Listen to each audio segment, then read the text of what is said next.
KRLD-FM and HD1, Dallas, Fort Worth. Let's go, Cowboys. An Odyssey sports station. Driven by our D&M Leasing Studios, this is Sean and RJ on 105.3 The Fan. There comes Hughes! Score! Absolutely filthy! It's 4-1. Good morning, Metroplex. That is unfortunately the way we start off the Hump Day edition of Sean and RJ here on DFW Sports Station 105.3 The Fan. Sean Sharif, RJ Choppy with you. Bobby Belt out on family vacation. We got Peyton Phillip Russell running things on the Fan Cam, Twitch, YouTube, and the Odyssey app as Captain America did his thing. Yeah, this is like the only time you can feel like, okay. That's like he bled on the American flag. So, like, I was trying to think, I was not at the game last night, but if I was, how would I have reacted with Jack Hughes score? I probably would have stood up and cheered. Oh. I think you have to. I think if you did not cheer for Jack Hughes' goals, now the other 4 goals by the Devils, boo. But with Jack Hughes scores, I feel like you have to stand and cheer. Okay. Otherwise, you're a bad American. The first goal gets a round of applause. Absolutely. Second, third, fourth goal, you're just like, all right, screw you guys. I think that's a good question for Corey Majors and Crosstalk. If he's at the game wearing his Star sweater, does he stand up and applaud for the first goal? Yeah. Or the second? Or the second one. Or really. I think you have to do at least one. I think Page, maybe the first one. He's got 8 goals in his last 8 games. He scored 2 of the 4 goals that the Devils scored in the first period. They go on to beat the Stars 6-4. Jake Ottinger pulled after the first period. Yeah, and, sometimes when a goalie has a night, you ask yourself, how much of this is on him versus how much of this is on the defense? Otter's better. Not yesterday. You could say at least 2 were on him. And you want to say, obviously, Gully felt like this was more on him than on the defense at that point, and they pull him. That is not a good night. To allow 4 goals on basically 5 shots is damn near atrocious. Now, a couple of them were point blank, right? So you get it. That's like a starting pitcher, Evaldi, DeGrom. They're going to get blown up in the second or third this year. You have a day. You have a bad day, and you get a couple of point blanks. And point blank, a goalie will tell you that, on a breakaway, I'm still expecting to stop the shot. It's not like in soccer or penalty kick. You're just guessing. But yeah, that was a bad night. Wyatt scored twice to reach the 40-goal mark for the first time in his career. Spittle points out he's now the 5th player in Stars team history to score at least 40 goals in a single season. Gavin also he's all over the rest of the standings. Minnesota also lost, but Colorado won. So as it stands, the Avs in first place, 7 points ahead of us with a game in hand. Minnesota is 5 points behind the Stars for third place, and the Stars have a game in hand on the Wild. Stars are going to start a 4-game road trip in the Eastern Conference. Mikko will make the trip. Tell that Sports Network, who said he was heating up on the bench. He's likely to return Saturday when they face Pittsburgh. Fresh episode of Spits and Suds recapping last night out on the Odyssey app or wherever you get your podcast. That's what they meant. That's what they meant when they said he was heating up, that he was getting ready to play. He was heating up. Yeah. He was getting ready to come off the long-term IR. I think now you've reached the point where with 11 games for you left and Colorado, like they said, a game in hand, when you're 7 points back, you need a tailspin by Colorado. That's not happening. No. So it's about just get healthy and make sure you do your best to stay ahead of Minnesota. Thank you to all the Tolos who heard the 9 o'clock segment yesterday about my kid's first ever game. It was a T-ball game, and I got a lot of DMs and videos and instructional tips that I am going to put to good use. A lot of text messages. And what's his batting average? His batting average is 0.00. What's his fielding percentage? Fielding percentage is good. All right. So the main goal for me was to get him not to cry after his second practice. Had a good first practice, a bad second practice. Part of it, I think, was my fault. I told him go after every ball. Well, when he's going after every ball on the opposite side of second base and he's not getting it, he would get upset. Ball hog. Ball hawk. And he would get upset, and so we changed the strategy. I pointed out all the bases. I said, you're at second, you're at first. If the ball goes to third, you're not moving. Short, you're not moving. Up the middle, you're not moving. If it gets by everyone into the outfield, you're not moving. We're not gonna waste that energy. So I didn't want him to go ahead. That was goal number 1 achieved. He'd start running, he'd stop, he'd turn around and look at me. I'd say, bring it on back. We ain't wasting all that effort. We ain't going 100% for the opposite side of the bag. That was goal number 1. Goal number 2 is field your position. And I think I got him to be Casey DeSmith, not Ottinger. And I said, I don't care what happens. I don't care if you get hit. I don't care if it bruises you. I don't care if it's in the chest. I don't care if it hits your arm or leg. I tell this away from his mother. You stop the ball, you pick it up, and then we'll decide what to do with it. Show him the Dorn. None of this Olay. Yes, none of that. He was the best fielder last night in the game on his team. He was the best fielder on his team in the game. They put him out at first. I have a panic attack. Because as I told you, none of these kids can catch glove up. Glove up, no. Getting the ball there is probably not going to happen from any fielder, but catching it glove up, that's definitely not happening. So I sprint from the third base dugout onto the field basically to coach him up at first base. And he fielded his position. Then he moved on over to second, did a very, very nice job. I'm proud of him. He had a good time. Those were the top 3 goals. Have a good time. Don't burn the energy and get down on yourself when you don't get a ball that goes through everyone. Field your position. That was the good. All right, let's go. Little did I know that we were facing Friday Night Tykes. Oh, really? Tuesday Night Tykes. Do you remember the show about the San Antonio Football League, the Youth Football League in San Antonio, with these psycho nut job parents? Yep. Who were running this like it was the National Football League and OTAs. Pepe, do you have any idea what I'm talking about? I don't think so. No. It was an amazing show. Great show. Love it. They probably had to take it off TV because it got too intense and coaches getting fired and losing their jobs. Choppy, we show up, and this team, I'm just watching them because I'm like, oh, I hope they stink as well. First game, you guys told me everyone's going to be picking flowers in the outfield, and no one's going to know where to go with the ball, and people are going to have the ball, and there's going to be loss. It's going to be chaos. The first T-ball game for 5 and some 6-year-olds. Amanda comes up to me, and she said, do you hear that bump? Do you hear that bass? Do you hear that music? Oh, no. And I was like, yeah. And she said, they have their sound system set up and laid out. And I said, oh, well, this is a nice ballpark then. This is a nice facility. You know, she goes, no.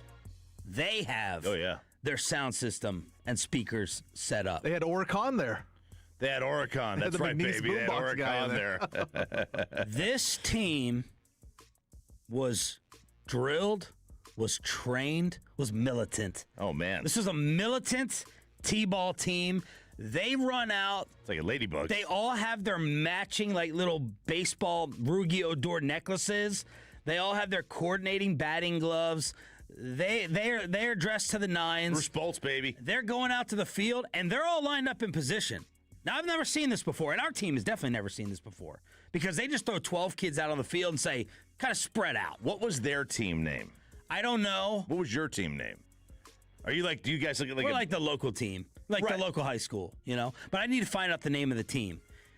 And I'm watching them take fielding practice, and these fools have got the system down to where we're going to field it, and we're going to not roll it underhand to first base. We're just going to throw ground balls to first base. Yeah. Fielded, out.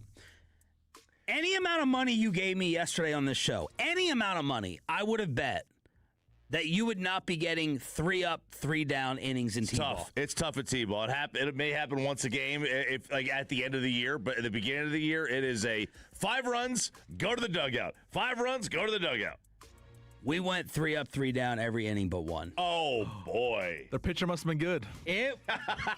Pitcher must have been good, dude. It was frightening precision. Oh, gosh. And it was embarrassing. It was embarrassing. All of us are looking at each other like, oh, my God.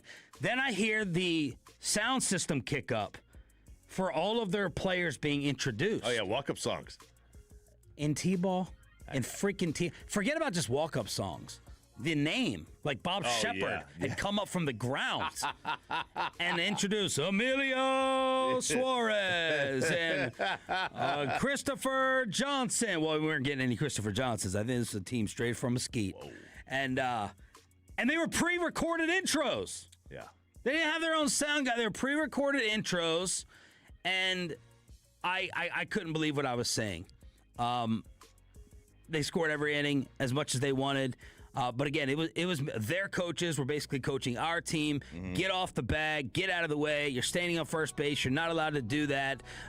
We got too many kids roving around home plate. You can't do that. Back up near the pitcher. We got worked. And one of the other dads came over to me, and he was so distraught. You know, I was worried about what I was focused on with Oliver. He was so distraught. He's like, he wanted to leave. He was so embarrassed. Because it was 2 different leagues facing each other. He goes, I'm gonna go do some homework. I'm gonna find out how much they're practicing. Some scouting reports. This team has been together for 3 years. Wait, they're 5? And they're 5-year-olds? 5 and 6. They've been together for 3 years? They've been together for 3 years, practicing 4 damn days a week. Yeah. And it absolutely showed.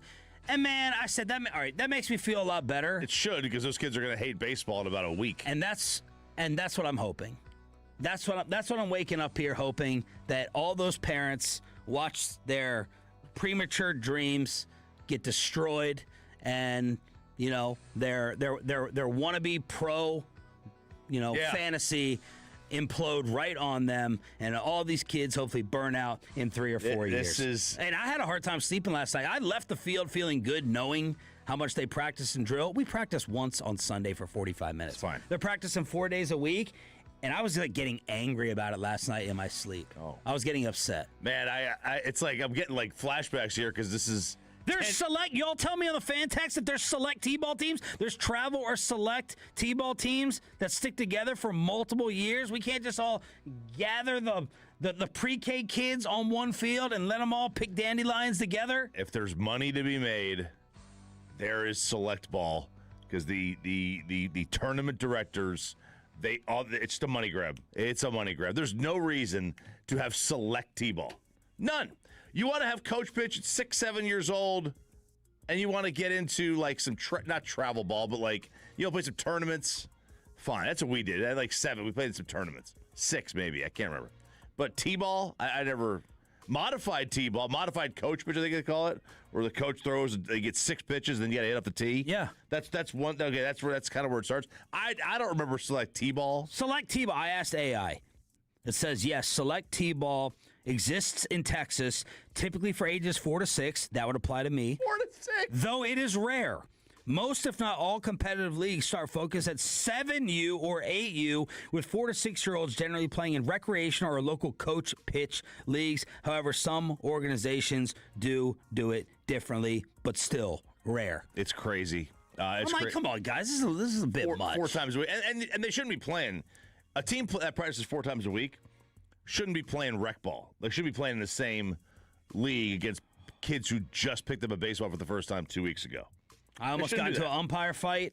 Oh, no. Ollie went up for his first at bat, hits the ball down the right field line. Now I saw it curve back. All right, it was outside the foul line. I saw it curve back in. They make a play on it, get him out of first base, and I'm screaming, foul ball! Foul ball! Yeah, and you got to work the officials. Umpire looks back at me. Our coach looks back kind of scared, like, please don't create a scene. Roll back in. I was like, let the damn kid hit. Let the freaking kid hit. So they had their sound system. They had announcements. Amanda said they had some visual board that would show their side of the bleachers, like an updated score or pictures of the players. And I was like, there's no way that they were thrown together 2 or 3 weeks ago. No, we were. I don't know what that board would be. We would have some parent. We had a parent would bring a whole sound system with them. They were into music or something, so they would bring the mixing board and everything. Walk-up music and everything they placed up between innings. But that, as you get older, that goes away. It's fun at that age, but when you're the team that doesn't have it, you're like, okay. This wasn't fun. Yeah, it's a bit much. This wasn't fun. Felt like a little bit much. So I'm hoping for burnout. I'm hoping it's not the kid's fault. One kid made a base running error, and I felt the fun sucked out of the whole thing. And he got a tongue lashing by their coach. What are you doing? What are you doing? Get back over here. And you got kids running foul poles during the game because they're screwing up, from the other team. Yeah, it was militant. Man. I mean, they were professionally trained. It was impressive to watch, but I don't know. I'm glad I got my goals. I got my goals out of the way, but I'm hoping that the rest of the teams aren't like this. Come on now. Let's pick flowers. You're all playing the same city, or are you playing different cities? I don't know. I think everything is in Mesquite. Nice facility and all that, but. He didn't. He was not aware whatsoever that he lost. That was good. Got his pants dirty after the game. Gave him his props. Yeah. But that was the first competitive game experience for my little one. Next Tuesday, game 2. I guess. I need to find out the name of this team. I'm gonna launch a. I need. Let's look about a game changer. I need Pablo Torre. I'm gonna pay Pablo. I'm gonna get Pablo on the show and get him to investigate and launch a search into this team. I want a Donald Sterling type scandal on this other squad that we faced. Max Crosby recap from yesterday, all the Cowboy offers, and what have I told you? The big decision came down to you on the clock at 20. Inside the Star with Sean and RJ next. But let me go ahead and get you DFW Security. Sean Sharif here with the absolute best of the best. If someone broke into your house tonight, would your camera stop it, or would you just watch it tomorrow? That's the old way. The old way is record, replay, and then you regret.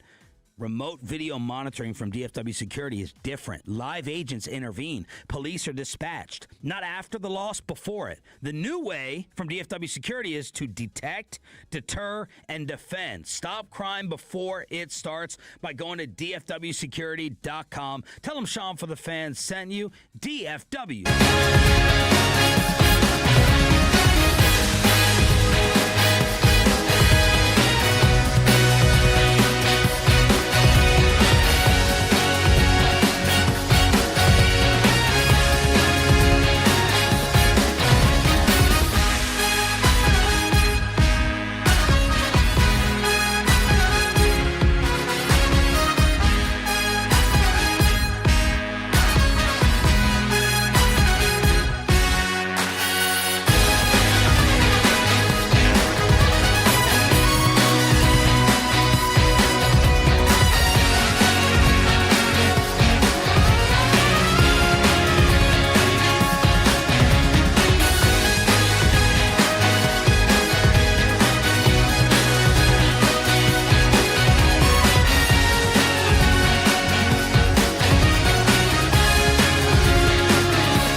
customers in your neighborhood. Get started at Amazon.com/hub delivery.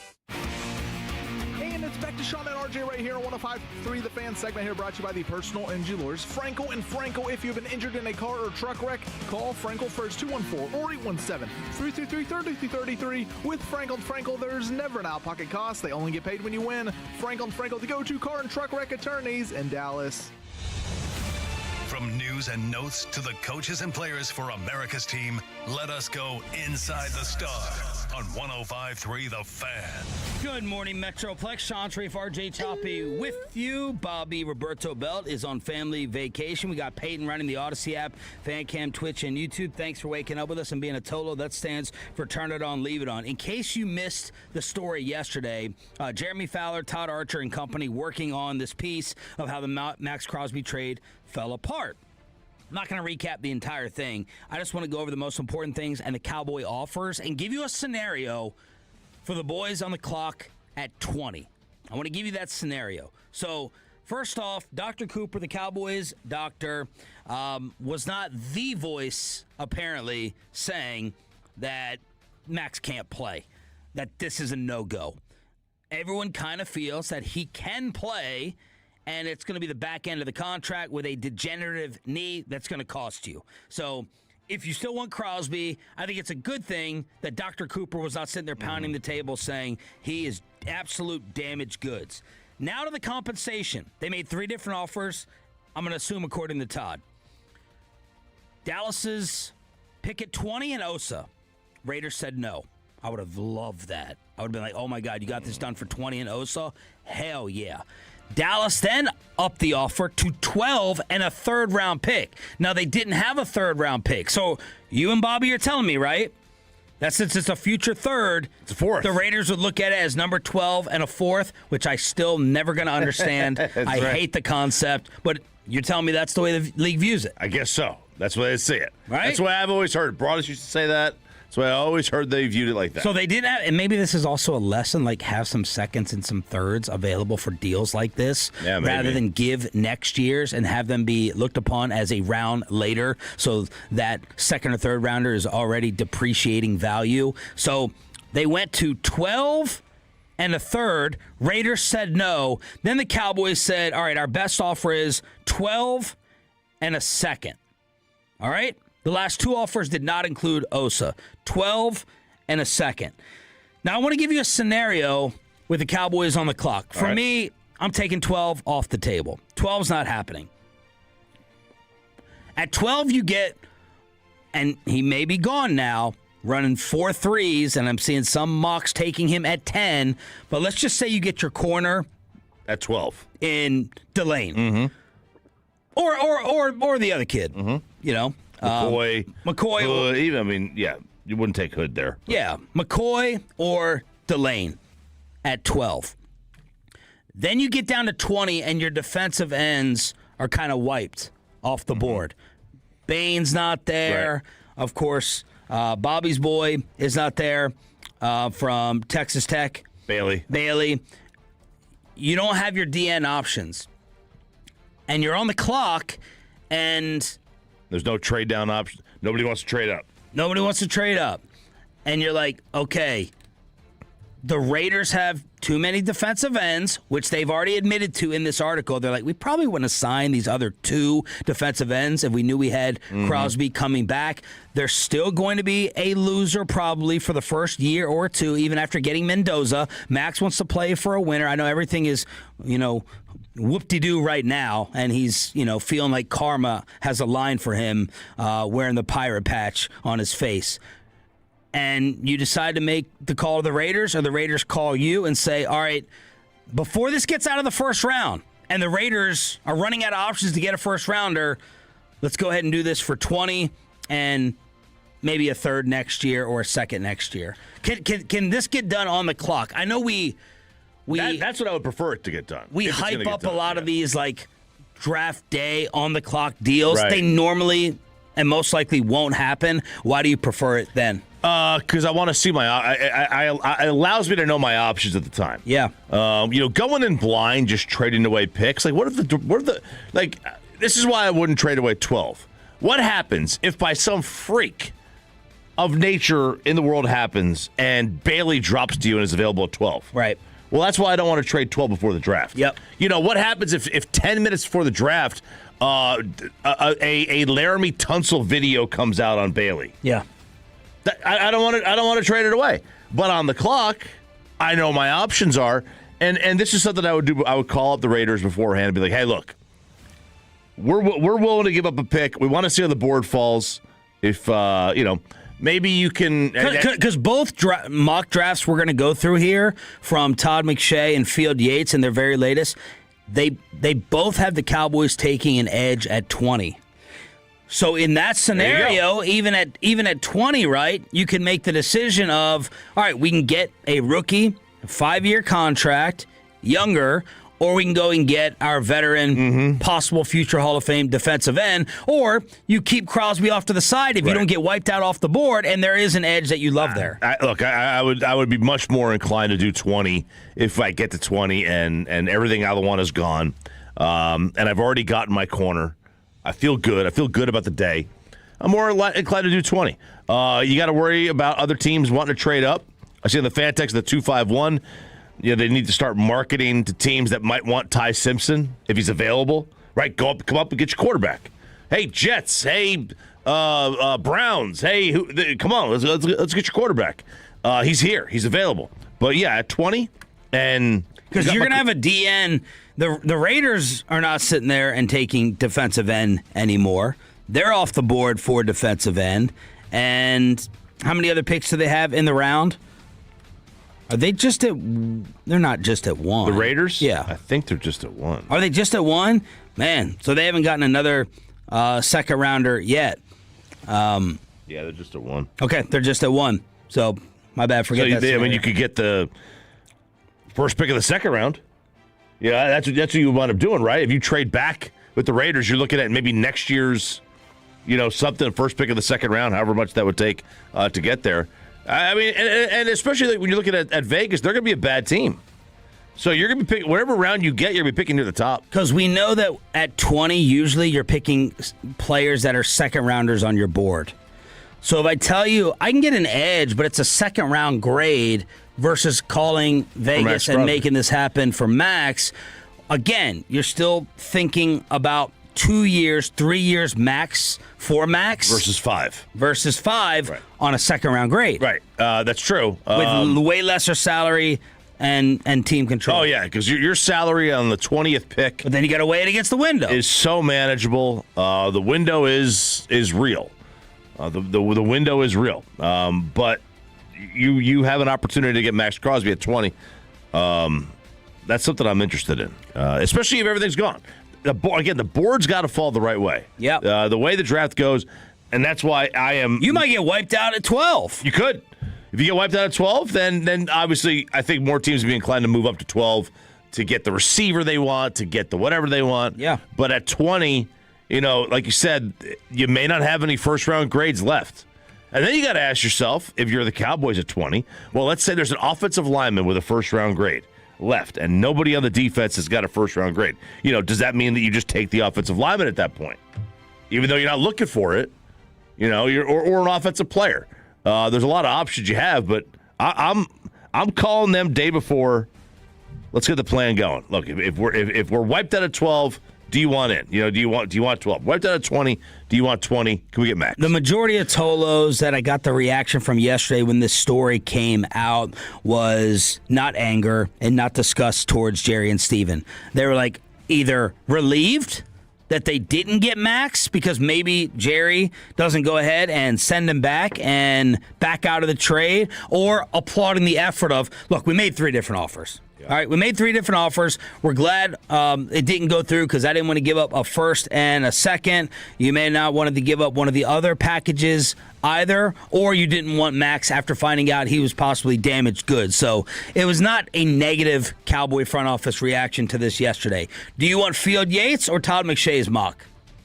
Let's give Field a shot. Okay. Field Yates, ESPN with his latest. Fernando at 1, David Bailey to the Jets at 2. Okay. Arvell Reese to Arizona at 3. Sonny Styles of the Titans at 4. Caleb Downs to the Giants at 5. Carnell Tate to the Browns at 6. Jeremiah Love to the Commanders at 7. A lot of big names. Saints get Bain at 8. Jordan Tyson, the Arizona State wide receiver, to Kansas City at 9. Mansour Delane to the Cincinnati Bengals at 10. Miami. Cincy's going to be the one that's going to screw this whole thing up because they need defense too. Yeah. And I'm seeing Downs, Delane. Yeah, secondary. I don't think, the Giants. They probably need edge and, Trey Hendrickson replacement as well. The Giants are taking one of the two Ohio State kids. Right, Downs or Styles. Is that from your Tampa insider? That's right, my Saints guy. My Saints guy said the Giants, they're taking, one of those two. And it makes sense anyway. But, so you're going to have one of those two gone. Cincinnati's going to steal one. The Jets always take defense. Titans are probably going to take defense.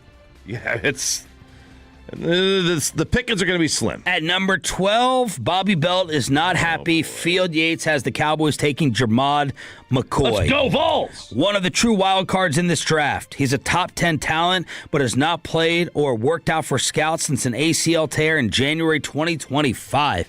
He's expected to participate in Tennessee's Pro Day March 31st, which will help solidify this ceiling if he is healthy. At his best, McCoy is the top coverage corner in this class with exceptional length, 77-inch wingspan. That's longer than Bain. Ball skills, patience, and timing to disrupt wideouts. In a full 2024 season, he had 4 picks, 7 passes defended. The Cowboys need all the corner help they can get after finishing last, blah, blah, blah, blah, blah. This is a fascinating test case for draft philosophy.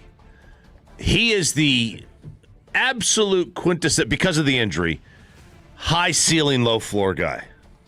He is the upside. Like, he is the lotto ticket. Because he could sit here and ball out in year one, and Absolutely. we're like, we punished him for not being available for a year. You got other players that sit out for a year. Right. And look, there was a lot of people within the program. I'm not advocating for it right now. I'm just saying it could easily happen. He's still being mocked.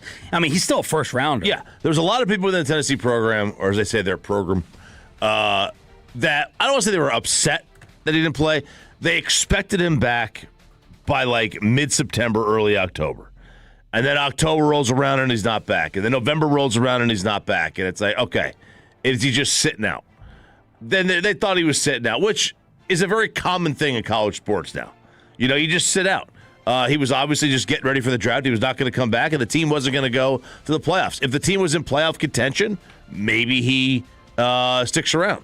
But they weren't. I love the player. Obviously it's the situation of not working out. And are you going to take that lotto ticket? Little inside the star with a war room exercise. Crosby right there with the Cowboys on the clock at 20. What are you doing? Are you sticking and picking? Are you waiting? Are you dealing it? Or are you messing with it after? How is Bobby Belt doing on the road trip? And now we have video to go along with the audio of the Reacher bike incident. Next on Sean and RJ 105.3 The Fan. But shout out to Tolo Trace. Now,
Baseball Foundation.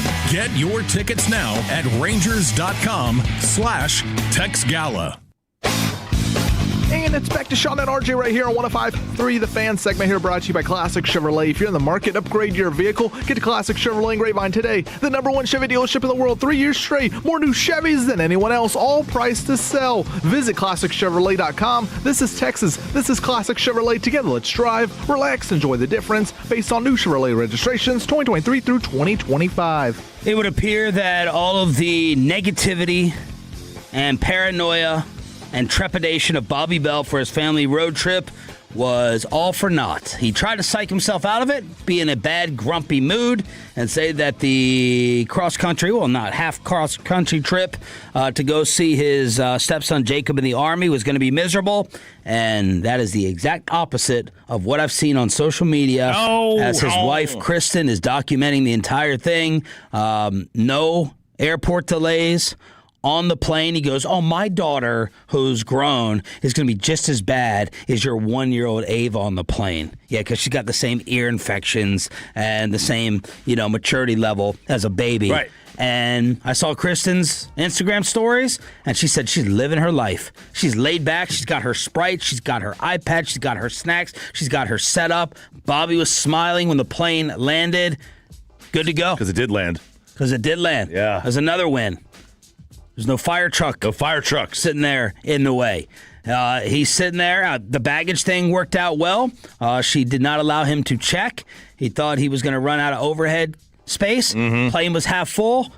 Another win. And then it appeared Stack of W's. If you go and get typical junk food for Bobby to eat, he's going to be happy. Yeah. And he sent us some burger place that was Luke Combs' favorite, apparently. Yeah. Everything seems like it's going swimmingly for the Bells. It looks like it's a tremendous trip so far to the Palmetto State. Now, he will, to be right, make up or exaggerate a couple of little small minor annoyances. He can't let her win. Yeah, he can't let her win. He can't let her win like that. He has to win. He has to have his own victories. He might give her the small the victories don't matter. The victories that matter, he has to take ownership of. That's Bobby. That's a lot of people. It's not just Bobby. It's not exclusive to Bobby. I think we're all like that. Yeah, you got to have some victories in your life. There he goes. Kristen had us. He's texting right now. He's awake. Kristen had us wake up at 4 Dallas time for a ceremony that begins at 8 Dallas time so we could get in line. So it's going peachy. Ceremony, is that today? Yeah, it's the tap in, right? Today's the tap him out. Tap him out. Yeah. Well, look, man. It's the tag this team. is like going. This is like I said, love after lockup. And you're going to pick up your inmate at jail. You can't be late. No. You have to be early. You got to be on time. You got to be there on time. She wants a good seat. She just, she doesn't want to be sitting there. She's like 5'2". She doesn't want to sit behind somebody who's like 6'4". She can't see. Yeah. She wants to be front row, first, front and center. Yeah. I get it. So everything's going well. I think 4 a.m. might be a little bit early. Might be. Might be a tad early, but whatever. A little bit early. All right, we have a legal ruling coming in on the story that not just took over Hollywood, had everybody weigh in. Is it Alan Rickson? I think it's Rickson. The star of Reacher? Yeah. Has anyone watched Reacher, I've seen clips on TikTok. They look badass. The clips look awesome, right? I just haven't ever... It's one of those things I'm like, I'm so far down the road. Like, I think it started so long ago. I'm just too late on it. It's like now I'm going to wait till the whole thing's over, and like I did with Game of Thrones. I have not seen it yet. I have not. Alan Rickson is like this 6'3" monster. He's a specimen. You would get his poster in your bathroom. I already have it. He is so well put together. I mean, he's got just a square. He looks like his head looks like that of a Lego character. It's a square head. Yeah. Okay. If you have a square head, you just exude toxic masculinity. I love it. He's tall. He's good looking. His clothes fit. Nothing worse than a man who wears unfitting clothes at 6'3". Let us short people wear unfitting clothes. The 6'3" guys, you guys got to wear clothes that fit. So there is like home video of this guy driving through a neighborhood with two kids behind him, and they're racing around like on bikes. Yeah, they're on their crotch rockets, or what you want to call them. Yeah, and the video picks up with this guy pummeling his neighbor, like getting in 3 or 4 shots, beating the crap out of this dude who looks pretty tall himself. He looks like he's 6'1", 6'2". A well put together man. Another one. So people are like, oh my God, all right, that guy's getting his ass beat. What led to this? What was the problem? Well, the neighbor went on TMZ to explain the altercation with the Hollywood star. It started on Saturday morning and I'm an experienced motorcycle rider. I've been riding bikes all my life. So, from dirt bikes to street bikes and etc. But I'd heard this incestuous revving and speeding through our neighborhood of the motorcycle. I eventually saw the guy on Saturday. I didn't know who it was. And I sort of like flippantly sort of said, "Guy, do you, like he was quite away." And I said, "Can you just slow it down, please?" And then there are numerous people in my neighborhood who caught all of this on Ring doorbells of him speeding through the neighborhood. And on Sunday, when I was cleaning my bike outside my house, he rode past once, twice, and on the second time, I walked out in front of him and I said, "You've got to stop. Someone's going to get hurt." And it escalated quite quickly from there. I did push him because he was coming towards me on his bike. He did it again for a second time. I pushed him a second time. And I think the second time he got off his bike and it kicked the crap out of me. And you can see he hit me in the back of my head. I went to the ground and covered myself. So that's his story. That's his story. I politely told him to slow down. That's what he said. Well, then yesterday, somehow we got some body cam footage. Some body cam. I didn't know Reacher was rolling around in body cam. That's his video. That's his video. I got to get. Why is he traveling around with that? I know some people will do when they snowboard, they'll put a GoPro on their helmet. I don't know. Maybe he was putting a GoPro on his bike helmet. Maybe who knows, right? Maybe it's a dash cam. Everybody's ruling on this. Before the body cam video, I went and looked at the comments. I watched someone getting pummeled and beaten up, and I'm like, I'm blaming the guy that's punching him. Well, Twitter and X, they were all blaming the neighbor to begin with. They're like, all right, you admitted you put your hands on him. You said it was self-defense, but you admitted that you approached him. FAFO was basically what everyone was saying, taken up for the actor. And then the video comes out. And you have people that I don't know how they do this, and maybe it's fake, but they show, because of the camera that he had, they were able to take a still shot of the speedometer. Yeah. And it said 21 miles an hour, and I have no idea if that's real or not. But that's 20. I saw one person say they saw it get up to 35, but in my neighborhood, I try to keep it at 15 if I can. Right, in my neighborhood, I'm not running over a kid. End of story. Parents, I don't mind. I almost ran over 2 in the Little League T-ball parking lot. Ooh, yeah. It was the parents' fault, though. They were letting them just scurry around, run around by themselves. It's scary. It's very scary. I wish it would have been someone on the other team. We wouldn't have lost by 18. I think I've doxed them. I think I found out who they are. So I don't want to do that. So I'm generally pretty slow. But I'm not gonna lie. I'm sure I've gone 21 miles an hour in my neighborhood before. That's not crazy. So you see in this video that blue shirt guy, the neighbor, gets right in front of Richson, or however you say his last name, and Allen, like middle of the street. Allen teeter-totters right over the handlebars. Like he hit the brakes, the momentum, right over top. You're always supposed to hit the right brake, right? Which is with the back, and the left is the front. That's how I remember my bicycle. But this, I don't know. So he goes right over top, falls. He's like, yo, what the hell, man? And that's how it all started. And that move right there, getting in front of him, to me, completely changes everything. Like beforehand, it's like, all right, you fight, you're speeding through the neighborhood. Yell from the side, and he was just yelling and cursing him the entire time. But like, if you get in front of me and I fall, now I could say, if you can't control your bike, that means you're going too fast. Right? If you're going so fast, you got to slam on your brakes at 15 miles an hour that you're going to fly over the handlebars. I don't think you are. But at 30, you might. So y'all tell us in your neighborhood if you have something similar as this, people just kind of revving up the bikes, or because I would be annoyed. I would be annoyed if it was loud all the time and I felt like my kids couldn't go on the sidewalk because bikes were revving up and down the street. We have motorized scooters and kids on their bicycles, nothing close to this, but I wonder, like, how fast is too fast? Where would you be like, hey, we need to go ahead and slow this person down. We need to send something into the HOA here. Yeah, like we have a guy that lives about 3 or 4 houses down, and he's got a drag race car in his garage. I don't know how he keeps it in there, but it's one of these. It looks like a. You know those things. Oh my gosh! It's just sitting in the thing that has the fire spitting out, and they race for like 200 feet. 200 feet. I don't know what he has in there, but I don't know why he has it, but he's got these dragsters, or this one dragster, and that he'll fire it up, and it's loud. It's very loud. But we don't have people like fly through the neighborhood like this.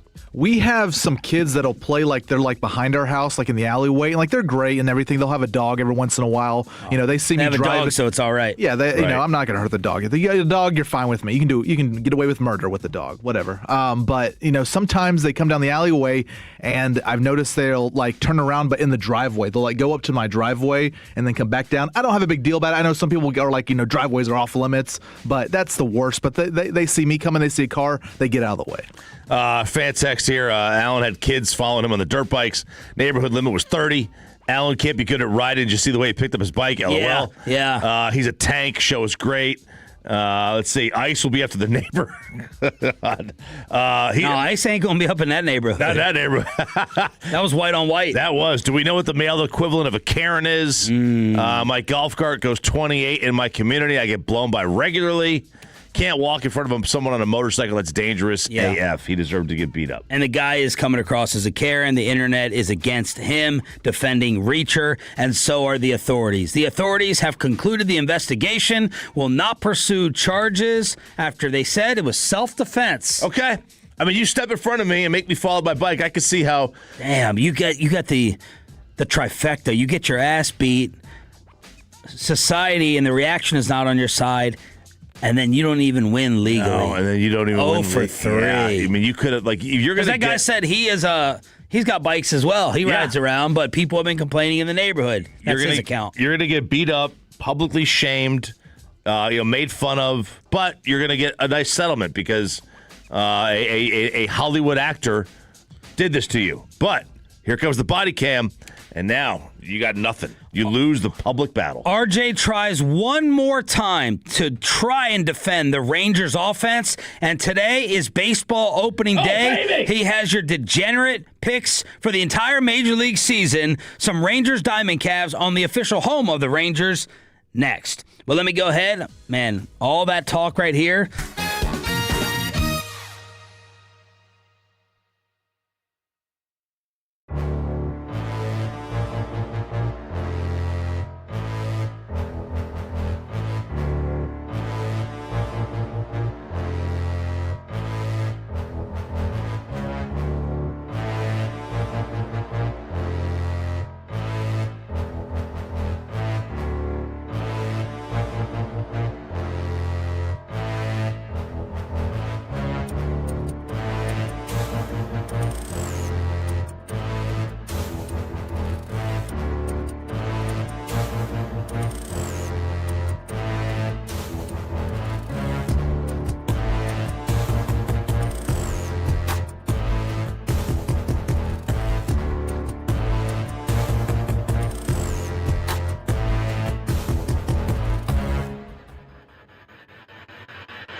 Driven by our D&M Leasing Studio, this is Sean and RJ on 105.3 The Fan. You're an idiot and you don't know baseball.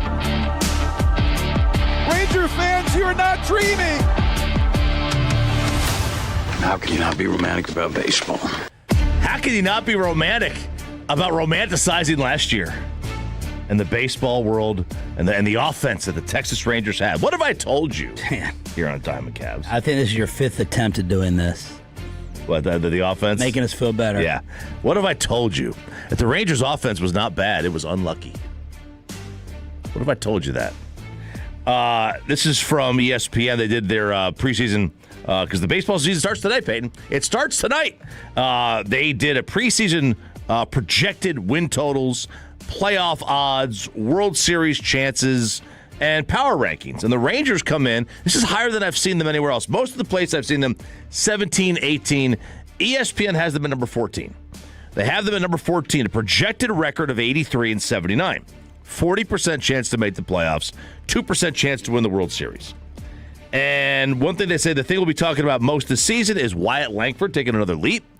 And obviously, the write-up is he made the opening day roster in 24, back to much fanfare, less than a year after getting drafted with the 4th spot.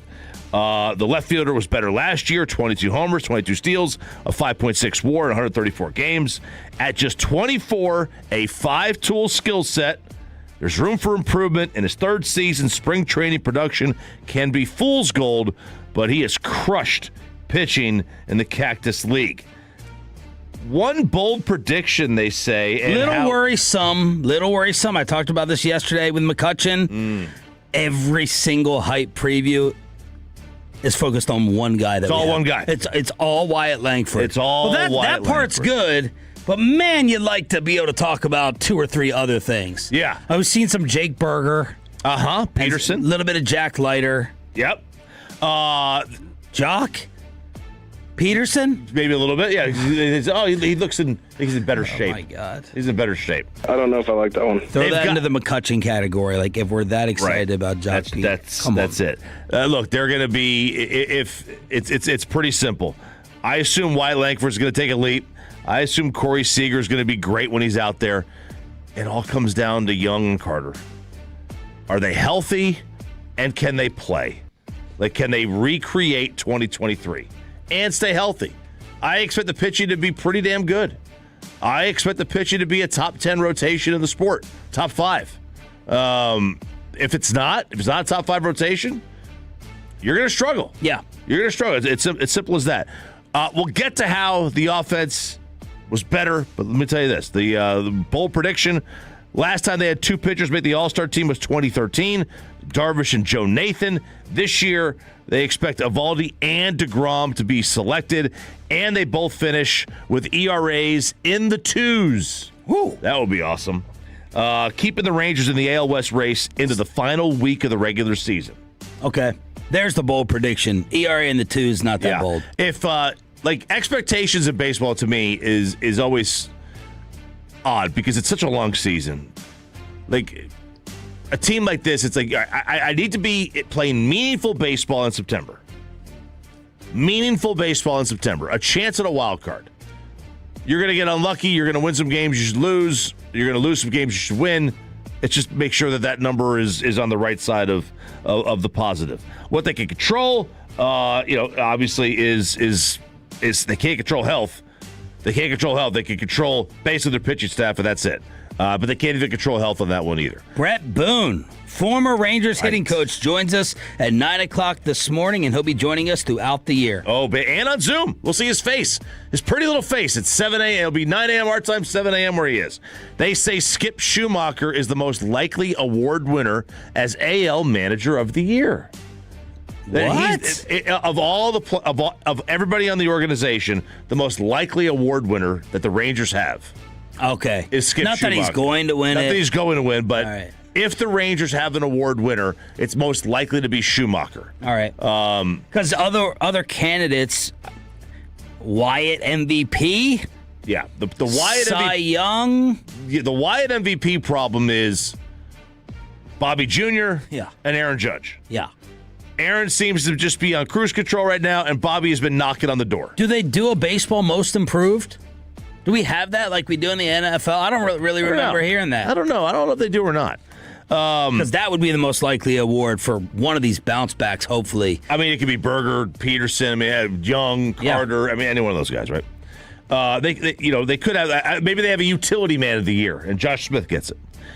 But one thing they say in this, the Rangers are a sleeper team. They do not have an official most improved player. The Rangers put up a run differential of a 90-win team last year, despite being 81-81. They retooled the offensive attack. If they challenge for the West title, Schumacher's going to get a lot of credit. So I went and looked. They had a bullpen that was near the top of the league, AL, in ERA. The Rangers scored 500 runs in their 81 wins. They scored less than 200 runs in their 81 losses. And I was like, that seems high. That seems like a really, really, really, really, really big differential. Yeah. Of the 700 runs you score, and you had the same amount of wins and losses. Yeah. You scored 2.5 times the amount of runs. Because this isn't garbage time in football. No. This isn't last 4 minutes, just go up and down the field when you're getting blown out. You score. Imagine the Cowboys averaging 20 points a game in their losses and 30 in their wins. Or actually 35 in their wins. That's what it would be. So basically they're home and road. Right. It'd be even 35 in their wins and 20 in their losses. That's how you get to be a 500 team. That's how the Cowboys were 7-9-1. Right? They played well at home. They didn't play well on the road. They scored a lot in their wins. They didn't score in their losses. But to score 500 runs in their wins and less than 200 in your losses, and maybe I went through all the teams. This would be normal. But every other team that I found that had a split similar to that, where they're scoring 2.5 times the amount of runs in their wins versus losses, they all won 90 games. Okay. They all won 90 games. This was all or nothing, and that has to change. But the Rangers also are higher on this than I've seen them anywhere else. They've got them as the 8th best American League team. 90 games, by the way, was Seattle winning the West. Yeah. With exactly 90 games. You win 90 games, you're making the postseason.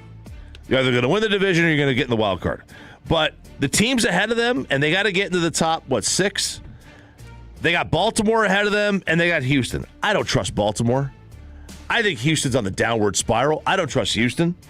Honestly, I don't love the Red Sox like everybody else does. Their top-end rotation's really good. Roman Anthony's a superstar. Outside of Duran, I don't love their lineup. But are you believe this is a classic case of a segment we used to call eyes versus calculator?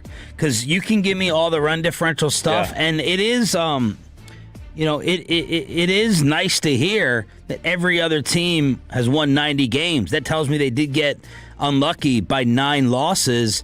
But my eyes sees the lineup, looks at the numbers, knows the names, and I'm not buying into it. No, the reason I'm not buying into. I want to buy into it, but I'm not. Yeah, I am taking the approach of, like, it can't be worse. Well, it can't be worse. You can't have a worse year for Young and Carter and Jock. I'm taking the approach of, like, sooner or later these guys are going to get healthy. They're not going to just sit there and miss. 4 guys miss 40 games each. Like that's sooner or later. But Choppy, here's the problem. That happened in 2023, by the way, where they got healthy. Here's the problem. If Evan Carter and Josh Young both play 145 games, I'm still not to the point that you think they're going to be good. That I know that they're definitely good. I get it. I mean, Carter, when he first came up, Young has had his moments where I was getting ready to believe. Yeah, I get defensively and offensively. But, okay, it's not like saying, let's make sure Grant Hill, let's make sure Trout is healthy. If Trout's healthy, we're good. Yeah. if these guys are healthy, I still don't know. Right, I get it, and that's something they're going to have to overcome because they're going to have to progress. The one thing about that gives me a little bit of hope is that when you're up and down, when you're healthy then hurt, then healthy and hurt, you can't really get into a groove. And maybe if you're able to stay healthy for an entire year, you could find a way to get into a groove. Yeah. It's really hard to get better when you're sitting on the bench. Mm-hmm. It's really hard for Josh Young to improve as a player when he's playing 30 games, then he's out for 20. Right. It's really, really hard. So that's the hope, and it's hopium. It is. We're drunk on hopium right now, but that's where the Rangers sit. We got some ABS, so Netflix tonight. Major League Baseball starts. Let me give you my Bonds clip. All right. We can get to more Diamondcast throughout the show. Brett Boone at 9 o'clock. So this is going to be Barry Bonds added to the coverage. It's Yankees and Giants. It's a standalone game. Video goes along even better than this, but I just nerded up over this. I think you will as well, and hopefully the Tolos do. Hopefully Barry Bonds can add some of this. This is some random clips that have been leaking out on the internet of Barry getting the iPad and recalling some of his matchups. Here's one of the all-time ones, Maddox versus Bonds. Ooh, jam, fastball. What was that, 92? Pretty good cutter that beat him. I'm feeling okay about throwing that pitch. So he's going to try to float a changeup or some of that little floater away. Because he thinks I'm going to speed up because they jammed me. The cutter beat him, so I thought he would speed up. I threw a changeup, and he spit on it. Yeah, it's his changeup. I mean, that's a pretty good changeup right there, and it was an easy take for him. I didn't even try. I just knew it. And now we're playing chess. He knows he can't beat me inside. Experience has taught me that he's probably looking in. Back then, I didn't know it. And most of the time, I was always waiting for that 92 end back over the plate so I could catch him. And I'm just praying for it. Bonds hits one high to right field and deep. And there it goes. Can't come in the well twice, buddy. You just can't do it. And Greg knows, because I always have this saying, you cannot come in the penthouse without an invite. So that is maybe the greatest thinker of all time on the mound versus the brilliance of Barry at the plate. I've seen that video. I love it. It is one of my all-time. It's like watching him talk hitting, just changing the, he said that he always had this phrase like, somebody is catching that 100-mile-an-hour pitch, right? There's a guy back there catching it. And he goes, he's using a mitt. I just replaced the bat with the glove, or a glove with the bat. Yeah. And I'm just trying to catch the baseball. Because you got all the cheating and the body and the steroids and all that, but when you listen to Barry talk and he's not a jackass like he was when he played, then you remember his dad and Willie and all the technical stuff that he knows and puts on display when he discusses it. All right, so we got a wrinkle this year, the ABS, the Automated Ball Strike Challenge System.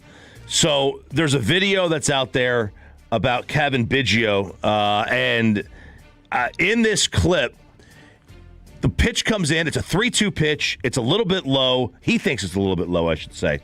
And he's kind of swings his bat like he's going to throw it to the dugout to walk. Well, the umpire calls it a strike. But as the umpire calls it a strike, he's swinging his bat, he's throwing his bat, and then he challenges. He puts his hand on his head. The umpire says, nope, too late. So I'm thinking to myself, wait a minute, what do you mean too late? How many seconds should go by before you should be able to challenge a strike? 3, 4, 5, 10? Not 0. No. Like they're basically saying that as the second the umpire calls the pitch, you've got to tap your head. You can't move. You can't leave the box. You can't do anything. You can't start your jog to first. You're saying how long should it take from the batter to challenge it? Yeah. The batter... Oh, less than 3. Yeah, the batter takes the pitch. Yeah. The umpire calls strike. Yeah. 3 seconds. I would think that sounds fair. But if you take the pitch and it's a 3-2 pitch or a 3-1 pitch or whatever, and you start your trot to first and the umpire calls it a strike, too late. You're out of the box or whatever. It's too late. And it's like, man, this is going to cause a problem. This because you got guys who are going to be tapping, and it's up to the discretion of the umpire when they allow a challenge or not. I mean, you should be able to challenge a pitch until then, a couple of seconds. Diamond Cavs on the home of the Rangers. They get started in Filthy tomorrow on this radio station. The pregame, the play-by-play, and the post all year long on 105.3 The Fan. This is Sean and RJ with Bobby out on vacation. A new name being attached to the Cowboys at pick 20. And some of you are going to know it very well. See if you're in or out. Commercial free in the Expressway after this. After we get you over to Base Power, switch up to Base Power. Save some money with Base Power. You get your kilowatt hours. You know what they are.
105.3 The Fan. And it's back to Sean and RJ right here on 105.3 The Fan. It is the Expressway right now on The Fan, and it's brought to you by the On Time Experts. We are commercial free. Jake Reitman coming in to rub it in today. Is today the big golf day, or is that tomorrow? Today's the big golf day for Jake. Yeah, I hope he shoots 130. I hope it rains. Is it going to rain? No. Rudolph. Well, that would be best, right? No, well, that would just delay the inevitable. Right, he's going to play again. Yeah. I mean, I can 8% chance of rain. Maybe like 50% humidity, 85 degrees. I don't want to wish. Like a copperhead bite on him or anything like that. That's too much. Yeah. Because I got one, running around the neighborhood. Maybe just embarrasses himself. Maybe he plays so poorly they don't let him back. They don't let him back. That's my hope. That's my hope. And where is it that he's playing? Preston Trails. And you did not figure out the connection? He won't say it. It's his another place he works at. Oh, his 9 to 5 or whatever. I don't know. Okay, but yeah, he's. Is that the most bitter golf invite you've experienced of someone you know in your over 20 years here? It's up there. It's up because that is a very difficult place to get on, and he is. He's being a little bit of a jackass about it, too. We try to defend him here on this show. Yeah, he got here 10 minutes ago. Imagine if Fred found out about this. No, he got here 10 minutes ago. Yeah. Playing Preston Trails already. Yeah. The nerve. Yeah, you need to hit up Sandler. Sandler get it? You think Sandler's got a connection to Preston Trails? Possibly. Oh, baby. Possibly. Earlier in the show, we were going down Field Yates' mock draft that just came out. And at number 12, he has the Cowboys taking Jermod McCoy, cornerback from Tennessee. Let's finish that up and get you Todd McShay's mock draft. The Rams at 13 take Freeling, the Georgia tackle. Spencer Fano, Utah lineman, to the Ravens at 14. Hakeem Mesidor, the other Miami edge, to Tampa at 15. Mekhi Lemon to the Jets at 16. Caden Proctor, Lions, 17. Dylan Thieneman to the Vikings at 18. Kenyon Sadiq, Oregon tight end to the Panthers at 19. And at 20, a little bit of a new name. But it's not going to be a new name for DFW. Tolos, give us the rundown on how you would feel on the Frankel and Frankel fan text about R. Mason Thomas. Oklahoma Edge. Have not seen this a lot. 877-881-1053, 877-881-1053. Field Yates. Thomas is my type of football player as an explosive, powerful, and relentless pass rusher. Plus, he has heavy hands and a nasty attitude when defending the run. 21 run stops over the past 2 seasons. Dealt with an injury for part of 2025, but he still finished with 6.5 sacks and 23 pressures in 9 games. The Cowboys must keep hammering away at their pass rush to find some semblance of what they had with Micah.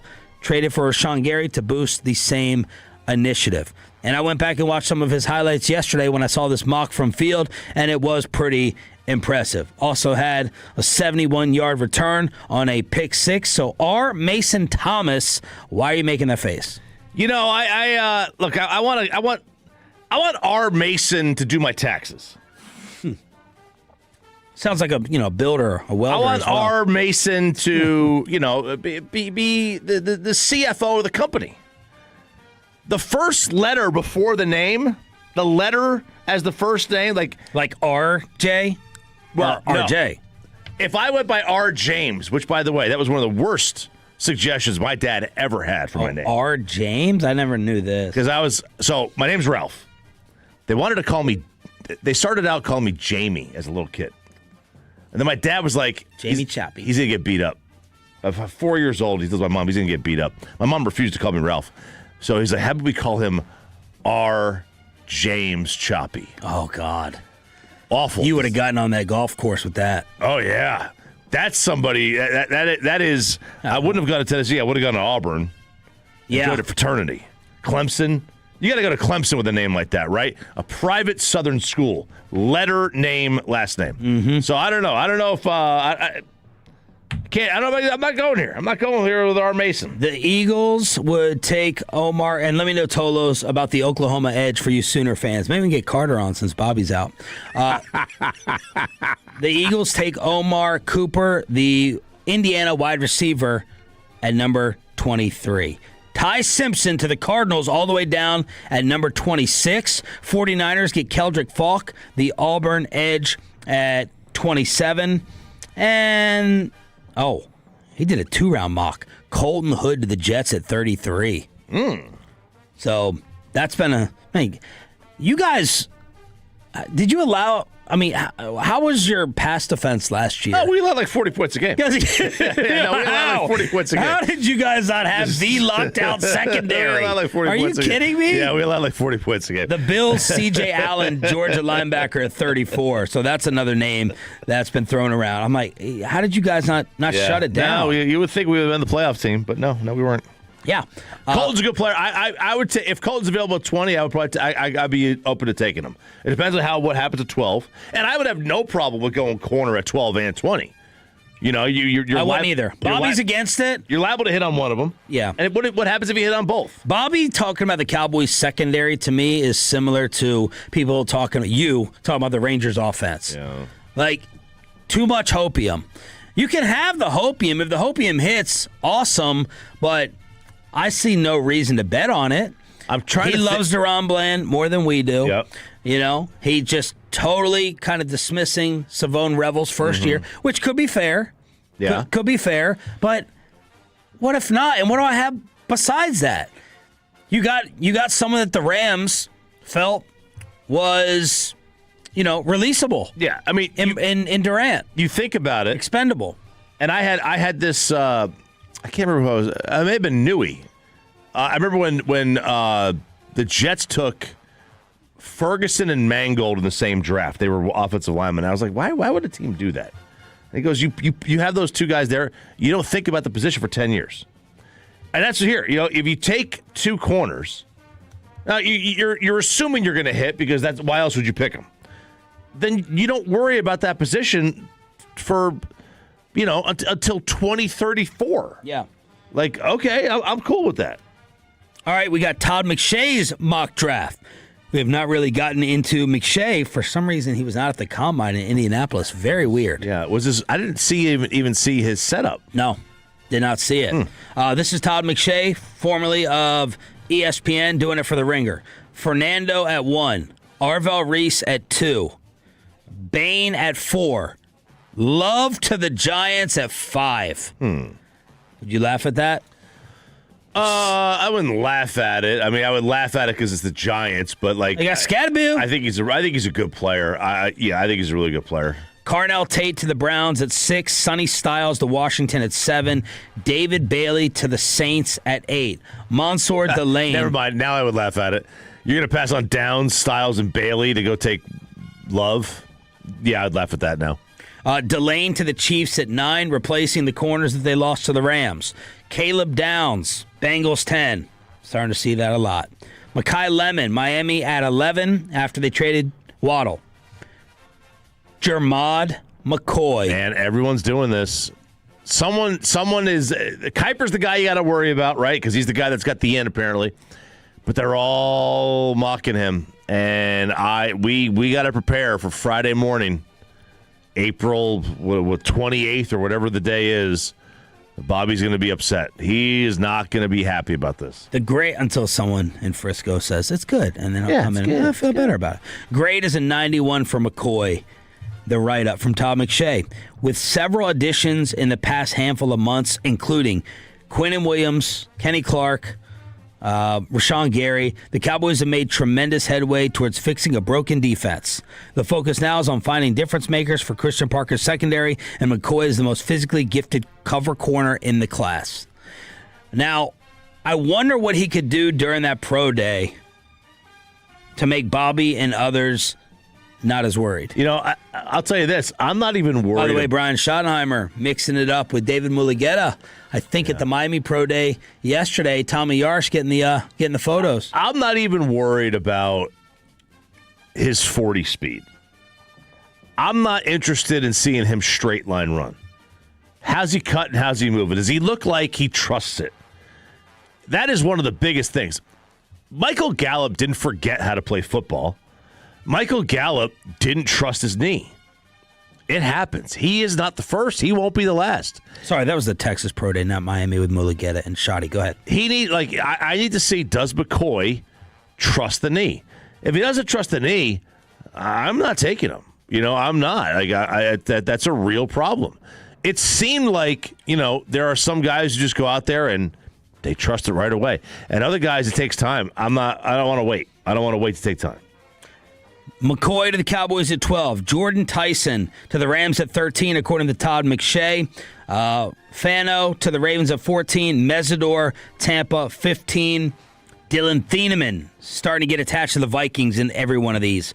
At 18, they got age back there, of course. 19, Blake Miller, Clemson, tackle to the Panthers. And at 20, back-to-back Tigers as the Dallas Cowboys pick T.J. Parker, edge from Clemson. So we're getting two different kind of edge names thrown out there this morning at 20, one by Field Yates, one by McShay. Here's the write-up.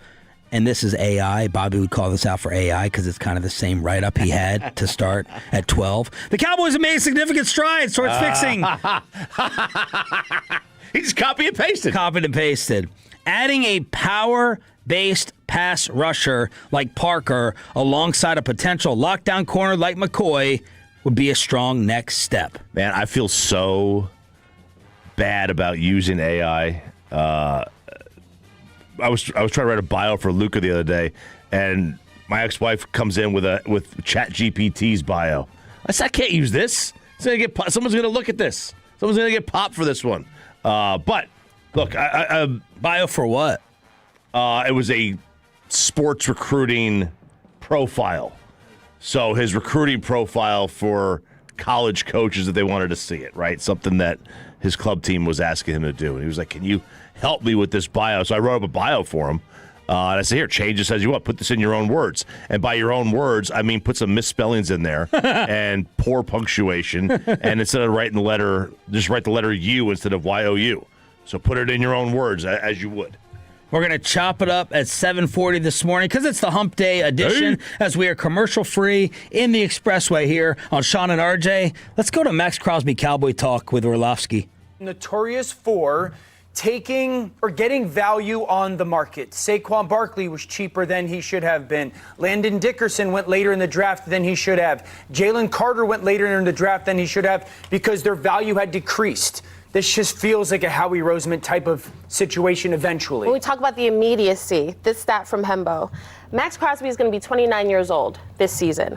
But since entering in 2019, Max Crosby has played nearly 1,000 more edge snaps than any player in the NFL. Ooh. So there's a lot of wear on those tires outside of the knee. This is the immediate window of he can help you right now. Give me a final word. Yeah, going back to Dan's point, go back to the trade for A.J. Brown. Like, Philadelphia took advantage of the situation. Stop. I don't need to hear about Philly getting Crosby. We missed the Cowboy part of it. We'll get to it later on. Rest of McShay's mock. Thank you, Peyton, for that, and the bosses for fixing the technology. Colton Hood to the Dolphins at 30 at the end of round one. So that's Colton Hood, top of the second, end of the first. All right. There's your mocks here on your home of America's team. I'm down with defense in both spots. I am down with if they have an offensive lineman that they like that, and they don't have any defensive guys that they really love anymore. I'm fine with that. I'm fine with two corners. There's a lot of options you have down. I'm fine with a trade down. I'm fine with trading 20 for Max if what's on the board is not up to par. This coach at the legendary program has been fired. We'll get to it at 8 o'clock this morning after we chop it up. Ow. Pew, pew, pew. Oh, no. RJ Choppy. Here we go. Chop it up, chop, chop, chop it up, chop it up, chop, chop, chop it up, chop it up, chop, chop, chop it up, chop it up. Come on, chop, chop, choppy. Bobby is never flying again. I will tell you that right now. Never flying again. There is a new thing out there. And, Bobby flew, I believe he flew on American Airlines. American will now, via the app, tell you exactly why your flight is delayed or canceled. So a notification will come across the app. Now, it might say your flight from DFW to Phoenix is delayed due to weather conditions somewhere in the area. Okay, cool. I'm down with that. But how about this one? Your flight from DFW to Phoenix is delayed due to air traffic control issues. Ooh, that's going to get the heart rate going. Your flight from DFW to Phoenix is delayed because of a mechanical broken plane.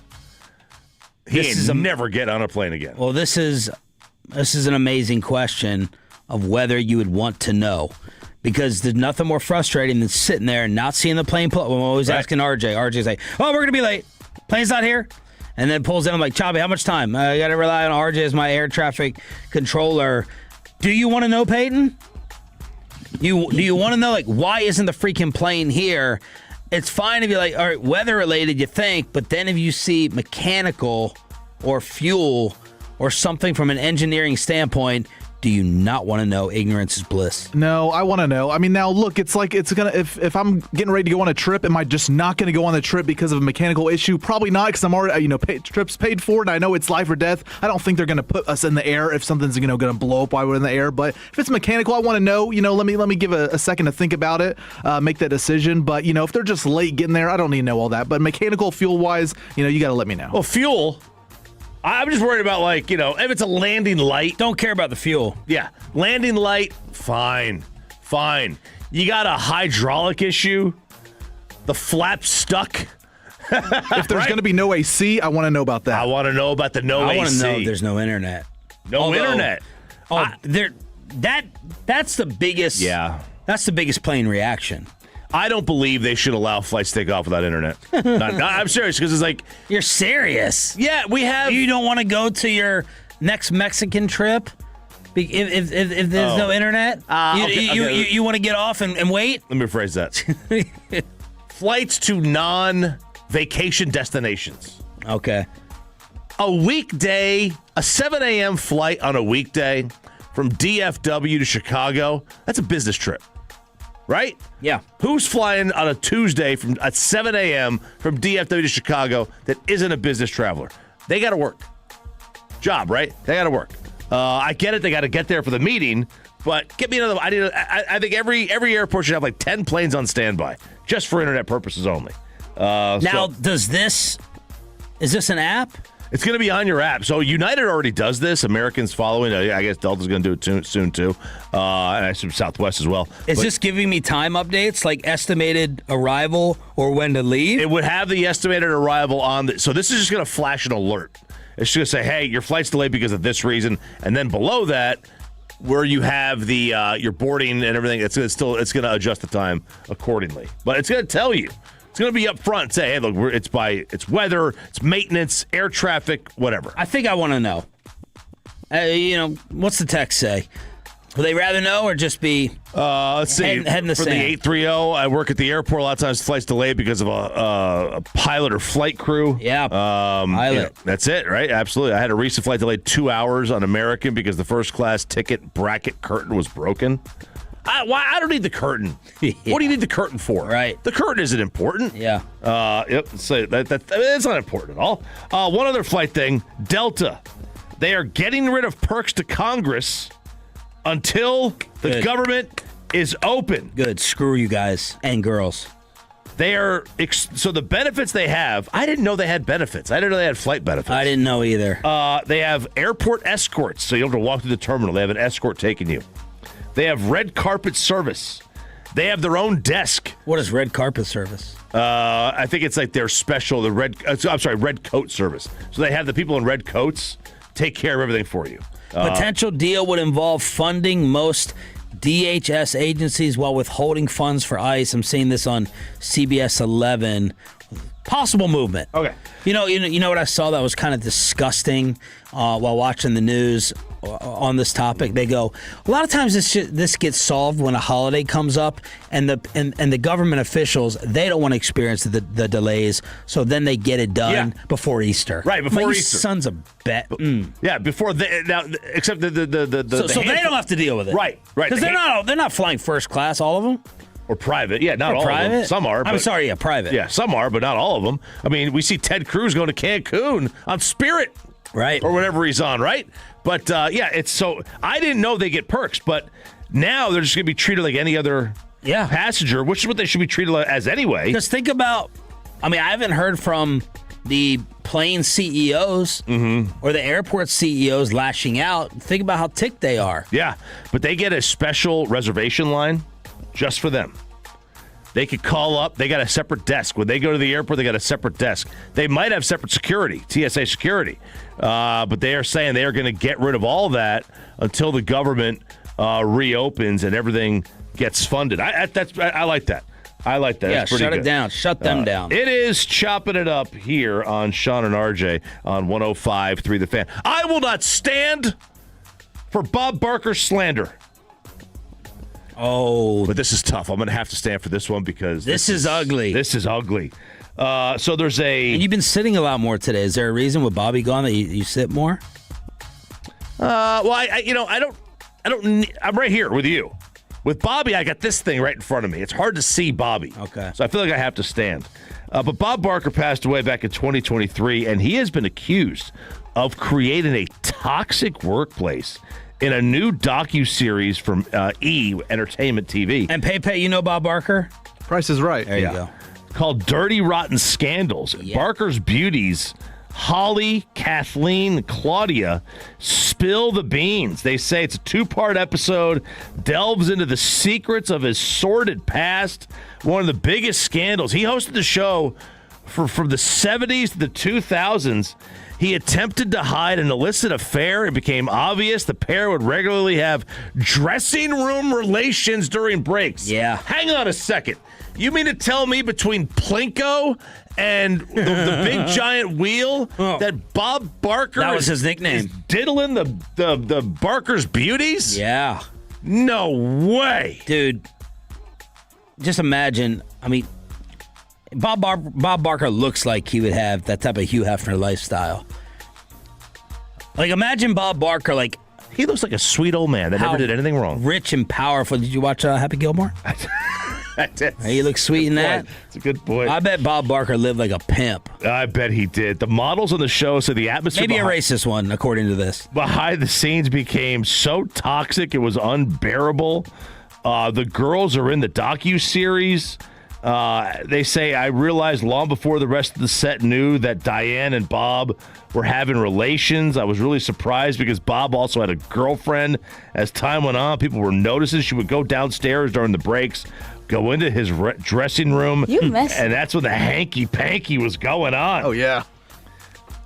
Bob had no idea that he's had blank with a woman who's had, oh my God, they're talking about Bob being upset that one of the girls had a relationship with a black man. Yes.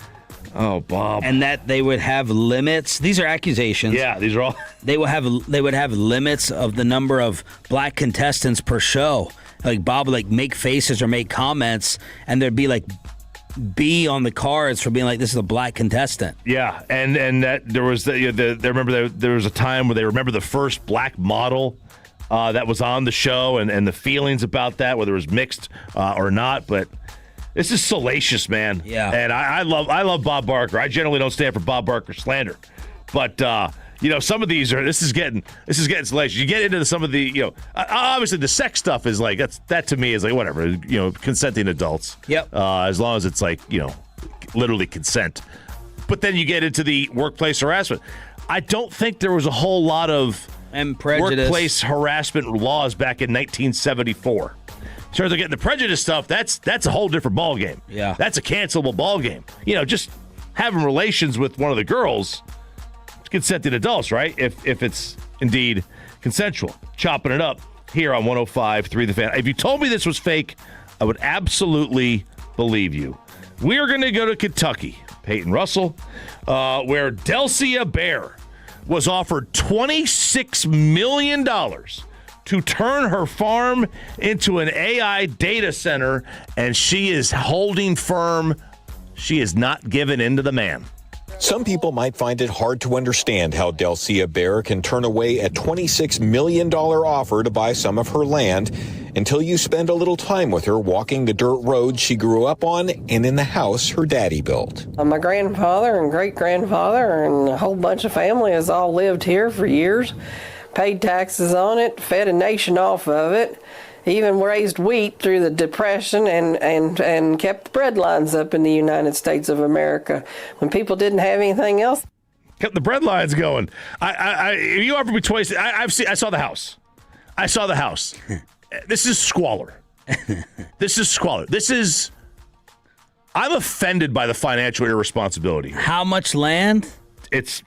Wasn't her quote like as long as the land can provide for me and continues, I don't need anything else? This is what she said. She's the next cut. It's her and her grandmama, Grandma Ida, and Delcia talking about the land and the lies. So what do you say to the people who are in town that say, hey, this is going to bring jobs, this is going to bring economic prosperity? I say they're a liar and the truth ain't in them, is what I say.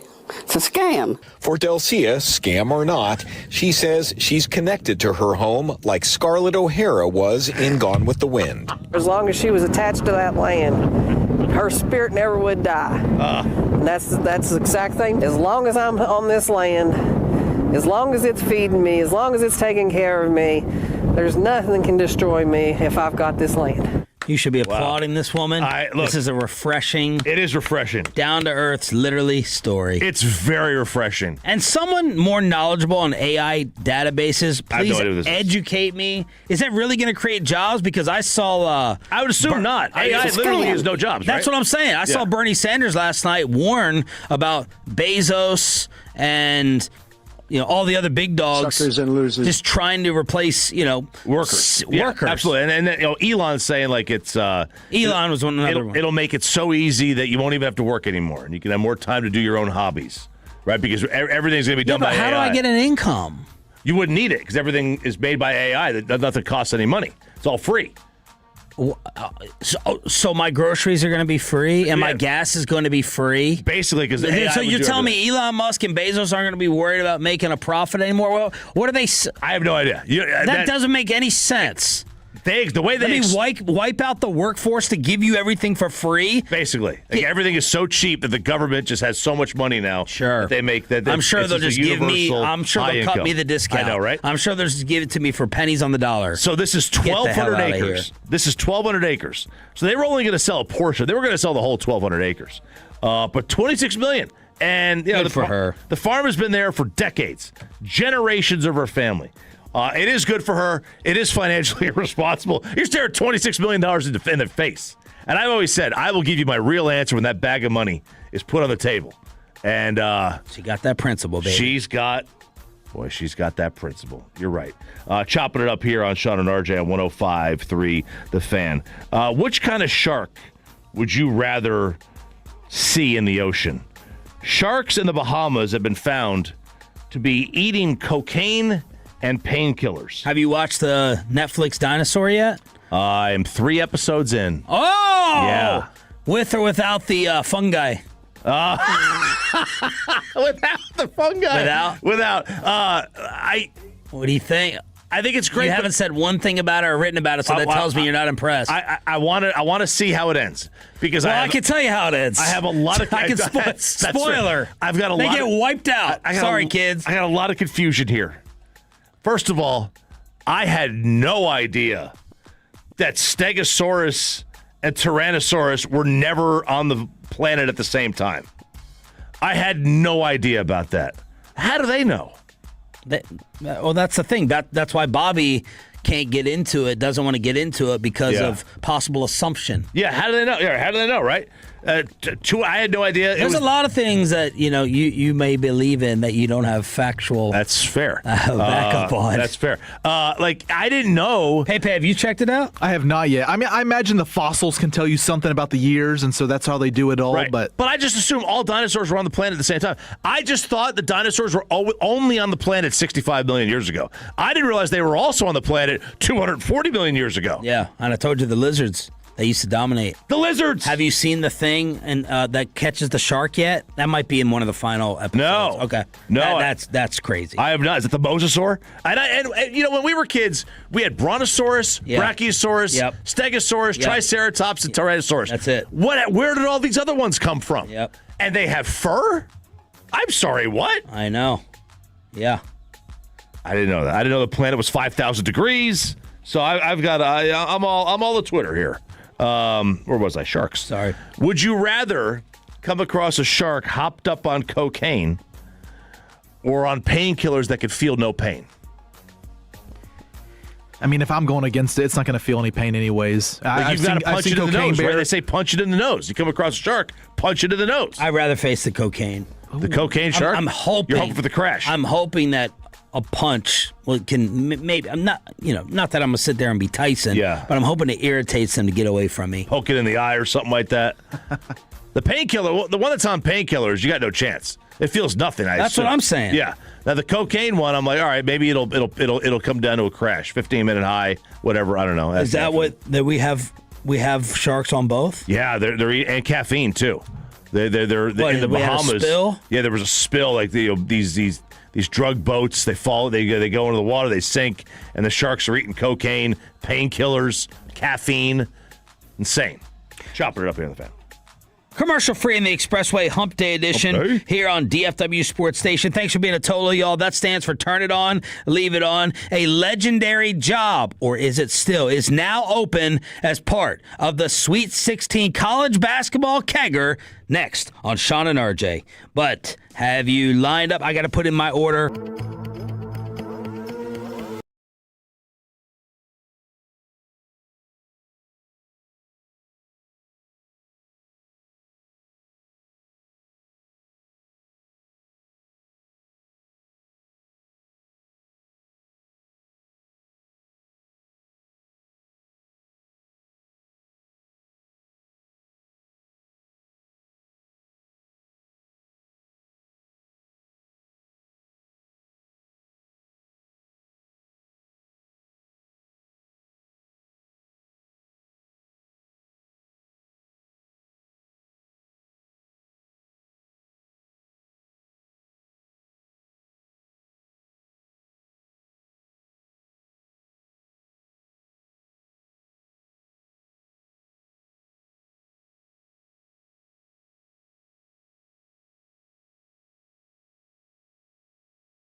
Fort Worth, an Odyssey sports station.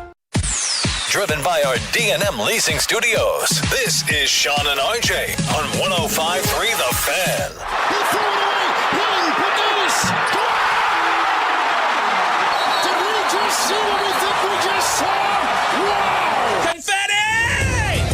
Bound to happen. Bound to happen, and it did. The guy who didn't want the job in the first place, Hubert Davis. Didn't want in the first place? That's all the reports say. He never really wanted it. He felt like he had to do it. He owed it to the program. But, I mean, he was on, like, college game day. He was having a blast. Hubert Davis out at the University of North Carolina as their head basketball coach. This brings up, I mean, this is going to scare a lot of teams that have good coaches because Carolina, theoretically, big-time program, but we saw this coming. They had canceled his coach's show. They had canceled exit interviews with the players. His son scrubbed North Carolina from his account, his Instagram account. It's always a big deal when you scrub somebody. Yep. Got rid of all. What a pain in the butt that is. I mean, do you go through all your stuff? You got to go through every photo and archive it? There's got to be an AI thing to be like, find this person maybe? Maybe.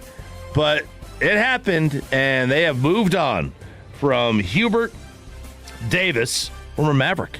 I remember my first Mavs game back in 1997, or 98. He was like their best player. But I want you to rank. When did he get to the championship? How many years ago? Because I thought Barkley was on Dan Patrick yesterday saying, didn't he get to the final 2 years ago? But we were talking about 3 straight years not making a Sweet 16, I feel like.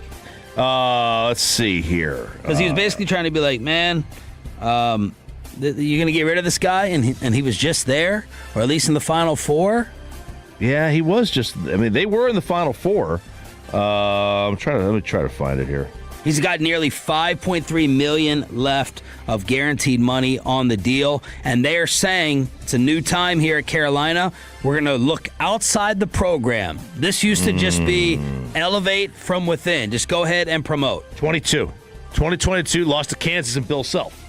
So wait, they're going to go outside the program. That's what they said? Yep. And that's to look. To look. Whether they do that or not, we'll see. Like you had mentioned Sean May's name, and I remember by Sean, we are getting old.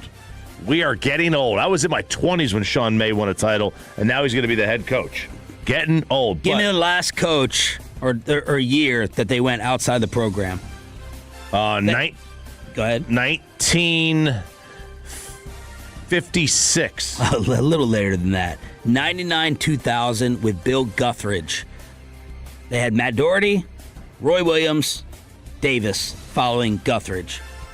All those guys, the last 3 I named, UNC alum.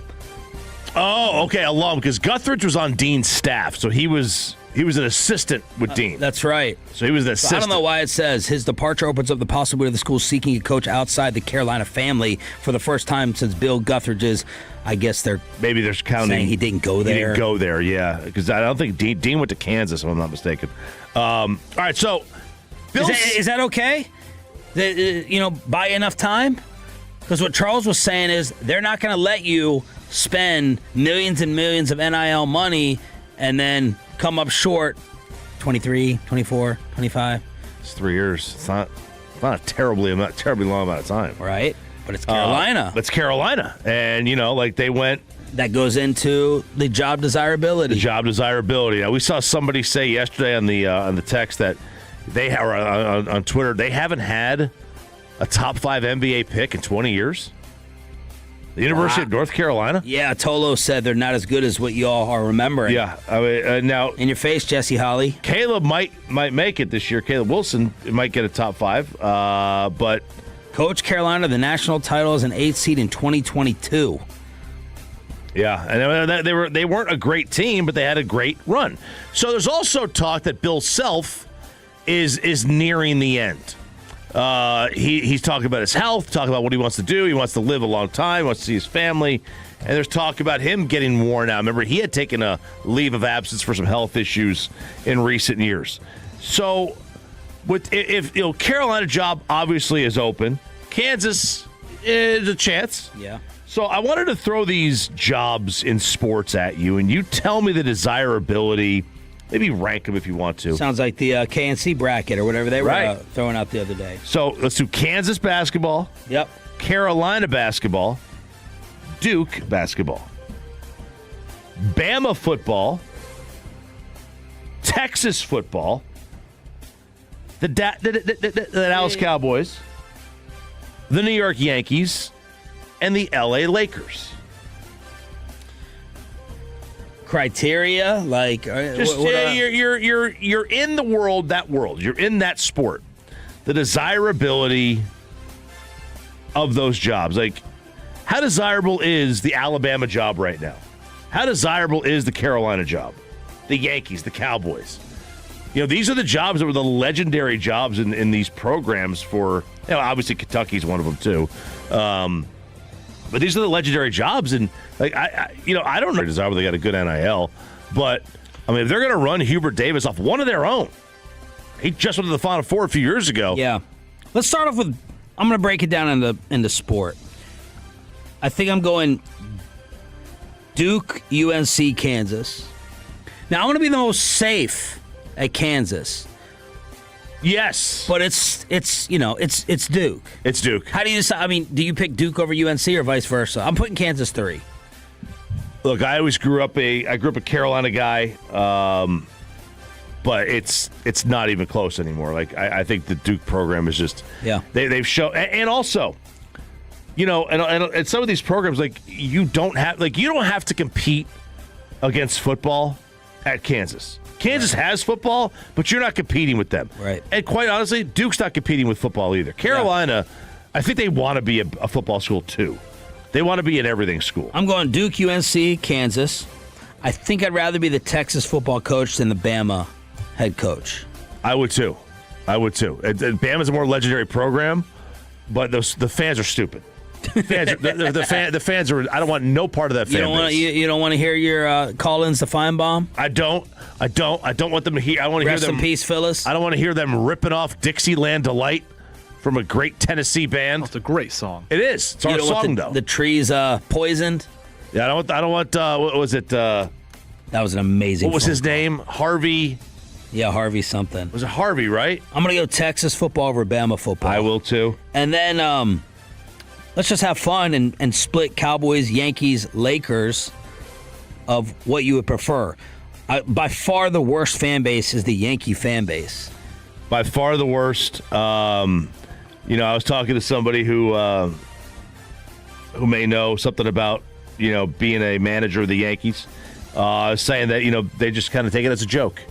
They take the fans and the media, not the fans, but they take the media as like, these guys are going overboard. Listen to this. Look what they wrote. You gotta be kidding me. So I think you gotta take it if you're the manager there. You gotta take it like whatever. The Yankees seem to have. But Aaron Boone responds. He goes on that. Was it John Boy? John Boy. That's right. He goes on that podcast and he'll fire back. Yeah, he does. Talking baseball podcast. Yeah, imagine me and Brian Cashman. I know.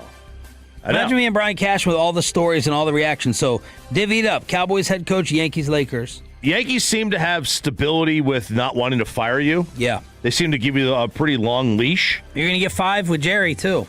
You're going to get 5 with Jerry. I think the Lakers would be third. Just because basketball, they seem to recycle managers so easily. I'm gonna go basketball third. Players have the most control. Yeah, and then it's just like, what is a more prestigious job? A job with the Cowboys, a job with the Yankees, or not even prestigious? It's probably. I think the more prestigious right now is manager of the Yankees. I think, and then I'll go Cowboys second. Yeah, and maybe more prestigious right now. I don't know what's a better job. I would assume the Cowboys job is a better job because it's probably going to pay you more. Well, the Yankees are going to win more. The Yankees are going to win more. They're going to be in the playoffs. Yeah, that's true. But I think the Duke won't be the best one of the basketball ones without question. So, man, I'll tell you, now you got to figure out where they're going to go with it, and are they going to take your coach? I know Peyton has mentioned Grant McCasland, or you mentioned Grant McCasland was one of the guys that was up for it, and Peyton throws North Texas out there, even though he's at Texas Tech now. That would suck. That would suck if you are if you're Texas Tech and you go and you lose your head coach. It really would. Speaking of head coaches, this is the new Providence head coach, Brian Hodgson. Oh man. Introduced for the job. Aiden, get his wife on there. Get look this up on the fan cam, baby. Her name is Jordan Hodgson, Hodgson, and this is a good line. It's a good line to start your press conference. I want to thank my family. Steve talked about it. My better half, my beautiful spouse here, Jordan, my son Jet, who you'll hear plenty throughout this speech. If you ever want to question my recruiting abilities, just take a look at my wife, Jordan. Good. That was a loud applause. Loud applause. Great loud line. applause. And he's, this is not like this isn't Alan Richardson. No. I mean, he's got hair. I got more hair than this guy has. Yeah, he's got a weird. We call it a peninsula. Okay. We call it the peninsula haircut. Yeah. He's got the state of Florida in the front of his head. That's kind of what we call that. I could. Who was the biggest mismatch? People accuse us of this all the time. Yeah. Who was the biggest mismatch amongst your friend group that is there like an obvious where people are like, oh, this guy must be a Pringles can. He must be rich. It's got to be the money. I'm talking about your friend group. Now, you don't have to out your buddy. Yeah. You can reference it. You can allude to it. But you don't have to sit there and out the couple. Is there someone where you're like, or vice versa? Like, she's ugly. She's too ugly to have him. Or he's too ugly to have her. I don't want to go. I don't want to say that one. Is it people that we know? Maybe, yeah. Yeah. Okay. Bobby. Is it just Bobby? That's what Clarence Hill would say. Bobby's the one. Bobby doesn't belong with. You think Bobby's got the biggest mismatch? Bobby's got a pretty big mismatch. He does not. He doesn't. She's too good for him. She's way too good for him. He doesn't deserve it. Pepe, anyone is Los Hombres sticking out? Nothing really. They're pretty much all even. I mean, maybe one, but there's nothing that really stands out here. In my group. What But do you think? I'm looking up Jordan Hodgson right now. She graduated at Alabama in 2021. That's right. She's SEC hot. Yeah. Yeah. She's a baddie. And what's SEC hot? It's just that's where it's at. That's like just you. No one below a 7 there. If you're below a 7, you get lost. You stick out on campus. If you're a girl on campus at an SEC school and you're like below a 7, you stand out. All right, Tolo Chris is weighing in. Sarah over Chop, Kristen over Bobby. Aiden, come in here. I'm going to have you answer this. Aiden is just brutally honest. Rank me, Choppy, and Bobby on the mismatches. You can be totally honest. No repercussions or backlash. Let's make Bobby sure. at the 1, you at the 2, RJ at the 3. Dang, Aiden! Wow. Get Caitlin back here. Wow. Whoa. College basketball. He said it this time, not me. College basketball kegger right here. You know what? I think he was just saying my wife was hotter. Not that I was uglier. There you He go. was saying my wife was That's hotter. it. Not that I was uglier, right? Be respectful. Were you being respectful to me? You just call me ugly. College basketball kegger right here on 105.3 The Fan. Choppy has your MLB season degenerate for the game that gets kicked off tonight. Rangers, Phillies tomorrow on this station. Your Major League Baseball degenerate for the season on the home of the Rangers next. After we save you some money.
Frankel, if you've been injured in a car or truck wreck, call Frankel first, 214-317-3333. With Frankel, there's never an out-of-pocket cost. They only get paid when you win. Frankel, the go-to car and truck wreck attorneys in Dallas.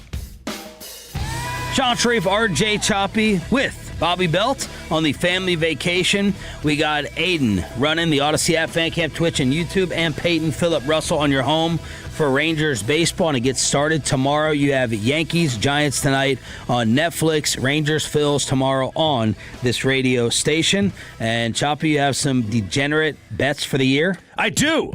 By the way, the last time the Rangers opened up with the Phillies, they hung a banner at the Globe. Just saying. I'm not saying, but I'm just saying. All right. So I went and looked at some odds for some various categories around the Major League Baseball awards list, and I think there's some value here. So if you want to play some wagers, most home runs, Judge and Shohei are your favorites. Judge has hit 50 home runs in back-to-back years. I mean, he already has tied the Major League record for the most 50 home run seasons. Wow. So one more and he's got it. But I'm going to go with Kyle Schwarber. You get good value. He hit 54 last year. You get 8-1 value on him to win the home run title. He's a lefty. It's a good hitter's park. How about Schwarber? There's also two other players if you want to take a little bit long shots on. Matt Olson, Braves. He won the home run title a couple of years ago. He's 30-1. And Jack Caglione of the Royals, he is 75-1. Now, why would I put Kansas City there? They moved the fences in. Oh. They moved the fences in this year. So that's going to be big. I also think that might impact a Bobby Jr.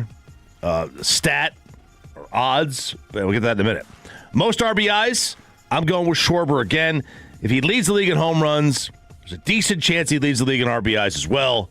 So go with Kyle Schwarber. If you're going to do Kyle Schwarber for the home runs, back it up with the RBIs. And what's his odds on the RBIs? RBI? I think it was like 11-1. Most strikeouts. I love Garrett Crochet here. He led the league last year. I expect the same. You get about 8-1 value on 7-8-1 value on him as well. Is Schwarber, by the way, an example? We used to have this fight over Romo, CC. Is Schwarber an example of getting your best shape and you'll ball out? Now, look, he had some nice years in Chicago. He did, yep. Early on, then he got hurt. They got worn down. Right. But now, 32, 46, 47, 38, and 56. Yeah. And he's slimmer. Right, and he's DHing now. Obviously, he was always just a DH, but back when he was in Chicago with the Cubs, they had to put him in the outfield because they didn't have the DH of the National League yet. Now they've got it, and he's able to DH a lot and stay as healthy as you can because that happened with Ortiz and Edgar.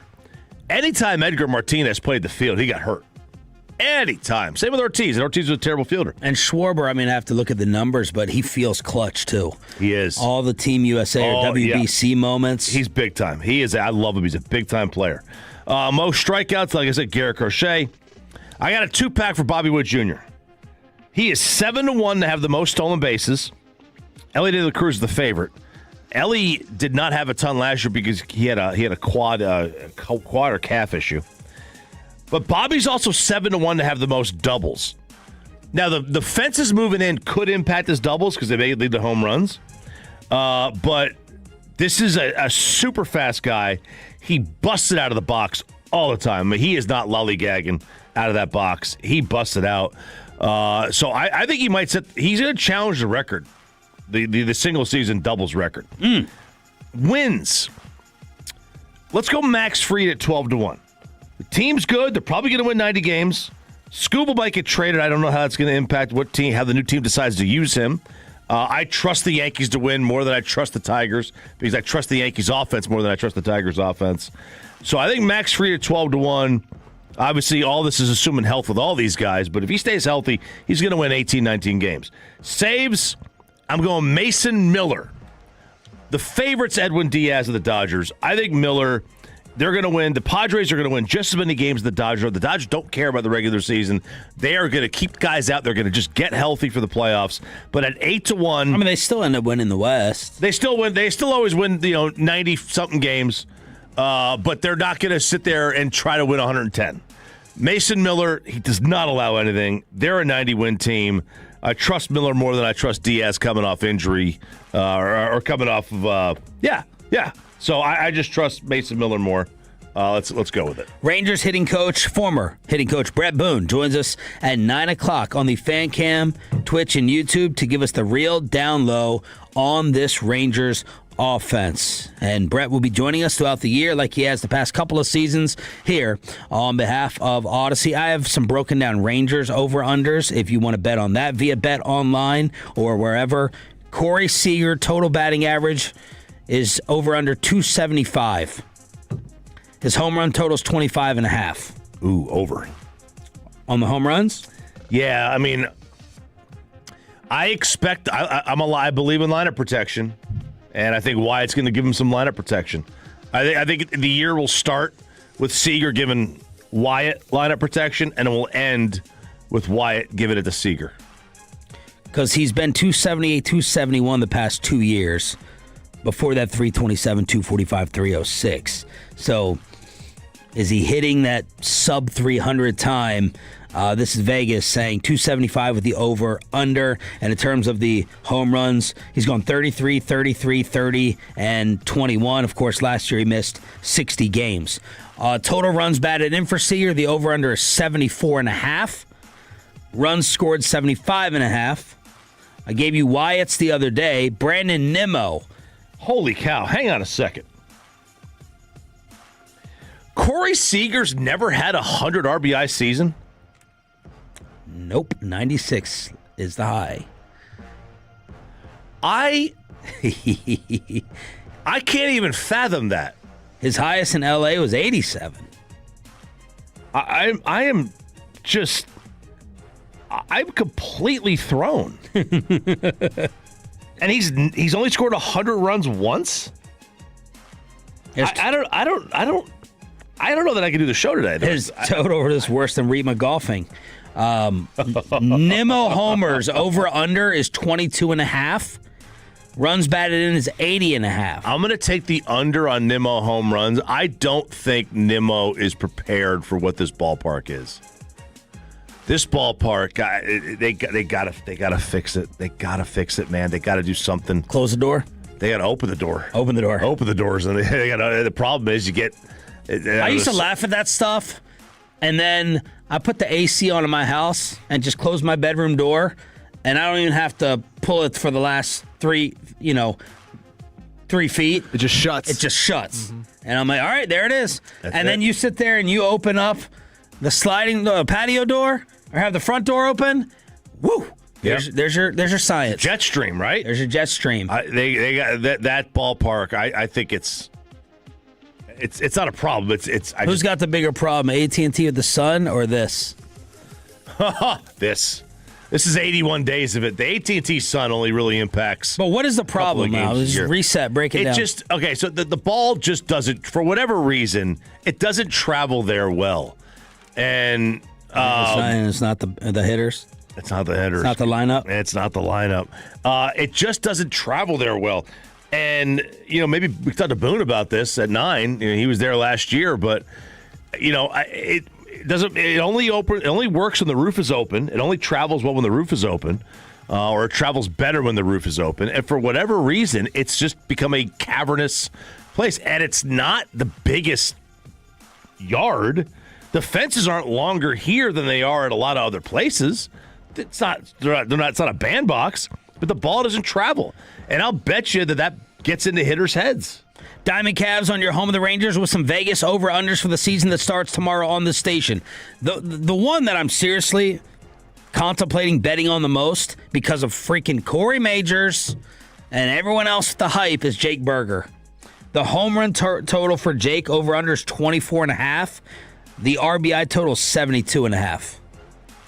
What did Jake have last year? Let's look it up. While you look that up, Josh Young, total homers. Oh, my goodness. You want to guess the over-under for Young? Because of the amount of games he'll play, I'll say 16.5. 14.5. Not far off. Wow. 14.5. The runs batted in 59.5. Berger had 16 home runs last year. He had 29 the year before. In 2023, that's that ballpark, man. In 23 he had 34 home runs. In 24 he had 29 home runs. And then last year he had 16. Now he played 30 fewer games. Yeah. But, if he's getting 29 home runs in 137 games and 34 in 141, that's not a jump. To get from 30 to get 30 more games, he's not going to get a double the amount of home runs. So there's something, yeah. Let's give you the pitching numbers. Evaldi over-under win total is 11. DeGrom is 11.5. The ERA for Jake, over-under is a 3. Your boy, Mackenzie Gore, the win total over-under is 10. And for Jack Leiter, it's 9.5. Oh, I like the over on Mackenzie Gore at 10. I like that, man. I don't know. I don't know why it would be. I mean, maybe they did the offense he's going to leave a lot of 1-1 games or 0-0 games. And he can get blown up. Absolutely. I expect them to have a decent year, but that offense may keep them from leaving games with a position to be in line for a win. There it is, your Rangers preview on your home for Rangers baseball. Tonight, it's on Netflix for the Yankees and the Giants, and then Rangers filthy tomorrow on this radio station with all the usuals. Jared Sandler, Hicksy, and Eric Nadell. Oh. Now, how hyped up are you in your prep and set up for opening day versus March Madness first 2 days? Oh, it's not even close. It's March Madness. I'll watch. I'll tune in tonight. I'll tune into the Netflix. I want to see what Netflix has to offer, right? I want to see that. I love watching Aaron Judge play. Anytime I can see Aaron Judge play, I'm going to do it. And then I'll be all in on the Rangers. Now, what time was that game, did you say, tomorrow? Or on Thursday? The Ranger game? 3:15. 3:15. Perfect. I don't have to miss any March Madness. It's perfect. March Madness games won't start till the evening. And then Friday, we're going to have a lot to talk about at Just Love Coffee in Grand Prairie. So stop on out.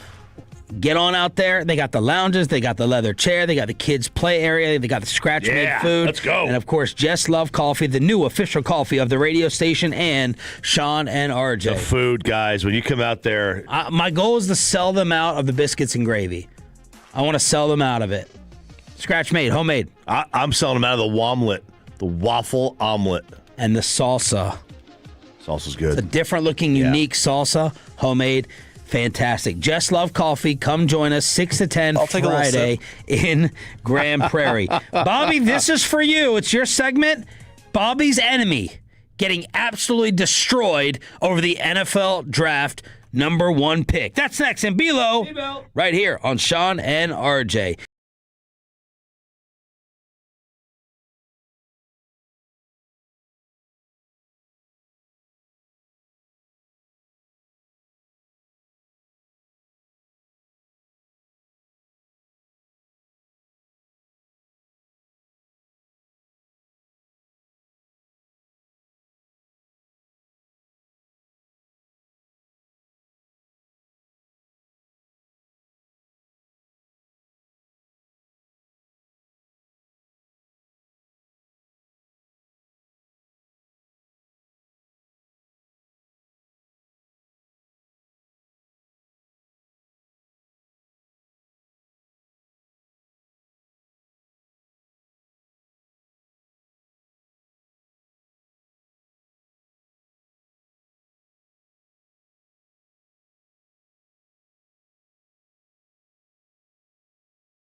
Chevrolet Grapevine today. The #1 Chevy dealership in the world 3 years straight. More new Chevys than anyone else, all priced to sell. Visit ClassicChevrolet.com. This is Texas. This is Classic Chevrolet. Together, let's drive, relax, enjoy the difference based on new Chevrolet registrations 2023 through 2025. The great Bobby Belt.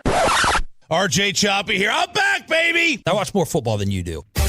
This is for Roberto, who is on the week-long family vacation, and it's our Cowboys Insider segment brought to you by Academy Sports and Outdoors. This is our NFL segment on 105.3 The Fan. Sean Sharif, RJ Choppy, Brett Boone, former Rangers hitting coach, gets you set for the season at 9 o'clock this morning on the FanCam, Twitch, YouTube, and, of course, the Odyssey app. Odyssey.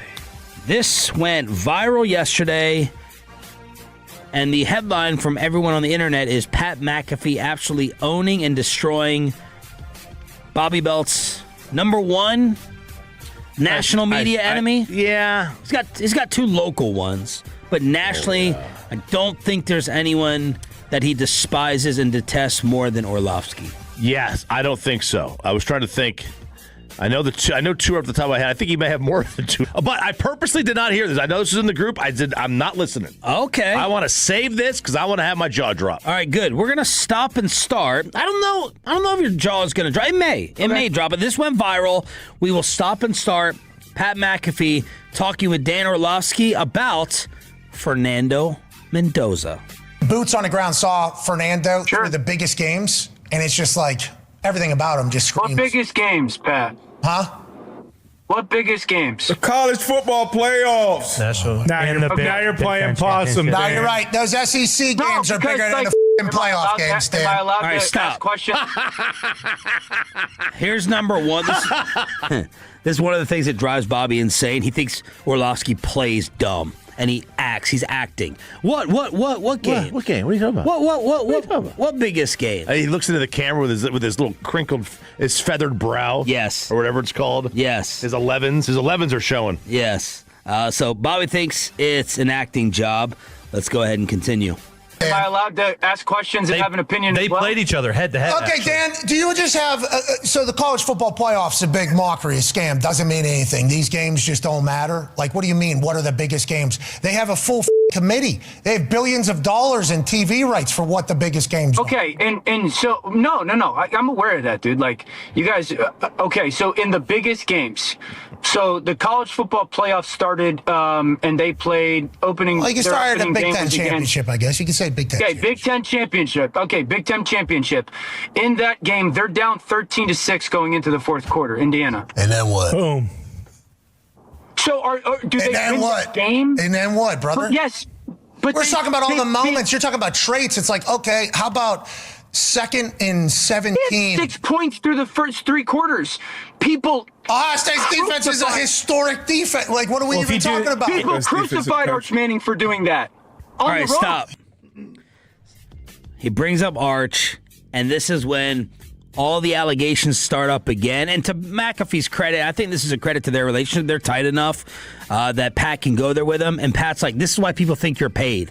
This is why people think you're paid off and that you are part of the CAA agency and you're a Peyton and Manning family bootlicker. That's what you are. That's what he's been accused of. Why the hell are you bringing up Arch? Who gives a freak about Arch Manning? Arch Manning had a nice highlight reel at the end of the season. Otherwise, he was made fun of as an overrated player. He had a disappointing season. Yes. But the arrow's up.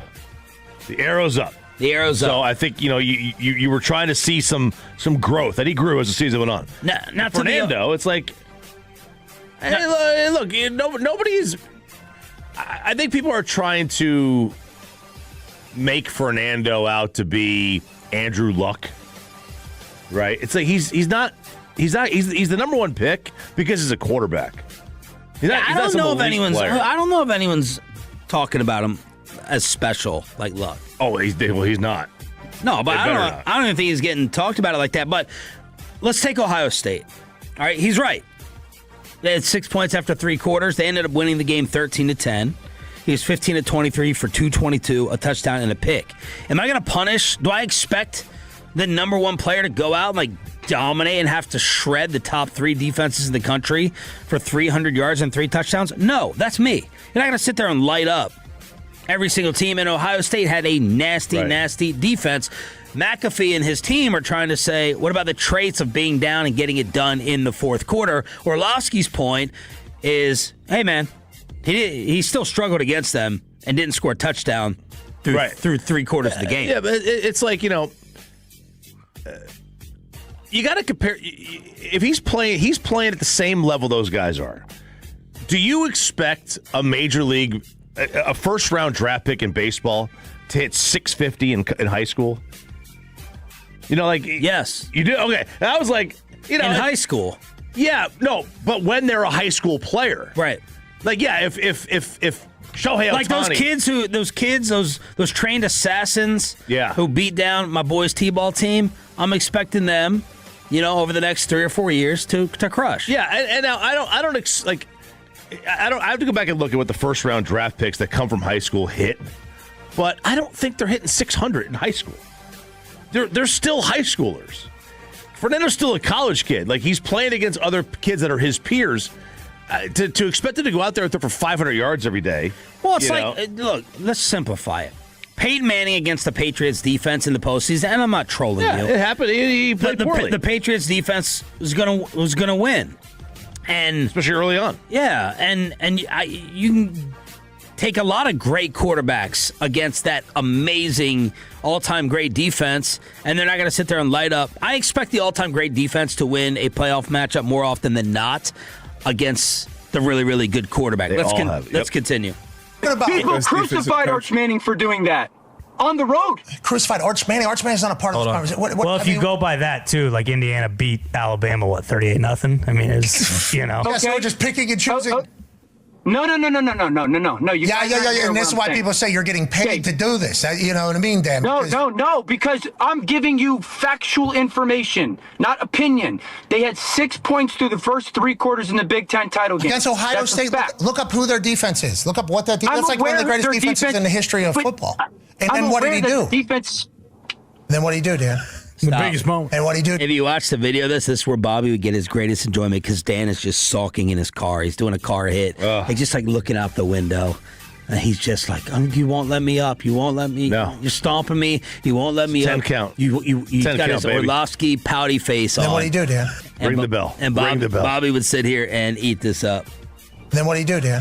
The biggest moment. And what do you do, Dan? The biggest court. Charlie Becker. I think he threw the post to start the second half, which is a great throw and a great recognition. And a huge moment after getting beat, so mental toughness is there, and then obviously being able to take a shot. He cracked his rib on the first play. I mean, there's just like, you know, because then you're going to hold injuries on the other side. It's like, well, how about first play, a Big Ten championship guy gets this, and then takes 2 plays off.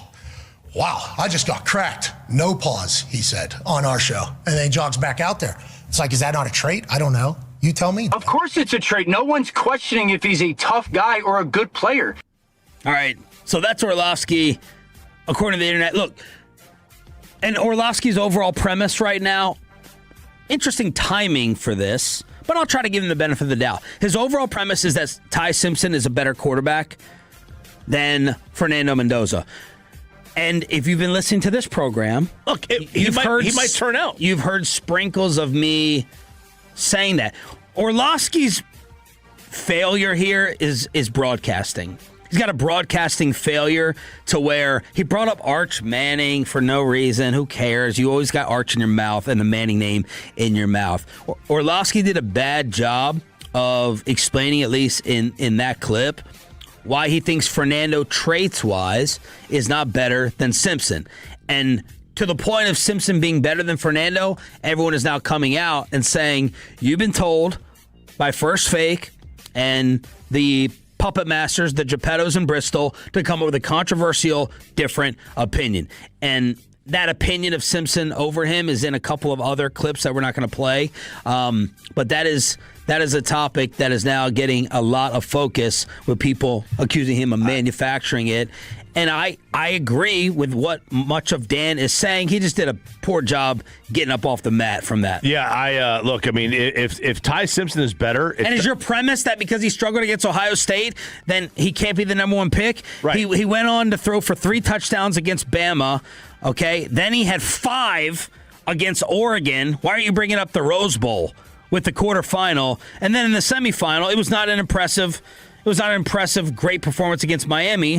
186 in the air, 0 touchdowns, 0 interceptions, and the John Elway type run. So he didn't have any amazing game against Miami. Did not have an amazing game against Ohio State. And then he didn't throw for 200 yards against Bama or Oregon. He just had 8 combined touchdowns as they took Oregon apart. I mean, should Peyton Manning not have been a number 1 pick because he couldn't beat Florida? Right. And he struggled every year against Florida. And I think he threw like 4 picks in one game. Ohio State's a great defense. You're going to run into, I don't care who it is. I don't care if it's Patrick Mahomes or Josh Allen or Drew Brees or Manning or Brady or Montana. They're going to run into a defense that gets them. Just the reality of it. Tom Brady looked bad in 2 games against the Giants in the Super Bowl. It's not indicative of Tom Brady's career.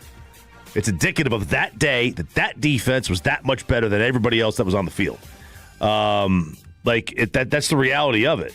And Ohio State is going to have the 2nd, the 5th, and the 6th pick of the draft, or whatever, on that defense, up the middle, where nobody wants to play, right? And you want to be strong up the middle on defense? Ask Broadus, he'll tell you. Look at that Ravens defense, 2000. Strong up the middle. That Ohio State defense, strong up the middle. It's tough, man. It's going to be tough to beat that team. Now, this is setting up, and Orlovsky's going to remember this. And I think he has a chance to be right because I've talked about Ty Simpson's traits. Will McClay would roll his eyes right now. Ty Simpson. I like Ty.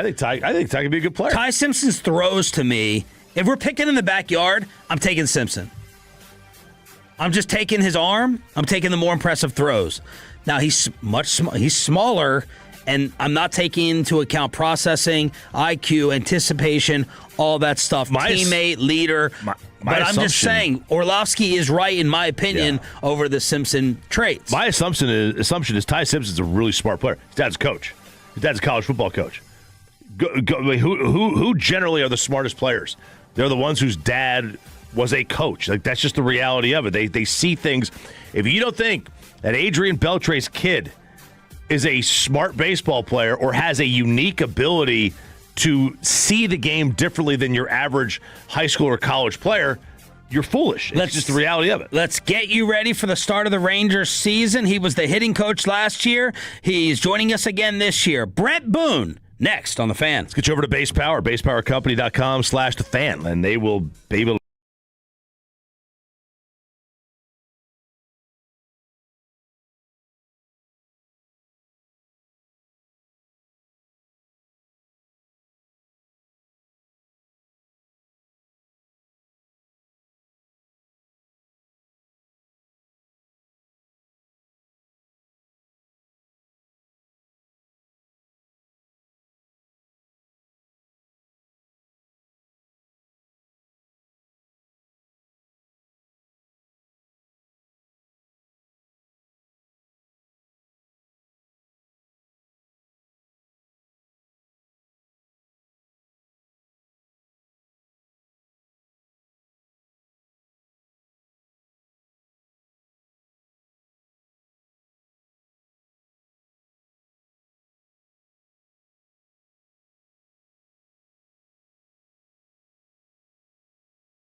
Dallas-Fort Worth. Let's go, Cowboys. An Odyssey sports station.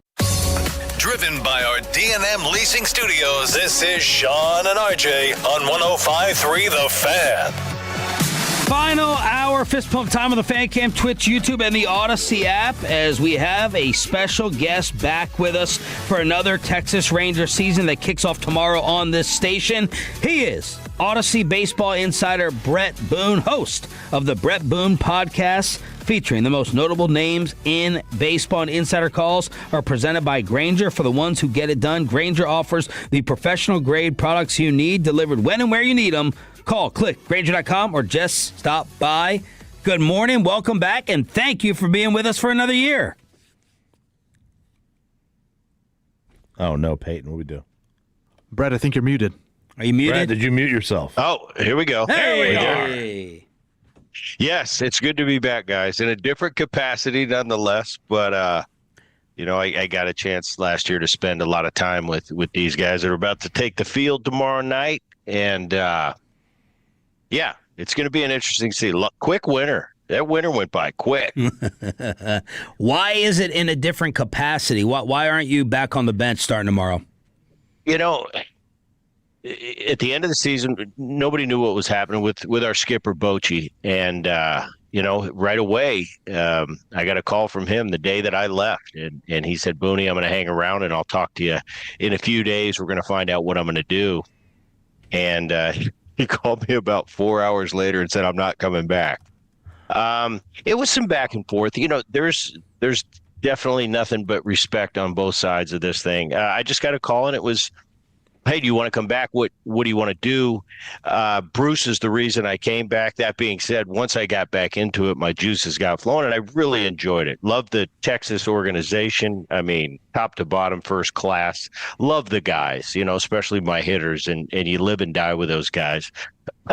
But just the situation and how it was going to play out, my capacity, the atmosphere around me, it just didn't work out. And we talked about staying in the organization as a special assistant. And just as of now, that just hasn't come to fruition. But I have nothing but good memories in Texas and nothing but good things to say, like I said, about the organization, about the guys. I learned a lot last year because you're in this game, and this is all I've done my whole life, from my childhood to present. And you get to a point, you get a little cocky sometimes and think, well, I've been there and I've done that and I've pretty much seen everything. And then all of a sudden you throw that uni back on, get in the cages with those guys and start grinding. And you realize, man, I didn't know it was like this. I talked to my coaches the whole season and they were laughing at me because they said, Booney, we knew you didn't know what you were getting into. In a good way, but it made me want to go back and personally apologize to every coach that I ever played for, thinking I had no idea what was going on with you inside in that coach's room on a daily basis. But a great experience. I want to be back on the field, hopefully in the near future. But right now, it is what it is, and hey, I'm going to be with you guys for the season, and doing my podcast media wise. So. This is where we're at right now. Brett, a lot of the names that we're previewing were names that you had in that second half. Right. We'll get to the names specifically. If you want to break them down now, you can. But why did it never fully click for the offense? Because that is the major question still with this 2026 team to go along with this staff. Why didn't it ever fully get going for the offense, in your opinion? Well, I think, coming in, they had a rough year, won the World Series, had a rough year the following year, and it kind of continued. It spilled over into the 25 season. I look at the talent that's on that team. We were really banged up last year. And at the end of the day, of course, we went 81-81. That was disappointing.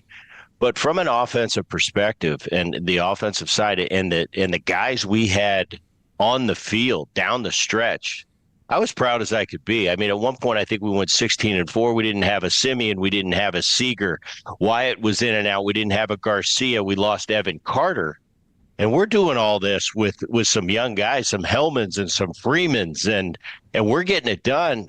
And at the end, if you don't pay attention, you didn't Seager missed at least 2 months last year of the season. Yeah. He's an MVP type player. Jock Peterson had the worst year of his career. I mean, you add all those things up, and I kind of wanted to, you get the critic. It comes with the job. You get the critique, and it's like I kind of want to go to the critics at 81 and 81 and go, well, look at what we had, and tell me what you would have done with this situation. As far as the pitching down the stretch, we had Nathan Eovaldi, who was a Cy Young candidate all year, as good as I can imagine somebody pitching. He went down. We lost him. We lost Tyler Mahle for a huge chunk of the season. Jacob was in and out of the rotation at times. So it's not like we had cohesiveness where, hey, we were cocked and ready to go. Everybody was healthy all year. We were kind of patching things together as we went.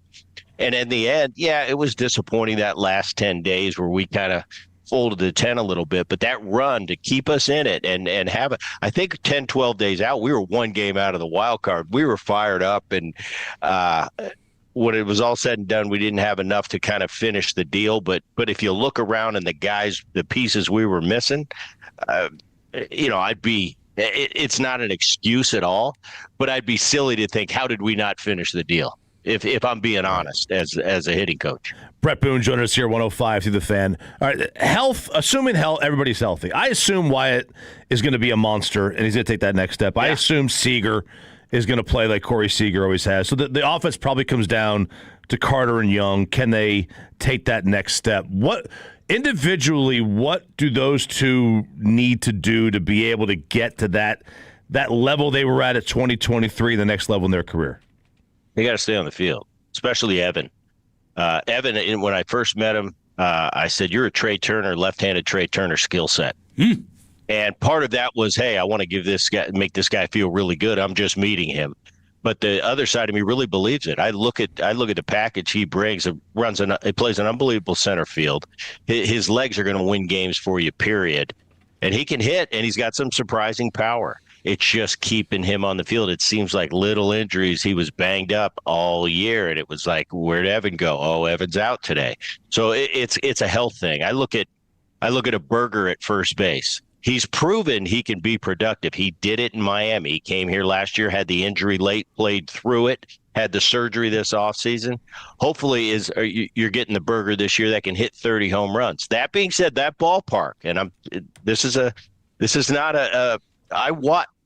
I went on the road, and I was very astute at checking out my surroundings. We were playing in a different ballpark than everybody else was last year from an offensive perspective. And I know as a player, I played a lot of games at Safeco Field back before they moved the fences in, and it's a big ballpark. And I'll tell you, players can get mentally beat up when the ballpark's playing really big. Last year, for whatever reason, I'm talking to the veterans, Marcus Semien.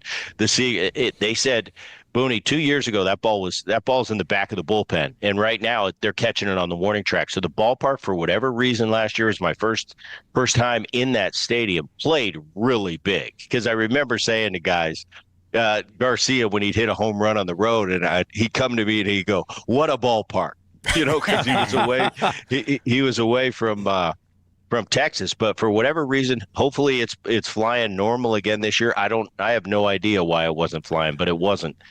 So that's going to be a factor. Berger, it doesn't matter what ballpark he's in. If he's swinging the bat well, he's got that kind of next level power. Seager, same thing. There's not a ballpark that can keep Seager in the yard, but for your normal player, when the ballpark gets big, especially in the gaps in the center field, it becomes a mental thing, and it can wear on you as an offense. And you start to tweak your swing to fit the ballpark. That's not a good thing.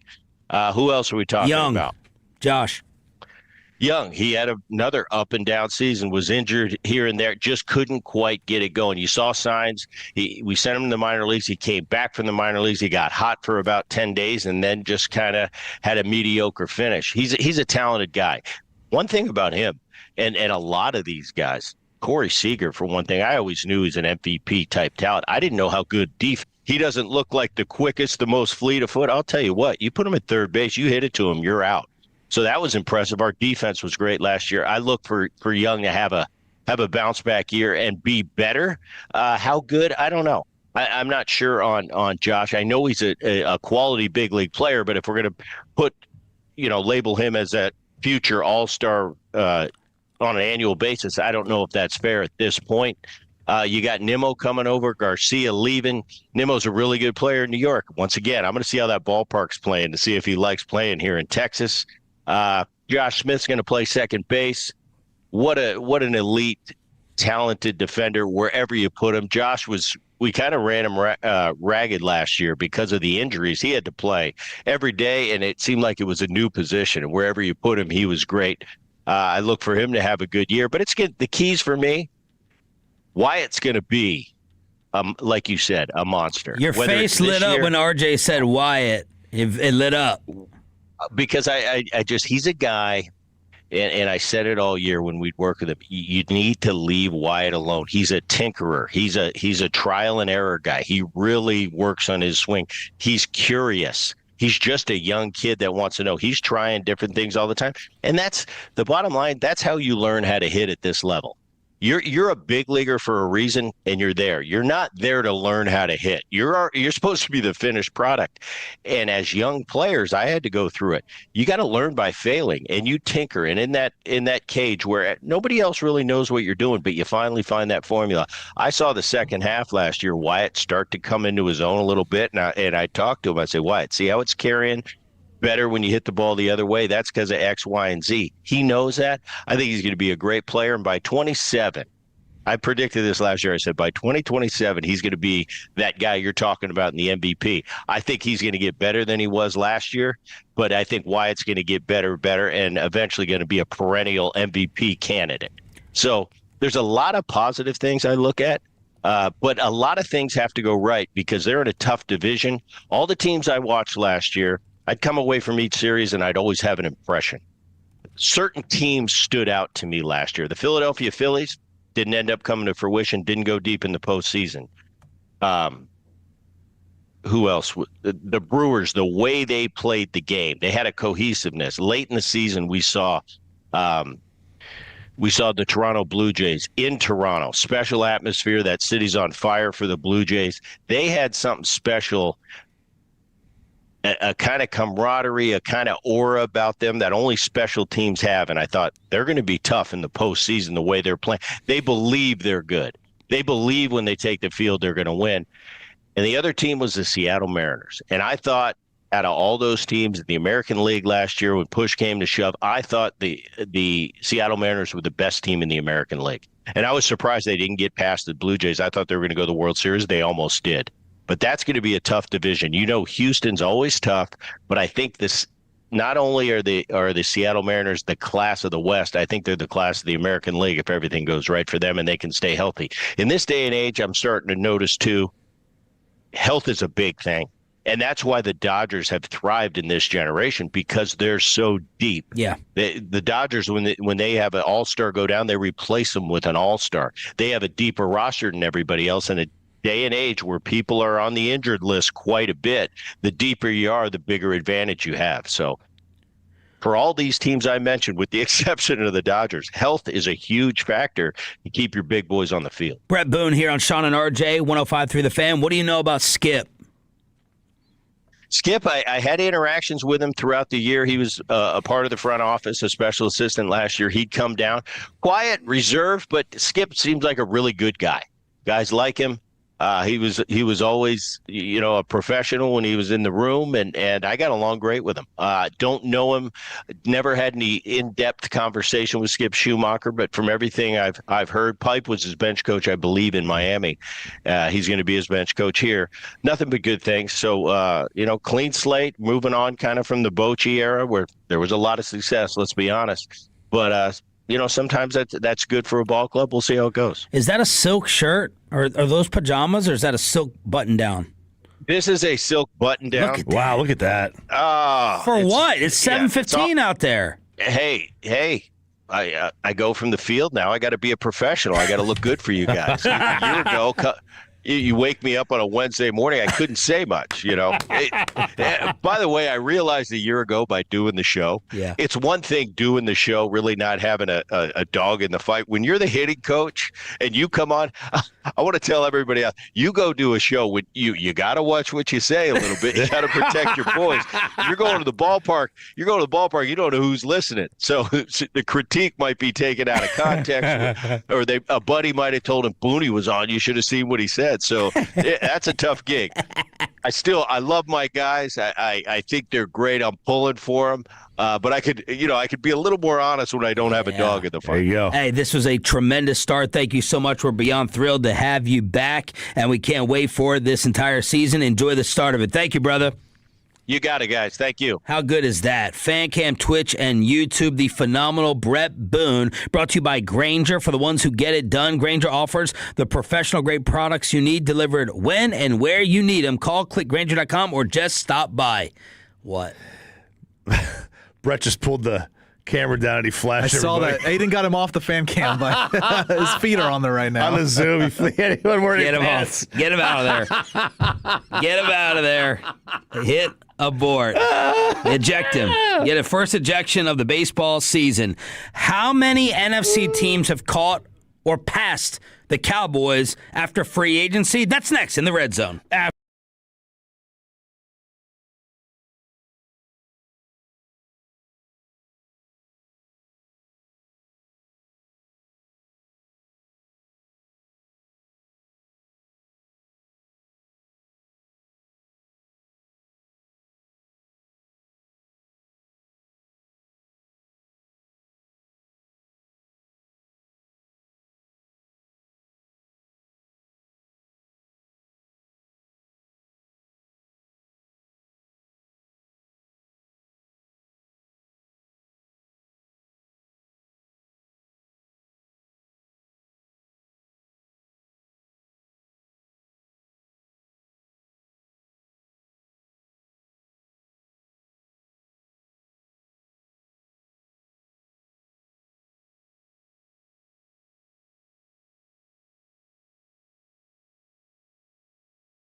Brought to you by the Personal Injury Lawyers, Frankel and Frankel. If you've been injured in a car or truck wreck, call Frankel first, 214-817-333-3333. With Frankel and Frankel, there's never an out-of-pocket cost. They only get paid when you win.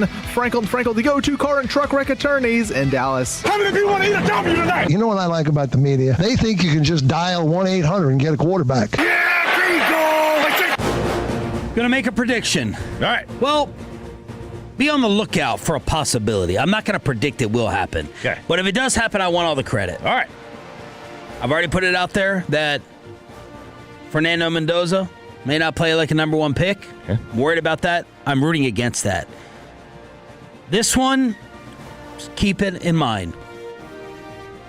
Wall of takes? It could be wall of takes. All right. The Rams should be very afraid of the Puka extension. Oh, he's a bit of a. I think he's more than a bit. Yeah. Well, pun intended here. Yeah. A woman in California has filed for a temporary restraining order against Puka Nacua over allegations that he bit her. Though a judge declined to grant the order pending further review. She also claims he made an anti-Semitic remark while the two were hanging out on New Year's Eve. Puka's attorney, Levi McCathern? Oh, wow, over here. That's the Cowboy attorney. Yeah. How the heck did he get attached to Puka Nacua? Hey, I don't know. That's a good question. Levi vehemently denies the allegations in a statement, saying that they're false, they're damaging. The woman was hanging out with Nacua and a group of friends on New Year's Eve. They were at dinner early in the night when Nacua allegedly said, F the J. A completely sober witness has stated unequivocally that Puka never made the comments. Later in the night, allegedly bit the woman in the shoulder, which came after he had allegedly just bitten another woman's thumb. McCathern did not dispute that a bite allegedly occurred, but he did downplay the incident, saying it was just horseplay.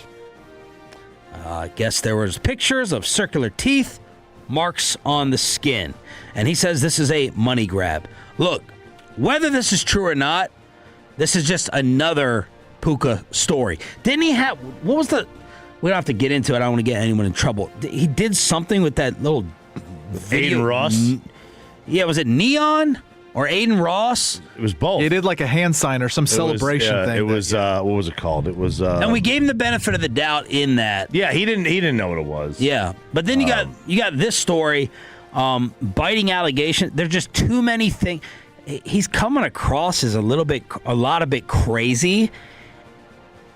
I don't think that, like, something, I think something, forget about George Pickens and worrying about that. That's nothing compared to, like, Puka's acting like he's taking a lot of shots to he's acting like, who's that? For the 972, it says he sounds like he's microdosing rabies.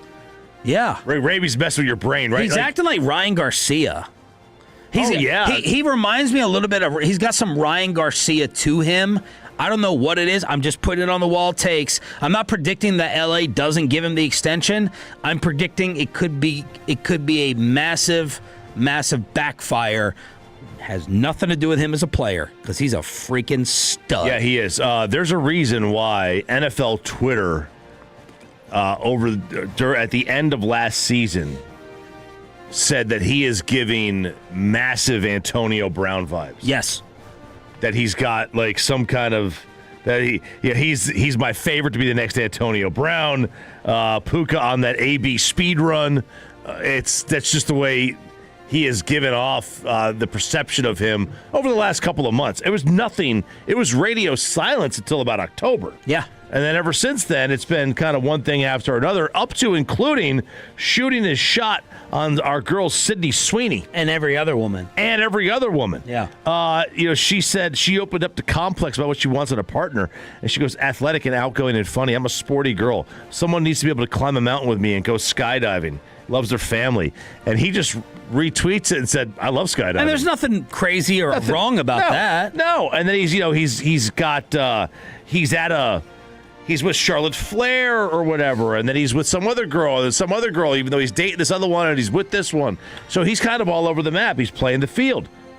He's with just seemed like Sarah Safari, who... Well, you had asked, is he dating around or is it for clout? Like it comes across as like a little cloudy. He's trying to... He's clout chasing. Being a wannabe. He's clout chasing, right? He's going on with influencers. He's on like 3 or 4 dates with fitness influencers and stuff. Hasn't he made comments about concussions too or something? Or he's just like, I'm strong. Not that I remember. He might have. I mean, he seems like a caveman. He seems like a caveman. It tracks. It does. But this is the situation that the Rams are going to find themselves in because they're going to have to make a decision here. Generated controversy in December by claiming on a live stream concussions are all in your head. He believes they're literally all in your head. Not real. Yeah, they're literally in your head.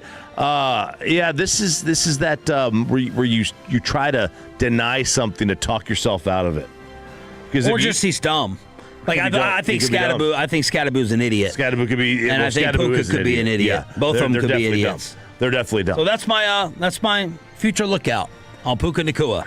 Okay. After this recent story. I'm not. I don't hate it. I don't hate it at all. All right, let's get to the teams that are most improved according to the so-called experts at this point in the offseason. All right, so... And how many are in the NFC? Yeah, that's the problem. How many are in the NFC?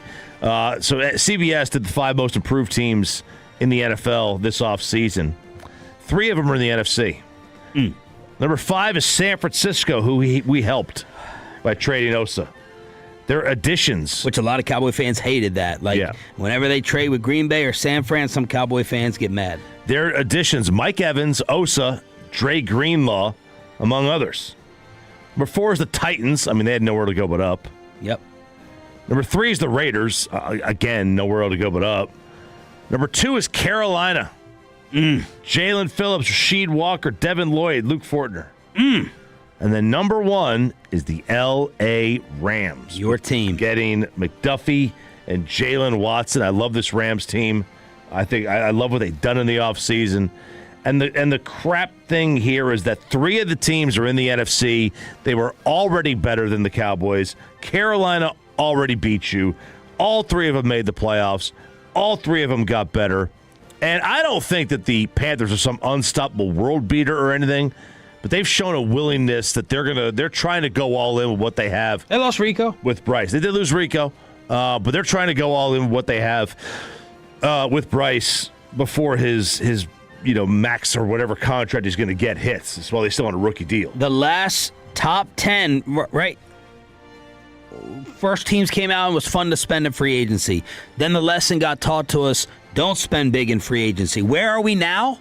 The last 10 top free agent spending teams with improvement over the previous season. 2025 Patriots plus 10. 2024 Eagles plus 3. 2023 Ravens. This is the last 10 top free agent spending teams. 2024 Eagles plus 3. 23 Ravens plus 3. 22 Jags plus 6. 21 Pats plus 3.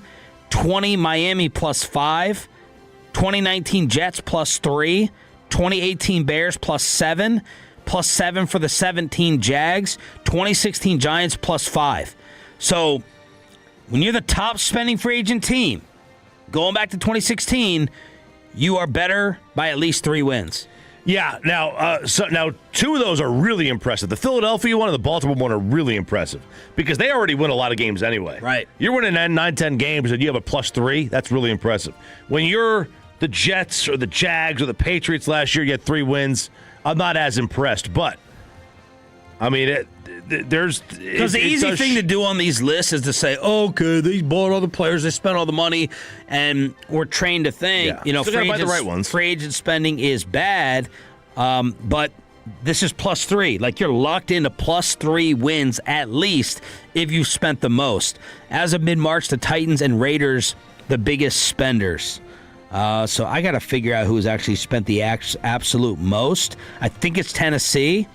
So when we're predicting, keep that in mind for plus 3 wins for the Titans if they end up spending the most by the time we start the regular season. For the Fantex, yesterday you praised Joe Burrow for hanging out with influencers all the time. Now you're chastising Puka I'm not chastising her for hanging around with influencers. No, I didn't say anything about Joe hanging out with them. I mean, I don't care that he hung out. Either one of them hung out with him. Puka's issue is like all these things that he's doing in his offseason. He is on a generational run. Yeah, he seems sporadic to me. He seems sporadic. He seems sporadic. I don't care who he sleeps with, who he messes around with. If you bite someone and cross the line, that's a problem. Everyone has their little kinks, Ask. Speaking of, found out our boy Aiden over here. Uh-oh. He looks scared. Aiden's into the Rex Ryan. Oh, the feet? Oh, no, the Brett Boone. He is. He's sitting over here because we talked about Brett Boone, and when Brett lowered his camera, we got a good look at the legs of the feet, and Aiden's like, yeah, didn't even have to pay for the feet. He got worked up. He said, I didn't even have to pay for the feet. I'm like, Aiden, I did not think he'd be on Feet Finder. Yeah. Man. Hey, tell me how much money you can make off that. We're trying to get Sarah. Does she have great? How often does she get pedicures? She doesn't get them that often. She doesn't need them. Hairless feet. Yeah, but that doesn't take care of the toes. Toes look good. They're not hammer time. Yeah, not ratchet. Okay. And she bought some fake toenails. They actually look pretty good. Fake toenails. Yeah, like the stick on, press on. Stick on, the press ons. Yeah, the glue ons. Does Mackenzie go and burn that money like my wife does? No, she doesn't get mani-pedis? There's just the fingernails. Yeah. That's manicures. Yeah. Yeah, but but she goes and gets them once a month? More? Oh, no. This is every few months. She'll just randomly. She does it herself. That's ratchet. She's got to work on that. I don't know about that. She's got to work on it. It's got to be every. I don't know if Peyton's got that. Every 3 weeks. Sarah goes every 3 weeks. No, it's definitely not that. What she taught me is to judge. Yeah, the gap. Yeah, I don't think you're aware of it. You're not. Unless she has you judge the gap right here. Yeah. If the nail is far away, then she's telling you the truth, and you're right that she's going once every few months. Yeah. If that nail is all the way down here, secure to the skin, tracker. So tonight I need to say, ooh, that gap looks a little big right now. If there's no gap, she just got them done. And now if there's no gap and she hasn't got them done for a few months, she's got a vitamin B deficiency. You got to work on that. No, don't work on it. That's saving you money. That's good. Oh, yeah. Give her some biotin. Give her some vitamin D. All right, it's the red zone here. Aiden, you don't look over here for that. The feet, baby. Vitamin Look T at that. for them toes, Look boy. at that. Vitamin T for them toes. He is Aiden. in the feet. Red zone right here with Sean and RJ with Roberto on vacation here on your home of the Cowboys and Rangers. Alec Medford is shaking his head out there in the hallway. That leads to crosstalk with the KNC Masterpiece after this.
Get upgrade your vehicle. Get a classic Chevrolet in Grapevine today. The #1 Chevy dealership in the world 3 years straight. They've got more new Chevys than anyone else, all priced to sell. Visit ClassicChevrolet.com. This is Texas. This is Classic Chevrolet. Together, let's drive, relax, enjoy the difference based on new Chevrolet registrations 2023 through 2025.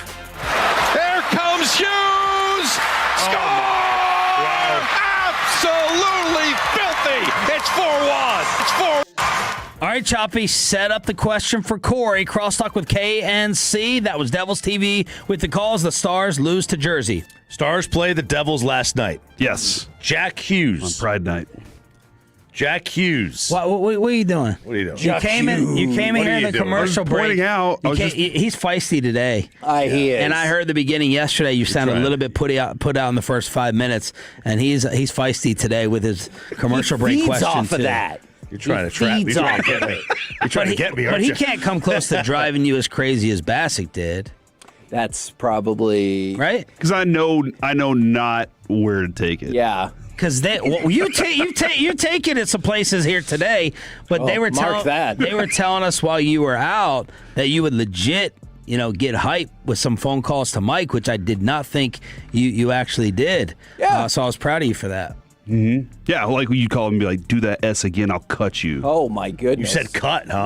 Maybe not that far. Okay. Mike said, back to you, Chop. So, my question for you, and you, if you want to answer it. Okay. You're allowed to as well. That's fine. All right, so obviously the Stars are playing the Devils. The Devils have a guy by the name of Jack Hughes on their team. Jack Hughes is Captain America. He won the gold medal for Team USA. Doesn't belong to him. He bled on the American flag. He literally has blood on the American flag, which makes him an American flag. Yeah, it makes him an immortal in my eyes. So, I like that. I agree. As a Stars fan, when he scores a goal, you kind of have to still. The hell I do. Cheer, right? A little bit. No, I don't cheer at all. No. I have a ton of respect for him. The dude's an amazing player that's not on my damn team. No, but he's on your team. He's on Team USA. When he's on Team USA competing on the ice, I can cheer for him. Whenever he's on my ice and he's here wearing a different jersey than my team's, he can go. But you're okay. What if you're up 2-0? Oh, yeah. And he scores to make it 2-1? You're still winning. His first goal. Can you cheer for him? No, congratulations, dude. I mean, I wish you would have been on our team and the Stars would have traded for you and we had you instead. Can you be okay with it? Not you don't have to cheer for it. You're just like, you're not upset. Yeah, you can be okay with it. You're not upset. It's kind of like watching, if Connor McDavid does something special and you're winning. Screw you're like, him. Because he's not American. I got you. Right, I see where you're going with it. No, when great players do great things, I give them a nod of respect. When they do it and I'm losing, I'm pissed off about it. And that's the way that this is Cal Raleigh. This is Cal Raleigh in a Rose Arena. We're competing right now. After the game, we can hug. But you supported Cal? Yes, absolutely. In that moment, we are competing against each other. Afterwards, we'll be friends again. Did you support Cal, or you roll your eyes at him and be like, just fist pump him, dude? Oh, yeah, Team USA, baby. Oh, my. Wow. The patriotism is running strong in here. Well, didn't really help us. Kevin, I remember you telling a softball story where a guy got hit in like the face with the softball, and you went and picked up the ball and tagged the guy out. He got hit in the balls. It was our faculty advisor when we did the newspaper versus radio game. And God, imagine that athleticism in that game. Man, radio versus newspaper. It was in college, though. There were so many sources every time. And so somebody hit a comebacker, and our faculty advisor was all-time pitcher, and he got hit in the nuts, and he went down. And so while everyone ran onto the field to get him, I just ran and got the ball get him. to go make sure he was okay. Sorry, that did sound bad. Ice his balls. I ran and picked up the ball and ran to first base and was like, hey, that's still an out. Did you record the out? Yeah. Attaboy. And then somebody from the other team bitched about it, and they were like, that doesn't count. I was like, why? It's part of the game. Yeah. You're on a competitive field right now. Good for you, You want to train me to compete, or you want me to train me to go out there and be friends with people? I'm competing. That kind of makes me think of my kid's t-ball game last night with this very, militant type approach that I'm hearing from you both. Choppy thinks he has doxed and found out the team. What the hell? Nice. That came out. I don't even know what dox means. Does that just mean you found out who they were? I think so. I don't know. That's a Bobby question. I believe if you dox someone, that means you also post their address or phone number. We're not doing that. No. I just so they get fired from their jobs. All right, and how stuff. about this? But somebody tried to dox me. I creeped. That's I true. creeped. Is that better? I creeped. He creeped. But what happened was you creeped. everyone told me to expect in my kid's first T-ball game, everyone's going to be looking at the butterflies and picking flowers and not knowing where to go with the ball. And we faced the freaking T-ball version of Friday Night Tykes. It was insane. They had their own sound system. They had their own introductions Team pre-recorded. They all had like their little matching Yu-Gi-Oh! Door baseball. Did you think it was kind of cool? No, I didn't. Oh, wow. I thought it was loserish. I thought it was way too much. I thought it was like, give me a break. Now, the kids were super impressive. They had like the strategy down. Never would I have thought that you could go 3 up, 3 down in a T-ball game. 3 up, 3 down. Boggles my mind. And we went 3 up, 3 down in every inning except for one. And people are not believing. I was saying, is there select travel team T-ball? Are people that nuts? Oh, no. Maybe. I don't know. And come to find out, they have been together for a couple years, practicing 4 days a week. And then Choppy is like, all right, give me the, don't go into where it is in the park and all that stuff. No. But I'm telling RJ where the game took place and the time. He goes to the T-ball schedule. He thinks he has found the team name. Nice. And if this is the team name, this is the greatest youth sports info of the week. Yeah. He said they were militant. Yeah, right? You used they the were word militant. Like, it didn't even seem fun for them. One kid made a base running error, and oh my God, it was like Bobby Knight out there. When they all lined up as they were going back to the dugout from the field every time. You know, one of those teams. They all lined up in positions. As soon as we knew that, I saw that, I knew it was over. Yeah, you're right. Because our kids, they all run out there. 12 go out there, and we just go spread out, like kind of spread out to the base. There's no right center. They're jumping over the lines. They don't touch the chalk. Yes. They got Ozzie Smith doing backflips out there. Yes. So go ahead, give them the team name that we think it is. We think. True. This is true, and their uniforms would match this. We think the team name, remember, he said militant. We think the team name is Army of 9. There's an Army of 9 T-ball. Look at Aiden's What a face. name. There's a T-ball team named Awesome. Army of 9. A little bit. I just became more American just listening to that. Every single one of those kids was swinging DeMarinis and all Yeah, that they stuff. were. Yeah. Don't the T-ball kids play more than 9 out on the field? Yeah, they play like 10. Yeah. Oh, so you think that that's not them? It No, could be, I'm saying that I think that's a little silly then. well, they could have beat us with 4. They could have 4 out there. But I was like, man, if this is a select travel team for T-ball, man, come on, man.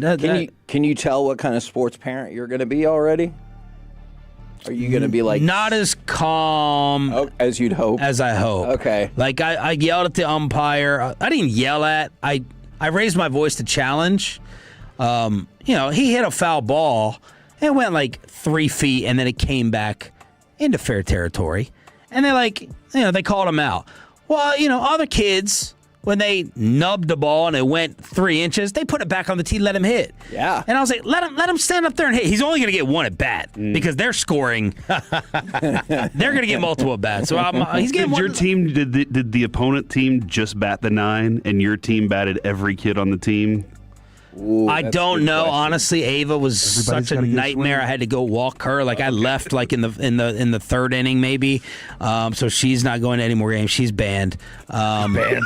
Yeah, she's banned from Plains and banned from the Little League If Park. Ollie's team would have been winning, would Yeah. you have been like, hey, Ava, you need to calm down? Yes. Or would you walk her? Oh no, I would have stayed. Okay. I stayed and rubbed it in. I took it as serious as my kids took it. If they were serious about it, I was serious about it. Yeah. But if I could tell when they were like, they're not paying attention, I was like, then I'm chilling. No, I'm just here. it was an overall victory. He had fun. He had no idea There you about go. the score. There you go. That's what's most important. But I am disturbed a little bit and bothered that there could be select 5-year-old. Y'all text in. That is shocking. I mean, It's a business, dude. It is. If there's Choppy money to be knows, made. Mike knows at the next level. Because I thought this stadium had a PA announcer, and I was like, oh, my God, record this. Oliver Sharif. No. It was their own sound system. Oh, wow. There's no PA announcer. They have their own speaker. Do they have That's Amanda's first thing. She came to me. She goes, "Do you hear that? You hear that bass? You hear that music?" And I was like, "Yeah." And she goes, "That's them. That's not the park. They're coming out here for real. You got to use Friday Night Tykes." Did any of their players have nicknames? I did not hear a nickname. I was full names, but how many of them had nicknames like Nuke and stuff like that? Yeah. Y'all got to get the Ballpark DJ app. All right, that will announce the players' names. You can just type their name in. It's got an AI announcer, and then you got to go to Target or some store, get a big sound system. You get the one that's got wheels on it. You can roll it behind you. You told me not to take this so serious. You're in. You're in. That was before this game. That was before this. Now he's like, now you need payback. Yeah, now you need payback. Get the one that lights up. Get the boom box that lights up. So when you play a night game, it's got bzz, bzz, like the strobe lights everywhere, and you can bump that music. Get a Sonos. You can run off the app. Have different levels of snacks if they win or lose. What was the snack situation? I hope these kids burn out. Have Dutch 3 years come burn train out. them. So I hope they get sick of the sport in 3 years and crush their parents' dreams. That would be a good bit. We get Derek Holland and Michael Young to just come hang out on your side at these games, and people are like, "Oh crap, look over there." U Sports is great. And then people will lose respect for them, thinking that they coached up the team. No, they'll be like, they're still winners. Oh, I don't think they would show. I don't think they would come out there. It's youth sports is, like Corey said, huge money, $1 billion a year industry. Yeah, these multi-billion. But how are they making money at off the of middle this? and high school level? Making them pay for tournaments. Coaches, managers are making $100,000 to $300,000 a year coaching some of these club teams. They're making a ton of money. And so what you do is you get them in the vein early on. You get them at T-ball level. You start saying, "We're going to get you to this. You're going to make this team by the time you get to middle school or high school." That's the goal. You're always trying to get to that next show team so that you can go be one of the ones that's seen before anybody else out there. So you have your chance to go pro before anybody else. Put it this way. All right, so we are in a tournament this weekend. All right, I don't know. It comes out today where we're playing, and it's like this in soccer, volleyball, all these sports. Soccer is cutthroat. Cutthroat. They all are. All right, but we're in this tournament this weekend. There is. But can you believe it could have been we faced the Army of Nine? The Army of Nine, it's perfect. Which is awesome for those kids that are in that group. If they love it like that, man, that's awesome. And if their parents love it. Do you think they do, or do you think the parents force them? I don't know. I remember, when I was playing, I just loved being around my friends and playing. I loved the game. So there are some kids that really do love the game like that. Some of them are forced. So there is an 8U, a 9U, a 9U, two 10Us, two 11, two 12, two 13, two 14. Each team has to pay $550 to get in. Each division has 20 teams. Yeah. So we're talking about. And are you sure about that uniform money? 200 teams that are in this tournament. Every single one of them is plus paying the gate. Plus every single one's paying $500, and that they rent the field or the park, and the tournament directors keep the rest of the money. Mm-hmm. It's insanity, the amount of money that goes into this thing. It's good business. Just do the math on that. What's coming up on the show? Guys, we do have Daniel Jeremiah, NFL Network's lead draft analyst and host of Move the Sticks podcast, join us at 12:30 today, 12:40-ish. We'll talk with him. We also have FC Dallas hopping on with us at 1:30. And we get this opening night weirdness out of the way early on in the show. And I'm sure the other weirdness that you have been bringing in the first 5 minutes, Kevin, keep your cool. Okay. Like me against the Army of Nine. The KNC That's terrifying. Isn't it? It was terrifying. It was and is. The KNC Masterpiece is next.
Cagey Masterpiece on 105.3 The Fan.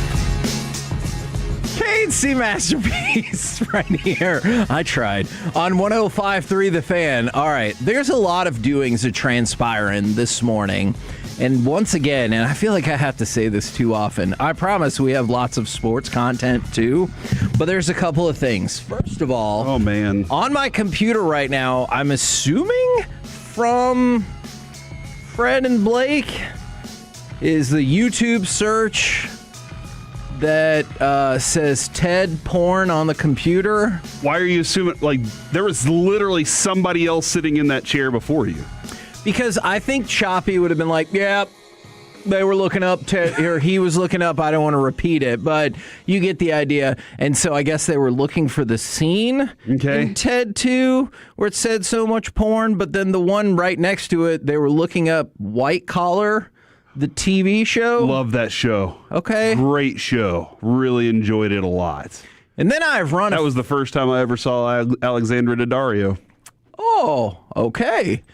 But then I ran afoul of Corey Majors because I usually leave my cut sheet, I don't know why, over by where I'm positioned for crosstalk. And I asked him if he can hand me my cut sheet. And he goes, here is a cut sheet. And he gave me his. And I said, but that's not my cut sheet. That's your cut sheet. And that seemed to infuriate you. It does infuriate me, and it should infuriate more people out there. Hey, I'm looking right at you right now, YouTube and Twitch. Right? This is the camera? This is my camera that I'm looking at here? Yeah? Okay, thank you. It's a piece of paper with ink on it. There's nothing, there's no germs. I didn't take a bite out of it. I literally handed him the same piece of paper that Alec printed. Alec didn't even write Kevin's and Corey's on top. Matter of fact, you want to start doing that, Alec? If that's just how to make him Kevin's feel gonna better. Need this? Yeah. It just says all the things we need to know today. There is nothing different about yours and mine other than yours is a little more crumpled than mine. Mine's actually neater right now. Oh, see, I hear you.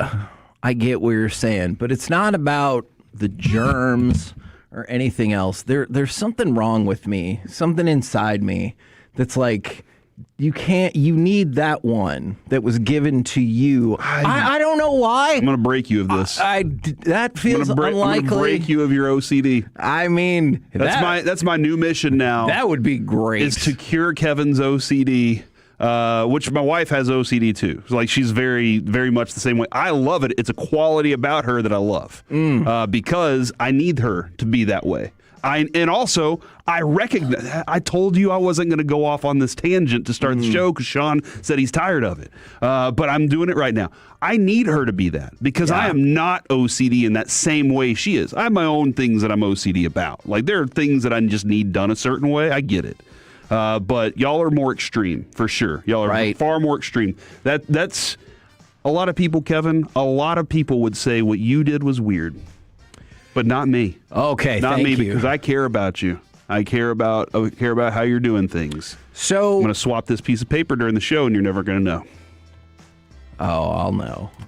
I can't explain how, but You're going to write your left-handed weird stuff on it. I'm going to put a mark on it now or something like that. But yeah, that's the thing, and that's what's so annoying about OCD, and I'm sure everybody's got their own thing in life that they feel the same way, is the logic behind it doesn't stand up, but you still need it to be the case. I can't explain it. Mm-hmm.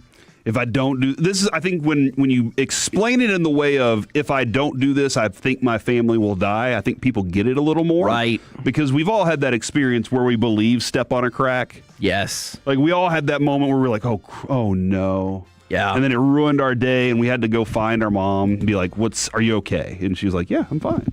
Like, we all had that moment. And some people, their brain chemistry, this is what we call it, it's brain chemistry, Kevin. It allows certain things, it doesn't allow others. But here we go. From the 469, I don't know if I want to read that. Never mind. I don't know exactly what juice box means. Oh. Did you look at Alec because you think he probably does? He's one of the kids. He's in the youth report.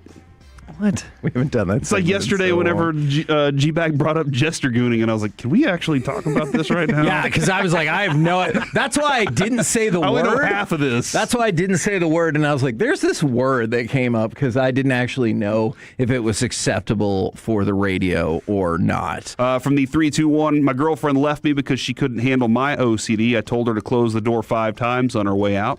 My number was 4. I had to touch things 4 times. From the 817, 100% agree with you, Kevin. Drives me nuts just thinking about it. Yeah. Yeah. About the piece of paper? Yeah, it's stupid. And yet here we are. He didn't even hand you and say, here is your piece of paper. But once I was in possession of it, it was mine, and I felt responsible for it. And I left it behind. Does anybody in your family ever look and say, hey, are you going to eat that? I don't think so. Well, would you share? Probably not. Would you be like, no, go ahead and have this? Yeah, no, I would share. Okay, because that's one of those things. That's a place. That's a line for a lot of people. That was a decision that I made. Oh, okay, all right. That's a line for a lot of people. Is you can't reach over and eat my tomatoes. That feels fine. Yeah. All right, now opening day for the Texas Rangers is tomorrow, but of course we have the bizarre, yet Alec, great opening night with Netflix. I've heard you hyping that up for a while. Mm-hmm. And so since we have arrived at opening night, let's power rank the MLB power rankings. Would you like to choose MLB.com, The Athletic, or ESPN? The Rangers are ranked differently in every single one of these. Alec, you get to decide. Oh, what? It's a big day. You know what? Because I'm trying to get in good. ESPN. Oh, very smart. All right, we go to ESPN. You know how this works by now. Who is the worst team in all of baseball going into the season? I feel like it's either the White Sox or the Rockies. Both of those teams are in the bottom 3. Now, last year, it was a 2-team race between Chicago and Colorado to see who could be the worst, but we'll see. They figured it out or no? Who do you think is the worst? I'll say... I mean, clearly they did not figure it out. Well, Chicago got one of the greatest players of all time this offseason. One of the greatest home run hitters you'll ever see. I mean... And they're going to ride his back the entire way to the bottom of the AL. I mean, look, and maybe he will be awesome, but it didn't feel like the rest of Major League Baseball thought that. He got a 2-year, $34 million deal. So, I mean, again, for a person, that's a lot of money. I'll say Colorado because I still don't think they've done anything. Colorado is number 30. Their projected record, 54-108. Their projected percentage chance to win the World Series, 0. But this part is what's really hurtful. Their projected opportunity to make the playoffs, 0. They didn't even give them a 0.1 on that. I like it. So Colorado is the worst, followed by Washington, as the Chicago White Sox have skyrocketed up to number 28 in the power rankings. The Nationals are 29. Where we just got Mackenzie Gore from. So we took Mackenzie Gore, and now they're one of the worst teams in baseball. That's right. Or they and that's one of the things it mentions. After trading all-star Mackenzie Gore and making minor additions this offseason, do not expect them to contend for the postseason. And so third from the worst, Chicago, and then the Angels and the Cardinals. Now, we go to the top of the charts, but also feel free to let us know where you would power rank the Rangers going into the season. 877-881-1053. Who, and I really feel like you should get this, is number 1. Alec, I'm going to go out on a limb here. Oh, no. And I'm going to suggest. Oh, man. By the way, follow-up from the juice box person, because I still remember this. Your childhood. This is in 4th grade when our house has gotten robbed, and then my juice box exploded in my backpack and ruined a bunch of my books. I don't think I knew this story. Yeah. I told this story while I was out. That day when I was in 4th grade, I cried at school because like we were still dealing with the robbery, which rocked my world, and then the juice box broke and it got like juice all over several of my books, and I don't know, I didn't know what books cost. What kind of juice was it? Do you remember? It was red. No, it was red. Yeah. So it's probably like fruit punch or something like that. Back to you guys. One of their starting pitchers, he might be their best starting pitcher. I don't know. Struck out 11 last night. In 4 innings. It's so gross. I think the Dodgers are the number 1 team. Well, good job going out on a limb. Why even play the season at this point? Well, the Los Angeles Dodgers, they are number 1. 98% chance to make the playoffs. 28% chance for the World Series. But now the intrigue begins. Who, Alec Medford, I ask, who is number 2 in the power rankings? Ooh, there's a lot of options here. My heart says the Texas Rangers. My gut says, I don't want to say the Yankees. I don't like the Yankees. Give me the Seattle Mariners. Oh, man. I thought you were going to guess somebody different, but you were smarter than that, because the Seattle Mariners are number 2, and I want to point out that Alec Medford is fist pumping that the Seattle Mariners are the favorite. Because I suck at power rankings, Kevin. This is the celebration, though. This is just like what we were discussing earlier with Jack Hughes and the Stars. Oh, yeah. Like, you're celebrating the goodness of the Seattle Mariners. That's what it really felt like, more than it was you celebrating the Rangers here. I'm celebrating not being a Rangers fan. I mean, I'm celebrating me not being inefficient at power rankings for once, because usually I screw these up for Corey. Well, you were on the right track, too, because number 3 is the Yankees. Oh, I was going to guess a different team. 4 is the Blue Jays, and 5, and this is just silly, is the Phillies. They have Bryce Harper. You know they're not going to win. Kevin, can you say that also about the Yankees? It's a good point. With Aaron Judge. That's the difference, though. If they would have won our bracket yesterday, I would have been like, stupid. Mark them off the list. They're not going to do it. You know, they won in 2009. I get it, but you know they're not going to win. Kevin, I don't know. That's a good point about Aaron Judge. I don't know if you have this in Nuggets or not. Those teams are out. Just go ahead and eliminate them now. Because we have Seager, so we know we can win. Congratulations, Toronto. You're up to 3. And the Mets? The Mets were in the bracket. They're out. I don't know. Which means the Cubs move up from 7 to 4 based on us eliminating. Vlad Jr. hasn't won. Ooh. Like, they have Vlad Jr.? Well, everybody except for the Rangers and the Dodgers. Yeah, that's it. You're out. Listen, the last non-Dodger team to win the World Series. Rangers. Did you happen to see, I don't know if you have this in Nuggets or not, did you happen to see the giveaway the Blue Jays are doing?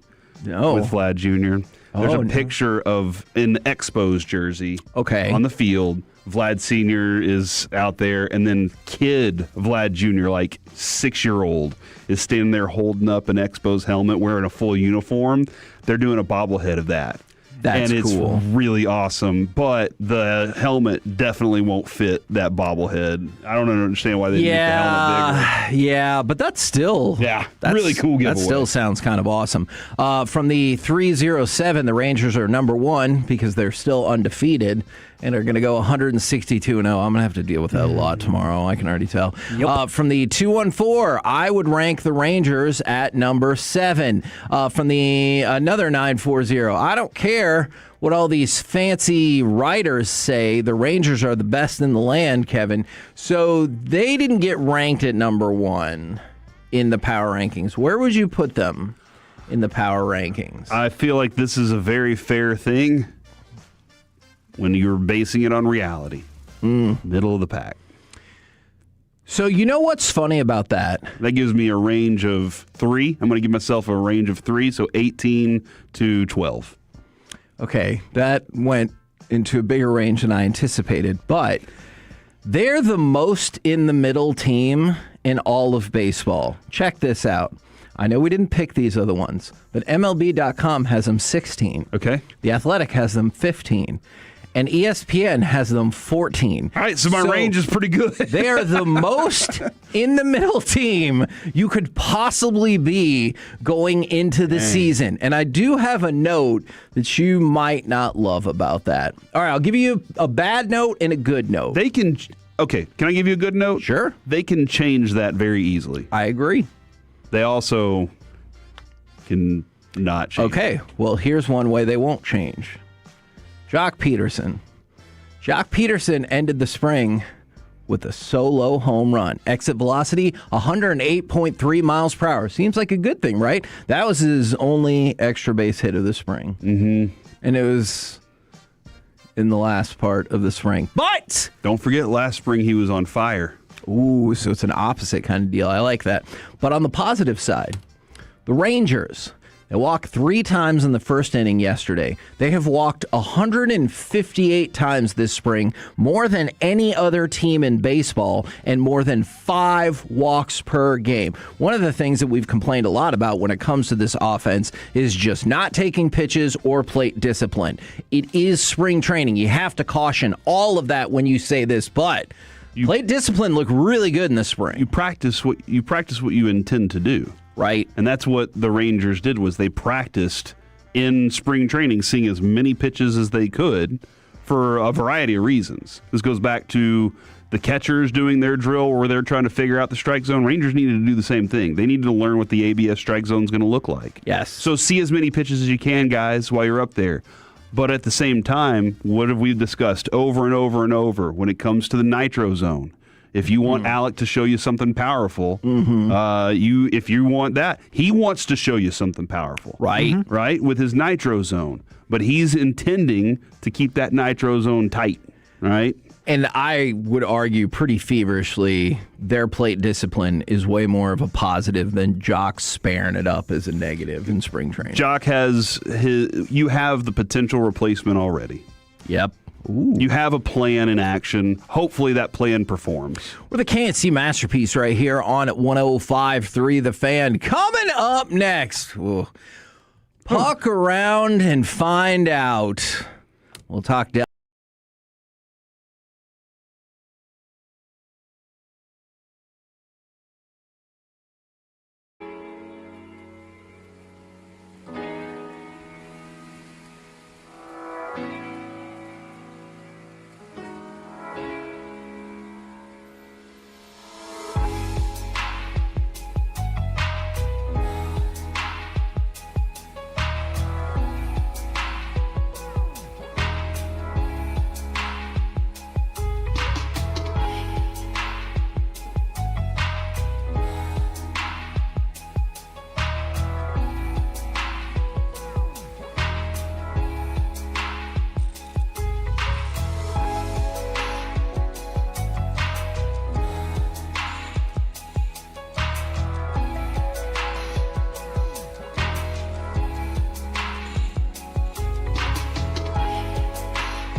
2023. With Frankel and Frankel, there's never an out-of-pocket cost. They only get paid when you win. Frankel and Frankel, the go-to car and truck wreck attorneys in Dallas. Just continues to get better and better. Rat stick handles, impressive, and scores! Jesper Bratt! It's opening up here in Dallas. And it would continue and continue and continue. Jake Ottinger had to get the hook. He gave up early. 4 saves and 4 goals allowed, which feels like it's always going to be a recipe for not only losing, but probably getting stomped out. And disaster. Yes, and that is exactly what happened yesterday with the Stars, because at the beginning of the week, I thought today's segment was going to be, does the President's Trophy curse concern you, and will the Stars take the top seed? But now that doesn't feel particularly relevant at the moment, and instead it becomes, are you worried that the wheels are at least wobbling for the Dallas Stars? They have lost 4 of their last 5. 3 of those have come in regulation. Interestingly enough, the only game you've won in this 5-game run was against the best team in hockey. There's a couple of things. Yeah, I'll take the win over the best team in hockey. For sure. I know New Jersey has been on a bit of a roll since the Olympics. Like, Buffalo, yeah. Yeah, Jack Hughes has gotten them back into the... Jack Hughes! He's American. Okay. All right? But I'm saying, that's like a French Somebody word. texted in earlier, and they were like, oh, every time Kevin says his name, all I can think is that. They get it. I understand the feeling right now. And that 1% better conversation that Glenn Gullitson's been having with everybody, they didn't look 1% better last night to start. Then they seemed to really click in the second period. Things looked really good. Casey DeSmith was freaking amazing. Did you think they were going to at least force overtime? Yeah, I did. Okay. Yeah, I think I did too. Until we had to go to empty net. Once we went empty net, I was like, I just was uncomfortable. And I think you're always uncomfortable in an empty net situation just because you know that any turnover that has space could turn into a goal. Alec, can you give me cut number 3? Because it was this goal that kind of killed my hopes. Because, yeah, you immediately...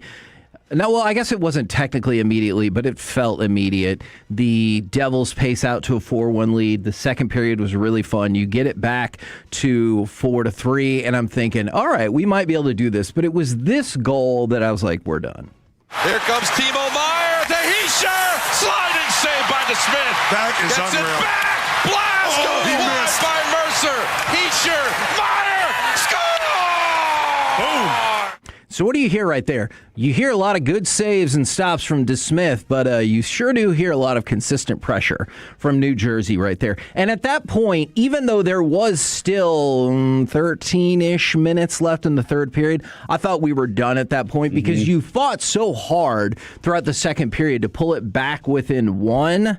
And then now you're back behind again. So even when Bork scored, I was still like, meh. That Bork goal was nice. It was. I thought he should have had another goal earlier when I felt like he took a little too much time sitting there on the wing. Wyatt Johnston is a special player. Jason Robertson looks like he's playing big, Kevin.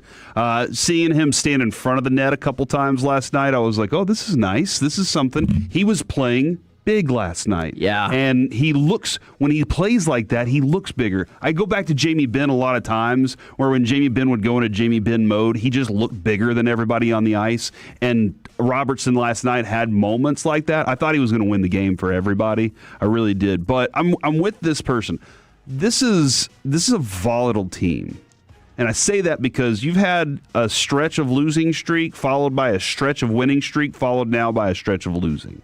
And so we're trying to figure out, that's not what you want. You want kind of a steady team, but I guess you also want a team that can get hot for an extended period of time. They've proven they can do that. I'm still in the mindset of get your guys healthy, get those guys back out on the ice, and you have a couple of different difference makers there, but you can't give up those four goals. Like, you can't do that in the first period against any team on the ice. You're right. You are right about all of that. Now, also, I want to point this out because it feels inescapable at this point that Jake Ottinger is the most polarizing player on this team. Yes? All right. And so I understand Otter was horrendous yesterday. And what did you see across social media? I'm sure you got the same messages. We see it on the text. I don't like Otter anymore. This is what Otter does. So I just wanted to bring some context to the situation. I hear you. Awful yesterday. Do you know what his numbers were the rest of this month before yesterday's game? No, I don't. I wanted to try and guess, but I don't. He'd started 7 games. The Stars' record in those games was 5-0-2. The 2 that they lost, one was in a shootout, which was probably his weakest game, and the other one was in overtime, where he gave up his second goal of the day 63 minutes into the game. His save percentage this month, prior to last night's game, .931. 931 would easily lead the league in save percentage. So I understand everyone's hesitation because if you look at the body of work that he has this year, it's mid at best. Yeah, I'm trying to.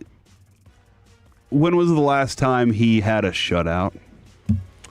I don't know. I don't think that's that important, though. What? But I don't know the answer. You don't think stopping 100% of the goals is important, I Kevin? mean, it's important, but I know wins are more important. Like, would you take...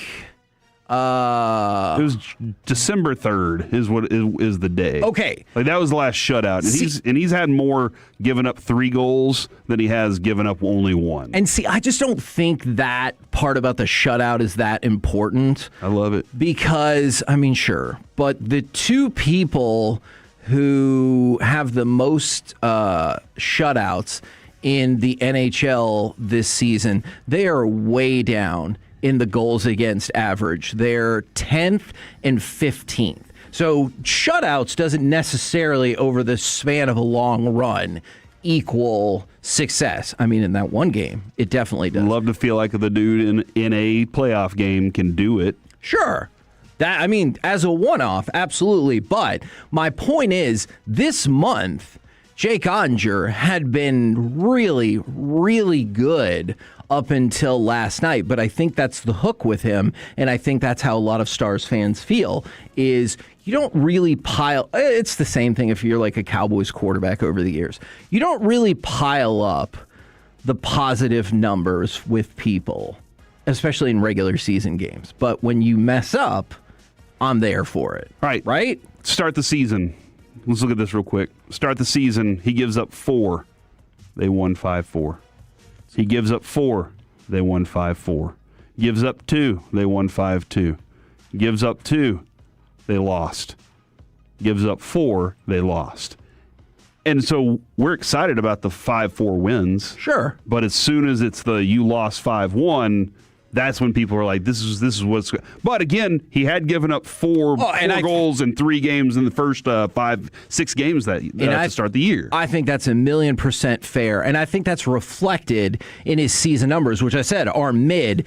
He's 3rd in the NHL in wins. Is he 3rd because of him? They're a good team. No, exactly. Yeah, they're a good team. Yeah, no, his offense has bailed him out plenty of times because if you look at the metrics that you probably care the most about, or I assume most people would care the most about, goals against average and save percentage, he's 18th and 25th. So like I said, that's probably being generous, saying he's been mid this season. But my point was, I thought the rest of this month had been the best he had looked all season prior to last night, where he looked horrid. That could definitely come from having just gone to the Olympics and being at a higher level and being like, I'm going to come back and I'm going to show everybody why I need to be the next Connor Hellebuck or whatever it is, whatever that mindset is. Jack Hughes is doing it right now, right? He is. He's like, I just went and learned and now I'm back to show everybody. And I want to play at this level. It's more fun to play at this level.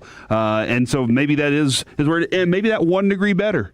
I showed you what it was at the beginning of the year. There's some bad games, dude. Yeah. Throughout this season for him. Oh, yeah. But like you pointed out, there's a lot of 1-goal, 2-goal games here and only 2 4-goal games so far. So in this last month, maybe he is turning it on just a little bit more, and we can get back to that by the end of the season. Because seriously, you want to be the hot team during the playoffs more than anything. And so how much was last night just the quintessential wrong performance at the wrong time? Like when he's playing his best hockey, he's awful. And that's what you get from the 4-3. Otter is going to otter just when you can't afford it. And how many people are going to go into the playoffs? And I'm not saying they're wrong and think, yeah, man, I like him as our goalie until we get to the Western Conference Finals. Okay, all right. This is what I was thinking last night. Very similar to what you're saying. Pete DeBoer's gone. Yep. Because he said, I don't feel like I got the best advantage with this guy right now. I only think that's part of it. Okay. There was other stuff that he didn't get over the hump. Last night was kind of a similar situation where we're like, you gave up 4 goals, we're going with the other guy right now. Yeah, get the hell out of here. You're done. And at one point, I think he had 1 save against 4 If goals. Gulletson did that in the Western Conference Final and DeSmith goes out there and puts on a sterling performance, like, dude, DeSmith was awesome. Yeah. That moment where he's spinning all over the ice and just diving everywhere. And I was like, how? One-on-one breakaways. The defense did kind of stink last night in moments. There were moments where he was making a save. I was like, there's no way he should have made that save.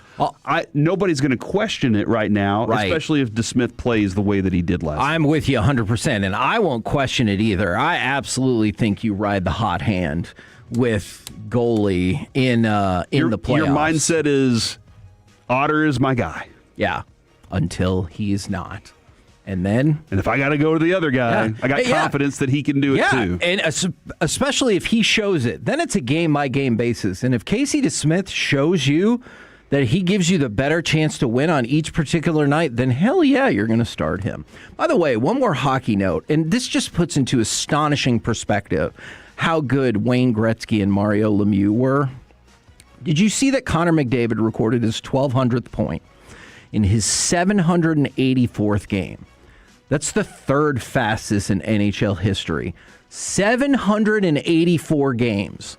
Lemieux is 2nd. He did it in 593 games. And Gretzky is 1st. He did it in 504 games. You know what? I don't think they played as physical of a game back then, Kevin. I do not agree with that at all. What do you mean? That was the time when people were beating the literal F out of each other on the ice. So slashing could only be called if you actually use a machete or something. Yeah, but at the same time, I will agree that Lemieux and Gretzky had their own personal roster spot for an enforcer who was like, "Oh no, you didn't." Yeah, that is a good point. That is true. But that's crazy. Yeah, no, man, that's 784, and it's almost 200 games behind Lemieux, who's almost 100 games behind Gretzky. And that's why Gretzky's the great one. Man, he really is. We're the KNC Masterpiece right here on 105.3 The Fan. Coming up next, it's time for baseball nuggets. Will these statistical milestones be reached this season? Next on The Fan. Coming up in the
Get to upgrade your vehicle. Get to Classic Chevrolet in Grapevine, the #1 Chevy dealership in the world 3 years straight. They've got more new Chevys than anyone, all priced to sell. Visit ClassicChevrolet.com. This is Texas. This is Classic Chevrolet. Together, let's drive. Based on new Chevy registrations 2023 through 2025. DeGrom is ready. He lets it fly and strikes out swinging on a high fastball at 99.3 miles an hour. 6 punch-outs for Jacob DeGrom. KNC Masterpiece right here on 105.3 The Fan. We got baseball nuggets coming up in just a second. I feel kind of bad. I think we all understand why this might not have been the focus, but congrats to Wyatt Johnston. He had his 40th goal of the year. He's the first Stars player in 3 years to hit the 40-goal mark in a season, which is when Jason Robertson did it. But as Alex said in the break, those kind of things get lost when you're losing. So there's that. Jason Robertson almost got his 40th last night in the same period. That would have been dope, but he didn't. That would have been cool. You'd have been even cooler. We got 2 points. Yeah. We could have right won. now, brought to you by Reliant Air Conditioning. It's time for some baseball nuggets. Are you okay if I start baseball nuggets with the personal anecdote? About baseball? Yes. And you're like one of the first times you ever sat down to watch a baseball game? No, it was about a dream. I listened to baseball first before I watched baseball. Baseball is a talking man's sport. Mm-hmm. You can hear all of the Rangers games right here on 105.3 The Fan. I had a dream last night. Oh, me too. That I was at a party and Jerry Seinfeld was there. And I could not find our overhyped, disappointing team's bracket because I wanted him to sign by the New York Mets because he's an avid Mets fan. Yes. And I could not find the bracket in my dream. So even though he and I crossed paths some reason numerous times, I couldn't give him the bracket to get it signed. You know, what's the deal with that? All right. I promise I just thought of that. The rest of the story is true. A couple things here. One, I think it was the Smartless podcast I listened to with Jerry Seinfeld when he explained how he became a Mets fan.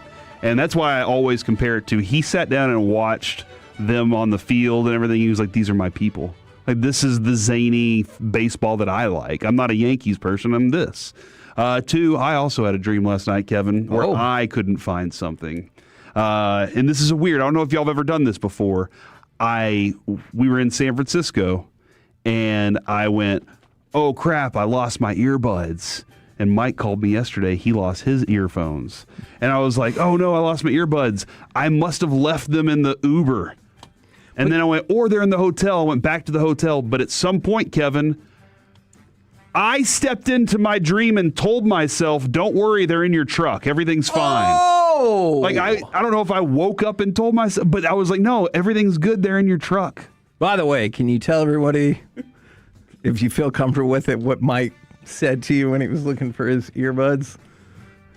There was like a 99% chance that they weren't there. Yeah, but didn't he say I might have left him at the old building? Yeah. And I was like, 1% chance we have your earbuds because you left them at the old building is that last too time high. I came up to the old building and I was like, yes, I do. And he was like, I might have left my ears there. And I was like, those are like the form-fitting ears that he wears on TV. Yeah.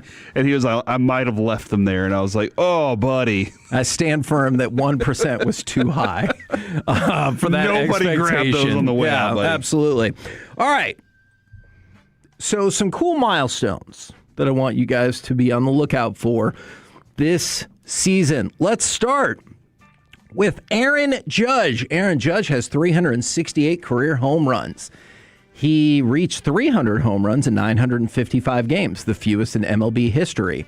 If he can get 32 home runs in the next year and a half, which that feels doable since he had 37 in just 106 games 3 years ago, then he will have the fewest amount of games to ever reach 400 home runs. The previous record held by Mark McGwire, followed by Babe Ruth, Alex Rodriguez, Giancarlo Stanton, and Albert Pujols as the top 5, but it looks like Aaron Judge this season is set to shatter that record. Now, I understand what you're looking at here is the window of efficiency. Correct. There's no way that any of those guys did it at like 35 years old, 34 years old, 33. Is he 33? He'll be 34 at that point. Yeah, Aaron Judge definitely got a later start. The window of efficiency is amazing. Hopefully he's a cleaner player. What do you mean?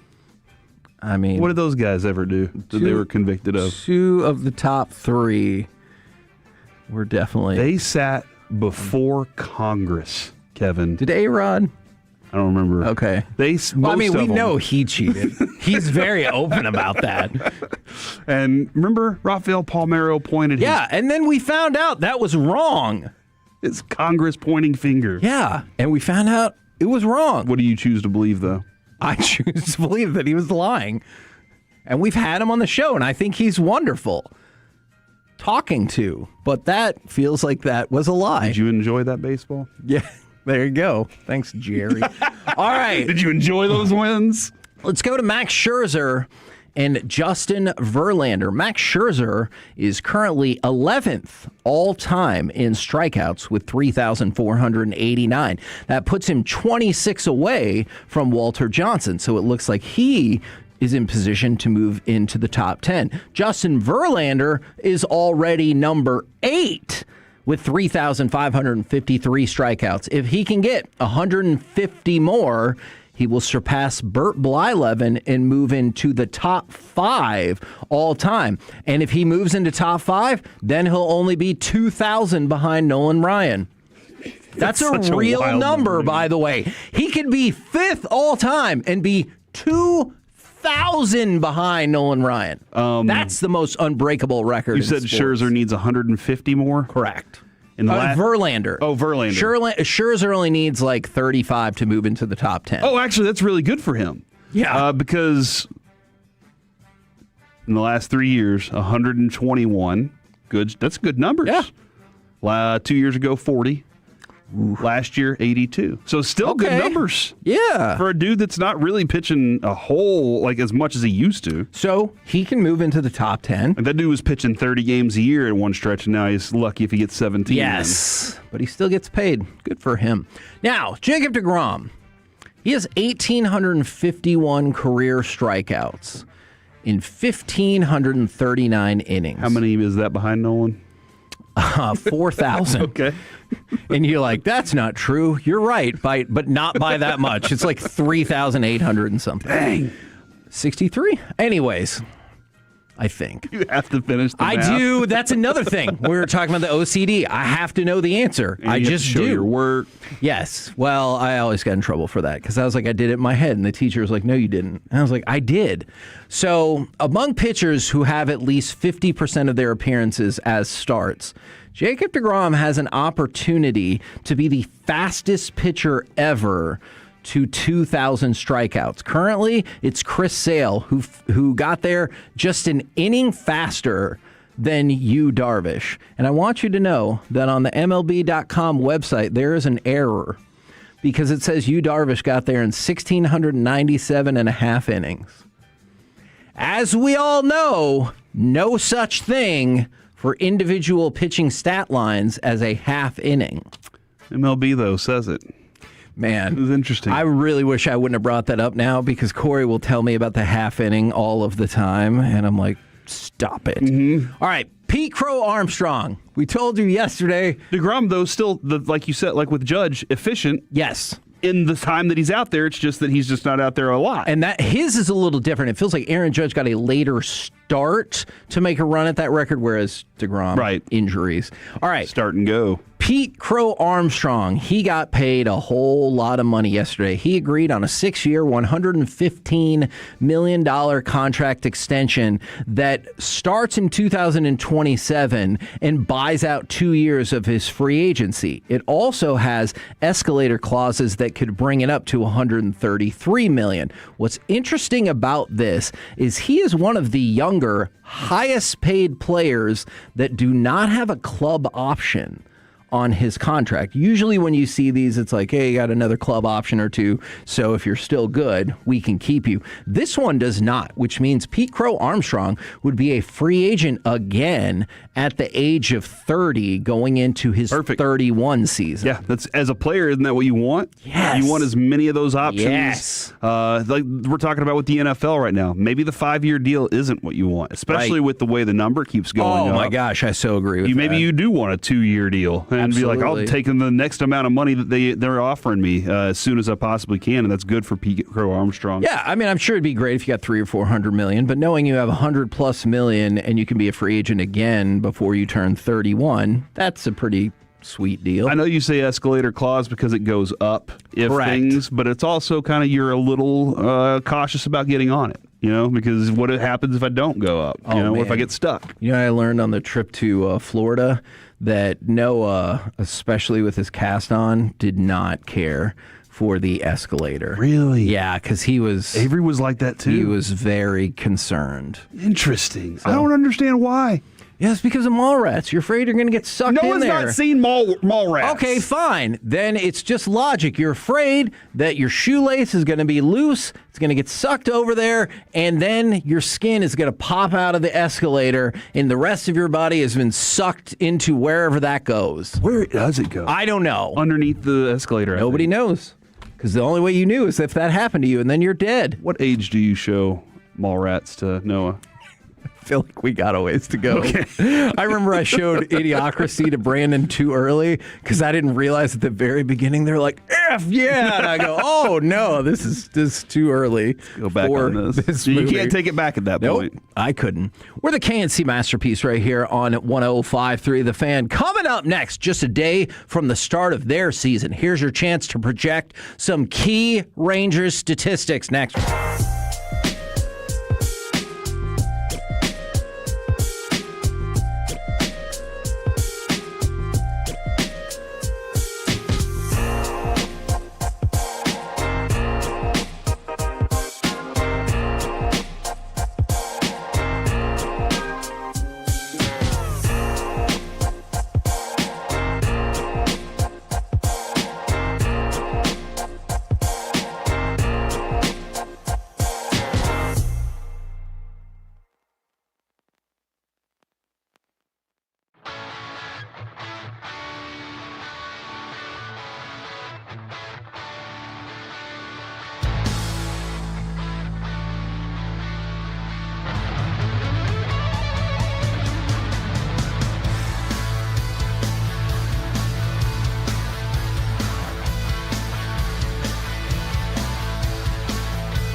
KRLD-FM and HD1, Dallas-Fort Worth. Let's go, Cowboys. An Odyssey sports station.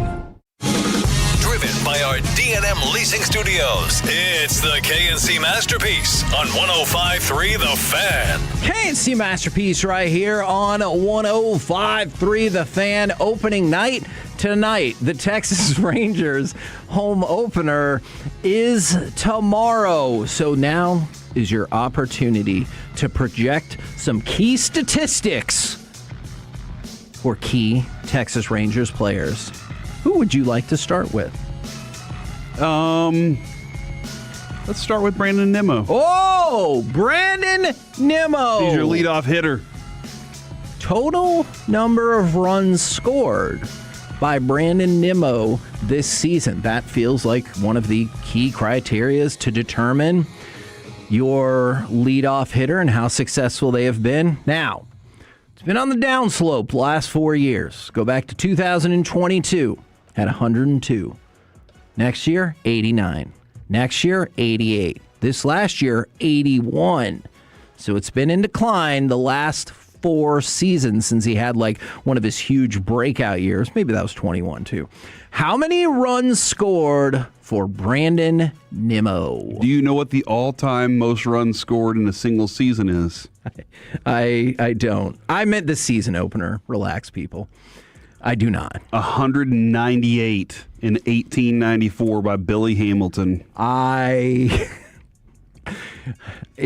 give you a hint. It's lower than that. Okay, all right. The next number is 177, which Babe Ruth and Tom Brown got. So I would say go way lower than that. 92. Okay. Alec. You're really killing my dreams here, though, If you want to dude. shoot for the 1800s, people, go for it. But Corey says 92. Billy Hamilton also has 6th at 166. What happened? He's 30-something runs off. 32. Still feels pretty good. Yeah. Over under. That was the next year. Number of runs for Brandon Nimmo. 87. Ooh. In a row? I like, that's 37. I like where y'all are at this morning because the actual over-under is 80.5. But both of you guys pretty aggressively say, I think this is going to be a good over. team. I think this is going to be okay. a good front four. I like it. Who would you like to discuss next? Corey Seager. Corey Seager. Who I believe is going to hit third, right? Or is he going to hit second? I think he's going to probably hit third. All right. Corey Seager. Home runs and RBIs. I can give you his most recent totals if you like. Since he's been with the Rangers, home run count 33, 33, 30, 21. RBI count 83, 96, 74, and 50. You want to know something's interesting about him? Tell me. He's never had 100 RBI. Is that right? Not a single time. Wow, that is pretty crazy. 96 is the closest he's ever gotten. I would not have guessed that. And I don't know if that comes from hitting second and only having one runner on in front of you rather than hitting third, maybe having a couple dudes on. I don't know. But that's a big surprise to me considering his home run numbers. I guess there were a lot of solo home runs there too. So I'm going to put that number at third. I'm going to get him back up to 92. Ooh, what about home runs? Home runs, 35. Oh, baby. Alec? That means he's playing a lot of games, What too. say you? Yeah. Ooh. Although, you know what's really funny? You say that, but those are very similar numbers to what he had in 2023, and even that year, he only played 119 games. Crap, I need to go back to 33. 33 is the home run number. I take 2 away. Okay, 33. Which I guess then means 90 RBI. All right, I've made the appropriate adjustments. Alec's very mad right now. He's like, I was going to say 33 and 90. What do you say for Corey Seager? I was actually going to say 31 and 90. So I'm going to stick with it. 31 and 90. I think the RBI total is going to look nice this year because people are actually going to get on base ahead of him. Well, I would make a suggestion for both of y'all and perhaps all the people listening if you believe that this is what's going to happen. Go to your Underdog app and smash that higher button. Over under for Corey Seager home runs 25.5, RBIs 74.5. So they are not feeling this, but opportunity for some cash. Do you guys want Langford, Berger, or go to pitching? Let's go with Berger because I feel like I need to explain something. Okay. Do you want to explain or do you want a number? I'm making this more difficult than it should be. Give me a number. Okay. Jake Berger. Really didn't feel like the most complex. I was very question. self-aware, though, you know? Over under his number of home runs. Jake Berger's number of home runs. I think in not a segment like this last week, maybe I may have said 35. I may have been really high on that number. Man, this team is going to kick ass. I'm going to say 30, which would still be awesome. Yeah. Alec, what say you? 32. Oh, baby. I want some smash burgers, baby. I think he's going to have an awesome season. And you remember what I said? Smashing that higher. 24.5, the season total for Jake Berger. Okay, there's a couple things I need to discuss here. Because I think I said 35 recently, and Sharif this morning was like, the guy that I think is going to have an amazing season, or I'm taking the over on 24 home runs or something like that. He was like, it's because of people like Corey and Majors. And I was like, oh, that's me. And I started kind of thinking, am I wrong about this? I thought that he had an amazing spring. I thought he had a really good spring. He did. And we discussed how he's in a different mental headspace right now. Because of his daughter. I think that's hugely important. I think having a routine, like last year, he didn't really ever have a routine because of what he was doing off the field. It's a different routine. And your routine now is going to be a little bit different. He's probably going to have it, more structured. And that's where I think he's going to be. And that's why I think he'll have more. Now, one of the things is our stadium does not play well. For power, that has been the case. And his best numbers, 34, whenever he was with the White Sox and Miami, and then he had 29. I thought he was on a run to do something special. But then he had 16 last year. But again, that comes from the whole team was down. Yep. He was in a different place, and I wonder that. So I'm gonna stick with 30. I think he's gonna get that number this year. Jake Berger's an interesting case study on this because I feel like if he's around 28 home runs, that might bode exceedingly well for this offense. I realize there are other factors at play. All right, but go look at how many doubles too. Sure, that could be a huge factor in this stadium. I agree with that. Pitchers. Who do you want to go with on pitchers? Jack Leiter. Jack Leiter. Over under. Total number of wins for Jack Leiter this season. Last year, he went 10-10 with a 3.86 ERA. Is the over under at 10.5? 9.5. I'll take it. I'll take the over. Okay. Cosign? I have to. The way these guys keep talking about him on the team, I'm hyped. I'm amped. I have high expectations. I'm very hyped about him this year. I think he's a more mature pitcher than he's ever been. Yeah. We'll see first outing, like how he approaches it. But Kevin, we watched him in a lot of these spring training games, and he already looked like he had a different energy level that seemed more locked in and focused than it was like, oh my God, I'm on the mound. I said that you guys were hyped up. There's a lot of positivity. I've only seen, I think, one or two unders, too. From the 6.82, 18 home runs for Berger, and then from the 2.14, 31. From the 9.40, Corey Seager will have 41 home runs and 107 RBIs. And then this person is really adamant from another 2.14. Remember this, Seager will get 50 home runs and 115 RBIs. Woo!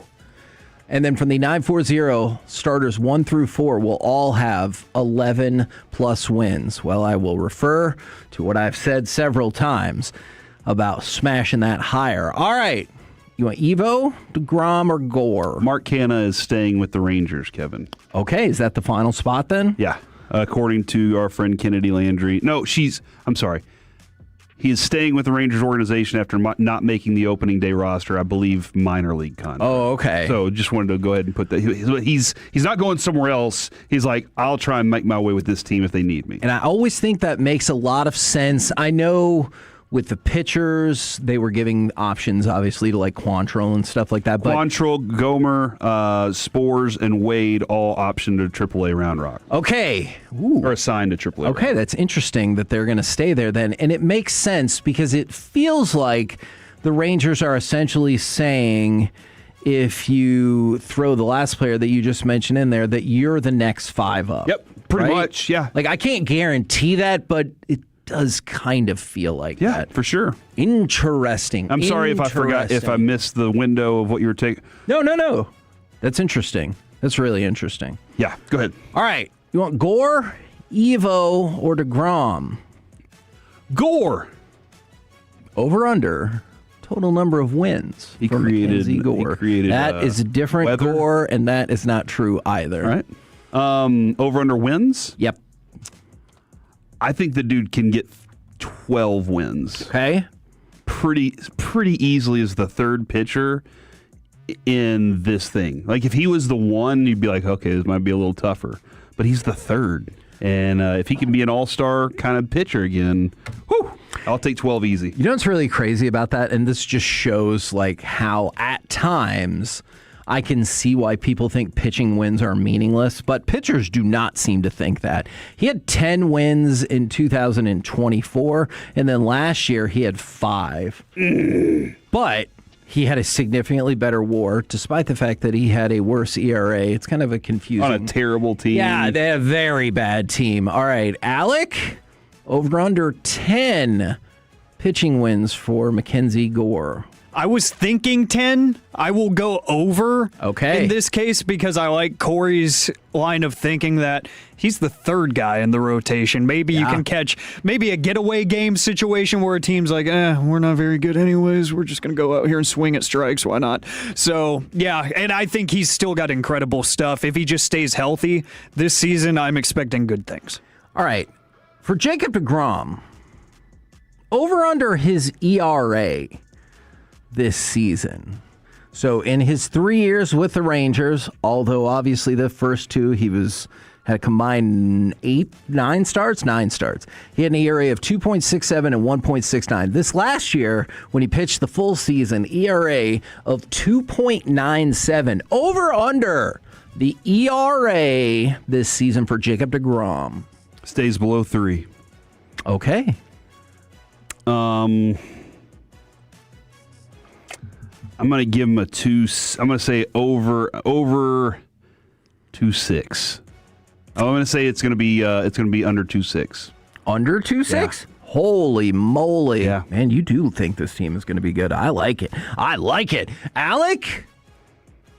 That's going to be tough to beat that number, but what do you think? It's going to be very tough. deGrom's over under 2.6 if he throws a whole season. That's electric. That's a Cy Young candidate. Which would be awesome, and I really want to lower my number now. Remember this, Alec. Texas Rangers have never had a pitcher win the Cy Young. Which is ridiculous. I want that to be changed this year. I was thinking 299 just so he beats the number 3. I want him to be sub 3 so bad. Give me 2.9. Give me 2.9. Corey gave me the extra motivation. I want every single Rangers pitcher to have the exact same dominant stats, and then they go, well, all 5 of them are Cy Young. They've never had 15 and 5 with a 2.8 ERA. From there on, Kevin, you can say the Rangers have never had one pitcher win the Cy Young. Still to this day, all 5 of them won 1 year. Yeah, it's so weird when you think about that too. Because off the top of my head, I can think of at least 5 times a Texas Rangers player has won MVP in the AL. It could be more than that, but I can think of at least 5, and they have never had a pitcher win the Cy Young. Over under on deGrom, 3.0 on that ERA on the dot. By the way, 11.5 wins is the total that they're going with for deGrom. Adjust accordingly. We're the KNC Masterpiece right here on 105.3 The Fan. Coming up next, It's time for AM on the FM. We got the question of the day, plus, yes, for the third time this year, another marathon story. What the hell? Next on The Fan.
This is brought to you by the personal injury lawyers, Frankel and Frankel. If you've been injured in a car or truck wreck, call Frankel first, 214 or 817-333-3333. With Frankel and Frankel, there's never an out-of-pocket cost. They only get paid when you win. Frankel and Frankel, the go-to car and truck wreck attorneys in Dallas. KNC Masterpiece right here on 105 through the fan. We got AM on the FM in just a second because Alec knows ball. Yeah, let's talk ball. But the Texas Rangers have officially released their opening day roster for the pitchers. Tyler Alexander, Carter Baumler, Jalen Beeks, Jacob deGrom, Nathan Eovaldi, Robert Garcia, Mackenzie Gore, Jacob Eunice, Jacob Latz, Jacob Leiter. No, I'm just kidding. That's Jack Leiter. Chris Martin, Kamar Rocker, and Cole Winn. That was alphabetical, right? Yeah. Yes, correct. I was there going, hold on. Yeah, sorry. These are in alphabetical order. Catchers. Rocker is going to be a closer. No shocker there. Kyle Higashioka and Danny Jansen. For the infielders, Jake Berger, Ezekiel Duran. We've told you for at least a week now that it was trending in that direction.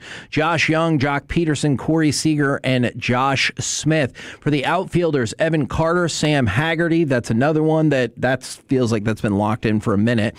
Wyatt Langford, Andrew McCutcheon, and Brandon Nimmo. On the 10-day injured list, Cody Freeman. On the 15-day injured list, Cody Bradford. And on the 60-day, Jordan Montgomery. No major changes right there. And right now, it's time for this. What does this button do? Please, please, do not push the button. You have no idea what it... Alec, you be quiet. Alec, that was awful. 1 for Alec, 0 for Peyton. Don't you dare touch that dial. Don't you dare do it. It is time for AM on the FM. My name is Alec Medford, the man that they call the pride of Mansfield, Texas, and the mayor of the Medfordplex. Do I need to come? Okay, I was about to ask if we need to come up with something for that, but I think we just did. I think we just did, and it's beautiful. Dang it. 877-881-1053. That is the Frankel and Frankel Injury Attorneys text line to answer today's question of the day. Plus, I have a marathon update for the third time in 2026. What the hell is going on with the Mariners? I mean, with the marathoners. Sorry. And the Mariners. I'm sorry. We've been so baseball-centric. With the marathoners. Because like you said, I didn't even really know that there was like a bunch of scandals like this. And then this is the third one in not just the year, in like, 4 weeks, a month? Yeah, and this is actually going to be a heartwarming update to said marathon story. We will get to that here in just a little bit. But, Kevin, it's a big day to be you. Oh, great. Because today, it's not even national. It's World Math Day. Oh. And it just feels more important. Everybody in the world cares about math. It's just that much more important. The entire world stops and celebrates today for World Math Day. And I know this is not quite math, but when I went to Germany and I realized that, oh yeah, that's right, we use the weird system of temperature that almost no one else in the world uses. And they were like, yeah, it might be 38 degrees today. And I was like, what? And then I realized, oh, yeah, that's not what they meant. Yeah, that, and then the scale for weighing stuff as well. And that one makes all the sense in the world. I don't know why we didn't go with that back in the day. Yeah, it irritates me because especially like when it comes to competitive like powerlifting and strongman stuff, they use kilos. And in my head, I'm just like, I'm not even going to try. I don't know. It's not happening. So the question of the day for World Math Day. What feels bigger to you, World Math Day or if it was Global Math Day? Oh, global. Easily. Global feels like it has some sort of, I don't know, like governmental impact. Like it just feels that official. Makes sense to me. Yeah, it feels more official. What's your favorite math? Is it fractions, decimals? I like algebra pretty well. I meant like you get a problem to solve. What do you want? I mean, as long as I have my problem solver. Never mind. And his name is Revolver. I'm done with this. That's it. All right, the question of the day. In math talk, and you guys just did that. The question of the day. What is something Sorry, that you made us so divided? What is something that you stop? He's just adding on to this. Let's see. 2 o'clock is just a couple hours away. The question of the day, gentlemen, by God's grace. What is something that you learned in school that you shockingly use a lot? 877-881-1053, Twitch and YouTube. You know what it is? It's that train question, right? A train leaves point A at this time and another train leaves point B. I know it seems stupid at the time, but think about how many times you try to figure out, like, even especially before you had like your map app or whatever, like how long until this person is going to get here? Or what time do I need to leave to get to the sporting event I want to be? I think that train question prepared us for a lot of life. Huh. I like how you gave the specific scenario and everything, too. Not just the formula involved, not just the concept, the question itself. It does help with planning purposes with, like, all right, what time do you want to meet there? Yeah. You live about this far away. I live about this far away. You're figuring, yeah, no, it makes a lot of sense. They try to prepare you for that. Yeah, that's good. English. Was it not? Okay. What? Just hey, fair. Hey, I use it every day.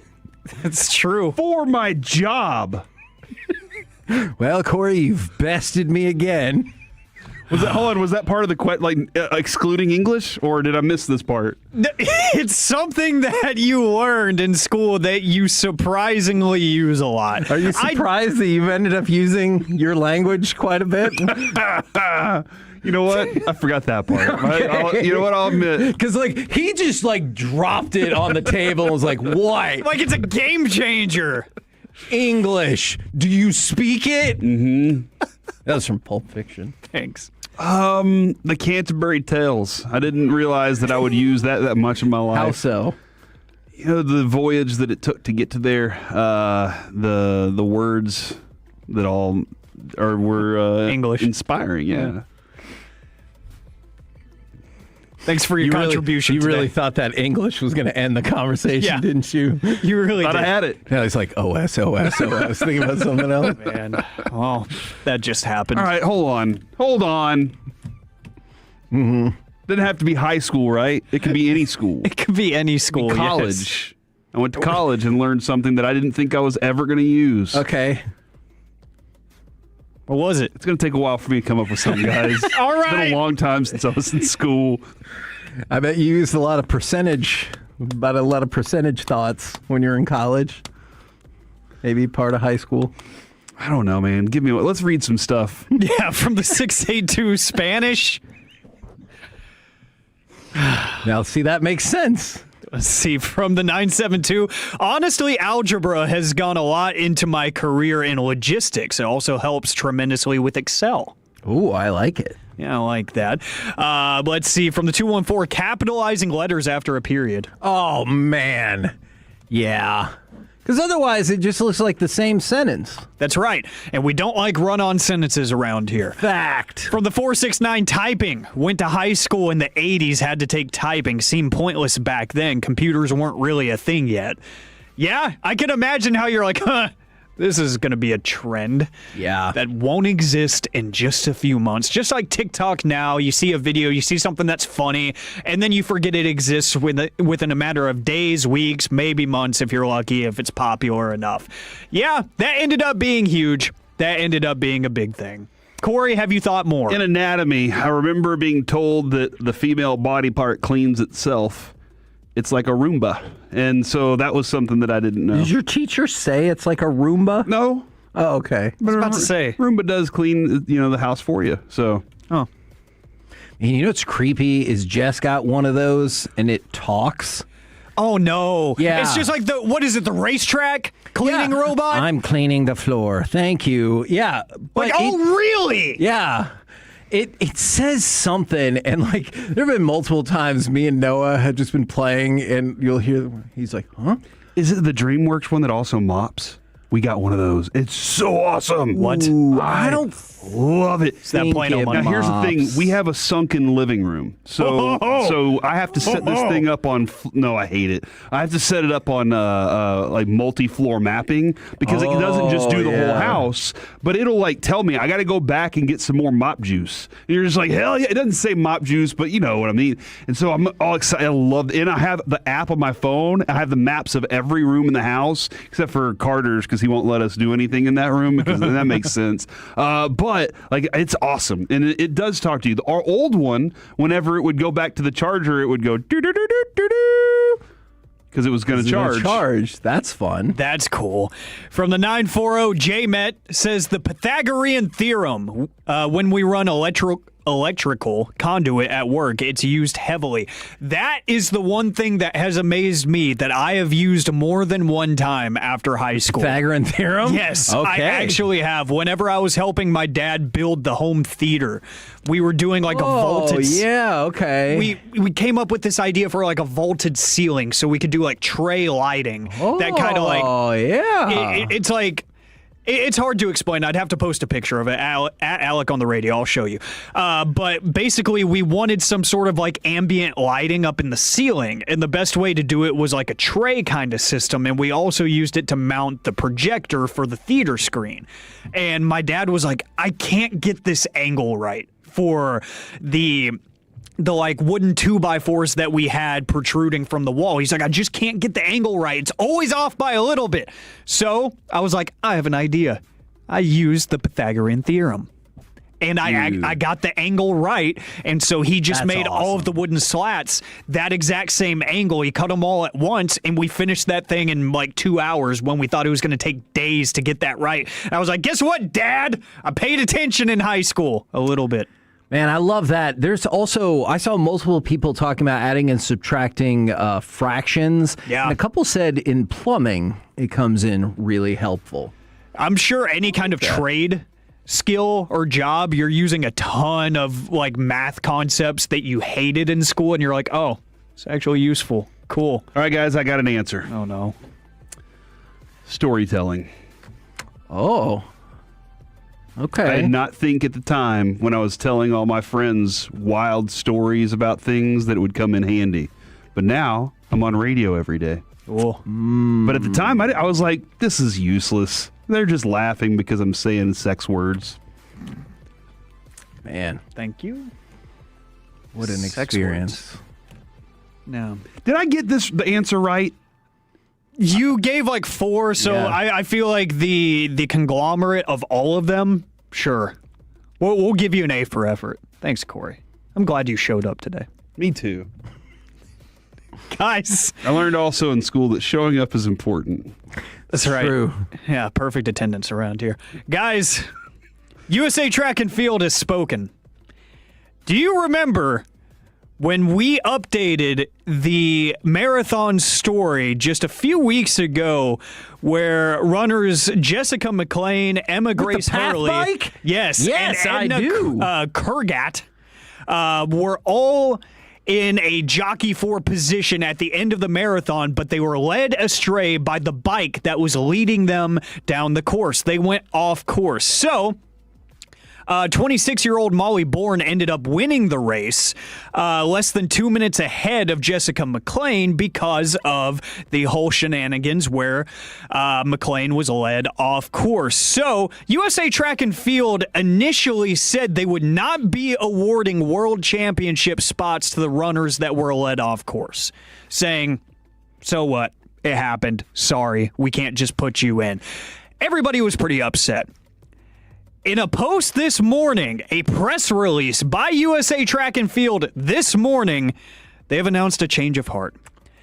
There will be 7 spots awarded, 3 spots to the top 3 official finishers, 3 spots to Jessica McLean, Emma Grace Hurley, and Edna Kurgat, and one final spot will go to an athlete based on world rankings as of May 5th. So they are being awarded spots in the World Championship after the whole debacle of being led off course, and then USA Track and Field very clearly saying no, because you got screwed does not mean that we are going to give you a spot in the World Championship race.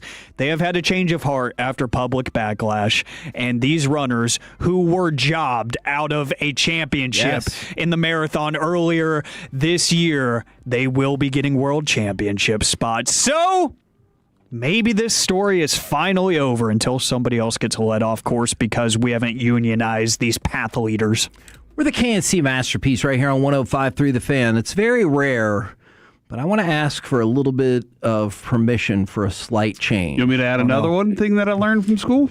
If you will grant the following. Can we do a little bit of gridiron, but also mix in some baseball and some basketball? Because there's a whole bunch of stuff I want to go through next. Let's do that then. All right, what else did you learn? Oh, I was just joking. Oh, well, I bet I'll think of something in the break. We will hodgepodge it up next right here on The Fan. Coming up in the next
dealership in the world 3 years straight. They've got more new Chevys than anyone, all priced to sell. Visit ClassicChevrolet.com. This is Texas. This is Classic Chevrolet. Together, let's drive. Based on new Chevy registrations 2023 through 2025. KNC Masterpiece back here on 105.3 The Fan. We're going to start it off with Gridiron, but quick hit several things because there's so much happening today. So right now, powered by Men's Tea Clinic, let's quickly go around the entire NFL and dip into some Gridiron gravy. Dip it and rip it. In case you cared, the Saints are signing Zach Wilson. Believe it or not, he's still only 26. I kept seeing headlines last night that said Saints add veteran quarterback. You feel like they oversold it? Yeah. I agree that he's been around for a while. He has. But I don't look at him as a veteran quarterback that I'm like stoked to add to it. That being said, yeah, I think that Kellen Moore does a damn fine job of creating plays that can help offenses work, no matter who the quarterback is. And right now, Tyler Shuck's in the way. In the quarterback world, Joe Flacco signed a one-year deal with the Bengals, which I was like, good for them. And then he also said he had unfinished business, which that sounds amazing. For the Eagles, they signed Elijah Moore to a one-year deal. And then Mike Tomlin signed with a sports media agency, with the thought being that he will have multiple opportunities or offers to get into broadcasting. So, no coaching in the short term for him. Let's talk about some proposed rule changes. One of them, permit the kicking team to declare an onside kick at any time during the game. I support this, especially if you have to tell the other team you're going to do it. I think you should be able to do it whenever. Yeah, third down. Just be like, onside kick, bees. On a kickoff. Oh, gotcha. By the way, I agree with you, though. Like, that's dumb that you would not have that option. The NFL is preparing for replacement refs, and they're also preparing for them to maybe not be that great. Yeah. And yes. Yeah. So in 2026, one of the proposals is to allow the NFL officiating department to correct clear and obvious misses by on-field officials that impact the game in the event of a work stoppage. So they're like, if we get replacement refs and they miss something really egregious, that's dumb and we should be able to overrule it. However, to go along with that, but that would just apply to replacement refs, they would like to allow, and you brought this up as a possibility a few weeks ago, Corey, allow league personnel to consult with on-field officials when considering disqualifications for flagrant football acts and non-football acts without being called on the field. Like we talked about, like a scuffle on the sideline or something like that obviously got missed during the playoffs. That is now up as a proposal as well. Here's what I don't understand is what will drive people insane, though. Even with that, if they miss it, yeah, or get it wrong, yeah, you're like, huh? Like, why do we even have this system in place if y'all are still going to get it wrong? Or you still don't know how to interpret it. So they better be on top of it. And I do feel like maybe it's a little bit easier to have, 5-6 people total that understand things fully than it is to have each one of these officiating crews. Right. And especially if they're going to go with the rent-a-crews. The competition committee's co-chairman, Rich McKay, says there are currently no proposals to ban the tush push, but the legality of the play could still be brought up and eventually be voted on. But as of now, there is no rule change proposition for it. J.C. Tretter, the new-ish head of the NFLPA, says they are not inclined to want to negotiate with the NFL in the short term. So the collective bargaining agreement runs through 2030, and the NFL has said, hey, we're more than fine with having a new discussion. But the new discussion changes would be put into play immediately. What's the NFL going to look for? The expansion of the season to 18 games. Yeah. So if you're the Players Association, I could see how you'd be like, oh, no, we're not interested. So you're going to have to get some concessions from the NFL if they're really going to open up this conversation before the year 2030. Sell more of those concessions so that you can pay the players more. I mean, yes to the paying, not necessarily because of the concession stand. How long 20, 25 years before they get to 20 games? Or less? Because then they would just phase out all preseason games. I think it's possible. All right, earlier today, the NBA governors approved a vote to explore expansion to Seattle and Las Vegas. So obviously a huge step towards, and it doesn't mean the NBA will definitely expand to 32 teams, but it sure does seem like that is the direction, and the selections are Seattle and Las Vegas, which we've thought for some time. Now, we have betting odds for the next name, or I guess the first name, of the Las Vegas NBA expansion team. The favorites? Gamblers. Ooh, the Gamblers are 20-1, but the Degenerates are 66-1. That's pretty funny. It's not even the best one. All right. But here's some of the favorites. The favorite right now is the Las Vegas Mirage. It's cool. What about the Las Vegas Jokers?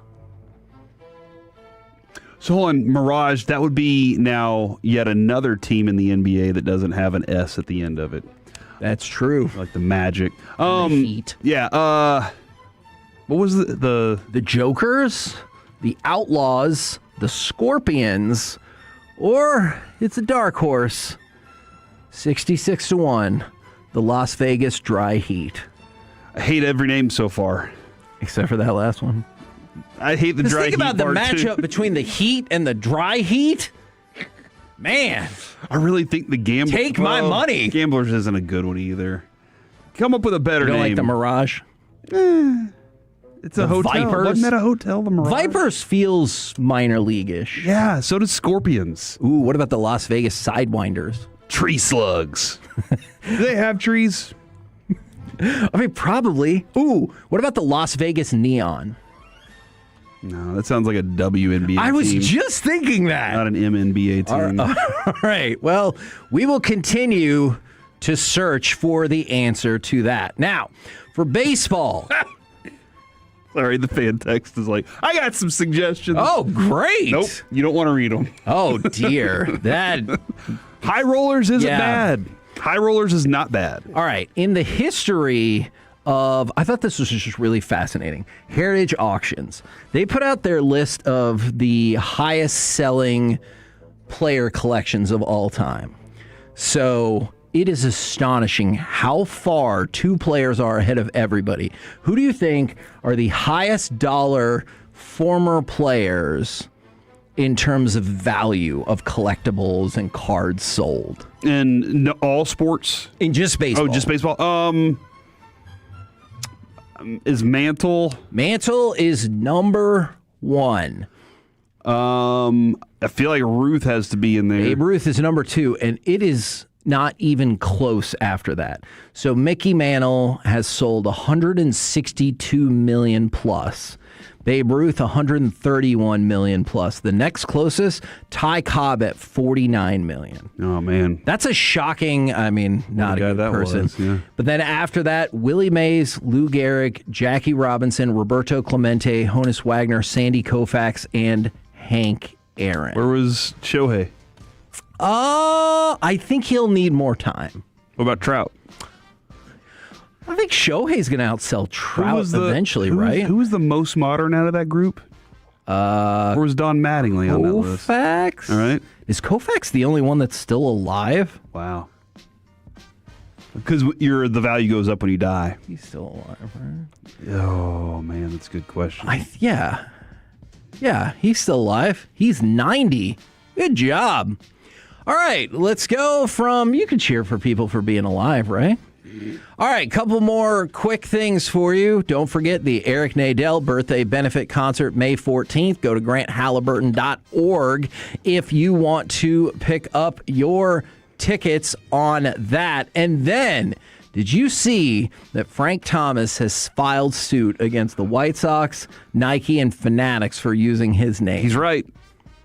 Man, I feel like he set this up maybe a month ago, a few weeks back, when he looked at like the history of the White Sox, and he was very briefly mentioning, he's like, so that's how it is, huh? Yeah. No, he's absolutely correct. If If y'all are going to use his name, then you need to be able to make sure he needs to be able to be financially taken care of to use it. And it all stems from their last City Connect jersey last year. And maybe that's a whole other conversation. Do you think the leaked City Connect jerseys for the Rangers are real? I don't think they're real. I think they're cool looking, the ones that I've seen so far, but I don't think they're real. Because every year, whenever they do City Connect, we get a leaked one, and it's like, oh, that was just a joke. Yeah. Kevin, I am told, though, on the day of the release, we will be available. Let's go. We'll be at the stadium. Yes, I understood what available meant. Oh, my God, I'm going to love so many people that day. What did you just say? I'm going to love so many people. Because we're gonna all be excited about the new Ranger City Connect stuff together. We'll hug. Mm-hmm. If they want hugs, I'll hug them. Mm-hmm. That's as far as I can go. Mm-hmm. If you want high fives, I can do that too. Mm-hmm. All right. We're the KNC Masterpiece right here on 105. I just want people to show up. 105 through the fan. Coming up next, which Rangers player is ready for a breakout 2026? Next on the Fan. The more time you get.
baby. KRLD-FM and HD1, Dallas-Fort Worth. An Odyssey sports station.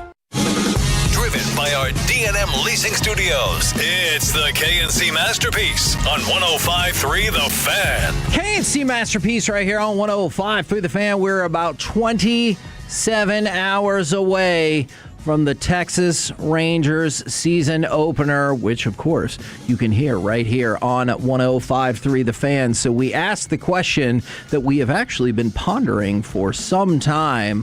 Who will be the Texas Rangers breakout player in 2026? Or who do you think is ready to be a breakout in 2026 for the Rangers? Breakout player means what? Because last year, a lot of these guys didn't have up to par seasons. So could That's they break true. out of that whatever that was? Because Evaldi can't be a breakout player. All right, I agree. Unless he throws a 0 ERA all season, then you're like, yeah, he broke the mold of Nathan Evaldi. Yeah. Nobody could do what he just did.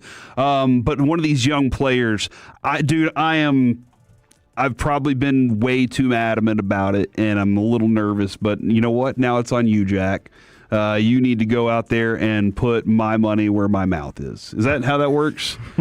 I mean, more or less. Yeah. I get the idea. You need to go prove me right, Jack Leiter. This is the year that you put it all together. I feel like you've been on this good rise. You've been adding a little bit here and there to what you are as an accomplished pitcher, and now you're going to make your statement that you have arrived more so than last year. So I think Jack Leiter makes a whole lot of sense, because one of the reasons I'd been thinking about this question for a while was, you remember going back a few weeks when we were in Arizona to the MLB Top 100? I do. And it had Langford at 39, Seager at 41, DeGrom at 64, and Evaldi at 99. So I started thinking about the players after that, like who would be the next Rangers player to join the Top 100. But I don't think that necessarily is the only way to define breakout, because I'll tell you another player in just a second. But you brought up Jack Leiter. He, yesterday, 4 innings pitched, 2 hits, no walks, no runs, 6 strikeouts. Yeah. So in his final stop before his first regular season appearance is the best he looked all spring, which you can't help but be encouraged by that. I think the way, you and I kind of set it up, and then we had Jared join us for almost all of that day Friday because you couldn't talk. Oh yeah. But I think wasn't it anyway? I think what we had discussed was he should now be in the point of, is he or is he not an all-star? Right. And if he's in that place, I will consider that a breakout, because if he's being considered for, is he an all-star pitcher? At the 4 on this team, then I will say that is a success for this season.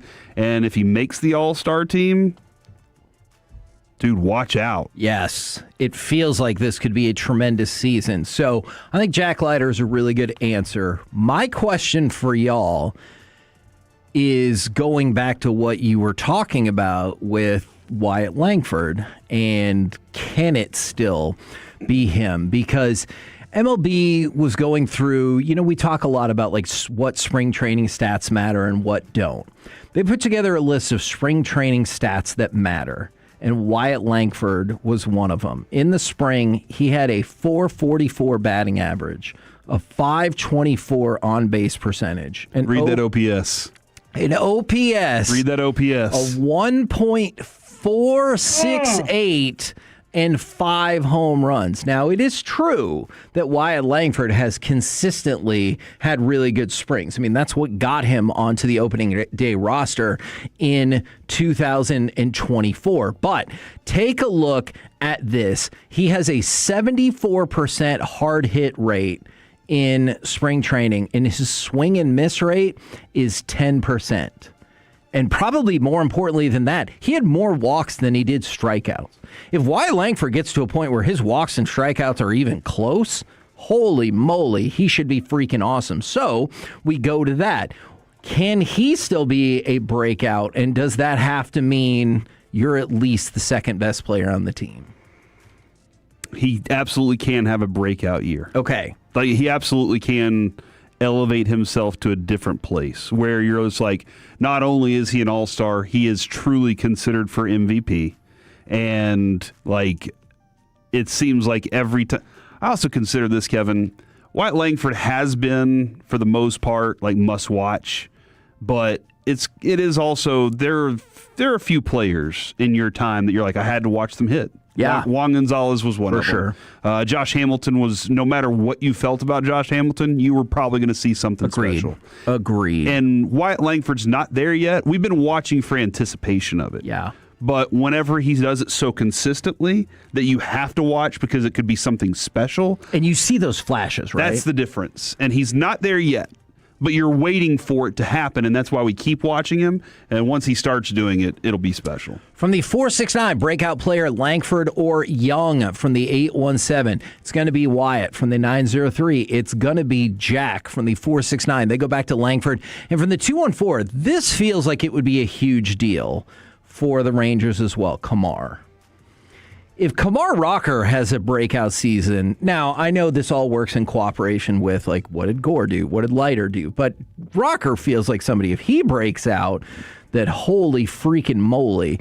I got one more question for you, especially you, Corey, and you, Alec, because y'all have talked about, like, hey, he does not have the most leash. Can Jock Peterson have a re-breakout season?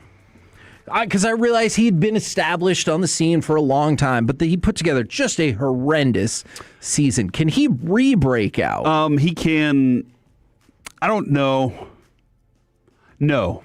Okay. I think he can have a revitalization to a veteran career season, and that might be the one. This might be the one where it's like, dude, should another team sign Jock Peterson to a 2? Like, it could be that. Yeah. So that would make me nervous. So that's where I feel I don't think he can, but I think there are plenty of other dudes on this roster that could fulfill this because Josh Smith already had his. Or did Josh Smith have his breakout half? See, and that's the tough part about it because wouldn't you argue that neither Josh Smith nor Mackenzie Gore really had their breakout season? And I know people are going to be like, what about the All-Star? Mm-hmm. I hear you. But that's a breakout half or 60%. I would argue they're both still eligible for this. I think there's a lot of dudes on this team that still have, like Josh Young.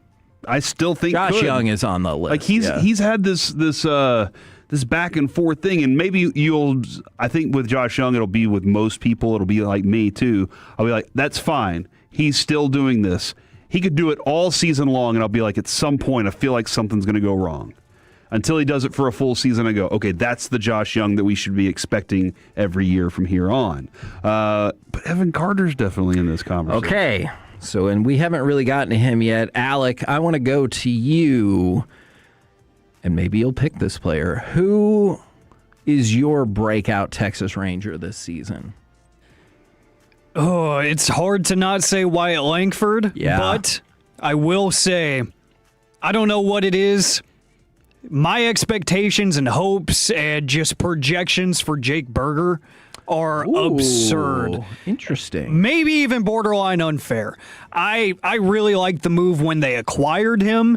I thought he was going to do a lot more last year. He had a little bit of injury concern, and then I think Fred brings up a great point, the whole situation with his daughter and everything. I think now, clear head, healthy body, going into this season just 100% worry-free. I think Jake Berger could do some incredible things that people are like, oh, I didn't know he was capable of that because he played for a very bad team to start his career. Right. Now, he hasn't gotten mentioned a lot, but I'm going to go ahead and say, will you give me cut number 4? Because I want to discuss this fella. Langford at third, Seager at second, Berger at first. Here's the 1-0. There's a swing and a drive. Deep to right. Hooking down the line. That ball is history. It's a grand slam for Evan Carter. So The Athletic listed Evan Carter as a potential breakout player. And they didn't put a breakout for every single team. They just had a handful. And they said Evan Carter. And Then Chris Young added this about Evan Carter. Evan has been extremely impressive this spring. He is more physical, continues to demonstrate a great approach and a dynamic blend of speed and slug while playing elite defense in center field. But it's the first part of those compliments. He is more physical that feels like it matters. I don't know if I asked you this while we were in the clubhouse or whatever. Did he not look like he filled out a little more? Yes. I agree with that. That was probably one of the first things we should have brought up, but I think we're still stuck on can you hit lefties? Sure, but and you can tell that discussion pisses him off. But he hopefully in a good way. Like most of the time we've ever known him, he looks like he weighs 110 pounds dripping wet. Right. And right now he looks like he's growing into an adult body. And that's something that I do think is a big deal, but it's between the ears that I'm really wanting to see that advancement of toughness at the next level. Dude, you got handed a World Series opportunity, and you took advantage of it, and that's awesome. Yeah. And you were surrounded by hitters that could do their job too.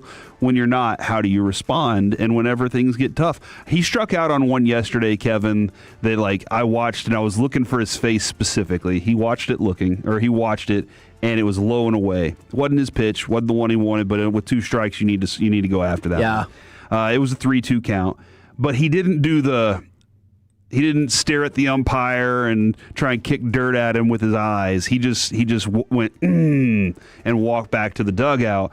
And I'm hoping that we do see that. I think you're going to see a lot of 3-2 counts from him still. That's just the kind of hitter he is. Yeah. He wants to force those kinds of things. But yes, man, if he can be on the bases, he's a good center fielder for you. If he can be on the bases, he is an absolute threat. From the 940, says Berger and Leiter make a lot of sense, but I'm going with Ezekiel Duran having a big impact when someone goes down with an injury. From the 945, they said Sam Haggerty will be consistent off the bench, and I saw at least one person mention Cam Cauley, but then you get the leader, it feels like, so far, and there are a string Travis Jankowski of these. He's a coach now. Player coach, hopefully. From the 940, maybe Josh Smith if he keeps slugging like he did this spring. From the 469, Smith is going to break out. From the 817, Josh Smith will totally validate the Simeon trade. And from the 214, these are back to back to back to back. Josh Smith would be a huge upgrade to this team if he had a breakout season. And you see it all over the text. Josh Smith, Josh Smith, Josh Smith. If you can get anywhere close to the defensive level, like anywhere close to the defensive level that you got from Marcus Simeon, and he can be an upgrade all season offensively, that could be a game changer for this offense. You know how this team. You know how not judgmental, critical. Yeah, I've been of him. Sure, rightfully so. And I was pretty accurate. I didn't think I was saying anything incorrect. But even more so, I don't think Josh Smith thinks you're incorrect either. I said it to his face, yeah, and he agreed. Yeah, and he said and he was talking about his strategies on working on it and making sure that doesn't happen. That gave me. I walked away from that interview, Kevin, thinking, A, we're great at interviewing people. That's usually the first thing I think. B, I say that we got Daniel Jeremiah coming up, and I'm just going to stumble. But B, I walked away from it going, man, I have a ton of respect for the work that guy does. Like, he's not just going to be like, it was good enough. He wants to be better. He's chasing winning. He's after that. I'm looking forward to seeing how Skip has this type of effect on all of these guys. I'm really liking it so far. We're the KNC Masterpiece right here on 105.3 The Fan. Coming up next, we move into the Expressway where we've got a giveaway. We've got Daniel Jeremiah at 1240, and we'll kick it off with a player breakdown of Anthony Hill Jr. and perhaps the newest Dallas Cowboy, Darian Kendrick, next right here on The Fan.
105.3 The Fan is presented by the On-Time Experts. 2nd and 4, and it's intercepted. Anthony Hill reached up. First takeaway tonight for this Texas defense. The play they needed. KNC Masterpiece right here on 105.3 The Fan. Let's give something away! 877-881-1053. Caller number 10 now will win a pair of tickets to go see Dropout Improv when they come to the Pavilion at Toyota Music Factory on April 19th. You can buy tickets from Live Nation, or you can win them for free right now. 877-881-1053. Yeah, that was impressive, dude. That was nice. I was not prepared for that. Did I overreact or underreact based on those two different moments that I spoke? I thought you reacted exactly correctly. Nice. Now, I know we are going to talk about or go back into the player draft profiles that you guys have been doing, and we're going to discuss Anthony Hill Jr. We're going to discuss the newest Dallas Cowboy, because yesterday they did sign Darian Kendrick, and look, he is a player that he didn't make the roster for the Rams at the end of their camp. Was claimed by the Seahawks, waived again in November, signed with the Rams again, played 5 games, and so he's not necessarily like a huge piece, but at a time when the Cowboys really can add people to their secondary, they did this. No, yeah, and don't you feel like you're going to get competition at the position? Yes. And I feel like that's like you... This is one of the things necessary. One of the things that Schottenheimer, he talked a little bit yesterday with Tommy Yarish from DallasCowboys.com. We like Tommy Yarish, right? I love you, Tommy Yarish. Sorry. Wow. You really do love him, huh? Shut up. What are you going to text him after and be like, I am so sorry? He we do, he talked to him about watching these guys up close and personal. And I think one of the lines that I liked the most was he was like, and I kind of hated it, because it let you know that last year he wasn't as involved, but this year he's like, no, I'd have to be. And last year he had so much catching up to do with the way that the Cowboys were like, we're going to wait for eternity to hire this guy. So he said, you want to be prepared, you want to do all these things, but he was like, last year, yeah, I saw highlight film, and now I've seen game film. And so last year he was like, I saw kind of what they did well, and I was like, yeah, sure, all right, let's do this. But this year, it's like I'm watching these guys compete. I want to see it making the decision a little easier at whatever the selection is. He also did, compliment the way that they've done the offseason. He's like, yeah, we did a great job so we can draft pure. I'm like, okay. Yeah, what do you think about that? I want to go back to that quote, because he said he thought the Cowboys did a hell of a job with their free agent haul. And then the specifics on that quote, I think we did a really good job of setting ourselves up to be able to draft natural and draft pure, which is what you want to do. You don't have to be forced to reach for a player. That's when you make your mistakes. Yeah. I guess just to start then, I don't view it that way at all, but obviously I am not anywhere near the head coach of the team. And Broadus yesterday, I do believe, said, hey, you can't just bypass offense if it's there. And I think that they'll do everything they can to try and trade if offense is there. Sure. But if a great player or a really good player is sitting there, absolutely take care of that. I think that they're focused on defense, but I think that they have done a good enough job to secure a lot of places, and they feel like the guys they have can be starters. But they also feel like a lot of those guys can be depth. Is that a fair feeling? They still have a hole at middle linebacker, and they still have a hole, in our opinion, at left defensive end. Yeah, those are the two places. And Ruben Bain at 12. We'll talk with Daniel Jeremiah here shortly. Ruben Bain at 12 could absolutely clear that up for you, and you'd be like, all right, just put him there, and let's go get after it on defense. You still need a middle linebacker. Maybe you can get Jacob Rodriguez. Who knows? Ooh. But you said yesterday you thought he was a 4th rounder. I just said maybe you can still get him. Okay. I didn't say you had to get him with 20. Okay. You have a 4th round pick, don't you? Wow. Or do you have it? You take a late 3rd rounder on him? On Jacob Rodriguez? Yeah. Sure. Okay. If he's there at late 3rd, I'm just making sure. I'll take that. Just making sure. I don't feel right taking him at 20. Okay. It would be a reach for me, but I would take him with a 3rd. All right. But hearing him talk about the compete part, that's what you're going to get, I think, with the secondary. No matter what, even if they get Mansour Delane, you got a lot of people at the spot now that are all fighting for it. Could it mean some guys that have been here aren't going to be here anymore? Right. There's a couple of different dudes on this roster that might not have a spot if that's going to be the case. So that's where I like what Schottenheimer's saying. I like that he was there. He was, very adamant about being at Texas to, talk to Sark, talk to them. I don't know if you saw the picture of him talking to Arch. I did. And if he's there talking to Arch, he's just talking ball. Like he's like, oh, this is one ball knower family from another ball knower, and so he just is excited to talk ball with somebody. But what's going to happen, right? Are the Cowboys about ready to draft Arch Manning? Is that early tampering? Like, I don't know how that works. He's still in college. It's pro day. You're They're fine. hanging out, having a good time. All right, now the person who was one of the main focuses, though, Anthony Hill Jr., the linebacker, and I do believe you fine fellas have done a deep dive on him now. Yeah, and it became very evident last week, like we were talking about him already. We were kind of having the conversation of, do we need to watch this guy? And more as we've gone along, the C.J. Allen video just leaves us kind of going, all right, let's look at other options. We've watched Jacob Rodriguez. I told Kevin I'd be fine taking him with a third. I think we discussed yesterday, anywhere but not 20 for me is still kind of the place. Hell, I might, if you can get me another, I might go 28. I don't know. We'll see. Okay.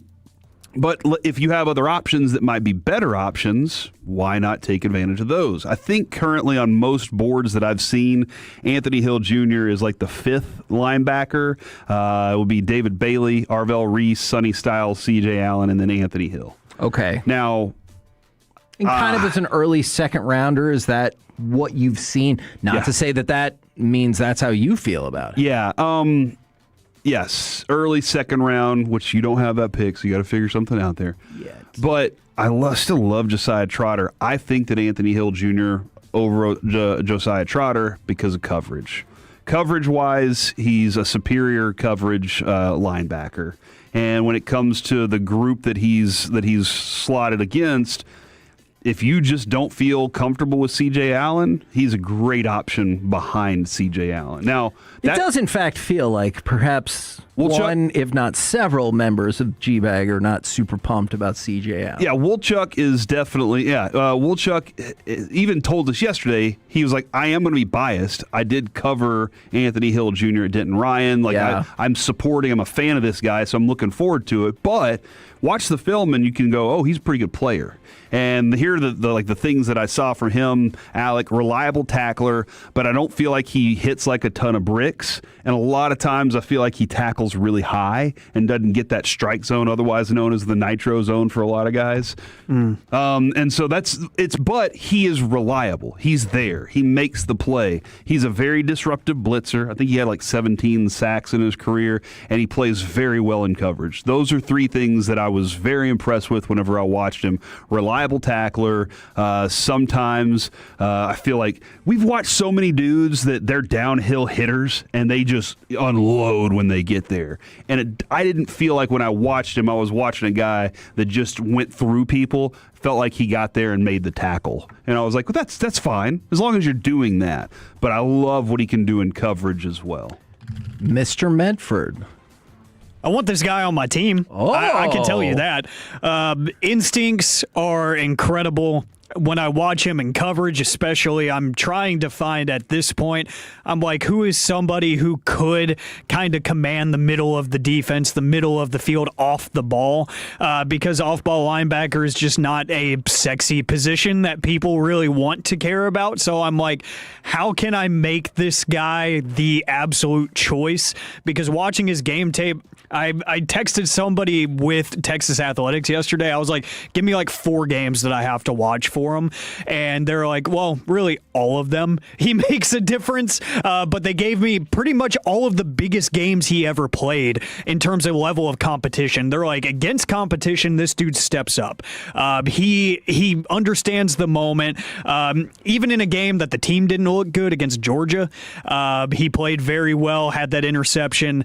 I like him him in coverage a lot. He's very quick. His instincts are great. He reads the offensive line's blocking patterns pretty quick as well, and he doesn't take that information that he processes at the snap to heart. And what I mean by that is he doesn't jump the gun on a lot of things. He doesn't assume based off of one look, pre-snap or right off the snap, that something's going to happen. He trusts his keys. Very instinctual player that won't bite on things and get lost in transition. You know, certain things that you saw a lot with Kenneth Murray whenever he was playing right over the center, backed off of the line of scrimmage. Sometimes you would see him shoot the wrong gap. You're not going to get that kind of thing with this guy. I really like how quick he is. He can bypass blitz pickups by running backs and whatnot because he is athletic enough. He ran a 4.5 40-yard dash. Really athletic. There's not a lot of things to dislike.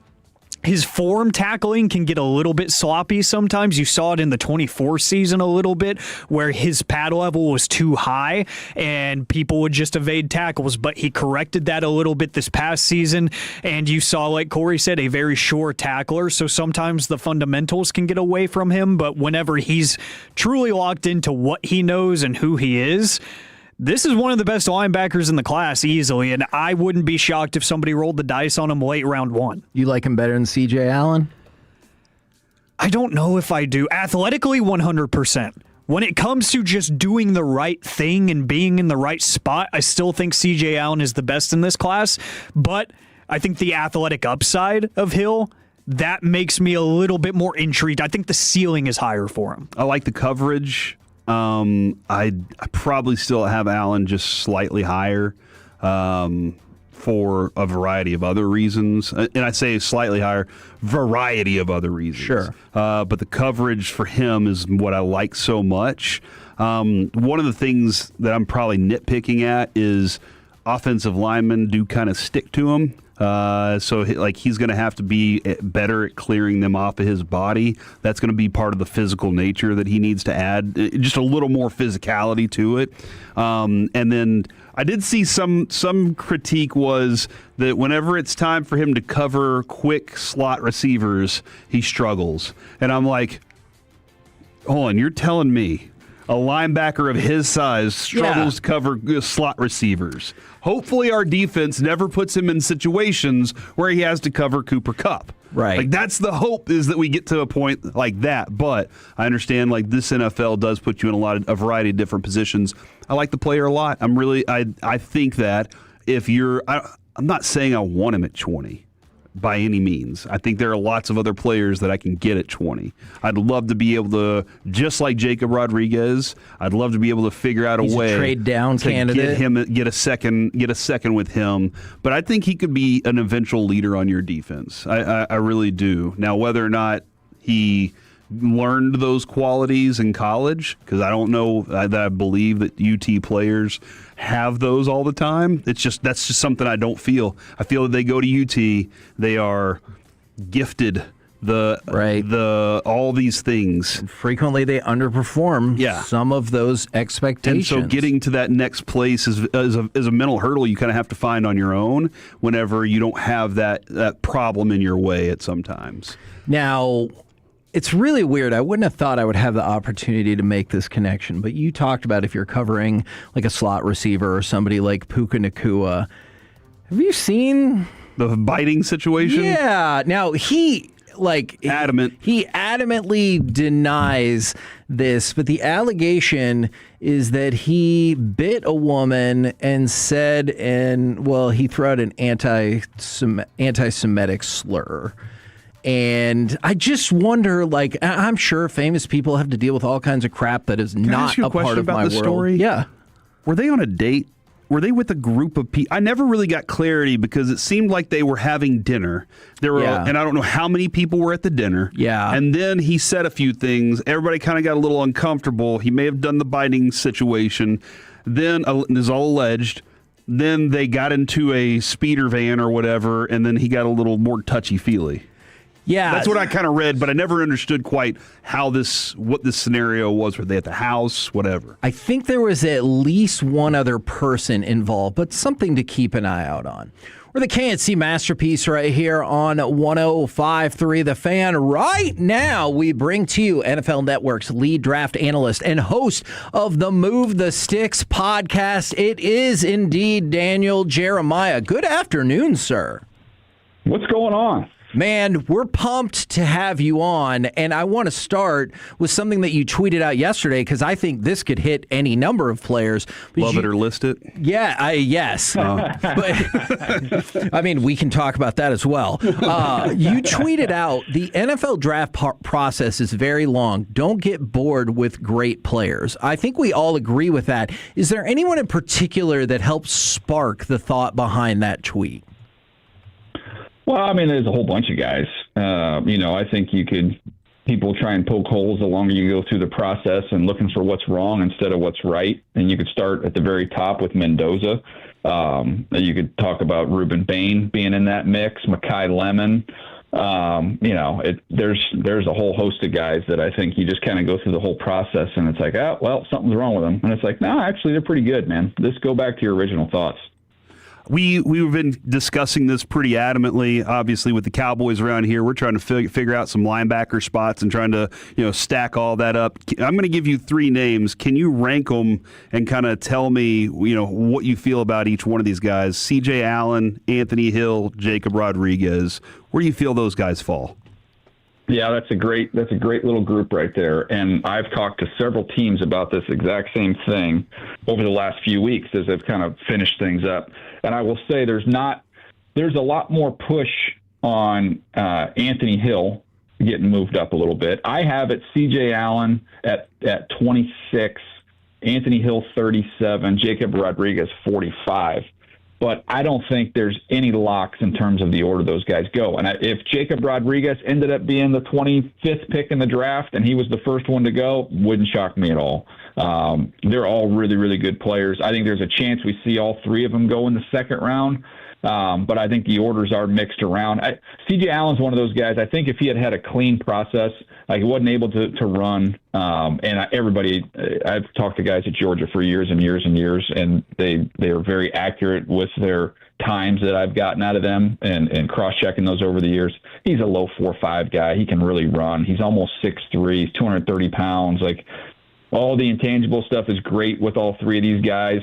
I just thought he played a little more violent than the other 2, so that's why I had him as the top one. But Anthony Hill's ability to blitz and rush off the edge to combine what he does off the ball, and he's big and fast. There's a lot to love there. And then Rodriguez, was the stat stuffer, but you question the athleticism, and then he goes out and rips a 4.57, which kind of answered that question. So it's like, I mean, I don't think there's a wrong answer. Like there's times when players get picked, and I'll go, oh my, whether or not you're not going to blast them on TV, but you kind of go like, wow, I would much rather have this player than that player. With that little clump of linebackers, I don't know that there's a wrong answer. Yeah, I see that.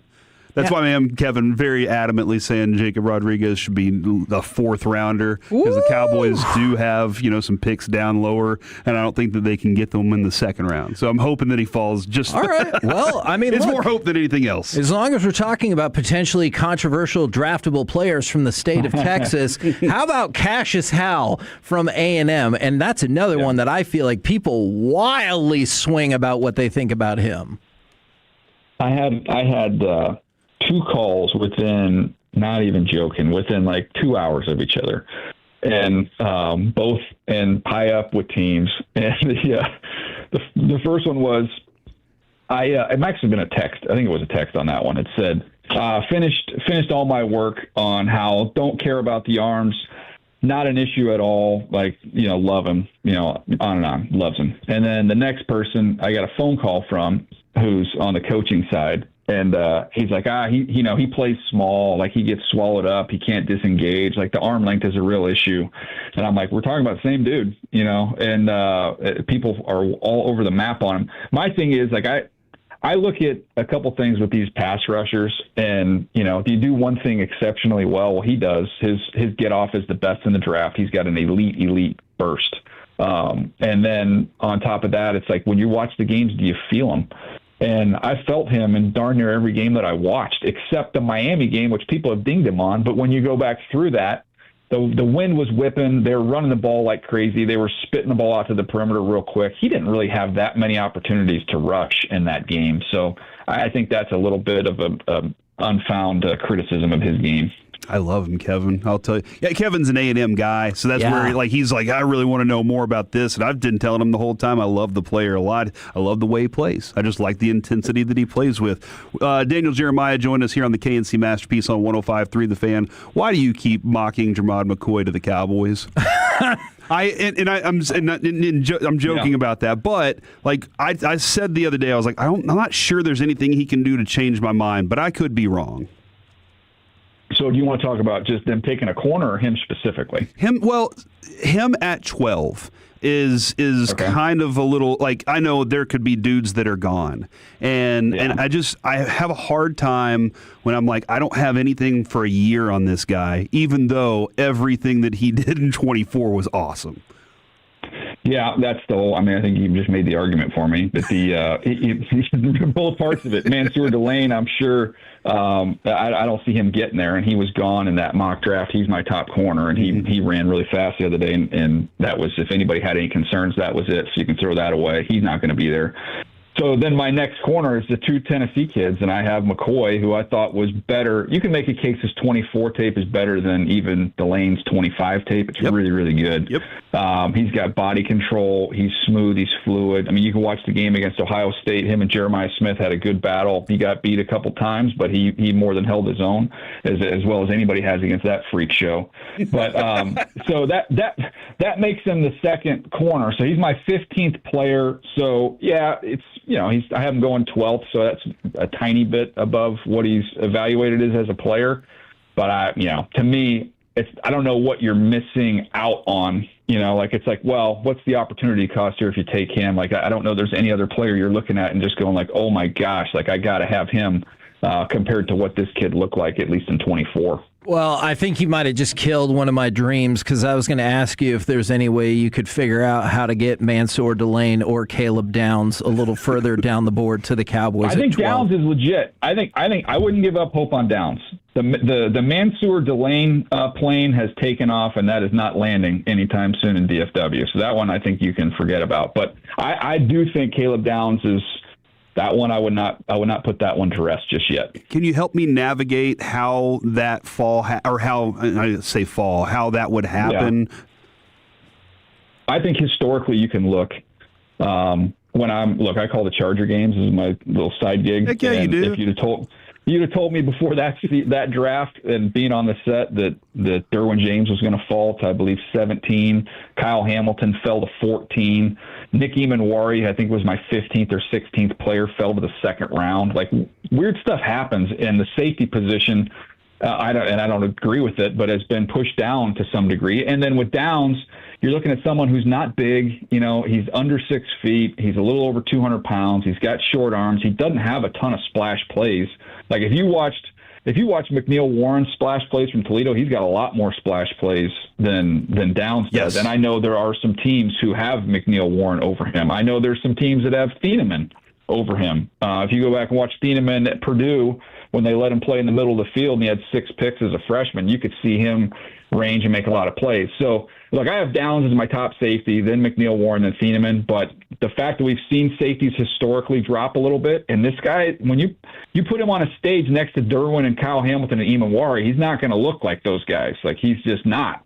So where does that place him? I think he's more likely to go 10 to 20 than to go in the top 10. Wow. This is an absolute blast of a group of safeties that you just dropped, by the way. We got to watch all of them and had an absolute blast watching them. That being said, if he was at 12 and you're the Cowboys, you do that without a doubt? I would take him. Yeah, he's my 8th player. And to me, it's just, I think in talking to folks at both schools, there's some guys where the sum is greater than the individual parts. And I think the impact he'll have on everybody else in the defense and the communication, the leadership. I always believe with football, when you're looking at leadership in football, the closer you are to the middle of the field, the more leadership matters. If you're talking about a wide receiver and you go, he's not really a leader, I could care less. Corner, he doesn't really have any leadership ability. He's not a great communicator. He's a loner. Don't care. But with centers, with quarterbacks, with middle linebackers, with safeties. Like, that's where the nerve center of football is. So when you have somebody that's incredibly bright, incredibly intelligent, a great communicator, he's a leader, the work ethic, I think those are all kind of force multipliers over what you might see in his individual skill set. I know leading up to the draft, it's been classified by many as lying season, but what are we to make of the draft stock of Ty Simpson? It hasn't changed for me at all. I was just looking this up the other day. So my first list that came out, Ty Simpson was my 40th player. That was January 22nd. February 20th, Ty Simpson was my 40th player. And then March 4th, my last update, Ty Simpson he moved all the way up to 38. Okay. So, he's been the same guy for me. And I like him. Look, he's got great feet. He's got a smooth motion, throws a nice ball. It's just you can't get away from the fact that he started 15 games, 4 of which I didn't think were very good at all. He's put the ball on the ground 7 times. Now, I know, look, they dropped balls around. The offensive line wasn't great. They didn't run the ball well. I get all that stuff. But when you look at the history of it, man, you're fighting history, And there's a reason why Parcells had that theory and the importance of playing games. And so when you look at guys with fewer than 17 starts back to 2011, Cam Newton's the only one who's really been good as a first-round pick with fewer than 17 starts, and he was an absolute freak show. That's why I talk about evaluation. The word value is in there for me. So I like him. I just value him as a second-round pick because you're taking on that risk of a guy who hadn't played a lot. What kind of last thing on that one, and I'll get back to you. But because I think it is an interesting conversation. But the other side of that is, look, talking to a guy who was picked high in the draft who didn't have a lot of starts and it didn't work out.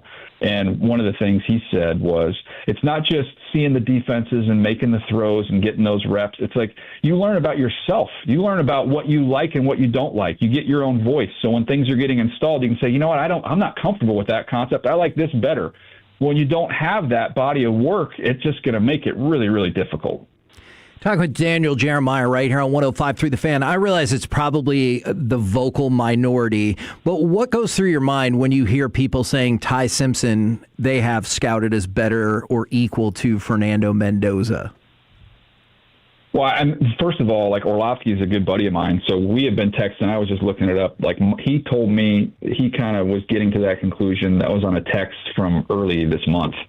So I told him my opinion on it, which was different, and then we kind of had a text back and forth about it. He's done the work, he watched it, and that's the opinion that he came up with. When you've been in draft rooms, there's going to be guys with different opinions, and some of them you wouldn't anticipate. So it happens all the time. I think that's totally normal. I knew this would definitely garner a lot of attention when he did that, and there would definitely be some pushback. So I put a bulletproof vest on when you're going to go out there with that one. But I don't see it the same, which is that's what this makes it fun. At the end of the day, Fernando Mendoza's worried more about learning the Raiders playbook right now than he is about what anybody's saying. Good point. Good point. I think the last thing here, Daniel, and we really appreciate you hopping on with this. Keldrick Falk is a name that we kind of can't make our own minds up about. We can't exactly figure out this guy because it looks like he has all these. He's built exactly how you want for all these different things, but it looks like he can do a lot of different things too. Where is he for you right now? Would he be a good fit for the Cowboys? He's my 32nd player, but if you told me that somebody valued him much higher than that, I could get it because, you love him, you point out that he's versatile and you can use him up and down the line. He's long, he's got an ideal NFL body, he's young, there's more ahead of him. You can make the case. The other side of that coin is that I don't think he excels at anything there. He doesn't have elite juice. I talk about feeling guys. You can watch a lot of games. I don't really feel him that way. Yeah. I don't think he's got a great get off. He does not have production, and that's just not sacks. That's win percentage. That's pressure percentage. So all those things. So that to me it's a little jack of all trades, master of none. So where do you value that? And to tell you how I am on him, he's my 32nd player. So literally on the borderline of the first round pick, second round pick is where I have him. Well, Daniel Jeremiah, you can check all of his stuff out on the NFL Network, also on the Move the Sticks podcast. And as he said, also with the Chargers. Yeah. Thank you very much for the time. We know you're busy as all get out, especially right now. We appreciate you. I appreciate you guys. Have a good one. There you go. Daniel Jeremiah right here on 105.3 The Fan. Coming up next. So good. It's time for the C Block, starring Corey Majors. Cocaine sharks and the wrong MRIs. Next on The Fan. Oh.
FM and HD1 Dallas Fort Worth. Let's go, Cowboys. An Odyssey sports station. Driven by our D&M Leasing Studios, it's the KNC Masterpiece on 105.3 The Fan. KNC Masterpiece right here on 105.3 The Fan, and right now, it's time for the C Block starring Corey Majors. Thank you very much, Kevin. Really appreciate that. I appreciate all the Tolos that texted in during that segment, while we were discussing Anthony Hill, which I was surprised he had eligibility left. You know, we covered him at Plano East. It's a different person in a different sport and but different his dad's body type. name was Tony Hill. He was Cowboys wide receiver. Different. I know this is a different person. But yes. Have I been to Tony Hill's house? Yes, I have. Was he always cool to you? Yes. He was always awesome to me. He was great. Man, what a great time we had. What a time to be alive. And we've had a great time since, we've had a pretty good run together. Yeah. Too bad it's almost coming to an end. What do you mean? I mean, are we, that's a good question. Are we closer to the end than we are to the beginning? Oh, man. I hope not. So we're almost 20 years into this thing. That is not right. It's true. For the radio show? Me and you, no, 20 years of success together. Oh, yeah. I got married. I think we're at the midway point. We're at the so we got 20 more years? Yeah. Damn right we do. Good luck, America. Keep holding people down. I'm just kidding. I feel like we have a really good track record of helping elevate people. Yeah. So people that want to know, Kevin and I have known each other for about 20 years now, almost 20 years exactly. Yeah, you're not taking me to Italy. No, that's true. I didn't invite you to the wedding. And Babe Laufenberg did offer to come to Italy with me and my wife for our anniversary. And he was like, we need to get Babe on the horn. Or he's a Tolo. He might be like, hold on. He was like, I'll help you out with the tour and everything. Don't worry about it. And that would be awesome to go on a trip to another country and have somebody there that's like, that's what they're going to do. They know the place inside and out, and they're like, I'm taking you here. And then at nighttime, they go stay in their place and you stay in your place with your significant other. I want to do that now. I want to be a trip taker for people. Okay. By the way, this is going to be a hard pivot. Dallas Morning News was reporting that the North Park Center in Dallas was evacuated. They're doing a security sweep right now that should be finished by 2 p.m. And then multiple people are like, I can't say why. So, I don't know. Big mall. It is a big mall. One of my favorites in DFW. Not that far from the old studio either. Yeah, it's gorgeous. I've gone there since I was a kid. It goes Big Town and Town East also, and the Galleria. But that one right there is a gem. We hope that everything comes out okay. For sure. Also saw this just moments ago. Devin Fitzgerald posted that he was at Notre Dame. Here to compete, grow, and make an impact on and off the field. Oh. And I love this from Larry Fitzgerald because, Kevin, I think that you agree with what he says here. There's no greater joy for a parent than watching their child rise to the occasion. Agreed. And, I think every dad out there wants their kid to be better than them. Like, sure. Hey, you go on to do something special. Should, anyway. Yeah. If my kid will be very braggadocious about things, and I'll be like, all right, let me show you now. Kid.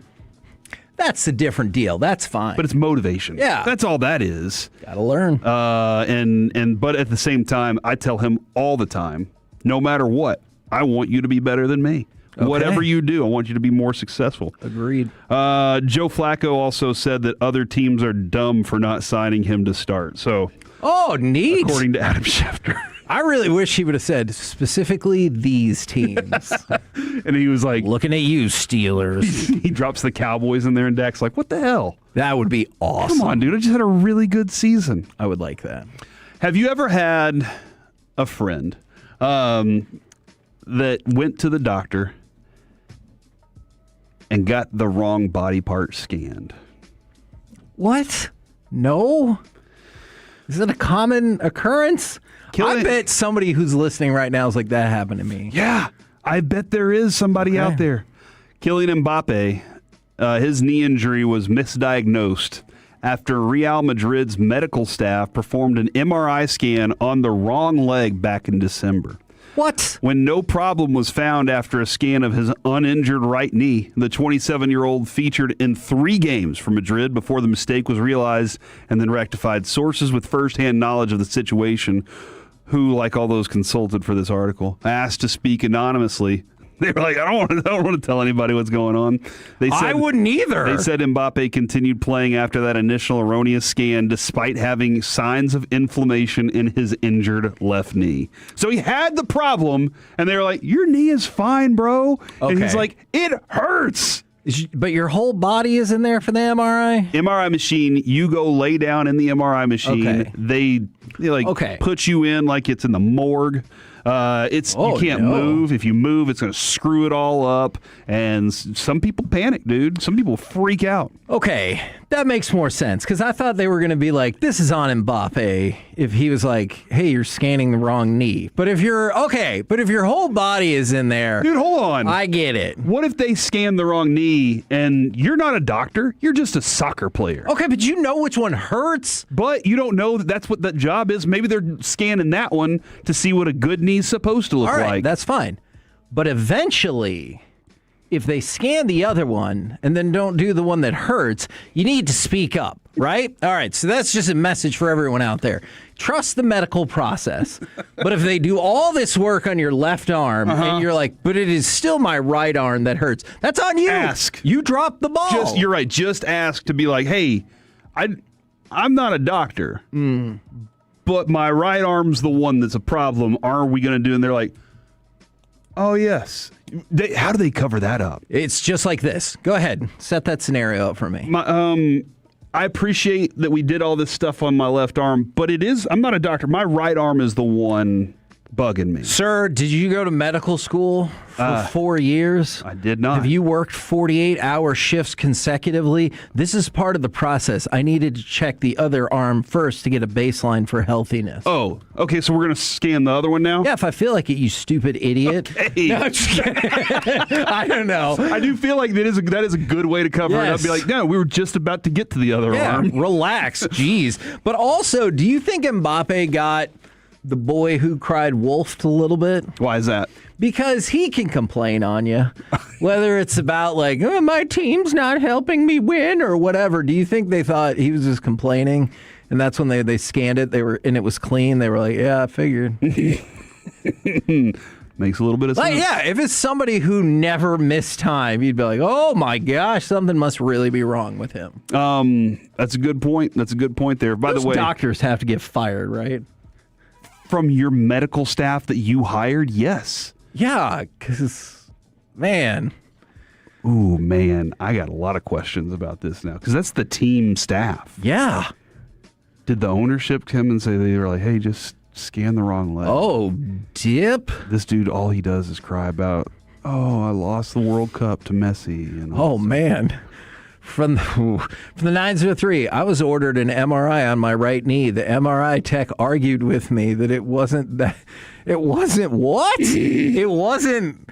And it was an MRI on the left knee. I had to go back a week later to get it on the right knee. I hope you got that same tech. And I hope you just were like, and then got in the tube. Maybe you want to wait until after you're out of the tube to... 817, I was in the hospital for pneumonia. Got out, was at home sleeping. They called. I never answered. They called my wife and said some tests came back where I could die any minute. Call an ambulance and get me there. I get the ambulance, and they realize it was the wrong person. They called back and told my wife they had the wrong person. I hope you get a refund on that ambulance charge. I was told they had to remove parts of my body and that I needed to go like then. And then I went to a specialist and they were like, you don't have to know that they were wrong. So that has happened. But what was the movie? Trainwreck with Amy Schumer and LeBron. Yeah, and Amari Stoudemire was in it. And he was getting surgery. Bill Hader was his surgeon. Bill Hader came in hungover and marked the wrong leg for surgery. And he was like, it's the other leg. And he was like, no, I know. It's exactly. And some people are saying you have to give, they ask for verification. So Mbappe told him the wrong one? Okay, you know what? I've been all over the place on this story, but that's back on Mbappe. If they're like, it's this knee, right? And he's not paying attention. He's like looking at Instagram or whatever. Oh, yeah. Or he's hitting somebody up on WhatsApp. And he's like, yeah, that sounds right. Yeah. And that's kind of back on him a little bit. Providence head coach Brian Hodgson made the greatest case for his recruiting skills ever when he introduced his wife. He said, if you ever want to question my recruiting abilities, just look at my wife. His wife is attractive. More attractive than him? More attractive than him, I would say. Okay. He looks to me like a Russian villain in a movie. Okay. Adrian said he looks like a UFC fighter of some sort. Okay. And I got both of those. I get it. He's got, thick eyebrows that are still dark and spiky, pointy hair at the front with a beard. So that makes sense. But that's the way to do it. Just be like, look at my smoking hot wife over here. I can recruit, guys. Don't worry about that. That is very clever. I enjoy that. And it's a nice bonus compliment for your wife. Absolutely. To the world. Yeah, because she's like, I saw your press conference. You're so sweet. To the world. Smart. Look out for Providence. You also could have invited some other suitors out there that you didn't know about while you're coaching. I'm just saying. Huh. Maybe they didn't know about her at first, and now they're like, oh. Well, look, if... this is going to be... Kevin, I got another story. Don't worry about it. If you're married and just finally more options become available for your wife, and that's why she leaves you or cheats on you... It's probably going to happen anyway. I don't think it was going to work. Sean Miller, the head coach for the University of Texas, which still has us all very surprised. I'm very surprised there. He's still at Arizona, and that was like 8 million years ago. You were like, hold on, I picked Arizona to win, and now he's coaching at Texas. This is the halftime speech from the game that they won recently. Here it is. The team who gets the most second shots in the second half will win. Again, I want to go back. You want to take it, or are you just going to say, like, man, they seem to always go to the Sweet 16, same happened to us. No. If you're going to take it, if you're going to be a team take, we got to go get the ball more when we miss. It can't be one of those, like, we can never get an offensive rebound against Gonzaga. Yes, we can. Why just need somebody else to go get it? You can't get it, punch it, tip it, go back up, tip dunk, up. We got guys. The most aggressive team in the second half, the team who wants to go to San Jose, the team who's going to steal it and take it from the other that's who's going to win because it's an even game. Oh, gosh, dude, I love that. I love that mentality. Sometimes, Kevin, you have to know the pulse of your team. We discussed this on Friday. As we were, the Thursday games were a blast. Did you enjoy the Thursday games? Very much. I thought the Thursday games had a lot of that one game. Yeah, a lot of emotions going back and forth, right? Like a lot of emotion. And I kept saying, I was like, if you're a coach, if you're playing on Friday, not round 2, but Friday, you're telling your guys, did y'all not see? Some of these teams that were just easy wins didn't even have a shot, or they had to scramble their butts off. On day 2, you should have the advantage of being able to give your guys that kind of speech or knowing where they are mentally. Right. And Sean Miller obviously sounds like he knew his guys needed that. Go steal it from the other MFer. Man, I like that speech. Yeah, that's a good one right there. And then lastly, this is fascinating to me. Sharks in the Bahamas have tested positive for cocaine, caffeine, and other substances. New research is showing. Do I need to be concerned if the shark tested positive for caffeine? Yes. I guess that means probably people are dumping stuff, dude. Okay. They tested 5 species of sharks in the Bahamas and found contaminants of emerging concern. CECs is what they call it.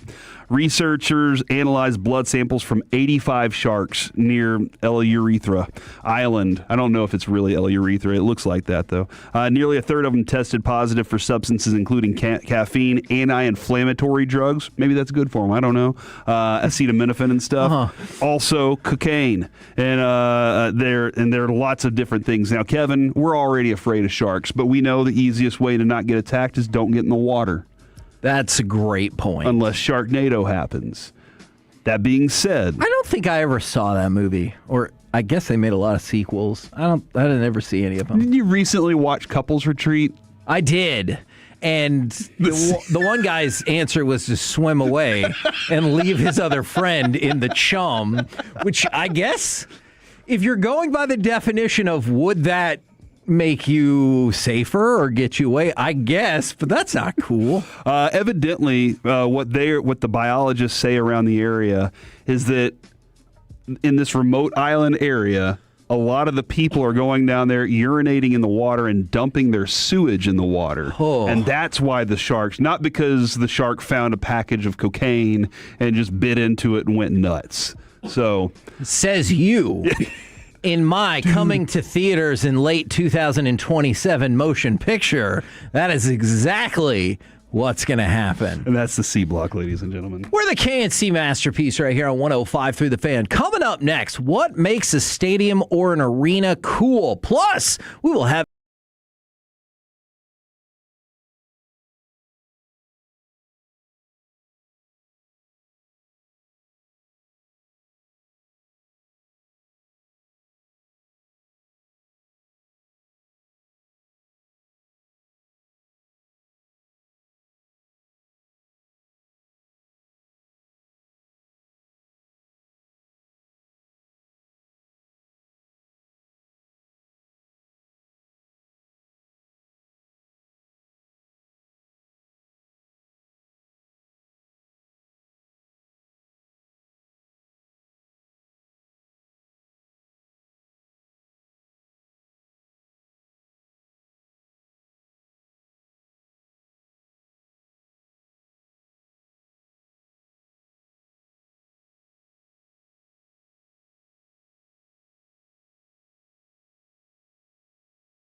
brought to you by the personal injury lawyers Frankel and Frankel. If you've been injured in a car or truck wreck, call Frankel first, 214 or 817-333-3333. With Frankel and Frankel, there's never an out-of-pocket cost. They only get paid when you win. Frankel and Frankel, the go-to car and truck wreck attorneys in Dallas. Aliente Musa!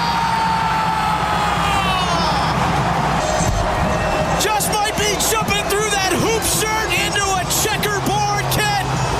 4-3 Dallas. KNC Masterpiece right here on 105.3 The Fan as we have Ryan sprinting in to the studio because he wants to be part of this segment. Ryan Figert from FC Dallas. Good afternoon, sir. How's it going, guys? Excited to be here. I heard the FC Dallas call coming running up, and I was like, here we go. This is my moment. Do you wish we would have gotten you a chair that's higher? I'm feeling kind of dominant right now over the room. You can reach right to your right, I believe, and then that'll help drop it down if that helps. Really? Just a little bit. There we go. I actually really wish you unmatched. Wouldn't have told him that because I think it would have been hilarious. All right, so we've got a lot of ground to cover, but real quick on the NFL front, yesterday Minnesota threw its hat into the ring to host the 2028 draft, and now Adam Schefter is reporting that the 2029 Super Bowl is overwhelmingly likely to head to Las Vegas. He says the voting is a mere formality at this point. So you'll get the Super Bowl in Vegas in 2029, and perhaps we'll see about the other one, the draft in Minnesota in 2028. So we're at L.A., Atlanta, then back to Vegas. Am I correct about that? I think. Or is there one more in between? Yeah, there's one more in between because L.A. is for the 26th season, and then Atlanta for 27, Vegas 29, and so maybe they picked 28. I don't remember offhand. Okay, all right. Just want I to wish make I could sure. help you out, guys, here, but I'm just a soccer guy. You're still working on your chair. Yeah. All right, I got what you're saying. All right, so we wanted to include you potentially in another conversation that Corey brought up, and I think it's really fascinating since FC Dallas is in the midst of renovating their stadium. As a matter of fact, yeah, whenever I asked this question, the first thought was, the first answer to myself was shade. And so we saw that the Baltimore Orioles just blew up a fantastic new board out there at Camden. And so the question was, what makes a stadium cool? Is it the big boards? Is it just the entertainment that you can get whenever you're like the on-field product's good? The cheerleaders, the guys that are shooting the cannons, the T-shirts and everything. What is it that makes the stadium cool? And in regards to FC Dallas, obviously it's shade. Yeah, shade is going to be huge, particularly for those summer games. But I think for me, it's the atmosphere and how the fans can create the atmosphere, but also how the stadium can amplify that. And I think the new roof that we're putting in at Toyota Stadium out in Frisco is going to help keep that noise in, and then same once the other side goes up even more so. But some of the best venues I've been to, soccer-wise all across the world, it's about, can you harness the fan culture? Can you amplify that with things like the stadium boards and all of those, ways to activate the fans? But ultimately, you're harnessing their energy. You want to keep it in there. You want to make it intimidating for the other team to come in and also exciting for the fans when they sit in their seat. Yeah, a couple players we've talked to, like, what more can the fans do? And they're like, well, let's get this other half built, but right now they're doing everything they can and we appreciate it. But then whenever your coach says, hey, I'm going to go hop up there with everybody and dancing, like how much of an impact does something like that have? I think it's great to just see that, he gets it, right? And he's a Texas guy. He played for the club back when it was the Dallas Burn. And so I think he's one of us. And I say that as somebody who works for the team, but I started as a fan as well. So I think fans can take comfort in knowing that the club is in good hands with people that really care about it, and that starts at the very top with head coach Eric Quill jumping in the supporters section, just living in the moment and enjoying a huge win on Saturday. Now, you were talking about amplifying the fan behavior. One of the things I was thinking is, obviously I've been to many, many FC Dallas matches, but I also went to one in Seattle, and Seattle has a nice stadium, and I appreciate that, but it did feel like it was the fans leading the vibe, not like the outside things happening there. You know what I'm saying? Yeah, I think that's a uniquely soccer thing, and you see it across the world. When I was lucky enough, I went to London in December, and I went to a couple of Premier League games, and Crystal Palace, one of the smaller clubs in the Premier League, maybe 20,000 seats in their stadium. It's not, luxurious by any means. It's been there forever, but it's really fan-led, and the atmosphere that you get, you want to get involved with it. Even if you don't know the words to the chants, you'll try and work in catching on by the end of the first half so you can be involved in the second half because they're so enthralling. And they just bring the energy. So I think it's a soccer thing. We see it, of course, in South America, in Mexico, and all the fan groups there. So I'm excited to see that that's coming with the World Cup, obviously, this summer. And American fans are going to get a taste of that and maybe be able to take pieces from that and create even better atmospheres here going forward. We've seen, the World Cup has obviously been in America before. Do you think we're all prepared as Americans for the level of consistent chanting that will happen throughout a match as well? Because we know how to cheer. Chanting can wear you down, man. So I think the best way to describe it is, I think American fans are used to cheering when something happens, whereas a lot of European, South American soccer fans are cheering so that something happens, and they find a way to get behind the team and try and give them that extra 1%. I think the only thing that we really have that compares is a top-tier college football atmosphere, and he gets that. I'm thinking of like a Texas A&M game and the 12th man and all of that. Answer. That's, I think, the closest comp that we have, but for me, nothing really truly compares, and it's going to be exciting to see when that descends on the U.S., Mexico, and Canada this summer. Does it feel like a little more to beat Houston? Is there a little more to that? Yeah, I think, we call it the Texas Derby. It's the long-running rivalry between us and Houston since they joined the league back in the early 2000s. And now, Austin's not there yet. Yeah, I was going to say, we have Austin now, too. They're not there. They're really the little brother, I think, in the three-way rivalry, so to speak. So we compete for El Capitan, which is our trophy, which is a Civil War-era replica cannon that still fires off before the games. So whoever wins the rivalry between us and Houston, similar to, I think it's called, is it the Silver Boot in the Astros and the Rangers? Mm-hmm. Similar thing there. And then we have another sort of side tournament going on with Austin as well. But Houston's the original rival. There's a little bit more juice to that one. And particularly when it's a game as exciting as it was on Saturday, it feels that little bit sweeter. Okay, with that in mind, and this is a frequent joke I like to make, so you'll just have to live with it. Do you think that by winning 4-3, that set the record for most combined goals ever scored in a soccer game? Okay, stop it. I can tell you it was tied for the most in a game between us and Houston. That's the best I got for you. Okay, yes. all right. Second time we've scored 7 in a game with them. Totally. Okay, but it has the last two matches, and I realize it can be a game-by-game basis, just like any other sport. It can be a matchup issue, but it is wild to look at like the Nashville match or the LAFC match and then jump ahead to San Diego and Houston where you're like, goals for everybody. Yeah, it is definitely a matchup thing, and I think, we look at our schedule that we've played so far as we sit in the playoff spots, but everybody that we've played so far is a top team in the league. They're either, in the playoff spots or they're leading the entire league if you're Nashville or LAFC. So those games against the really tough teams, obviously you're going to try and limit, the high-powered attack that they have, and they try to do the same to us, and that's what keeps the score down in those. But San Diego, it was the Musa show getting his hat trick, and then Houston was a game with chaos that, we may not see again all season long. It was just back and forth. It was Logan in the first half with 2 goals. Guy. Fantastic performance from him when Musa had to sit out from the start because he had a little bit of an injury. So didn't miss Musa at all because Logan was doing his best Musa impression in the first half, and then you get the heroics from Petar in the second half coming in and winning the game. So that was one that I think is going to live long in the memory, particularly because it was that rivalry game. But yeah, a lot of goals recently. I know that obviously it would be better if we were sitting here and we're like, 5 matches, 15 points. It's unbelievable. But how much better do you think the team is positioned early versus early last season? Yeah, early last season was interesting because we had so much roster turnover. We had obviously a new coach in Eric Quill. And now I think they truly know their identity, and they're finding ways to, make little tweaks depending on the opposition and depending on who Quill wants to play and how he wants to play that week.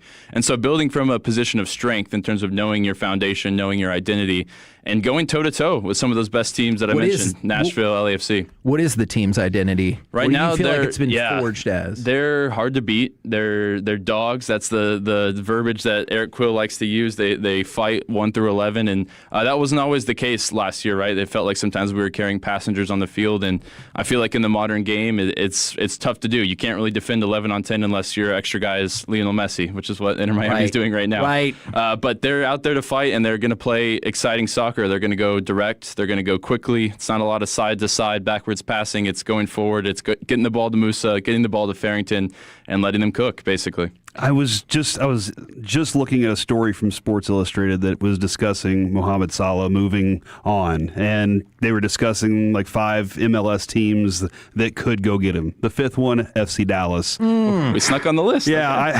how would something like that, and obviously him setting up Amusa, like how would something like that? Yeah, work? we're talking about an all-time great of a player, right? Probably easily a top 3 player in Premier League history. So no matter where he goes in MLS, if he does end up here, I think he'll have a huge impact not just on that club, but on the league as a whole. The same way we've seen with Messi, with Son, with Thomas Muller. If he decided to come to Dallas, I would be over the moon. Absolutely. Even though I'm not a Liverpool guy, I can recognize absolute greatness. And any type of partnership he would strike up with Musa, I think that would be a pretty natural connection. Does Messi feel next level in terms of the direct impact to MLS? Like you said, there's been multiple players that transferring or coming in from the EPL that have made a difference, but it feels like Messi has had a real sustained difference. Yeah, I think the original was David Beckham, right? I could see that, his yeah. star sort of transcended not just the soccer world, you had the fashion world, you had all of that came with him, but now Beckham owning the team in Miami and then bringing Messi in sort of amplifies that even more. But yeah, Messi and then Ronaldo, I think those two are on a completely different level to pretty much anybody else in the sport. So the way that he's been able to bring eyeballs to the league is huge, not just eyeballs, but obviously sponsorship revenue, all of these things, people, butts in seats. Every time they go on the road, it seems like the team is moving to a bigger stadium to try and play that game. Right. Which yes. We got to host them at the Cotton Bowl in a preseason game, but we also hosted them at Toyota Stadium in their first ever away game. But I think you're right in that his staying power and his popularity is just stratospheres above most. And so it does feel like that impact is really meaningful, and hopefully combining that with the World Cup, it can only continue to amplify the league. He's like the Beatles. It really is. I mean, in terms of soccer, it's that way. Except he's better. I don't know. We got a Beatles hater over there? Yeah, he's all him. Yes. Not a hater. Yeah, no, untrue. We're talking with Ryan Figert from FC Dallas right here on 105.3 The Fan, unless he gets up and storms off. Have you noticed any different preparations or kind of how the team's progressed this season since obviously you mentioned the World Cup? You're going to have like a month plus break. It's almost 2 months, I think, coming up for that. Does that change any of the preparation or progression through the regular season so far? Yeah, so I think our situation is unique because of the stadium renovation and the way that the schedule is set up for that. Similar to kind of a San Antonio Spurs rodeo road trip in the back half of the season, where we're going to have to go on the road for 8 or 9 straight games coming out of that. So I think that does put some extra emphasis on this first half of the season. Can you stack points? Can you win your home games? And put yourself in a strong spot for that tough road stretch. Now, the team was really good on the road last year, but ultimately there's going to be a wear and tear. There's going to be a grind to being on the road every single week when we get back from the World Cup break. So I think that in particular, and that's sort of a nuance just for us because of the stadium situation, is what we're looking at, and I think that's why there's some extra emphasis on the first half of the season. Yeah, it does look like 8 straight road matches. That is, I guess I had not noticed. Is that the longest on the world? Yeah, make sure you get to a game soon. Yeah, I mean, that doesn't happen very often. Yeah. Everybody, May 13th. Make sure you get it by then because it's going to be a little bit of a grind before that. All right, what happens next? I know we feel solid about the start. What do you think the team is still working on, or what kind of tactics, or what just needs to get better going into DC United and beyond? Yeah, so first off, before we get to that, we do have the international window this sort of next 10 days. And what that is for any uninitiated listeners is basically all the club teams in the world pause. They take a weekend off, and players go and play with their national teams. Obviously, with the World Cup coming up, this is sort of that last preparation opportunity. So we've got Petar Musa, who's our star player, our number 9. He's going to be playing with Croatia tomorrow against Colombia and against Brazil on Tuesday. So a couple of big opportunities for him to stake his claim in that squad. And then even bigger, I think, we have Herman Johansson, who's one of our new players this year. Yeah. He's playing with Sweden, and they're playing in the final round, basically, of playoffs to make it to the World Cup. So they've got potentially 2 games. They're playing Ukraine, and then if they win, they have a home game against another team. If they win that game at home to send themselves to the World Cup, I think you can imagine what the scenes would be like. So really excited to watching Herman in Sweden. That one starts tomorrow, and if they win, they'll play again on Tuesday. We've got Dietzen with Haiti as well. So these guys that are in the mix for the national teams for the World Cup, their focus this week is with their national teams, we're preparing for that, and then we'll get back and we'll get to D.C. on April 4th on the road. Did we discuss the Stranger Things thing yet? No. Stranger Things night coming Tales up. from '85. Do you have an idea of what's going on? There's a pretty cool gate giveaway. He's got that an I've seen. idea. Will he tell us? I don't know what I'm at liberty to say, but I will say that's a ticket that you want to get because I think the giveaway is one of the cooler ones that we'll do all season, and it is Musa related. So I think everybody's favorite player right now is Petter Musa. Get to that game, get there early. There's going to be something for you. Awesome. That's awesome. And we're pretty tight with some the cast from Stranger Things too. Oh, okay. So you're people who know people. Yeah. You can give me a Joe Keery. That's my guy. We'll work on it. We'll work on that. Okay. Well, yeah, I know what you're talking about. That is going to be the next home match, I do believe, April 11th. Yes. Ryan, thank you very much for jumping on with us. We really appreciate it. Awesome, guys. Good chat. We're the KNC Masterpiece right here on 105.3 The Fan. Coming up next, we will chit-chat with the fellas from the G-Bag Nation right here on 105.3 The Fan. Coming up Thursday morning on Sean and RJ, it is Rangers opening day and the return of the madness with the Sweet 16.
Please. Thursday is opening day with our Rangers taking on the Phillies in Philadelphia. Coverage all day leading up to first pitch at 3:15 right here on your home of Rangers baseball, 105.3 The Fan. This segment is brought to you by Classic Chevrolet. If you're in the market to upgrade your vehicle, get the Classic Chevrolet in Grapevine. The #1 Chevy dealership of the world 3 years straight. They've got more new Chevys than anyone, all priced to sell. Visit ClassicChevrolet.com. This is Texas. This is Classic Chevrolet. Together, let's drive. Based on new Chevy registrations 2023 through 2025. Took some wrong medication and There comes Hughes! Score! Absolutely filthy! It's 4-1. KNC Masterpiece back here on 105.3 The Fan right now. Let's chit-chat with the show that likes C.J. Allen better than Caleb Downs. It is the G-Bag Nation. I'm just kidding. I'm kidding, of course. That Broadus is going to punch you. I don't want that to happen. Gentlemen, how is you today? Doing quite well, Hagee. How about you? Man, I love it. I am doing well. Also, thank you to D&M Leasing for making this crosstalk happen. Y'all got me yesterday. Hey, where do I find the good candy? Which desk is the good candy at? Was it Iris? It's all gone now. No, it's all gone, yeah. But are y'all replenishing? How's this working? No. It's done. Broadus feels like he's already done the replenishing, and now it's back on that lady to restock. I did my they kind of part. go bag for bag. Yeah, I did my part. She needs to come up with a new bag of candy so we could take it from her desk. Okay, all right. So so if somebody else was to bring a bag of candy in, then I was thinking about doing that myself. That's not a bad idea. A good assorted candy bag. Okay, all right. Yeah, I'll keep an eye out for this. Just I was wanting some candy on the way home after listening to y'all, so I really appreciate the sweet tooth that y'all gave me. We got some like Girl Scout Thin Mints in the freezer if you can get the door open. Yeah, well, I got some. Yeah, some do pork people not like our fridge? It's not great. Closing it's really difficult. Yeah, it's got some issues. You think it's because General Hospital? This lady's been in bed now for 7 episodes. It's getting on my nerves right now. Is it because we spent all our money on the coffee machine? Have you heard the rumblings of that cost? Yeah. What? 20 grand? Yeah, 20 That's grand. a 20 grand including machine? taxes, $19,900. Now, I don't know if we were gifted this. I don't know if it's old. Just retail price. So a lot of wild I tried to speculation. help out. We got an ice machine for free. It's worth every dollar. Yeah. That coffee machine is Thanks to amazing. Tim. I don't know what's going on with the freezer. It just won't seal. I think maybe you need some sort of a contractor up here to take a look at it. It's beeping at you. It's not closed. If you got trapped in it, you'd have a chance to get out. Yeah, got to tighten up some of the hinges. I suppose that's good. Yeah. Silver lining. That was a big fear back in the day. Was Back in the getting day, trapped in yeah. refrigerators. They had razor blades and apples during Halloween. That's true. Bigger They fear. scared the hell out of you for that. That or getting sucked into the escalator. Any tumble on the escalator is an absolute fear.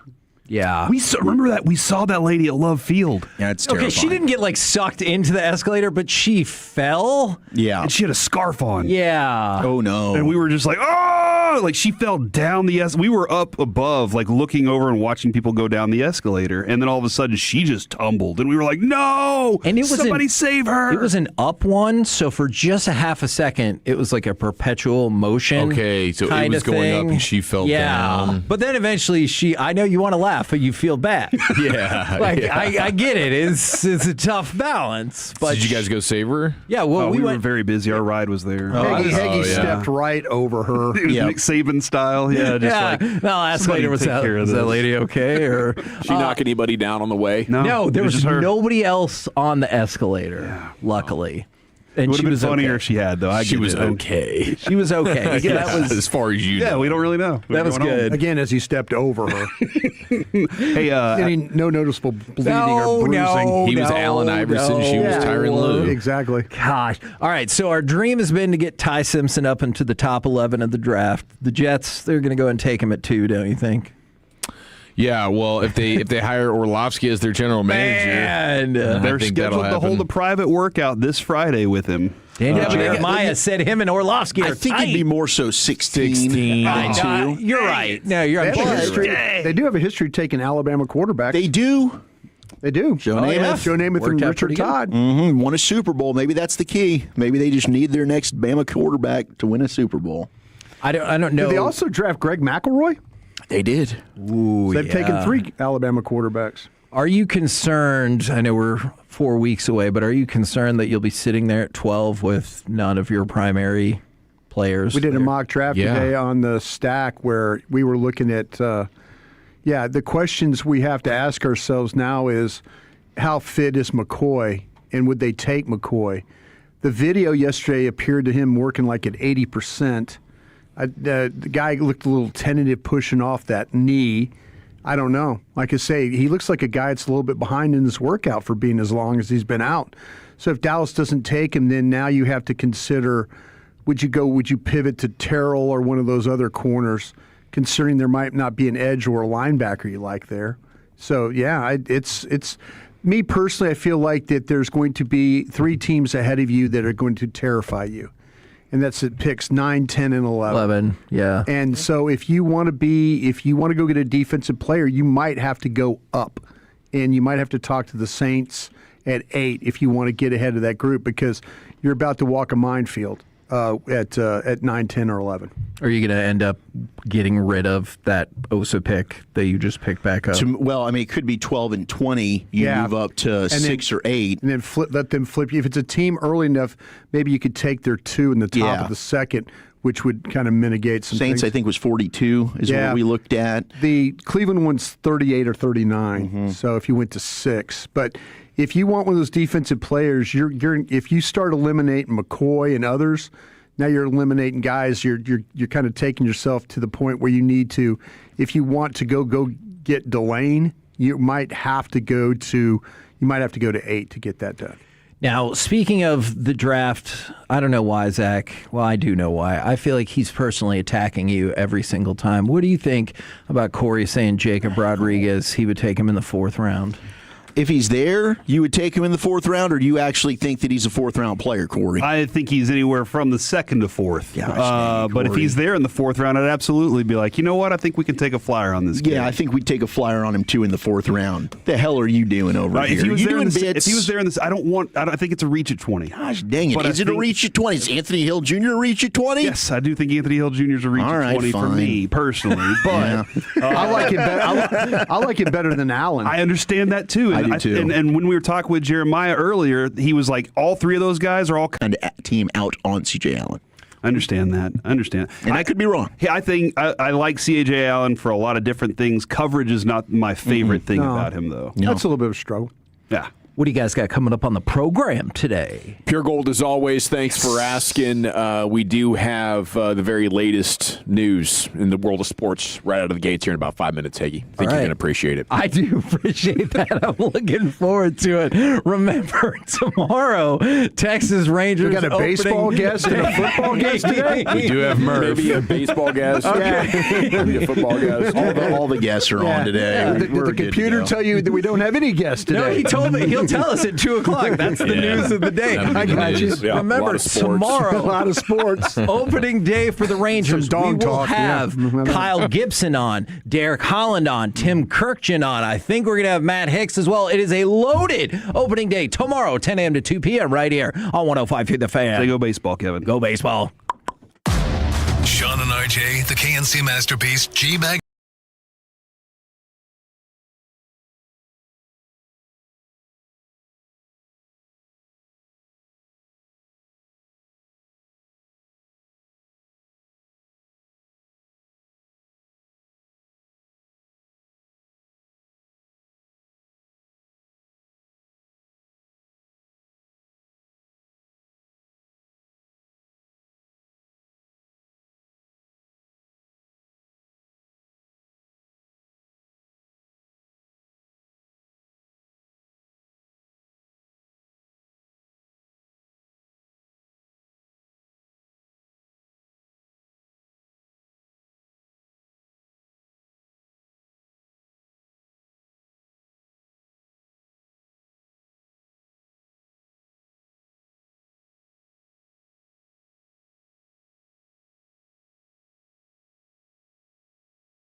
krld-fm and HD1 Dallas-Fort Worth. Let's go, Cowboys. An Odyssey sports station. Driven by our D&M Leasing Studios. You're rolling with the G-Bag Nation on 105.3 The Fan. It's hour one of the G-Bag Nation on 105.3 The Fan. Thanks for making us part of your day. General at your service. If you see me, beer me. N.A. Look at this, a delivery of fresh FC Dallas jerseys. Those are beautiful. There's Brian Broaddus, the former Cowboy Scout, the Super Bowl champion. You have Dylan Moore filling in. Oh, that's authentic. That's well made. You have Dylan Moore filling in for Lucius Alexander. He's in the Pimp Cup here. Master Control 75 and 635. Fixing to go 5 flawless. I think I can say it at this point. Dylan's pretty much been on fire. Good technician, good radio engineer there. Of course, you got Wolchuk and Chiafalo. And along with you, we are the G-Bag Nation here on 105 The Fan. You can always download the Odyssey app to your smartphone. Have that on backup just in case you get out of range of the radio tower or something like that. How you boys doing? Everything good? Fantastic, man. We just we did an awesome episode of The Stack earlier. We'll break down some of that, I'm sure, during Krusty's Corner. It was probably the best episode I think we've had yet.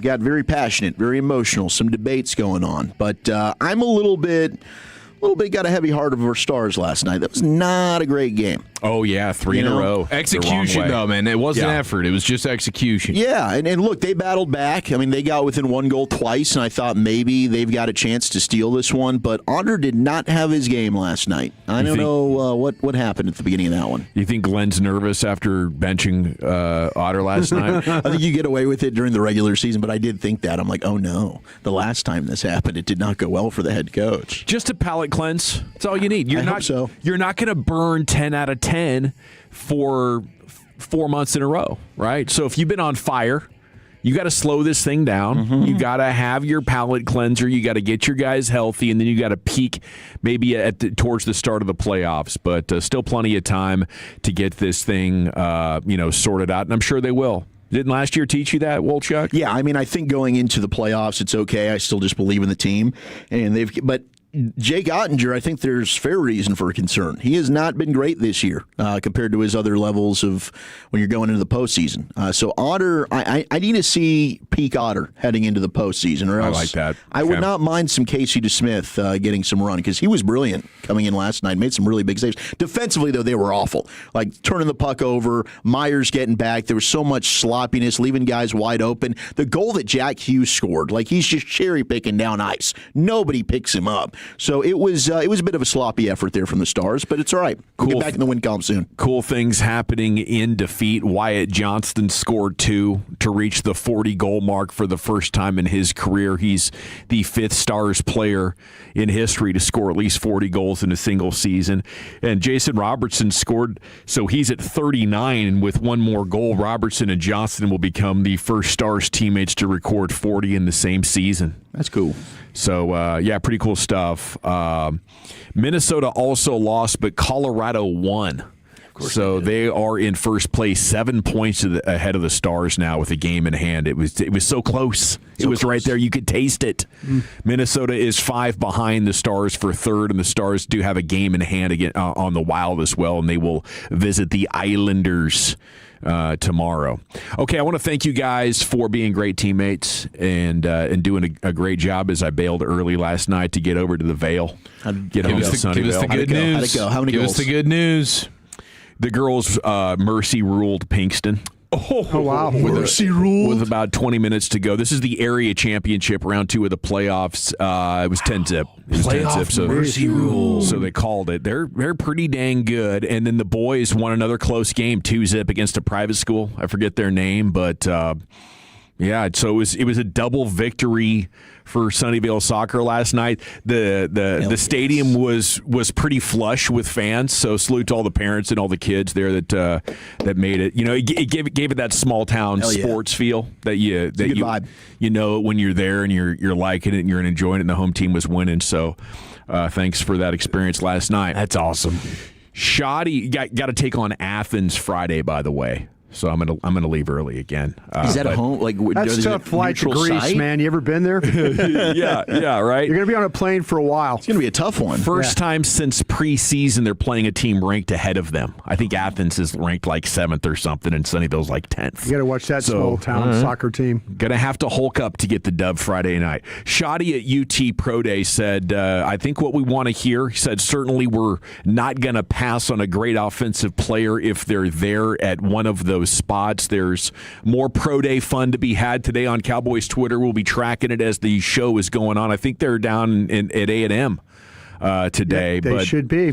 Right as we're talking about it, hey, there might be 7 defensive players off the board before the Cowboys pick. What would you do there? I'm happy taking Jermod McCoy. I think I'd be happy taking Avion Terrell. Like, I'm not gonna sweat it out too much, but I'm excited about the idea of trading up and trying to get to 6 or 8 or 9 and giving yourself a chance to take Sonny Styles.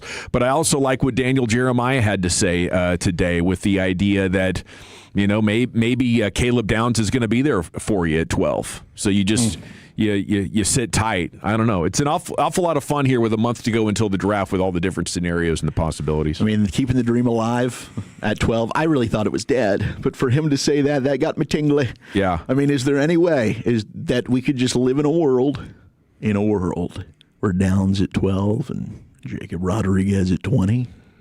I think you can do that. That'd be your favorite draft in Cowboys history. Greatest draft of all time. We're just sitting here imagining the worst case scenario like it's the most likely scenario. Yeah. And I'm not worried about taking McCoy. Would you guys worry about taking McCoy? Yeah. Or are we just worried that the Cowboys wouldn't? What are you worried about? Both. I love the player. I'm just worried about the knee. I need come back to see from him. ACLs all the time. Yeah, I know you're right, and that used to not concern me, but now I'm like. I talked to a bunch of trainers who watched the video.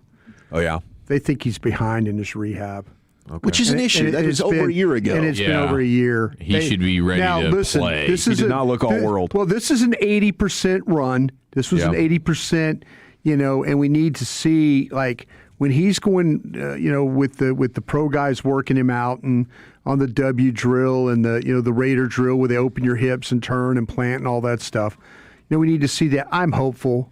If this is an 80% workout, what we saw on the clips, then he's going to need to prove to people, man. But it's been a long time since this injury's happened. So if he's behind in his rehab, I can understand why people might have some apprehension about this. So what are you guys doing at 12 if it's McCoy and Terrell, maybe Peter Woods or offensive player, and you can't trade up? That's exactly what we went through. We went through. Did you? Yeah, we went through the scenario and about because Vach and I told you guys this. We talked about taking an offensive player, and they're probably going to have something on our board that's not similar to ours, where we're not fans of Falk from Auburn, and we're not huge fans of Peter Woods, and we're not huge fans of Parker, but they might be. Mm-hmm. They might be, and they're the ones that are going to have to make the pick. So to us who are not fans of the players I mentioned, you could have players that stack better on offense than you do. Listen, there was a reason why with Messidor and guys like that we were talking about them at 20 and not 12. Yeah. And now all of a sudden, just because we don't feel comfortable about McCoy or we're going to lose some other players, that we're going to go ahead and elevate these guys that we thought were maybe player 20, 21, 26, 31. That's what we're thinking about now. So that's a big-time window dressing right there if you're the Dallas Cowboys. But I just kind of feel like that they probably have players that are higher on their board than what us media scouts have. And that's possible, especially with those defensive linemen. We're worried about having to take offense. We're worried about losing defensive players. Yeah. They might not be. They might not be at all. Yeah. That's an interesting thought, Brian. I would hope that they would be up for the idea of taking a Francis Mauigoa, the Miami tackle, or a Mekhi Lemon, the USC wide receiver. We took Lemon. We did in our mock draft. We took Lemon because he was the thought was like, do we have him higher on the board than Terrell? Yep. And all of a sudden it was like Terrell might be your 15th player on the first round. He might be your last player in the first round. but you also had Lemon higher. So you're saying, okay, be true to how you stacked them. Man, that would be so fun. Yeah. It would be. I mean, it'd be a blast. But what happened is we ended up getting Terrell at 20. Yeah. Yeah. Oh, cool. Yeah, he slid there. All right. Elsewhere in the world of sports, we'll have plenty of more Cowboys team building conversations with you throughout the day, throughout the rest of this month, and the build up to NFL Draft 2026. Joe Flacco has signed on to return to the Bengals. Must be nice as Joe Burrow's backup. Kind of get the best of both worlds there, don't you? Not if you ask him, man. He's not happy about this. He literally, Flacco. He says, quote, "I think teams are dumb for not having me be that guy. I wish I were the guy somewhere. It pisses me off." Huh. So he's taking the next best thing, which is to be Joe Burrow's backup, which is like a third starter. As soon as he saw Burrow, taking shots in the flag football game, diving in the end zone, turf, he was like, "Yeah, this is my best chance to go ahead and get a couple more starts under my own belt here." But and the Bengals offensive line, I mean, there's always a nightmare situation. I just can't believe he still wants to play, and that's the nature of the competitive athlete. 41 years old, he still wants to do it, and you're ticked off and you're disgusted with teams around the NFL that aren't identifying you as QB1. He's like, what are we talking about? I love it. That's Joe Flacco, who was sitting on his couch. How long ago was that now? I think a year ago. Was that a year or two ago where he's at midseason, he's sitting on his couch? We all thought it was done. And now he's screaming at NFL teams. 9 appearances last year with the Bengals after things really were ugly for Cleveland early on. But you put him with just good wide receivers. Didn't even need a good offensive line. 13 touchdowns, 4 picks. Completed 62% of his passes. He was a good player last year for the Bengals, and he will continue to be their backup into the future. Okay, owners are expected to select Vegas as the host city for the Super Bowl after the 2028 season. Sources telling ESPN's Adam Schefter. It's expected to be approved by owners via vote at next week's annual league meetings in Phoenix. So we're going back to Vegas. I'll take it. I think the traffic's kind of rough. We could definitely stand to be closer to Radio Row if we could be staying at the Radio Row Hotel. Yeah, that would really be works. That would have probably learned trial and error there. Yeah, that would have made it more of a home run. Absolutely, and it's just expensive. If you don't want to go, dude, if you want, you're like, oh damn, why did I do that? Happen. I'll never forget you chasing at our trip there in the airport. Just I was trying to catch up. I was doubling up to catch up. No, didn't happen. I was like down. Brought us report in 7 minutes. He goes, "F off." Yeah. Well, that gentleman of the night cost a lot for him. I could still get back to even. Lady just won a trip to Chicago. You think she's happy? No, I don't. I think she's pissed.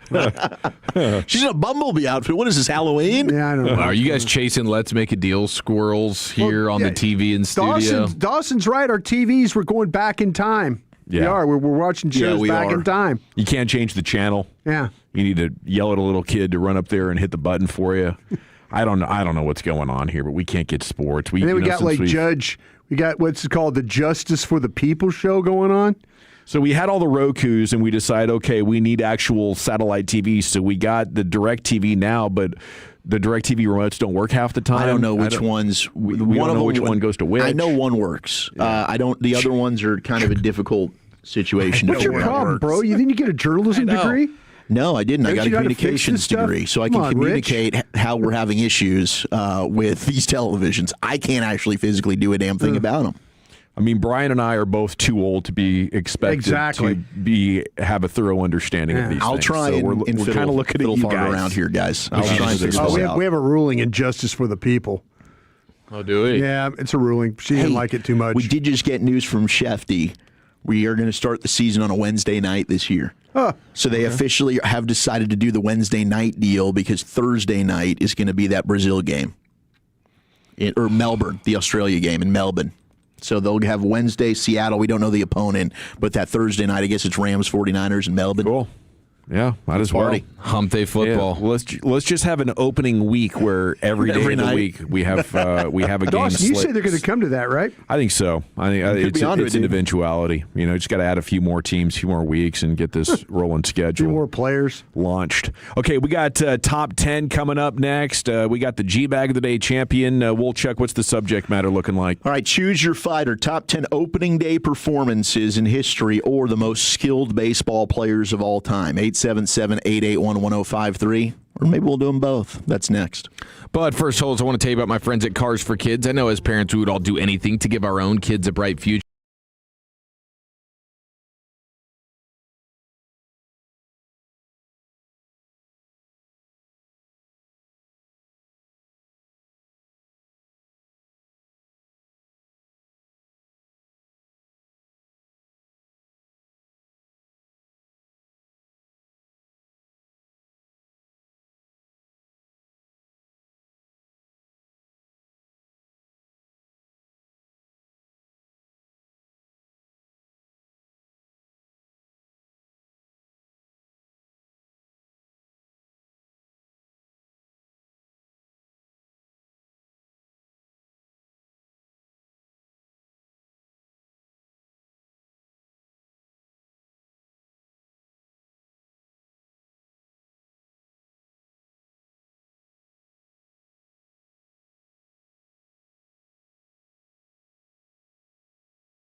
Kikuchi. Welcome back. It's the G-Bag Nation on 105.3 The Fan. Segment's brought to you by the Frankels. If you've been injured in a car or truck wreck, call the Frankels first, 214 or 817-333-3333. There is never an out-of-pocket cost. They only get paid when you win. The Frankels are the go-to car and truck wreck attorneys in Dallas. Wolchuk's Top 10 here in just a second. Let's go into the Pimp Cup where Dylan in for Lucius has your G-Bag of the Day champ. Here we go. What's today, Wednesday? Wednesday the 25th, the G-Bag of the Day champ replay. We play it every day around this time. We'll have some more competitors at 5:30. It's Air Chiafalo yet again. He's now a two-time champ. He'll go for 3 today. He had yet another one. Another issue running into the text line. Bobby Belt got him. One and done. 214, happy B-Day to my wife, Katie. Hello, That's Katie. Tolo Eaton. Hurry good. I guess they're going on a birthday trip. Whoa. What did you just do? Ooh. Wow. Eaton. Unbelievable. What did you just do? Close call right there. I'm surprised you're still employed. The Hergood family. After an oversight like that. Yeah. Whoa. Yeah, that was unfortunate. It was, and brought it. You guys knew immediately. Yeah, I was just going to keep powering through. I don't think it would have registered for me at all. I think the intent was it already had registered, and you were just seeing what you could get away with. I know that's how you feel. I always feel that way when you in radio. I always feel like that you come into that long drive where you're kind of avoiding the toll roads. Mm-hmm. You know, you're kind of thinking of ways to like, how can I mess how can I with screw with these guys? Yeah, how can I mess with the station today that I'm pretty close to getting fired. Yeah. But they know I'm really talented and I don't want to fire me because I'm kind of one of their guys. I think you think about those things. Say something really vulgar that's technically not vulgar. Yeah. Because you could see it a different way. Exactly. Yeah. Well, what are you talking about? What do you mean? That doesn't mean what you think it is. What do you think it means? There'll be that attack. Get your mind out of the gutter, Brian. The Broadus won't stop Jester gooting, man, and it's starting to piss me off a little bit. I love it. And for the record, I was with Brian initially, but after Chief has insisted on it, so serious. As a man of the Lord, I got to assume he's telling the truth here. I'm not lying, dude. I am not taking down your faith. We're just broing down here. I'm not, but I think you're too damn smart for yourself sometimes. Well, and I say that in a respectful way. I wish I could say something and say it so deadpan that people just think I don't know. Yeah. But so you think he's still ball sacking us? You still you think yes. See, hell yes. I would do a lie detector payoff on this. No, I would do a lie detector. I would. You would yes, not. No, you wouldn't. You think he's a really good actor then? Because that reaction was like genuine. Like I'm a oh thespian. My gosh. No. He knew that there was a possibility that one of us would say something. He knew it. But he was hopeful that nobody would, like maybe I was looking at my phone or whatever, or Dawson was checking soccer scores. Right. But he was just hopeful that he would just slide it past us right there, and nobody would say anything. FC Dallas scored 7 goals their last 2 games, by the way. Yeah. After being blanked nice the previous That's 2. new kit. You're wearing new This kit. is a great New Jersey they it's got, a nice isn't it? kit. It's kind of like a baby blue-ish. Yeah, it's nice. It's like one lighter shade. Goes perfect with those Adidas pants you wear most days. yeah, this goes perfectly now It's with mint, mine. baby. Okay, it's time now for Wolchuk's Top 10 at 2:20. Here's Zach with an H. All right, let's do this. 877-881-1053. Such a liar. You guys want the most skilled baseball players ever, or do you want to take a trip down memory lane and go through the best opening day performances in history? Which would you prefer? I would probably go with most skilled players ever. Okay. If I had to vote. All right. If you had to vote. Yeah. No, you do. So Right? vote. I'll go with the skilled guys. Skilled? I like skilled. I've been kind of holding on to this because one. it's like the best opening days are like you're talking about pitching performances. It's just individual performances, and a lot of them. I mean, you're the only one that'll probably have been alive for them, right? Yeah, it's the same with an early win We got throw a no we got hitter. 1926 with Walter Johnson. What did the big train do that day? See the big train. You know that. I mean, he gave up 6 hits, 3 walks, struck out 9 against the A's, and pitched all 15 innings by himself in a win. Philadelphia A's. 15 innings. Wow. I mean, that was just a different time. Take that for getting stretched out. Freaking crazy. Yeah, I mean, Kikuchi, my gosh. Like, You can't hold my beer, dude. Bob Feller in 1940 was number one. He was the first to hit a no-hitter? Pitch a no-hitter. Yeah, on opening day. That was the original meaning of getting the train run on you, by the way, in the 70s. Oh, was Had it? a short run. Okay. Yeah, before disco. And then we Kinda changed it up. We got perverted on it. Yeah. Not good. Not a good deal. Yeah, took that one over. I think he's ball sacking us. You said it with such a straight face. I believe you. See, he's taking a page out of Eric's book. Eric will do the same damn thing. That was the original meaning. Yeah. He's on fire.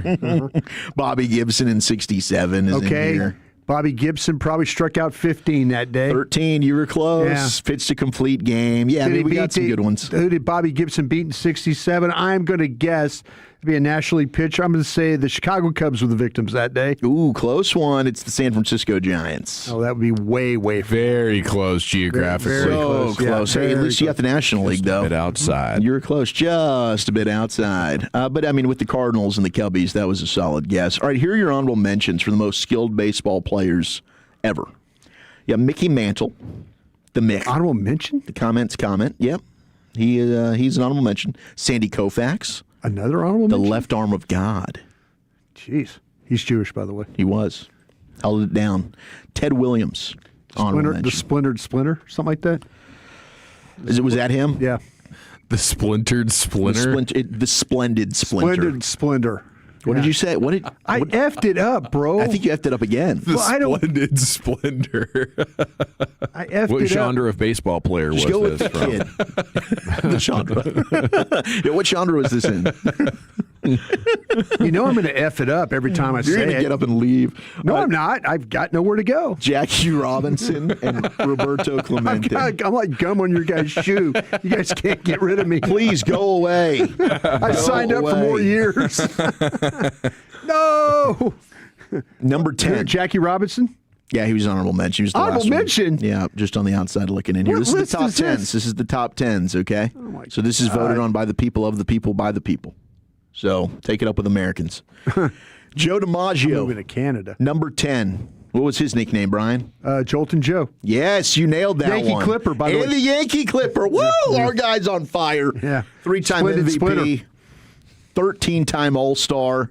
Just an absolute star. His 56-game hitting streak in 1941. All-star and a star? A record that still stands to this day. Boy, you're a great entry guy. What can I say? He's this all-star star. Just a star, an all-star star, bro. What do you mean ball sack? What do you mean ball sack? The way he said it, though, so serious. What do you mean?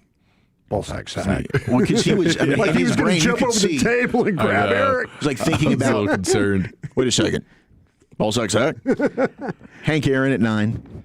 Hank Aaron. He has a Hammer and Hank. Hammer and Hank. Yep.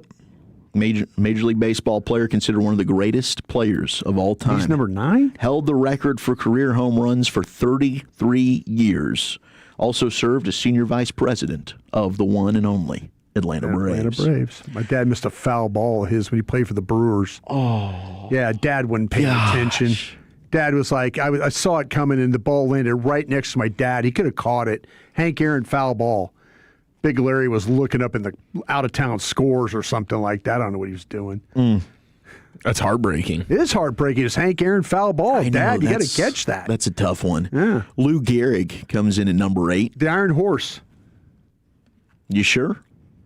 Yeah. Yeah, you nailed it. The Iron Horse coming in here at number 8. 2-time American League Most Valuable Player and a member of 6, count them, 6 World Series championship teams. That's almost as many as LeBron thought they'd win together in Miami with the Heatles. You guys ever seen the Lou Gehrig speech at Yankee Stadium? I have not. When it echoes? Yeah. This is the greatest day. Oh, day. yes. Well, they were testing the system out there by the kitchen. DJ and them were, and it was an echo, and I said, hey, use the Lou Gehrig speech. And everybody just looked at me like, what are you talking about? I'm like, all right, you guys don't know baseball history. Kids. 214, yeah, we can read this. We see what you're texting in. We got you. 877-881. Oh, guy wondering if he's blocked. Hey, you're not blocked. Don't worry. Bobby didn't block you. And Eric, you blocked Bobby. You blocked him? Yeah, but he unblocked himself. Really? So he's back. Isn't that like a whole to-do to try and unblock yourself on here? Or to unblock another number? Sounds like a very difficult situation that you're dealing with. But he's committed, man. 7 is Derek Jeter. I think this is a little too high here. Is that the captain? Yeah. He was the captain, El Capitan, Captain Clutch, and Mr. November are all of his nicknames. Okay. And Mr. Gift Basket, right? He sure was a gift basket. Sign here and get a gift basket. I mean, if you go through and look at his tree, that thing has a lot of branches coming off of it. Usually they're pretty sexy. But he's currently a baseball exec. That didn't go that well. Miami Marlins. Not good post-career. But Derek Jeter over some of these guys like Lou Gehrig, Hank Aaron, Joe DiMaggio, Jackie Robinson. That's a faulty list. Sandy Koufax, Ted Williams. Like, that's biased. That's just because people like him. That's the fans. Just like, we love Derek Jeter. Yeah, I always thought he was one of the most overrated players in the history of the game. Like, Chuck, very preaching clutch. to the choir here. But not top 10 most skilled player of all time. Like, no. Josh Hamilton, more skilled than him. It's pretty good. Come on. Yeah. 6, Willie Mays. Say hey, kid. Yeah, that one's a hard one to fight. Outfielder. Really good. No? No. Okay. You say he's not good? Not one of the top 6 most talented, most skilled players ever to play? No, they all played. Did you ever see that? Played shortstop or pitcher. Did you ever see that catch he made on Vic Wertz in the '54 World Series where he turned his back to the infield? Are you kidding me? And ran down that ball. Legendary play. I mean, he could go get it for sure. But he wasn't that skilled. No. 5, Ty Cobb. Georgia Peach. Yes, he was the Georgia Peach. Yes, he was. 24 seasons. These guys were just built different with how long they were able to play, the amount of innings they were able to pitch. Some of these guys. Crazy. He got 200. It was survival of the fittest. Yeah, you had to be. Yeah. I mean, it's a different generation, different genre. 222 out of possible 226 Hall of Fame votes. Who were the 4 people that didn't want to vote for him? That's what I'd like to know. 98.2% of the votes. The 4 people that didn't vote for him, they probably thought he was a racist and stuff like that. That could be true. They had a problem with him. Nolan Ryan comes in at 4. But we got our first Ranger on the list. There we go. Top 10 most skilled baseball player of all time, Nolan Ryan at 4. What was his nickname? He can fight pretty good. Sure can. Just ask Bo Jackson. Didn't he have something the Express, the Ryan Express? The Ryan Express. That's like the number 1 most highly anticipated MLB giveaway this year. Is the bloody jersey. Yeah. Oh yeah. I hope we're out there that night. Can't wait to get it. By the way, the boss man put us out there for LSU night. Oh, did he? He did, yeah. So appreciate him doing that. That's unfortunate. Get you your Josh Smith jersey. I know I'm going to wear it, but maybe get a new one. Yeah. Maybe you'll get a new one. Yeah. Number 3, most skilled player of all time, Shoeless Joe Jackson. The nickname is in the name, Brian, on this one. I was trying to figure it out. It's Shoeless Joe Jackson. Okay, thank you. Saw your head spinning over there. Number 2. By the way, 8 Men Out, quality movie. If Really? you ever want to see a baseball movie. I can't believe you've seen that. Yeah, it's about the 1919, the Black Sox scandal. It's actually really, really well done. It's if you don't know about the scandal, If it's you don't know definitely about the one to scandal, watch. take it out, yeah. Number 2, this one's surprising. Not that he's in the top 10, just that he's this high. Pete John Rose. Rocker? Pete Rose at number 2. Not John Rocker, no. Pete Rose at 2. That's putting a lot of emphasis on hitting. Yeah, I mean, how was he as a defender? He was okay. Right? I wouldn't bet on that. Switch hitter, and I do see that, like being able to hit from both sides of the plate, and he was very successful at both. But I do think if we're talking most skilled players of all time, and that is a skill, don't get me wrong, but the defensive aspect of this should matter a little bit more. He played third base. I think it's coming up. He's like a third baseman. He was a first baseman for the Phillies later in his career. Yeah, as soon as you move to first, I mean, sure. And as a third baseman myself, I have an appreciation for it. But there was an element of the foot speed and the coordination that the shortstop had, that kind of separated him. I he thought played with Dave Concepcion at short. Number 1, if you want to say it's Ohtani, 214. I'm not going to disagree with you. He might already be that guy. It's not? No, Ohtani's not in here yet because he's still playing. These are all players that have played and are no longer playing or no longer with us. Babe Ruth, number 1 on the list, most skilled baseball player of all time. Salt and Swat. Because he did do both. He was the original Ohtani, Won 100 games as a pitcher, didn't Yeah, he was fantastic as a pitcher. Began his career as a pitcher, then became a legendary slugger. He was a pitcher with the Sox, became a big-time slugger with the Yanks, and created the Curse of the Bambino there, which go back to 2004. Quite impressive eating habits. Fever too, I'd pitch. say. Yeah, some of the stuff, and I don't think this guy slept either. I mean, he was built different, that Babe Ruth, but he comes in at number one. Partied most his skilled. ass off. Pre-game hot dogs. A lot of tail. He was whiskey winning. hydration. I love it. Well, thank you, Wolchuk. Gatorade before Gatorade. Mantle should be number one, says the 214. Hey, take it up with the top 10s. Go vote. Go vote for Mickey Mantle. I think my dad called in there. That was him, yeah. Dad used to drink with Mickey Mantle. Did he? Yeah, they were drinking buddies. Man, I hate to say that. That's legendary. Cocktails with Mickey? Yeah. That's why he probably wasn't making a play on that Hank Aaron ball. I figured I'd get 10 I'll tell you of those. what, though, seriously, he invited Dad into his trophy room and said, Larry, you can take anything you want. My dad wouldn't do it. Wow. Like a Triple Crown trophy or a belt or whatever. Dad says, no, sir, I can't. We've been drinking for the last 6 hours. I know you're hammered Let me tell you right this, now. too. Dad also then had a chance to buy stock at Southwest Airlines when it first started. Said, it sounds like a terrible idea. 3 cities, couple planes. What are you doing there? Scam.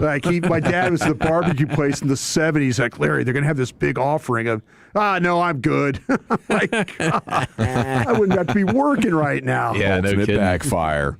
All righty, we got a news bag coming up, Chief. Where you taking it? A professional sports malpractice, and is this an embarrassing sports record? Next in the nation, Batolas, you're losing your hair, and you need a simple solution that works. You want the best modern technology with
Number one Chevy dealership in the world 3 years straight. They've got more new Chevys than anyone, all priced to sell. Visit ClassicChevrolet.com. This is Texas. This is Classic Chevrolet. Together, let's drive. Relax and enjoy the difference. Based on new Chevy registrations 2023 through 2025. Thank you, Dylan, in for Lucius. The text coming after me over my Willie Mays comment, 972. Sorry, Dawson. Saying Willie isn't talented might be the dumbest bleeping comment he's ever made. You no longer have a sports opinion, Dawson. You're a bleeping moron. Quality text, in my opinion. I was brought to tears in the break reading that. Oh, my gosh. Separate text 682 saying a player with 3,000-plus hits is overrated is pure insanity. Well, I was just saying, we're talking about the top 10 guys. Yeah. Okay? And I think being a baseball outfielder is one of the easiest jobs in pro sports. There's nobody even trying to stop you from catching it. You have a glove. The ball is tiny. You know, great. I'm Willie Mays. I can catch it with my glove around my waist. I can do a little bit of style, a little bit of panache. You know, now I was a talented catcher of the ball. You know, I'll just say that. That's God given. Maybe it's not that easy. It just seemed incredibly easy to me. But you know, like I said, the same thing about Pete Rose. Guy was a corner infielder. You know, how tough is that? Is that appropriate to put him over like a guy like Ozzie Smith, who could turn double plays and then do a backflip? I don't think so. No way. Okay, we got more baseball coming up at 3 o'clock. Here's the chief of the Newsbag Nation. Yeah, lots to get to here at the news desk. What do you think about this as a sports record right after this? You're rolling with the Newsbag Nation on 105.3 The Fan. Okay, we got to get to the Mbappe fiasco. I'm sure, Dawson, you've been all over this thing, but Mac McClung. Who's Mac McClung? A G Leaguer, Texas Tech University, dunk champion. Dunk champion. Three-time dunk champion, right? Yeah, that's right. And now he is the all-time leading scorer in G League history. He's currently averaging almost 32 points this season. He's coming off a career-high 59 points, okay? 59? So if you are, I mean, is this one of the SES records of all time to be the G League leading scorer throughout the league's history? You have been in the G League for so long.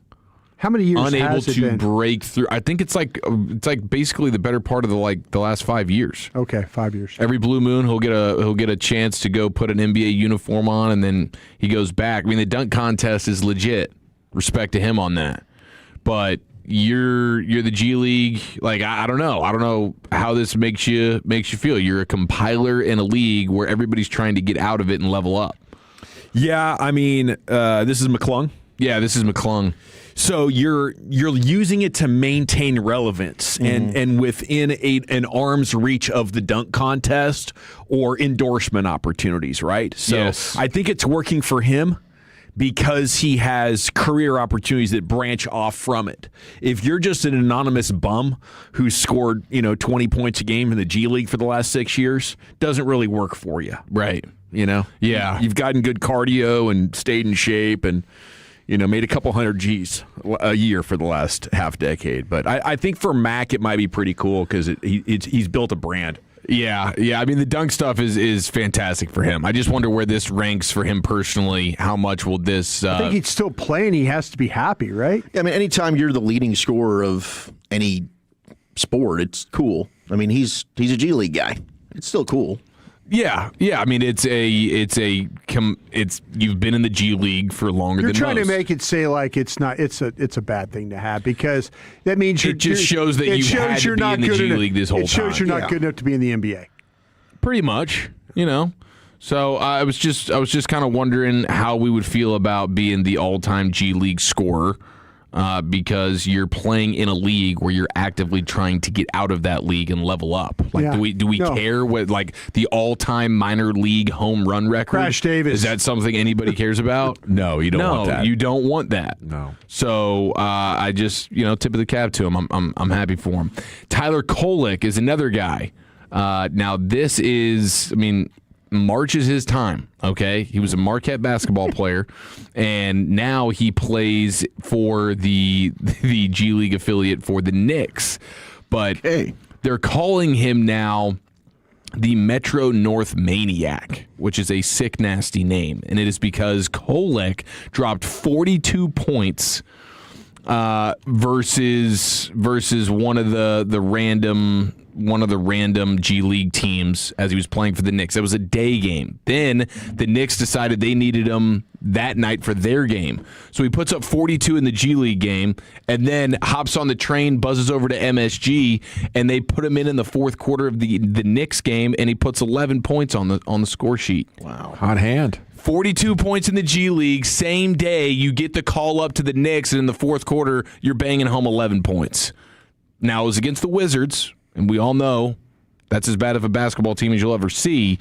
Thought that was pretty dang cool. Yeah. You know? Might have seen some of those Wizards guys around lately. That was his speed. yeah. It's like, I know their scouting reports. These are G League guys if I've ever seen them. Now, what is the deal with Mbappe here? This is ridiculous. Hey, real quick, Chief, can I do something for you? Sure. The guy's name is Mike Hessman. Okay? Mike Hessman. Mike Hessman. Yeah. 433 homers in the minor leagues. There we go. He broke a record in 2015 that had stood since 1937. Dang, how long did this guy play in the minors? That's what I'm trying to need. That's my next thing, but I wanted to let you know. Okay, so that's his name. Yeah. He played 19 seasons in the minor leagues. Wow. From 1996 to 2015. He was a primary third baseman. He only appeared in 109 major league games, 5 seasons. Braves, Tigers, Mets, hitting 14 home runs at the major league level. That's crazy, dude. 19 seasons. 19 seasons in minor league baseball. You love the sport. Yeah. Oh, and yeah. you are never one to give up on your dreams because the minor league life. You don't mind bus rides. Good night. Hanging out with your guys. Yeah. Chasing the dream. That's right, baby. One of these days I'm going to get to the show. Well into your 40s. He played, in 19 years, he only pleded 109 games. In the MLB. In the MLB. Yeah. I mean, at least he got, somewhat close to a full season's worth of big league games, but that is incredible, dude. I'm gonna look this guy up. I just want to get more familiar with him because that is an all-time story. They should make a movie about that guy. They should make a movie about the guy that is willing to stay in minor league baseball for 19 years, and by the time you're 40 years old, you're like, okay, I guess I got to be done now. But he was probably hanging on until he got that homer record. Yeah. He wanted it. Now, what about Kylian Mbappe? Okay, for Real Madrid. Got a bad knee. 60 seconds on soccer here, Dawson. Gets the wrong knee scanned when he was dealing with a left knee injury, and they misdiagnosed him because they did the MRI and they were looking at the wrong leg. So he gets out and they're like, man, your knee looks great. Yeah. And so he goes back out there and he plays like another 3 games on a partial tear of his left knee because the team doctors shafted him into looking at the wrong knee during the MRI. This is as much of a sports gaffe as you could have, medical sports gaffe. Yeah, you've heard about these stories occasionally where there's an amputee story like this and they cut off the wrong leg, you know what I'm saying? Then they got to go back in brutal. And cut off the right leg, which is, leaves the person legless. At least they were going to have one good leg. Don't they write the word wrong on the opposite They're writing knee? on it. It's annoying when you go through these doctor's appointments and they're constantly asking you which leg is it because they want to make sure they don't make a mistake like this. Apparently, they don't have those kind of standards at Real Madrid. Those would be important standards to have, one would think. What are we doing? So he's got a partial. I don't know. 2 days ago on Twitter, he was saying, I'm fine. I'll be playing for the World Cup in France and I'll be playing for Real Madrid and everything's going to be fine. But I don't know. Can we not take that at face value? Like there's I think quite a bit of uncertainty right now around his status. Classic mix-up, man. I mean, that is pretty insane. Mix-up? Yeah, that's what it is. A player of that quality, I know, of that stature, you're losing jobs, okay, right? I understand that Mike Hessman, 19-year minor league guy, might get messed up on. But you're talking about one of the most recognizable athletes in the world And we're going to jack this one up. That's what I'm saying. They're losing jobs in there, aren't they? Talk about lawsuit. Lawsuit. I was thinking the same thing. Yeah, like he could be suing these guys for this. This is a giant gaffe. Yeah. So this is a partial posterior knee ligament. Is that the PCL? Yes, sure. I believe it's the PCL. From the way it reads, it feels like this is a PCL situation in the knee. And they're like, yeah, man, you're good. And then he goes out there and plays a few more games. It's like, dude, there's inflammation. I don't know what you guys are talking about. Oh, yeah. We were looking at the wrong knee. This is worse than Nico Harrison's medical staff that he was putting together. Hodgepodge of useless dudes that couldn't spell doctor. Or the Steelers dry needling T.J. Watt into a 3-game absence. Yes. Or the Tyrod Taylor. I mean, you see that the lung stuff has taken place, but to do that with your most valuable asset and athlete, this guy is like that's crazy, man. Medical staff mismanagement Hall of Fame right there. This would be the biggest story in sports if the Cowboys did this to Dak. You'll never work again, sir. Yeah, you're done here. Barcelona gets a D- for their training staff. We got to get the report cards. D-. Yeah, I'll take the under. We got one down and 4 to go here. Proper round tripper coming up, Wolchuk. Talking about baseball. Let's get you set for this opening day. And, man, let's do some bold predictions. Do you believe this will happen for your Texas Rangers next in the nation? I believe that you will have an amazing time in Fort Worth when you go get your brand new vehicle from the all-new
Station. Driven by our D&M Leasing Studios, you're rolling with the G-Bag Nation on 105.3 The Fan. Here we go. It's hour number 2 of the G-Bag Nation on 105.3 The Fan. C-Notes coming up in 20 minutes. Cowboys news of the evening. Right now, it's time for that proper round tripper as we get you ready for opening day. Rangers, Phillies tomorrow at 3:15 here on The Fan. Pregame at 2, first pitch 3:15. Here's Wolchuk. Let's do it. Let's go around the bases. Get you set for opening night right after this. You don't know how to play first base. Scott? That's right. It's not that hard, Scott. Tell him, Wash. It's incredibly hard. There's no crying in baseball! You play ball like a girl! Hey, for those that don't know, life-changing, the Tommy John underwear. To tie it with one swing. It's tied! Tonight, the new season begins. Yankees meeting the Giants opening night on Netflix, 7 o'clock. It will be happening Central Time. First pitch, 7:05 at Oracle Park this evening. And will there be other games on Netflix this year? Well, your answer is yes. You'll have the Home Run Derby in Philadelphia on July 13th. Then you'll get the Field of Dreams game between the Phillies and the Twins from Iowa on August the 13th. Netflix will also be the home of MLB opening night, the T-Mobile Home Run Derby, and additional events the following 2 years. So get ready for more baseball on Netflix, as that seems to be where we're going, the streaming services. So it started with the Apple TV Friday night games, now Major League Baseball, moving into Netflix. I mean, we're just trickling around. We're not going to be able to know exactly where to find all of our baseball because every single streaming service, it seems like, is joining the party. Just going to have to get every single streaming service, apparently. Yep. Just load them all up and then go on a wild goose chase every night to try to find wherever my game is. Mm-hmm. Well, Chuck, it sounds Tough. miserable. It's tough. You got Max Fried, who is making his start tonight for the Yankees, and then Logan Webb will be your opening night starter. And how do we feel about opening nights? I mean, I do think opening day has just always been what it sounds like. San Francisco? Opening night? And I guess it's still afternoon there. Like, technically, could that be an opening day for San Francisco? Portnoy went off on this. Did he? Yeah. He's an opening day guy, I would assume, right? Yeah, opening day. I mean, it's in the phrase. Yeah, opening day. I'm day with him. baseball. Broadus? Love day baseball. You love day baseball. Day baseball. That's what it's supposed to It's be a little about. chilly in San Francisco at night for this thing, right? Is that where we're playing? Yeah, and I guess if it's 7:05 might be first chilly pitch in here, New York too. If we a little after 5 o'clock. Yeah, absolutely. Yeah. Be a little. It nippy. is still kind of the day then in San Francisco. A little bit. It'll be light until 7:30 there. Yeah. So into the 7th or 8th inning. Most of the game you'll get it under it's all right. the daylight. If it's West Coast, we can do this. They're just trying to figure out whatever they can do to try to generate more revenue, more events, more advertising opportunities. I get it. You know. Well, hey, you can. Aaron Judge and the best of the best. It's better than having opening day in a foreign country. Let me just say that. Like Japan last year. Oh my gosh, yeah, that was You didn't know what was bogus. going on. Yeah, it was like 3 a.m. 4 days earlier. Crazy. 4 days Yeah. before everybody else. The whole thing was just bizarre. So I'm with you. This is the better way to do it. But tonight, get ready. Go home. 7 o'clock. As soon as we get off the air, G-Bag Nation, make sure you have Fan After Dark on the Odyssey app.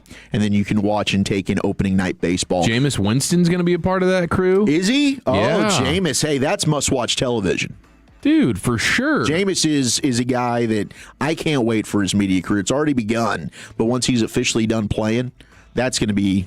Hey, everybody should be trying to get Jameis' services. I just wonder what his role is going to be. You know, he could be the fun, wacky sideline guy. I think that's what he's going to do. He goes he takes over the Siragusa role. Yeah, he could take over Collinsworth's kid's job. Jack, is that Jack Collinsworth? That's Jack, yeah.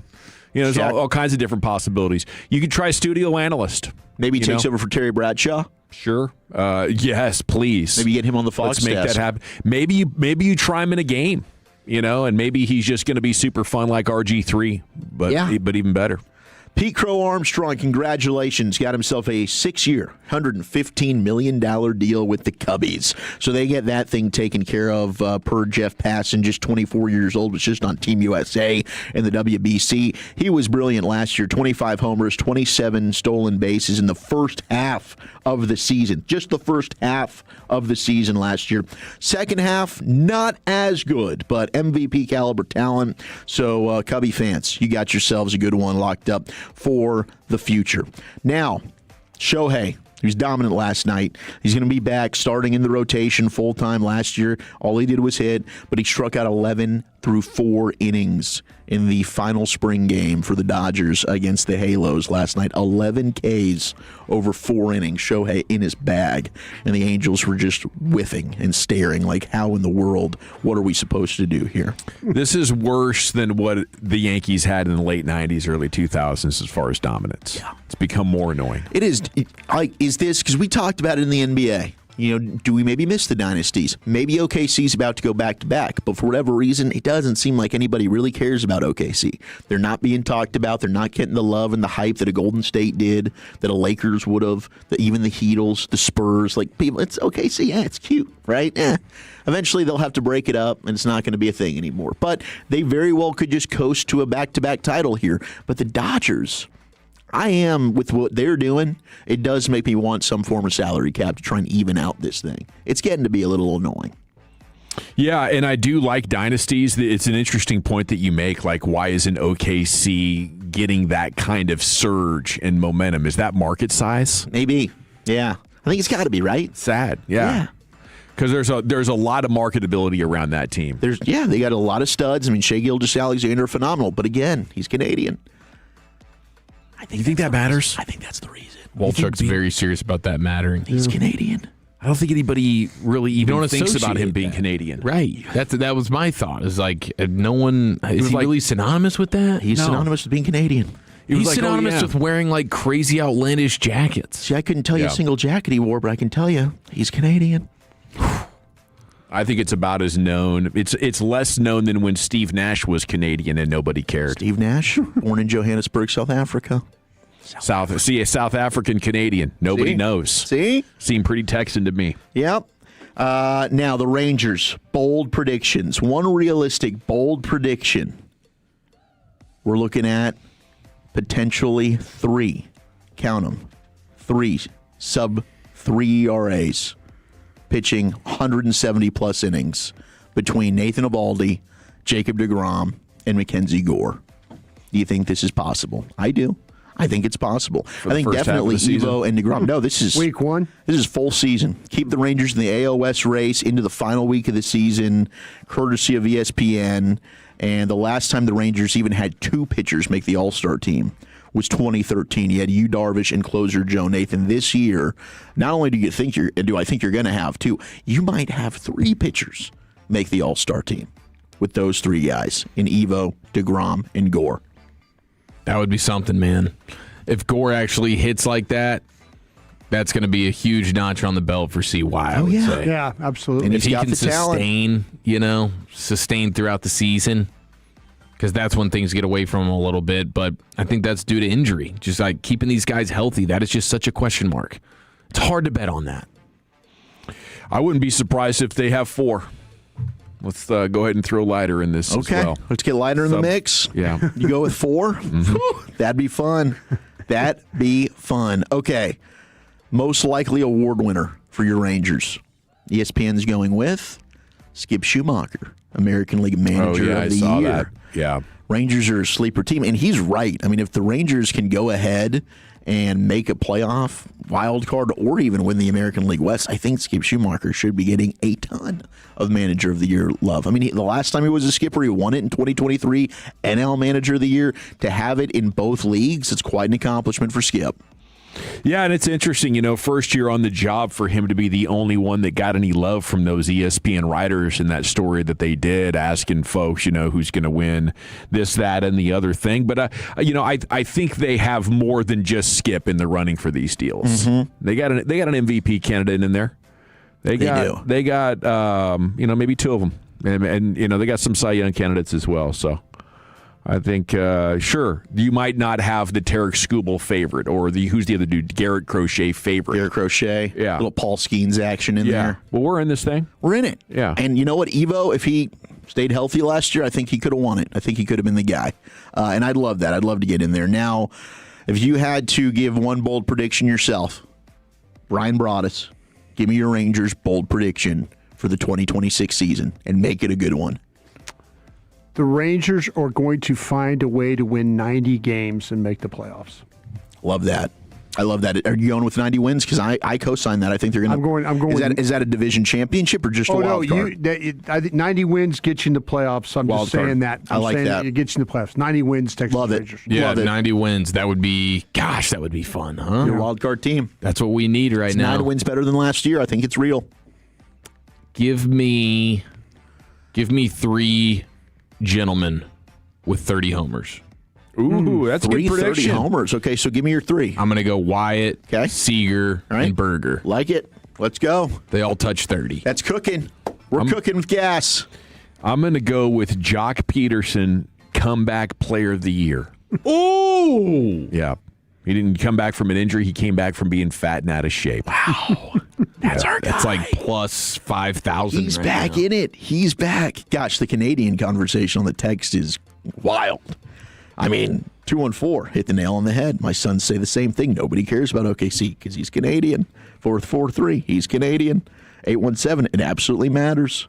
979, OKC. They're primed for another dynasty because of their draft capital. 589, he's not synonymous with being Canadian. One of the dumber takes on this show. Agreed with that. And this is coming from a fan base that loved Luka from Slovenia and Dirk from Germany. But it matters. But was Luka the face of the league? No. I do think if you're going to be the face of the NBA, we need an American. There's something about that. And none of these guys have been able to step up. Hell, look at Ja Morant, the fall that Ja's had. We were doing articles 3 years ago, Ja, could he be better than Luka? Now Ja Morant shut down for the season. We didn't even talk about it yesterday. Nobody cares about Ja anymore. He screwed himself. Anthony Edwards could have been the guy. Anthony Edwards has been a little iffy. Who knows what's going on? Does he have another baby on the way? Is he running away from another child custody scandal? We just don't have anybody right now. He's completely unmarketable. Right. That's the issue. We need an American. Maybe Cooper Flagg could be the guy. Cooper Flagg is that Maybe guy. Cooper Flagg is our dude. Maybe. It's going to take a lot of on-court success for that to happen for a guy. Well, we're get a cuff. Maybe that won't happen because one GM just told Mark J. Spears that he's a top 3 player in this draft, and that hurt to hear. I don't need the rest of the NBA now to come around on a cuff. We need to emphasize the poor defense. Isn't that right? Yes. We need to lead with that, beat that drum. Man can defend a paper bag. That's the way. That's the way. You need to put that, dinkle that in there, Eric. I got you. Hey, guys. I do think they have to move up. I think they have to move up in order to get them. And I'm fine with that reality. Got about a 30% chance or so of making that happen. Absolutely. Move up, go get him. Yeah. All right. You guys want to hear about the Marlins' new machete menu item? I love this, man. Did you see this thing? Swordfish? I thought this would be right up your alley. This is the best looking, most practical, giant random concession item. It looks pretty damn good. This looks delicious. And I'm still bummed we haven't gotten the rain. Maybe they're waiting for the homestand, the first homestand, which will be against Seattle. Oh, maybe that's what it is. Because the Rough Riders came out with their new eats, which we can go over here in a little bit if you'd like. But I've been waiting for the Rangers, and we did get the sneak peek from Casey Rapp. I know you dropped that last week, the sombrero, the nacho sombrero, which is pretty badass. Marlins' new machete menu item, 2-foot homemade flour tortilla, is griddled on the flat top with melted mozz, Oaxaca cheese, house marinated carne asada, smoky guajillo pepper sauce, salsa verde, and cilantro. It's basically like a 2-foot carne asada quesadilla. Let's like go. Really, what we're talking about. It doesn't look like, at least from the picture. I know the picture they're going to make look incredible, but they're not skimping on the meat here. And that's the big thing. It looks quality. What's the price for this thing? We have a price in this? I don't have a price. Point? That's probably going to be $36. Sounds about right. Yeah. They're folding this so it's in the shape of a machete. Yes. That is sick. Yeah, and it's on a big board, the machete board. It looks badass. Chicago Cubs, they got chicken and churros. We know about chicken and waffles. Chicken and churros? Yes, you please. in on that? Yeah, absolutely. Although, ballpark quality chicken can leave something to be desired. So yeah, a little hit or miss. I'll hold my judgment. Eric, did you break down the D-backs, the take me out to the ball game shake that they're doing? Yes. Ooh, that thing looks delightful. That one Dawson got pretty fired up for. Yeah, I bet you did. Because I saw this and was like, Dawson, you'd be all over this.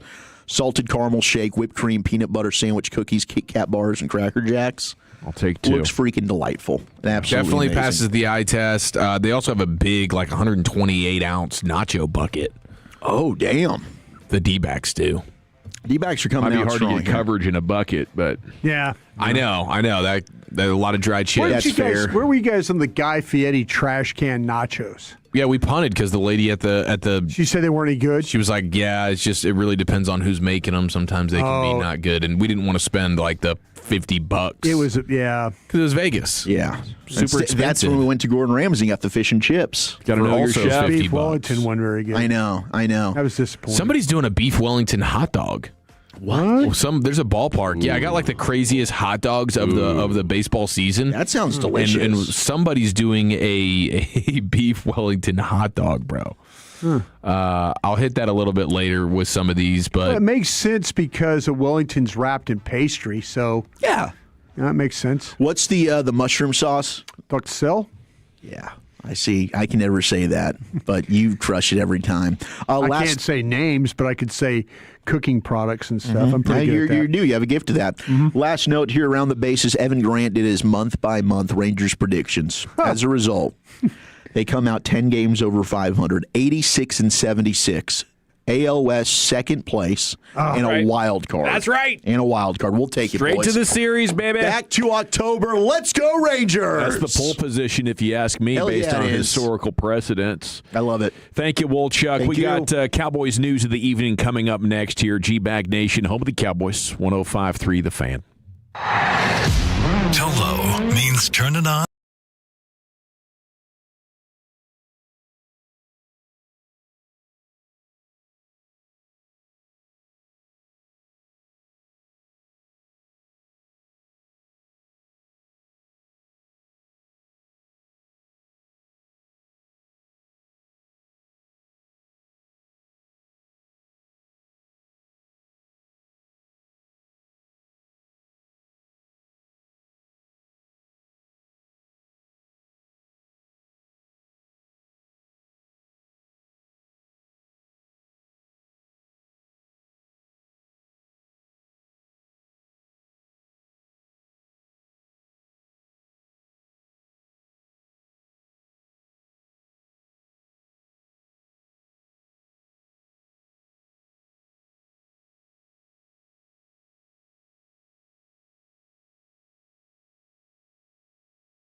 PermaPure. So call the Dirt Nerds at PermaPure Foundation Repair of Texas. 214-466-1496. Visit dirtnerdsdfw.com.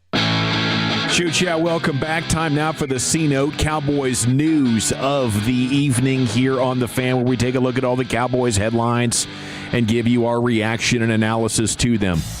Segments brought to you by the Frankels. If you have been injured in a car or truck wreck, call the Frankels first, 214 or 817-333-3333. There is never an out-of-pocket cost. They only get paid when you win. That's the Frankels, the go-to car and truck wreck attorneys in Dallas. Alrighty, Cowboys news. Daniel Jeremiah with KNC today saying he believes Caleb Downs more likely going between 11 and 20 than 1 to 10. That must just be pure positional value. Yeah. That's just crazy because people are talking about Caleb Downs like he's the best safety they've ever scouted. Yeah, I mean, that was, I think, the main point that he was making is just how teams can not really value that position. But he also mentioned the fact that, when you talk about Kyle Hamilton and Derwin James as guys who have slipped, those guys are also, like prototypical, like size with the length and the height and all that kind of stuff. And Downs really isn't that. He's sub 6 foot. He's not long with the arms. He doesn't. He was saying, like, when you watch his tape, it's not like there's a ton of splash plays. Like, there's teams that apparently, according to Jeremiah, have Emmanuel McNeil Warren, the safety out of Toledo, who is like a longer 6'2", super lengthy, more athletic looking dude. So they have him higher on some teams' boards than Downs. What would be your reaction, Wolchuk, if the Cowboys passed on Caleb Downs? He did fall to 12. I'd be stunned. They passed. I'd be fuming. I mean, it depends on who they end up taking. But to pass on Caleb Downs, I mean, I think that the size thing for a safety is laughable, to knock a guy for that. Some of the best safeties in the league have been small. Antoine Winfield Jr., Kirby Joseph's not a big guy. Like, yeah, you've got your Kyle Hamilton, your Derwin James, your Nick Emenwari. The size to me does not matter. Tyrann Mathieu got knocked, didn't go in the first round. Why? Because he was small. Was he one of the best players during his career as a safety? Yes. The whole thing, the size thing for safety is absolutely ridiculous. Yeah, I suppose I would say the Cowboys adding Locke and Thompson to go along with Hooker. That's a pretty full safety room, isn't it? Yeah, but Locke's a one-year deal, right? So, and Hooker's a free agent after this year. So, I mean, I mentioned this morning on the Stack, and that'll post, I think, tomorrow. But I think we get a little too narrow-minded at times if we're drafting for the 2026 Dallas Cowboys, when in actuality, when you're drafting players, you're drafting for the next 4 to 5 years, right? Yeah. So there's a lot of positions you could look at and say, like, I'm good right now, but you might not be good after this year when that player's no longer on your team. Yeah. So to me, if you get a player that, in my opinion, is the best in the draft that falls to you and they were to pass on him, I'd be incredibly frustrated by that, but maybe they end up being right. I just wonder, this guy is... His freshman year at Alabama, he started for Nick Saban and led the team in tackles. Yep. As a freshman. And was the captain of the defense. Yeah. I mean, this guy, for being 6 foot 205, he's not the ideal length and all that, but you watch him play and you watch how many plays how many plays he prevents.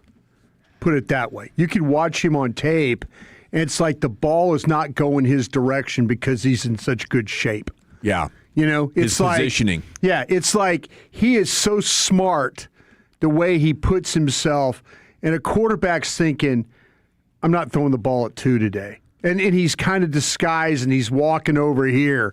He's playing down. He's back. There's just so much to his game. He, prevents plays. Mm-hmm. Yeah. Jeremiah said, he's number 8 on his board. So he has a lot of respect for him. And just the way he plays, he described him as like a force multiplier. He makes everybody else on your defense better. He missed, I think the stat was in 415 defensive snaps, he'd only missed 6 tackles. That's crazy. Yeah, I mean, that's just the kind of player he is, that if you want somebody... 30 years ago, it was Darren Woodson. Mm-hmm. This guy is like Darren Woodson.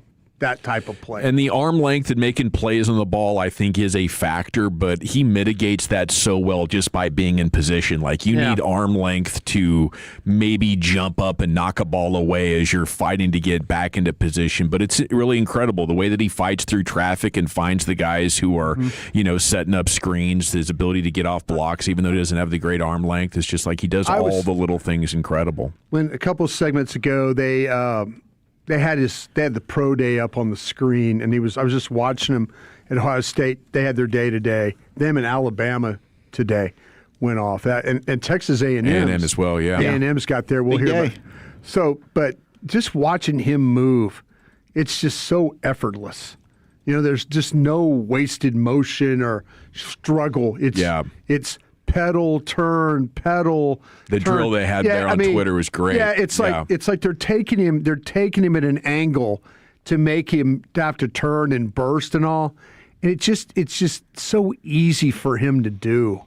I like I say, I would be, if Dallas were to pass, I would be mad if they passed on McCoy just because I like McCoy a lot. I'd be even more mad if they passed on this guy. I really would. If Dallas, if he were to get to you, this is one of the top 5 players in the country, regardless of the position. Well, the story alive once again with Daniel Jeremiah today on KNC Masterpiece saying he believes he is going to be available there for the Cowboys to consider at 12. Okay, Donovan Ezeraku looking pretty dang good. Rehab video posted on his Instagram today. He's going full extension sideways with a giant medicine ball and exploding in a way. I don't know, maybe it's 85 or 90%, but he's doing some kind of lunges. He really looks good to go, but the story from Nick Harris continues to be that he's likely to miss your entire offseason workout program, and that's fine. I'm sure the doctors know what's in his best interest, but I'd be very, very confident that he's going to be 100% at the start of training camp if that's the case. Okay, pro day today in College Station, as Brian mentioned. Looking at the Aggies, I think the Aggies had the most invites to the Combine. There are a ton of guys to be interested in down there. I wonder about Casey Concepcion. If you're interested enough in Omar Cooper Jr. to bring him in on a 30 visit, I think Concepcion is a receiver that's considered at least at this point to be going around that point in the draft. I love Concepcion's game. I love the idea of the Cowboys considering another wide receiver to add to this group and to make this offense even more explosive and unbelievable. So I like that. I like the idea of seeing if the Cowboys could get their tackle if they did trade down. Is it Demetrius Crownover? Maybe that's a round 2 probably pick. I think maybe even day 3. I think he's a traits guy. Like, the tape's solid, but really? He could even be. That might be a 4th round player. That could possibly. Yeah. Now the issue is this is such a weird offensive line class. I hate this offensive line group. Maybe he ends up getting propped up, so he goes day 2. But I've got him as maybe as a 4th round type of player. You have Le'Veon Moss, the running back, maybe a possible day 3 big guy. If you've lost the health, that's health once again. He's an injured dude. Yeah, this guy is when you watch him play, he's got all the explosive traits you want in the back. He can make people miss. Can't stay healthy. Every time it's 1 step forward, 2 steps back with this guy. He could flat run. I mean, and we know from A&M through the years, they've always had these running backs that are explosive. They're finishers, catch the ball, all this. But he is a often hurt guy, and that's set him back a lot in his career. Well, that's unfortunate, but maybe he'll be available late enough for the Cowboys to add if they want to. I would not have a lot of belief in Jaden Blue, just hope. So I'm looking to add to that room and hopefully somebody really pops this time. Linebacker's kind of the story, isn't he? What do you guys think of Torian York? He's so small, 5'10". He is. Maybe runs in the mid 4.5s. And doesn't have long arms, and he's only about 225 pounds or so. 227, yeah. Like, what kind of a role does he have in the NFL? I mean, he is kind of the Ivan Pace Jr. of this draft for me, and he went undrafted from Cincinnati 2 years ago as a rookie, had an outstanding year, started for Minnesota. But then he had a spot taken this year by the free agent that they went and signed. So he's super smart. He's a guy that's been a 3-year starter at A&M, team captain, but he is a guy that he doesn't have the speed that you would think of when you're looking at a smaller guy like that. Yeah. There are times where he sees it. It's just is he always physically able to get to that spot? And he makes a ton of plays. I mean, he's always around the ball. I think he's a really good player. That's another guy I'd consider at 112, 114, whatever that fourth-round pick is. But, yeah, there's other linebackers I think I'd take. I think for him being the 5'10 and the 227, you would expect a lot quicker player. Agreed. And I think that where he makes up for it is there is awareness and there's anticipation. And I think those are the things that are probably his calling card. He just doesn't play with a burst. No. And you'll see him, sometimes the ball get to the edge, and he'll be slow getting there. But I do see when the ball is at him, I think he, for a smaller guy, he does a pretty good job of hanging in there, but I was expecting more explosiveness from him as a player because of his size. There's another linebacker down there, Scooby Williams. Always love a player named Scooby. More known for his coverage. I guess he struggled to finish plays and get off blocks, but maybe there'll be some news on him a little bit later on. Cowboys did have dinner with Anthony Hill Jr. last night, linebacker from Texas, maybe the top story coming out of the UT Pro Day. You do have is Tech already done? Tech's tomorrow. Texas, yeah.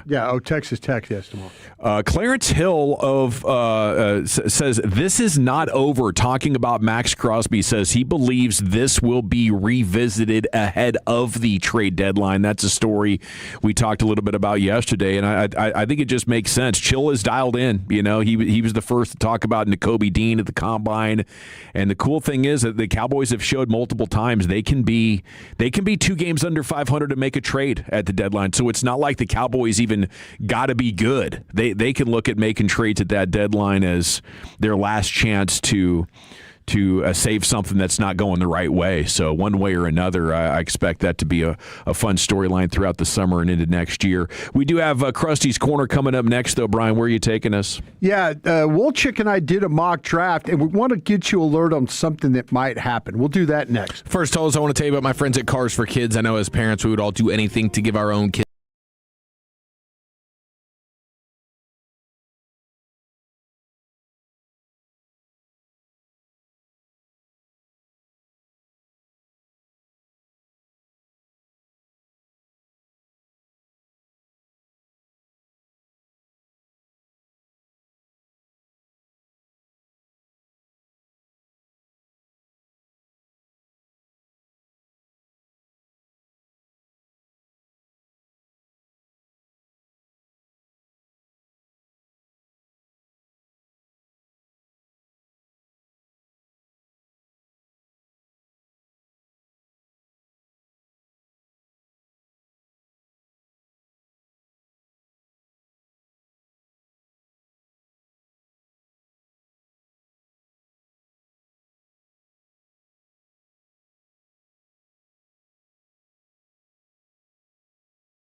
cocktail reception, silent auction, and dinner, followed by an up-close performance by the Zac Brown Band. All proceeds benefit the Texas Rangers Baseball Foundation. Get your tickets now at rangers.com/TexGala.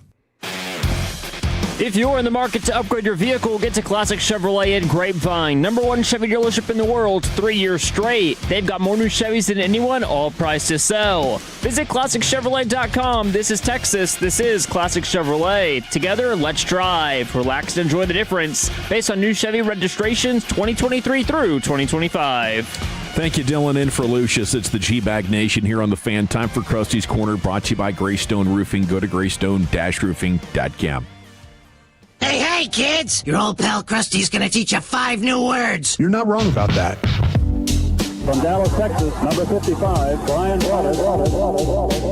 Thank you very much, Dylan. Appreciate you playing that. Thank you to Greystone for being a part of this one as well. Guys, I went back there just to see about the candy situation, just to check. What'd you find? You know how when you get to the end of a candy dish, it's been kind of picked over? Oh, yeah. Like there's no more like Nestle Crunch or the Crackle or any of that left. Maybe a couple of mounds. Yeah, you're down to the Almond Joys, Hershey's Kiss. I'm okay with, but I don't know about the dark chocolate thing of Hershey's. Oh, no. So that's kind of where you're at. Strong disagreement. They got dark chocolate Hershey's over there. I'll go. I just dark chocolate Hershey's scavenge. It's not my favorite when you got the Crackle or something like that, or the. I get it. You know, but if I got a hankering and there's some dark chocolate Hershey's right there, I'm not going to turn it. I know there's people in the text light me up right now, but I just don't see it. Broadus is a B. Terrible take. Yeah. No, there's bitterness to it. It's not very good. It's not bad to cook with, but just a straight snack on, I don't know. 469, 1A and 1B, Dawson's Willie Mays take, and Broadus's dark chocolate Hershey's take. Yeah. Well, I'm sorry about that, but you guys are on a roll today, man. We need to do better over there, and I think she quit. I've never met the lady. We've been here the whole time. You know? You're cordial with the lady. I have never met. Maybe if I showed up for the town hall meeting or something like that, that would be a possibility. Maybe you'd have seen her today. Maybe so, but anyway. She might not have agreed that you guys had a candy exchange program going on and thought you were being kind of heavy-handed, and then maybe it already built up some walls that prevented her from seeing your generosity, in your attempt to build community with her, candy community. I felt bad because I figured out just kind of looking and seeing the building. Okay, let me ask you this. If you put candy on your desk, is that open season? Yes. I think it pretty much is. When you're in, you're not in your own office. You're in like a giant room of a bunch of cubicles. Yeah. I mean, if you're hoarding it, you would keep it in your desk, right, in the drawer, lock and key, right? Yes. Okay, yeah, that's what I would do with my cookies. 100%. Yeah, I'm not leaving them out there. I used to be a guy in working in scouting that I had when I had office. I'd have like Tootsie Pops because in scouting, like when you're watching film, the Tootsie Pop is just the best. How many licks did it take? I never did that. To get to the center, you never did that? I always threw it away when I got to the chocolate part. Oh, you don't want the Tootsie Roll? I just got to the middle part, just kind of tossed it. Tootsie Roll? Suspicious. But I had a. I agree. You calling me out for that over there? Yeah. Yeah. Why? It's delicious candy. Bro, that Tootsie Roll thing gets in your teeth, the man. Stickiness, You're digging that thing out of your molars like there's no tomorrow. Not don't that mind bad. it. You don't. I don't mind it. I don't mind the dig. It's kind of fun, right? Yeah. Talking to a guy that had $4,000 worth of dental work the other day. I'm going in tomorrow. I'm in a chair for 7 hours. Man, I'm right behind you. I need dental and you I inspired me. 7:30 a.m. I'll be in the chair tomorrow. Hopefully I come out alive. Yeah. Well, anyway, I'm nervous. I used to have Tootsie Pops. Like that's kind of a cool way of, like when you're watching tape, just pop one in and turn that and Steely Dan on. Any Steely Dan album, you can watch tape all night with Steely Dan. It's good to have that flavor, that snack, and it's not, your hands aren't really having to work. Yeah, right about that. You got the clicker and you got your notes. Yeah, clicker and type. You said kind of every once in a while type some notes up. Dark chocolate, good for the heart, says the text. It is good for the heart. I agree. I just don't like it in the Hershey's form. Okay. In the little bar. Okay. Wolchuk and I and Aisha Morrison had a show today on Crown Global Media called The Stack. We did. And we encourage you. We also encourage you to also listen to Love of the Star. We talk a lot about the draft and Love of the Star. That's our Odyssey podcast we do. But in The Stack today, we broke down some mock drafting today. And talk for a second, because I want to there's two questions. I want to pull those two questions, but talk about what you saw in the mock draft today. Yeah, it was a bummer because you start to see early on you're feeling decent, and then all of a sudden you've got the minefield that you're going to have to navigate with Kansas City, Cincinnati, and Miami, and you're like, okay, well, Ruben Bain Jr. is available, Mansour Delane's still available, and then what happens? Boom, boom, bang, they both go. Bang. Yeah. They go right ahead of you. So you're now in a situation where all the really good defensive players, unless you're willing to take Jermon McCoy, are now off the board. Jimmy Jermod. There's no David Bailey. There's no Sonny Styles. There's no Caleb Downs. There's no Delane. There's no Ruben Bain Jr. Arbel Reese is gone. So what are you going to do? Yeah, that's the problem that we ran into. And there was the discussion that we had yesterday about, I was trying to prove a point, because yesterday we had the discussion about looking at potential offensive players. Now, if you're in a situation where McCoy is clearly off the board for you, picking McCoy would be a great option for me at 12. That would be fine. I'd be great with that. But what if the organization doesn't feel that way? Yeah. What if they? That's the way we're heading. Yeah. What if they don't feel that way? And what if they? And I said it earlier. What if they do have Falk and Parker guys? They might have some guys up higher than we do. Yeah, they could love Peter Woods from Clemson. They could love Peter Woods. So maybe they don't feel as beat up as I do about it. But if they don't like those guys, if they're not fans of those guys, and then all of a sudden you're having to maybe pick guys that you don't have on your stack as players worthy of picking at 12. So we did the mock draft. We ended up picking Lemon out of that group. Is what we did, the wide receiver. Because it was compared to our stack, he was ahead of our corner from Terrell from But you're going Clemson. to take the top receiver or your third corner. Yeah. Right? Kind of deal. Or are you going to take the top receiver or the second best offensive tackle? Kind of situation. So that's kind of where I think that when you put your board together, we always talk about don't window dress your board. Put the players where you think, and don't jump tags. I mean, that's the one thing where we've talked about that a bunch. When you jump tags, you get in trouble. But if they're not comfortable taking McCoy, then you really do have to be ready for some type of potentially an offensive player. I wouldn't force this thing. And say, oh, we got to take, on my board would be the third best corner. Just because you need a corner. Don't say don't reach that way when you have another player. You have players probably graded higher in the stack. Would you rather trade down if you had the chance stay and take an offensive player? Okay, this is what we did. Now, when we started the mock draft, I had a feeling that when it got to 9, 10, and 11, that I proposed at 8 that we go up. I proposed at 8 we go up to the Saints and make a trade. Now, okay, what you have to figure out is I would do it similar to the compensation that we talked about with Cleveland, where you get the Saints early second round pick.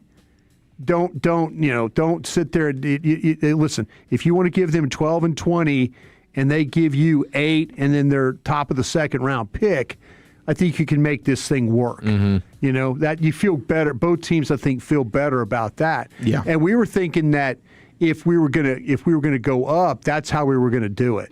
Yeah, get 8 very and similar 42. To 8 and 42. Very similar to what we were trying to do with Cleveland at 6. Mm-hmm. Okay, we were trying to make sure that we got the defensive player we wanted. If you're hell bent on making sure you get a defensive player, then you might need to go up in this draft, because I've talked about this a bunch. I think that Kansas City, I think Cincinnati, and I think Miami. And we found out in our mock draft, all it took was 2 of the 3 teams taking a defensive player, and we were out. Mm-hmm. We got put into that situation where we were having to think about drafting an offensive guy.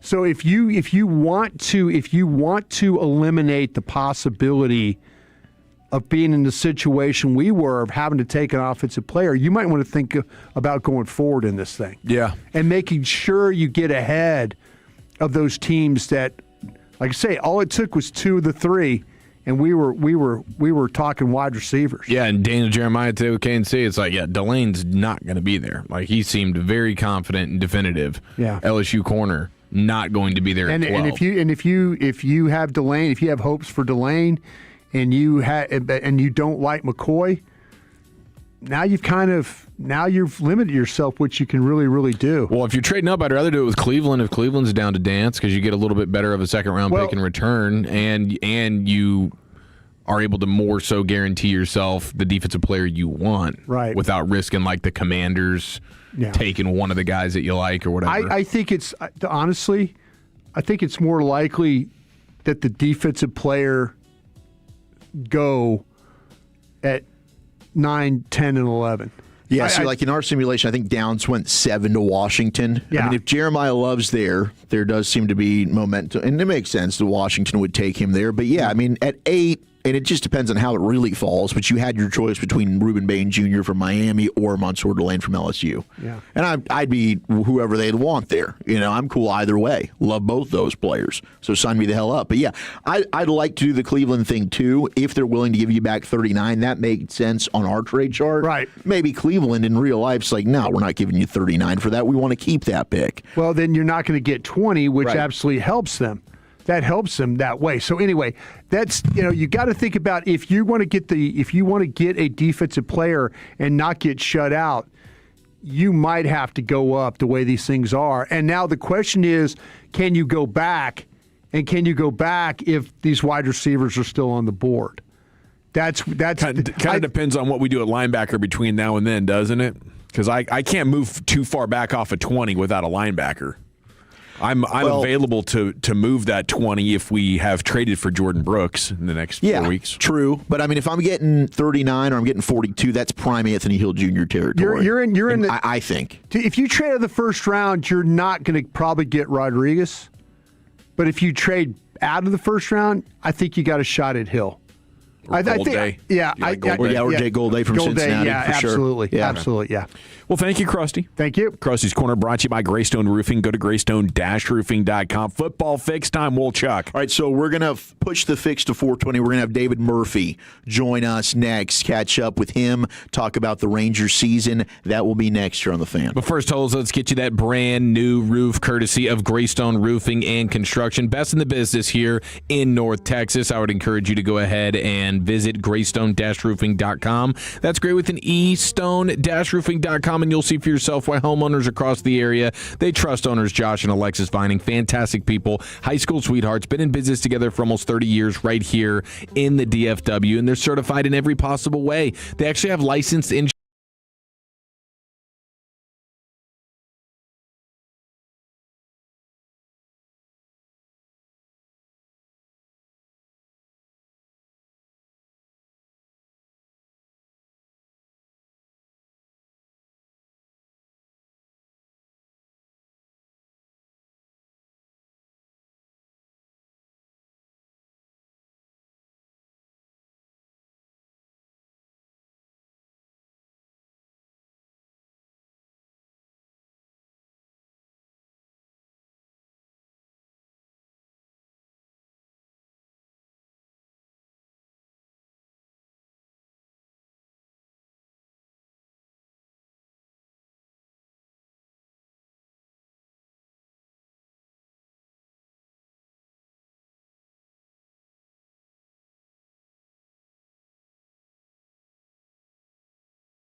been on. Home of America's team is 105.3 The Fan. Go low, baby. KRLD-FM and HD1, Dallas-Fort Worth. An Odyssey sports station. Driven by our D&M Leasing Studios. You're rolling with the G-Bag Nation on 105.3 The Fan. Welcome to the nation. Yeah, buddy. It's hour number 3 of the G-Bag Nation here on 105.3 The Fan, and 24 hours from now, we'll be in the midst of Rangers opening day baseball as they're in Philadelphia against the Phillies. And joining us now to talk more about it is a proper Rangers legend, part of the World Series teams in 2010 and 2011, spent 7 seasons with your Rangers, and now member of the broadcast team with RSN, the great David Murphy here with you on The Fan. And a good afternoon, sir. How the heck are you? What's up, guys? Man, exciting times, right? What's your favorite opening day memories? Oh, gosh. I mean, every opening day is special. The first one was a great one. There's just something different about most guys get called up, midpoint of the season or September call-up, at least back in the day. So there's something special about making your first opening day team. And then I guess I had a big hit in 2011 on opening day, so that was a fun one also. But there's something special about everyone. What's it like? Tell us more about 2011 and coming back from being American League champions, the electricity, and everything involved with the excitement around the Rangers at that time. Yeah, I mean, I guess opening day is always electric as it is. Like, there's no better day for optimism as a sports fan, as a baseball fan. Everybody is expecting or hopeful that their team can make the playoffs that season. Coming off 2010, I guess you could say there was even more electricity than in previous years, and I didn't start the game, came off the bench, and I guess I hit what was the go-ahead double down the line in the 8th or so. So, that's probably a top 5, top 10 moment in my career. What do you think about opening night? We've got Yankees and Giants, and we always hear opening day. Should opening night be a thing, Murph? I don't know. That's a good question. I think it's kind of cool that there is one singled-out game for all of Major League Baseball. Day or night, I don't know if it really matters to me. I'm just excited that baseball is back again, and I think it really depends on which specific city you're in and the weather of that particular area, because we're trying to avoid these guys playing in 35 to 45 degree weather, because that's miserable as it is, and that doesn't produce the best quality of baseball, or at least offensively.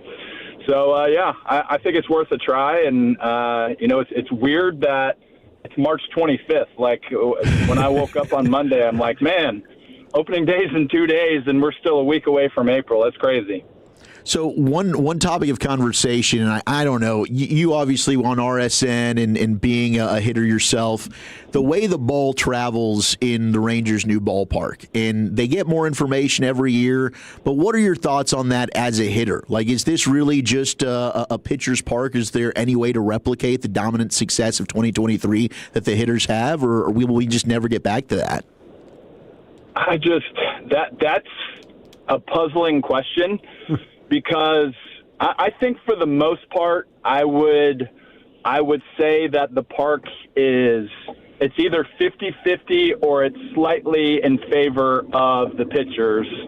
But then there's days when the ball is just flying, and I can't put my finger on what's going on or what I see most days versus what I'm seeing that particular day when there's 6 or 7 home runs combined in the game. So. At the end of the day, they're big league hitters. They're talented. Most of them can leave any ballpark. I just know that, the Rangers have struggled offensively, obviously, in the last 2 seasons. It's been great for the pitchers.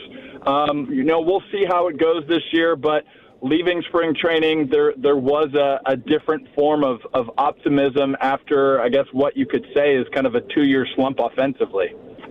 Hey, Murph, that's what I was going to ask you. If coming out of camp, is there one thing about this ball club that you feel like you can hang your hat on? and you could say, okay, I am absolutely positive about this particular thing with this baseball team? If there's one thing I would say, that they're going to pitch as long as they stay healthy. When you've got a rotation of DeGrom, Eovaldi, Gore. I did the game the other night where Gore was throwing 97 from the left side. I think it's safe to say that Jack Leiter is going to take another step forward. There might be a little bit of a question mark as far as what we're going to get out of Rocker at the back end of the rotation. He's got the stuff. It's just a matter of can he, fill up the strike zone.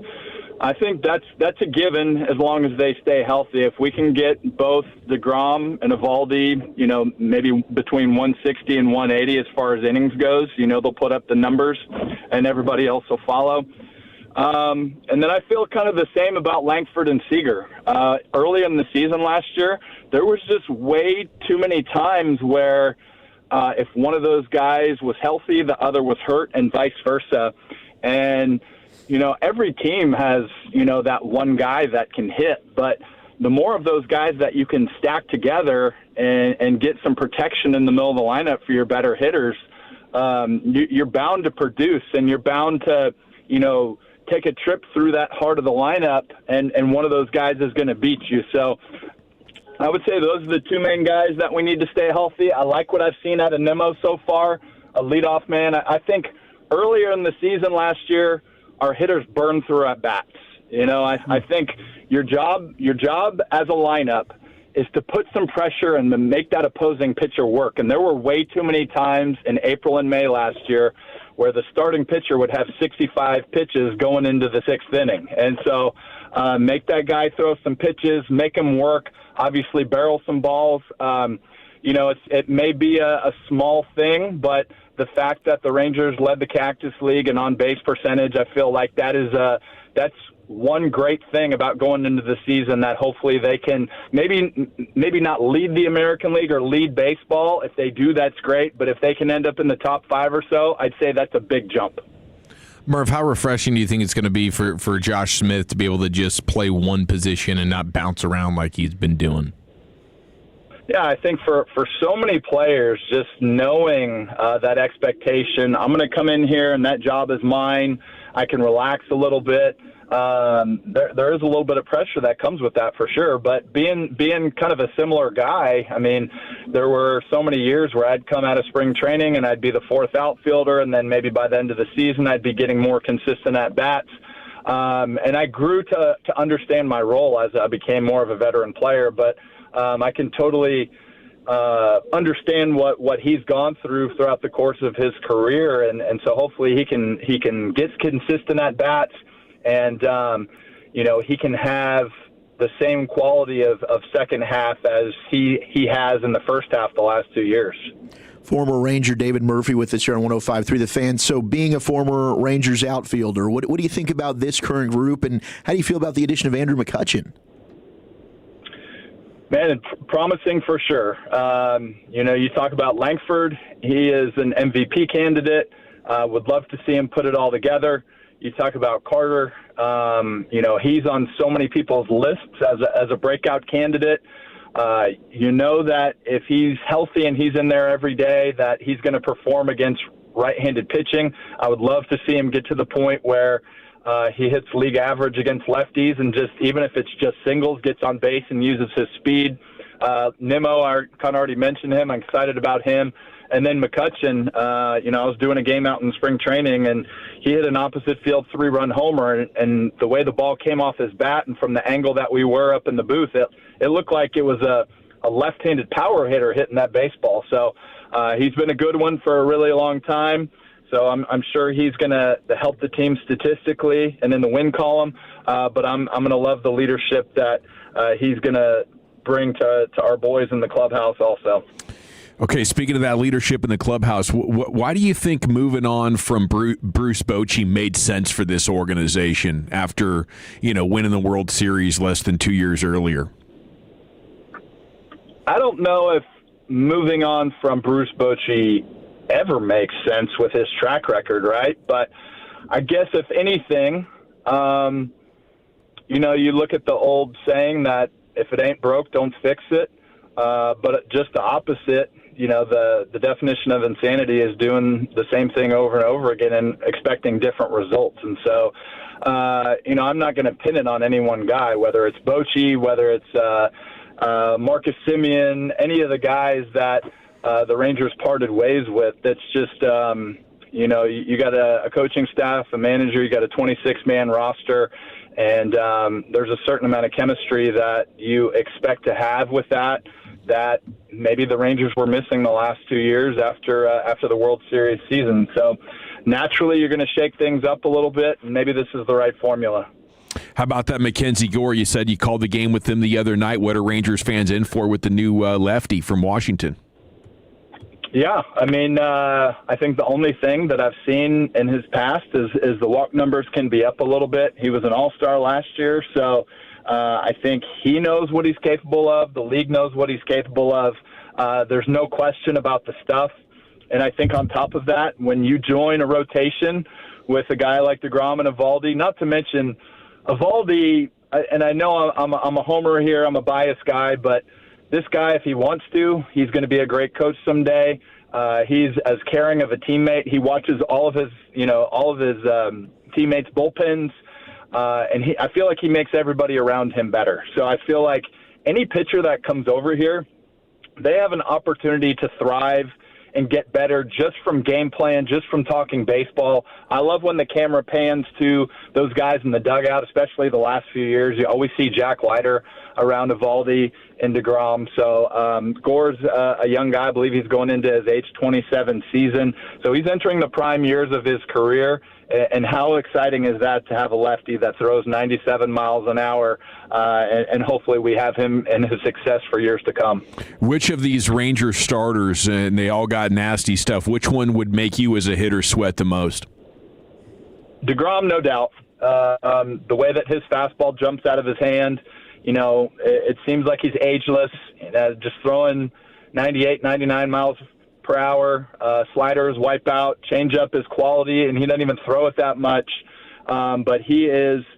You talk to people around the league, and the comparisons that he draws, the amount of praise that he gets. I don't know that people talk about any pitcher the way that they talk about Jacob DeGrom.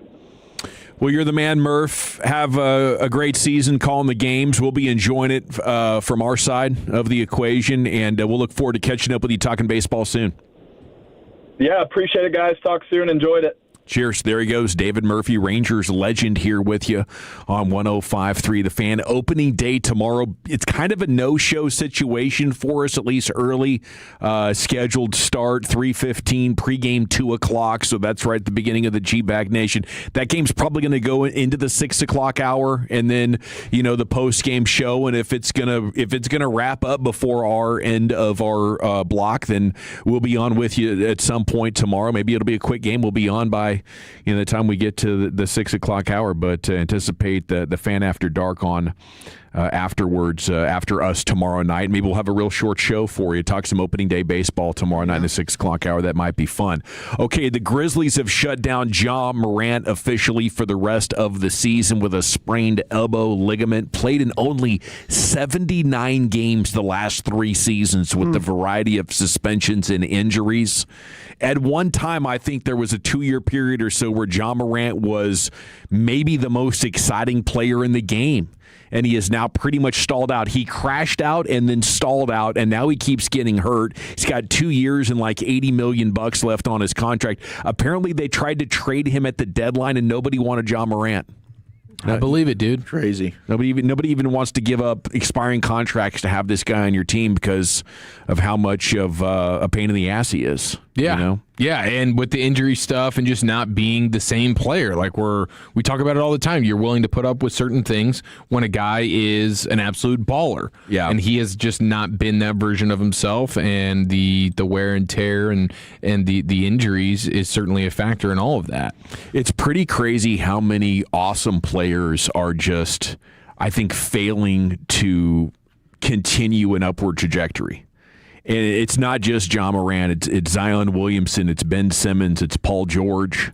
You know, I bet if I threw out a request for more names on the Franklin injury attorney text line, they'd be there.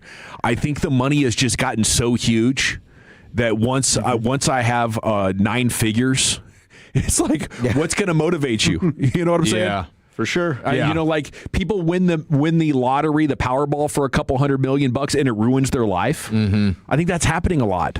Yeah, I think there's probably a part of that. If the money was really the biggest driving force in your work ethic and everything like that, then once you get the fat bag, if you didn't really love the game, and I think for a lot of these guys, like the injuries, maybe that's part of their lack of work ethic, of like being able to keep themselves healthy. Some of it probably just some bad luck when it comes to the health. So it's hard to fully know how to frame that, but yeah, that with the contracts being as high as they are, dude, you just get to that second contract after the rookie deal, and you don't have to worry about anything for a long time. A life of pleasure and leisure is tempting around every corner, you know? And a lot of guys are staying locked in, you know, for sure, the vast majority. But it's tempting enough that if you're prone to that, it's going to get you.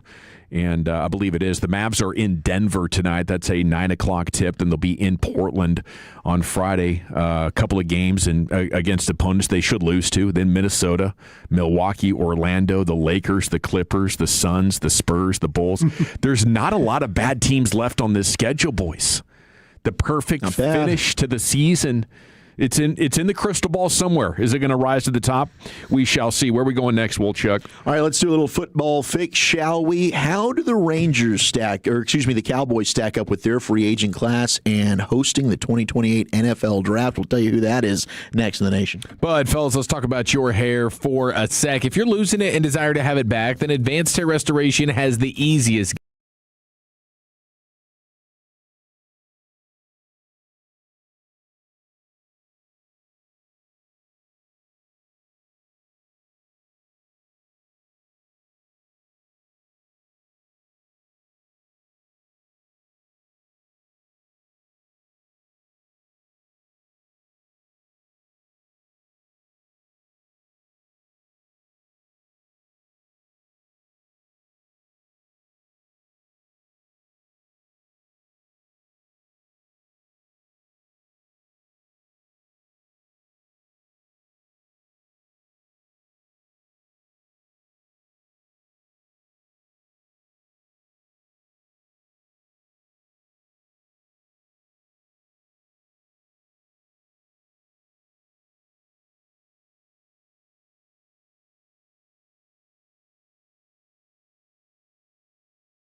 make sure everyone arrives home safely. Stay alert. Stop for pedestrians at crosswalks. Yield when turning and watch your speed. Be safe. Drive smart. A message from TxDOT.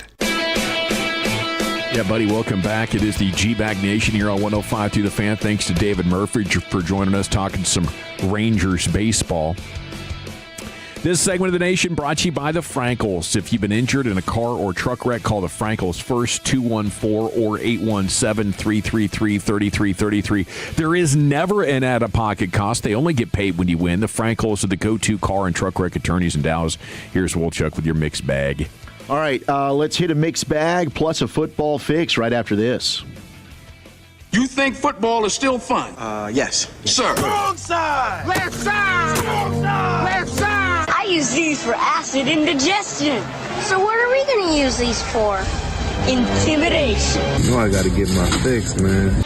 All right, the pro days are heating up, and the Cowboys have boots on the ground everywhere. Cowboys got a close look at Emmett Johnson today, the Nebraska running back, who I do think, outside of Jeremiah Love, probably the most complete back. Big in the Emmett class. Johnson. Big Emmett Johnson. Is he like a 300-pounder below the waist kind of guy? Does he zig when others zag? Can we be that lucky? No, go for it. No, he's an explosive player. He's my second favorite back in the draft. Yeah. When you watch him play, I mean, and he's now you probably have to be a little bit worried because Nebraska used him quite a bit, but he is one of these guys that when they hand him the ball, the more and more that he did, he was productive. I mean, he was attacked the hole. I mean, the vision, the ability to cut back, he catches the ball. I mean, there's a lot to like him. He's a very explosive player. Yeah, Cowboys had their running backs coach there in Emmett Johnson, a three-down type of player. No question about that. Now, Cowboys assistant linebackers coach J.J. Clark was running the linebacker drills at the Alabama Pro Day today. You also had offensive coordinator Clayton Adams there in Tuscaloosa as well. So we know that Texas A&M and Shoddy was out there. Will McClay, they had dinner with a couple of Texas A&M Aggies, Cassius Howell being one last night. So they were at A&M's Pro Day today, expected to be at Texas Tech's tomorrow. So a lot happening in the world of the Pro Days. Ohio State had theirs today. Cowboys did have representation there. You also had John Harbaugh, who was just yucking it up with Sonny Styles and Caleb Downs, and he referred to Caleb Downs as a future Hall of Fame safety. So you got to wonder at 5, do the Giants end up taking one of those players, if indeed they're still available? Probably would be likely. I think they could use either Styles or Downs to help that defense. But I stumbled upon a tremendous story about a pro day from Quentin Nelson. Now, this was the Notre Dame guard who the Indianapolis Colts ended up taking. And here is a former NFL scout currently working with the Tennessee Titans. And this is what went down at the Quentin Nelson Pro Day. What's the most impactful pro day that you can recall? So Quentin Nelson at the pro day did not want to run a 40. He said, I'm not running a 40. I'm just going to work out for you guys. And he was badgered by a guy who happens to be a general manager in the league right now. At the time, he was just a director of player personnel. But badgering him like, you don't want to compete, and, everybody else is going to do it here. Why aren't you? And then he goes through the drill work, the position workout. And he was grabbing people and throwing them down and driving them into the bleachers. And he turned around and screamed at this particular director of player personnel, you want to see me run a 40, or you want me to keep doing that on Sundays for your team? I think you'd rather see this. And he walked back to the huddle. I remember I watched all the pens going, we're taking this dude. This guy is, if we didn't like him before, we love him now. Yeah, you need your big lineman doing the 40? No, I want to see him throwing bodies around. So Sumer Sports, their podcast with that story from Quentin Nelson, I get it. That would get me fired up, too, if I was indeed watching that pro day. I mean, Quentin Nelson's been a hell of a player. I wish you guys could have gone pro days with me when Tim Krumrie, the old Cincinnati Bengal, the guy who broke his leg in the Super Bowl, gruesome injury in the Super Bowl. But he... They'd beat the Niners that day. Man, I'll tell you what.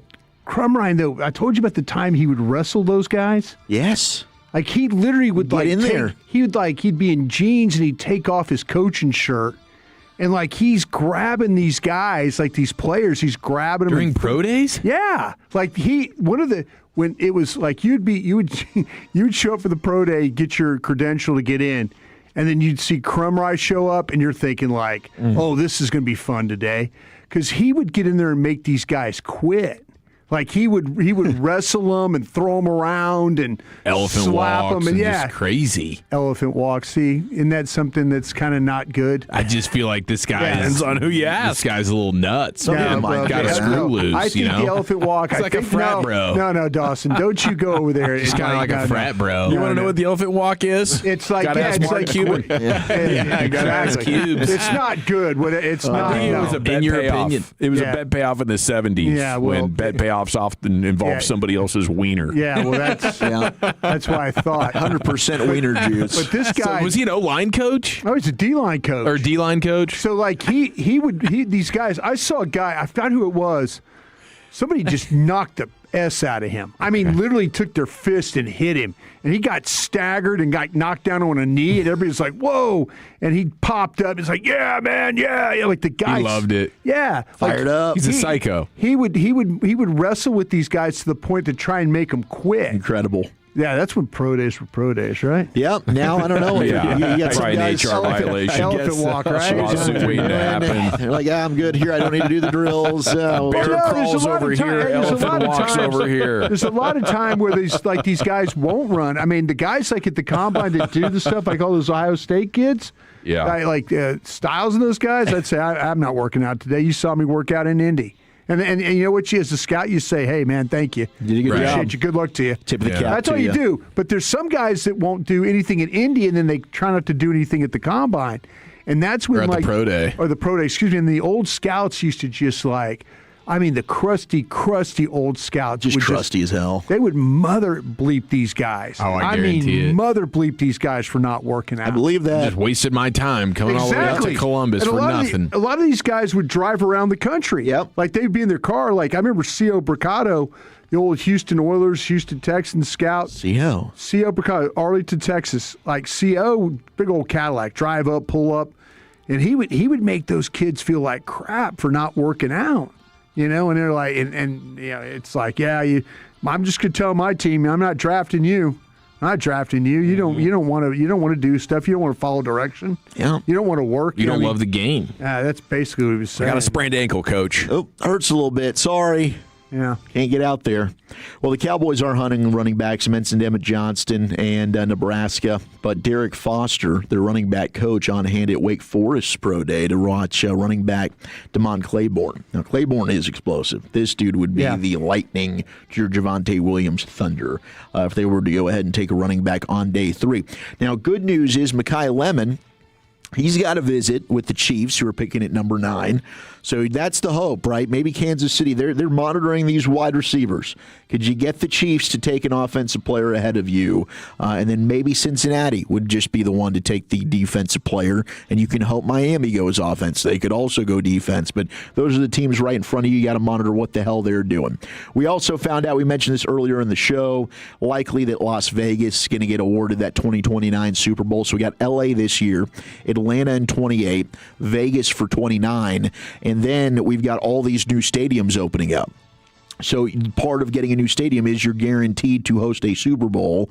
So you could get Cleveland hosting a Super Bowl, Nashville hosting a Super Bowl, D.C. when the new Commander Stadium's open, Jacksonville, Buffalo, Chicago making a new stadium. Oh, we got to do Buffalo just to say we were there once. I know, dude. I want to get some real wings up there. Yeah, I mean, that would be... even though I don't know. Kind of the only my thing latest to do. wing experience. You might be done. You might be retiring from the wing game. Might be done. Might be over. That happened to me with taquitos back freshman year of college. Oh, no. I had a horrible taquito experience. Probably didn't have taquitos for 10 years. Yeah, that might happen to me now. 10 years. I'm back now. Right. Yeah, doing all kinds of You'll have flautas, wings, probably Friday night. gorditas, cold beers and cheeseburgers. I'm going to have a cheeseburger. And some wings. Let's be.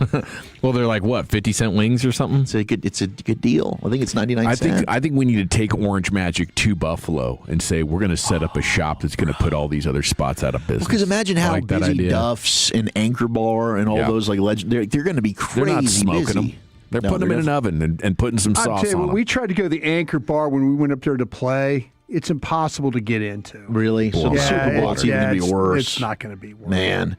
All right, Ben Solak, who looks like he's 12, but he's very, very smart and intelligent, and I love his work. He likes our program. Does he? Yeah, we saw him at the Combine. He's a fan of the program. Hell yeah. Well, Ben, you're a badass, and I love you. Free agency class rankings. Now, this is what he's got out here, and I turn to you, Gavin Dawson, who hosts his own Pittsburgh Steelers podcast with his buddy New Bear. Done pretty dang good, haven't they? Steelers at 1. Wow. He says they've got the best free agent. They've done the best so far. With the key acquisitions, they trade for Michael Pittman Jr., you add Rico Dowdle, Jamel Dean, Jaquan Brisker, Asante Samuel Jr., Sebastian Joseph Day. Yeah, they have done a nice job. I think they finalized Darnell Savage as well. Brock Hoffman. I would say they still need a left guard and a left tackle. Okay. But yeah, they've done a nice job, and they do have 12. They have 12 draft picks, including 3 threes. At 3 threes is that you can do some damage in this year's draft with those 3 threes, or just move up, get an extra second if you want. Maybe move up in the first. Maybe they go for Ty Simpson. Who knows? Speaking of Ty Simpson, we mentioned this in the 6 o'clock hour last night. But let's hand things over to Pat McAfee and Dan Orlovsky. Now, if you've missed this, it's rather long. We can jump in here at either minute. There's about 2 minutes of this and kind of break this. But Orlovsky thinks Ty Simpson's better than Mendoza, which is fine. I think his argument here as to why he thinks Ty Simpson is better than Fernando Mendoza, this is where it went south. Boots on the ground saw Fernando through the biggest games, and it's just like everything about him just screams. What biggest games, Pat? Huh? What biggest games? The college football playoffs. Now you're playing possum. No, you're right. Those SEC games are bigger than the playoff games, Dan. Am I allowed to ask questions and have an opinion as well? They played each other head to head. Okay, Dan, do you just have so the college football playoffs a big mockery, a scam, doesn't mean anything. These games just don't matter. Like, what do you mean? What are the biggest games? They have a full committee. They have billions of dollars in TV rights for what the biggest games are. Okay, and so no, I'm aware of that, dude. Like, you guys. Okay, so in the biggest games, so the college football playoffs started, and they played opening. Well, you can start at the Big Ten championship, I guess. You can say Big Ten. Okay, Big Ten championship. Okay, Big Ten championship. In that game, they're down 13-6 going into the fourth quarter. Indiana. And then what? Boom. So do they win the game? And then what, brother? But yes, but we're talking about all the moments. You're talking about traits. It's like, okay, how about 2nd and 17? 6 points through the first 3 quarters. People. Ohio State's defense is a historic defense. Like, what are we even talking about? People crucified Arch Manning for doing that on the road. Crucified Arch Manning. Arch Manning's not a part of this conversation. Well, if you go by that too, like Indiana beat Alabama, 38-0. I mean, it's Yeah, so we're just picking and choosing. No. You yeah. And this is why people say you're getting paid to do this. You know what I mean, Dan? No, because I'm giving you factual information, not opinion. They had 6 points through the first 3 quarters in the Big Ten title game. Against Ohio State, look up who their defense is. Look up what that defense is. That's like one of the greatest defenses in the history of football. And then what did he do? Then what did he do, Dan? The biggest moment. And what did he do, Dan? The biggest court. Charlie Becker. I think he threw the post to start the second half, which is a great throw and a great recognition. And a huge moment after getting beat, so mental toughness is there. And then obviously being able to take a shot. He cracked his rib on the first play. I mean, there's just like, because then you're going to hold injuries on the other side. It's like, well, how about first play, a Big Ten championship guy gets this and then takes 2 plays off. Wow, I just got cracked. No pause, he said on our show. And then he jogs back out there. It's like, is that not a trait? I don't know. You tell me. Of course it's a trait. No one's questioning if he's a tough guy or a good player. Yeah. So, it just was a poor defense of why he thinks Ty Simpson's better than Mendoza. Because if you're going to start throwing out there, like, what big games? The dude went on a freaking national championship run and balled out. He played in the national championship game and 2 other college football playoff games and a Big Ten championship game and played against Alabama and Ty Simpson head-to-head. And if you want to give him crap that he had 6 points against Ohio State through 3 quarters, how many points did Ty Simpson have against Indiana through 4? So it was just a poor argument, and somewhere Bobby Belt is loving this from Dan Orlovsky getting put in the blender by the McAfee show. There is a case to be made, though, right? If you would have your ducks in a row, you could build the case against Mendoza. Significantly better than what Orlovsky just failed to do, but I think they did run the ball a lot. They ran the ball a lot, and he did not have a lot of prolific games. His numbers, outside of the touchdowns, like he's got 5 touchdown games in there, but it's like 12 of 15. He's not having to throw the football a lot. But there's something to be said about playing quarterback and knowing what you have to do for your team to win the football game. And when he had to throw and make a big throw, he delivered for Indiana. Let me ask you guys this question then. And I don't think Olofsky has a great argument here. I think what he's trying to point out, though, too, what about what Will Howard did last year in a national championship situation? Will Howard had a very similar type of season, like throwing the football at Ohio State, than what now. And we could talk about the wide receivers because we both evaluated them. Sure, we like Cooper, we like Surratt. We think they've got an offensive line that's got fifth-year starters all over the board. Pat Coogan will get drafted. Yeah, they got 2 running backs that should get drafted. I think there's something to. Like I watched Will Howard play last year, and like in those playoff games, I thought he was a big part of how Ohio State won those games. Throwing the football, running the football, showing toughness. I don't know. I just kind of feel like that he's talking about the, big games and stuff, but man, Will Howard had just as good a season as what Mendoza had, right? Well, he didn't win a Heisman. But he was a Heisman finalist, I believe. He was a Heisman finalist. Yeah, I think you're right on that. He was a transfer from Kansas State. From K-State. And then Mendoza transferred from Cal. Yeah, the only real huge throw I can remember Will Howard making was to Jeremiah Smith to win the football game in the Natty. I feel like Mendoza had several bigger moments than what Will Howard did. Like, I think Mendoza versus Howard, like Mendoza would probably win out there. But I see what you're saying in terms of I would like to big see, games and how you play. I would like to see that Will Howard offense at Ohio State that won the Natty play this Indiana team. And see how that I could see Will Howard putting up points on Indiana, and we're watching all these Indiana players. Yeah, we're watching defensive linemen, safety, corner. I don't know, man. I the argument to me is it's the Raiders need a quarterback so bad, and there's no quarterbacks in this draft. I could maybe sell you on the possibility, and we're going to start looking at these quarterbacks. I know Vach and I are going to for the next 2 weeks, all we're going to do is talk about quarterbacks. Yeah. But I'm kind of in that mode right now that maybe as a pro quarterback, I'd have some questions about this guy. Yeah, and that's one of the legitimate critiques, I think, is he has not completed a lot of big-time throws in pro offenses. It's a lot of the RPO stuff. It really, veteran offensive line, power running game, 2 quality receivers.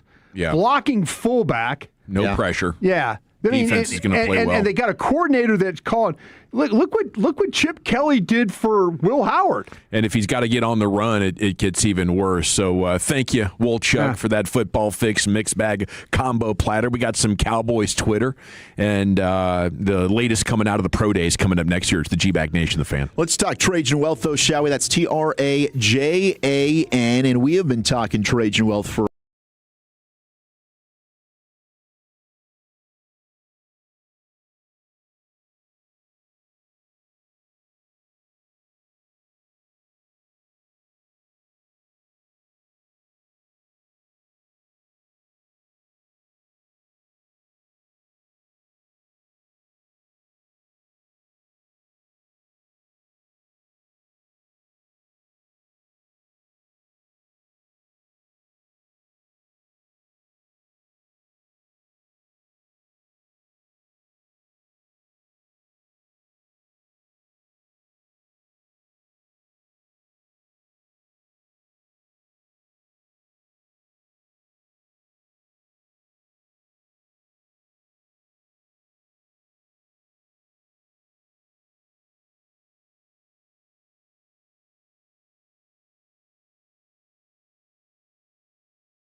Texas. 214-466-1496. Visit dirtnerdsdfw.com. Tolos, your attention, please. Thursday is opening day with our Rangers taking on the Phillies in Philadelphia. Coverage all day leading up to first pitch at 3:15 right here on your home of Rangers baseball, 105.3 The Fan. If you're in the market to upgrade your vehicle, get to Classic Chevrolet in Grapevine. #1 Chevy dealership in the world, 3 years straight. They've got more new Chevys than anyone, all prices sell. Visit ClassicChevrolet.com. This is Texas. This is Classic Chevrolet. Together, let's drive. Relax and enjoy the difference. Based on new Chevy registrations 2023 through 2025. Yes, sir. Thank you, Dylan. In for Lucius Alexander. It is the G-Bag Nation here on 105.3 The Fan. Gentlemen, Arvell Reese appears to be a stand-up linebacker. That's what my untrained scouting eye says, as the Blind Scout Society is back with my latest submission. Let's go. Watching his pro day workout. Now, I would remind you, if you want to go back a couple of months, after my first watch, I said I think Arvell Reese is an inside linebacker. I did not see on tape consistently the edge, the burst around the corner to believe that he should be considered a pass rushing prospect going to the NFL. Now, at the pro day today, Brian, you tell me, what's this look like to you? Well, I haven't seen the workout. I saw the safety work. They got it up on tape right now? Yeah, they got it up here on Cowboys Twitter. Or if you just want to put Arvell Reese there in the search box, you can find it for yourself. What do they call this drill when he's when they're moving around the bags like that? They got to do like a 180. Drill. Yeah, just a bag drill. Okay, there's like a figure eight around here. Yeah, something like that. They're grabbing towels and stuff. They're testing the bend is what they're doing. Yeah. There, so. Okay, I just sent you a clip and some pictures so you can see comparing him to Ruben I got Bain. the guy that got hit by the bull. I'm still loving that part. Oh, that's a great hell of a video. Yeah, I'm loving that a lot. That's a clean hit right there. Dude. Yeah, he did. That's awesome. But we're slowing down. We're chopping our steps. We're not getting low. We're kind of like we're a super tall guy that's having to duck through a doorway. It's kind of what it looks like to me. And I think this might be good news for the Cowboys. You know, is he gonna? Could he slide to you at 12? Maybe you do like him as an edge because he plays with good power, and he got the job done in college as an edge player because he's such a great athlete. But if you're going to be a real stickler for the bend, to what extent is he demonstrating that for you? Have you seen the clip now, Brian? Yeah, I'm watching it right now. You know, I've never seen him do this drill before. I've seen him do another drill with like using the 3 bags. But I'm interested if they've done other drills like with Bain and some of these other guys that you can compare it to, because Bain I know gets super low. Can watch. The thing about Reese is that he is more explosive, I think, when it comes to rushing the passer. So to me, that where he gets you is the length and then the ability to get the shoulder past you when you watch him rush. I don't think it's because this is a little bit like with ankle flexibility, like your ability to get like Bain has some of the best ankle flexibility I've seen. He's planking basically. Yeah. But he's a shorter guy, so knee bend for him is not the issue because he's already a shorter guy. He's built low to the ground. With Reese, you're talking about a much taller guy. The part about him is though, when you watch him pass rush, I see a guy that does get the corner. I see the ability, the dipping of the shoulder and all that. Mm-hmm. He can do a pretty good job of keeping guys' hands off him. So this doesn't bother me at all, to be honest with you, because of how tall the guy he is. So it's possible to look bad in this drill, but be able to functionally bend. I think he bends. I think he bends with pads.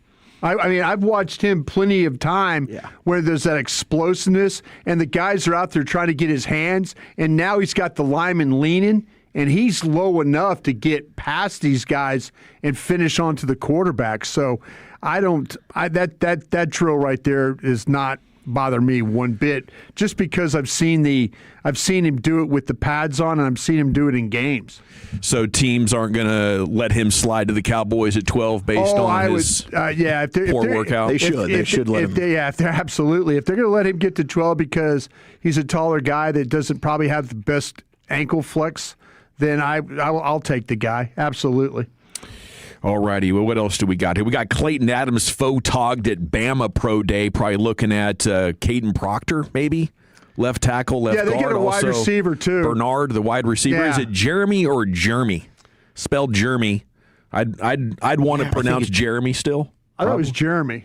But Jeremy Bernard? Jeremy is what it looks like on my first read. I thought it was Jeremy too. Solid wide receiver, good route runner, good athlete, doesn't do anything like incredibly well, but it'd be interesting to see why the Cowboys would have dispatched Clayton Adams, the rest of the coaching staff down in A&M today. I know I have Concepcion ahead of him, but I got him ahead of Cooper and Surratt, the two Indiana kids. I couldn't disagree with you more on this guy. I didn't love this guy at all. I put him in the 4th. I want to. Yeah, this guy. What can you read me your report, please? I didn't love. It's kind of what Gavin said in terms of I don't think he does anything incredible to me. I just thought these other guys that I have ahead of him, there were certain traits about their game that I liked more. I got to pull up my notes on him. Hold on one second. But I wasn't. I think Clayton Adams could be there for Caden Proctor, the Alabama tackle. That would be something that I'd look at. For him. I don't know if it's necessarily for the wide receivers. Well, no, he's probably looking at all the offensive players is what he's trying to say. I'm interested in what you're saying about this wide receiver. Let me see about Bernard here. Okay. Outside slot, you see him motion in the backfield. They'll run the ball with him. He's a solid route runner. I don't think he's the most physical guy when it comes to contested catches. He's a really good athlete. He's got burst and acceleration to make plays after the catch. Good space player with home run ability. He can break some tackles, but he just might be a guy. He's a guy that makes the first defender miss, and then he can try and run away from people, but he's not going to break a ton of tackles. I like the length, solid hands, but I don't see a guy that's willing to sacrifice his body to make catches in traffic. That's where I really disagree with you. I just didn't love him. Yeah, I think this guy to me, the Alabama coaches do a lot to get him the football. He started his career at Michigan State, then the University of Washington to Alabama, followed the coaching staff over. I think this guy does a great job of coming off the ball and getting to his routes. I think the size at 6'1", 204 is pretty impressive. They line him up out wide. They line him up in the slot. They even put him in the backfield. You'll see the coaches work to get him the ball. He's one of those receivers that's used to playing in motion. Yeah. That, to me, right there is a key. We get too many of these receivers that get locked down. The one receiver we're talking about here that just is playing under a franchise tag or going to play can't move around. And I think that's something to me that you got to look at these receivers and kind of find an idea of those guys that can do that. He catches the ball, then he quickly becomes a runner. The burst can be very good early in the catch. He's not afraid to go across the middle of the field. You'll see some big plays from him when working across the middle of the field. He's the type of player that's going to get a lot of first downs just from his talent and play style. So you throw him the football, and he's going to move the chains. And there's a lot of things that you can do with him in that regard. I talked about all the positions. The body control, the balance, it's all top level. He knows how to use the sideline to his advantage. The scouts are going to have questions about his speed, and we're going to see about that today. I wonder what he ran. And they're going to wonder they're going to wonder even more about that, again, about that time. He's likely not going to run away from defenders. He's a high football IQ guy, knows how to work his routes in order to get open in zone coverage. And the fact that they line him up all over the place, and the fact that they get him the football, and the fact that he knows how to play run after catch, I think is really, really important. The fact that he's comfortable playing in motion makes him even more valuable. Look at that. I was angling for an Arvell Reese fight, but we got Jeremy Bernard instead. Let's go. Yeah, I don't. It was. I mean, I think I'd take Antonio Williams from Clemson over him. I'd take Zachariah Branch over him from Georgia. I'd take Ted Hurst over him. Branch is the biggest body catch you'll ever see in the draft. Branch will go up and get it more than this guy will. No, this guy will go get the football. I saw Branch get smacked over the middle over two guys. Jeremy Bernard's got alligator arms. I tell you what, watch the LSU, Florida State, and Georgia game, and you'll find different there. This guy makes plays. Branch is a body catcher, and he's tiny. tiny. Does now, everything you said about moving him in motion, all the same stuff that you want to just glorify this guy. Branch does all the same stuff. Branch, 6'1", 204? Branch isn't that small. No, Branch is tiny. Don't say He's that. He's not that small. Would you like me to pull out the combine numbers? Go pull him out. He's not that tiny. He's not a 5'9" Let's see the guy. receipts. He's not Kevontae Turpin. There's some small receivers. He's not 6'1" like Bernard is, but I think he's tougher than Bernard is. I disagree with you on that. I Branch think, is 5'10". Yeah. Actually, $5'10", $180. Let me see. Let me pull out the combine numbers. Hang on. Smaller guy. 5'10", 180 is what he weighed in. The exciting conclusion. Better have your mouth guard in there because I think it's about to get physical. As Broadus digs into his scouting bag, we're coming back with football's finest and the exciting conclusion on this debate. Chief, where are you taking us? We'll keep the receiver conversation going as we all get mossed next in the nation. But Tolas, I want to tell you about my number one most favorite local family-owned roofing company here in North Texas.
exclusive home of Dallas Cowboys football. KRLD-FM and HD1, Dallas, Fort Worth. Let's go, Cowboys. An Odyssey sports station.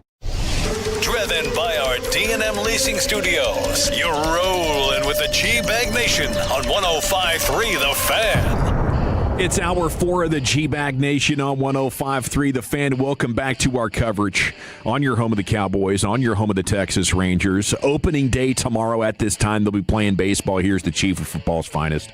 Wow, what a nice little draft.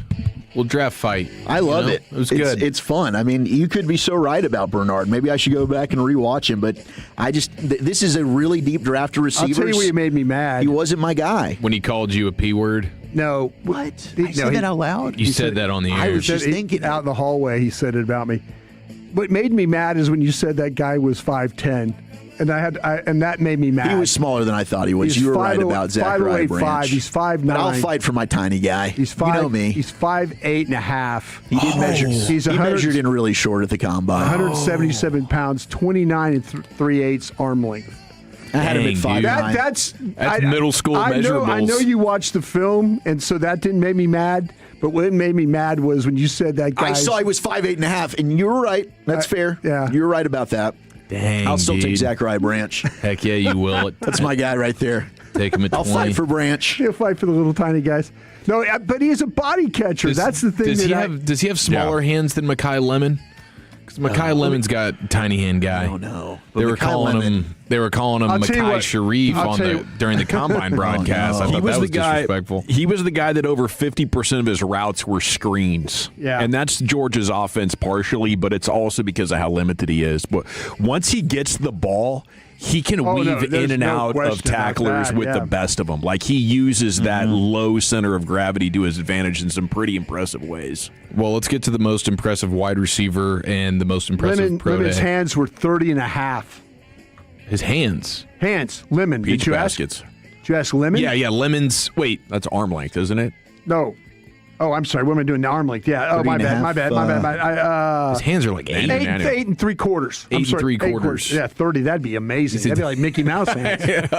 Big white gloves. That's tough. Throw it up here. Trust me. He's got tiny man hands. Who else did you ask? There was somebody else. Well, what does Zachariah Branch's hands look like compared to Mekhi Lemon's? Because I know Mekhi Lemon is tiny hand guy. I wonder if Zachariah. He might have huge hands. Maybe he's got huge hands. Probably has huge hands. That's what they say about the short kings. Yeah. Didn't Mekhi Lemon have like no drops? Yeah, Mekhi Lemon catches everything thrown at him. It's pretty crazy because he's like 5. He's a 5'11", like smaller dude. But everybody thinks he goes up and snags it. Everybody thinks that the Rams are going to take him at 13 and get rid of Puka Nacua. After the Puka stuff, it makes some sense. Hey, man, you can't be biting people and get paid the bag. All right. Tell Marv Albert that. Hit that space bar for me there, Dylan Moore. But at the end of the day, it's about taking it a day by a time. A day and a day and a day, just continuing to do that. Don't mind the lady underwear while I'm biting you. Lose games in the NFL and still win. To win games, you have to win the game, not lose the game. It doesn't matter. He pulls another rabbit out of his head. You got Mike Tyson in the ear. You got Marv Albert biting chicks, right? Yeah, he does that. Dressed up as one. Yeah. And then now you got Puka. Any other big-time sports bites? I'm sure Christian Wilkins got a sports bite somewhere in his Mike Tyson background. Mike Tyson. Maybe the biggest of the sports bites. Glad you guys Suarez, the soccer biter for Uruguay. Oh, that's right. The soccer bite. Yes, that was a big one. Soccer bite's pretty incredible. Obviously, time ago. Peter Parker's spider bite is That's a good call. About as legendary as it gets. But we should do a top 10 bites list. I'm going to work on it right when now. it comes to sports and other it's things. It's got to be Tyson, though, right? Yeah, Take Tyson. the damn man's ear off. Yeah. Tyson's going to be the one seed for sports just bites. Pulls up food, like maybe just celebrity bites. I'm Yeah. like, nah, let's not do that. Come on. So, did you guys see Bruce Feldman, the greatest NFL at the combine? The greatest NFL pro day ever was Mike Mamula. The day the entire NFL came to know. Oh, was that Sonny Styles? Randy Moss. Oh, Randy Moss. This is an article. Wait a minute now. Yeah, I was there. Okay, 98. that's what I'm excited about. I was like very confident. What was I doing? Why was I not watching Randy Moss work out? What all the numbers? Give me the numbers. So I just was thinking that maybe Jeff Lurie said he did not want to take the particular player. Yeah, because this is when you were running the draft. I was running the draft in Philly. In Philly. And my guy, you were Butchie. the GM, basically. Butchie had an FBI file that was pretty extensive. And I say that FBI in a way of he was getting information for me about Randy Moss. Not that Randy Moss was getting investigated by the FBI, but he was getting information for me.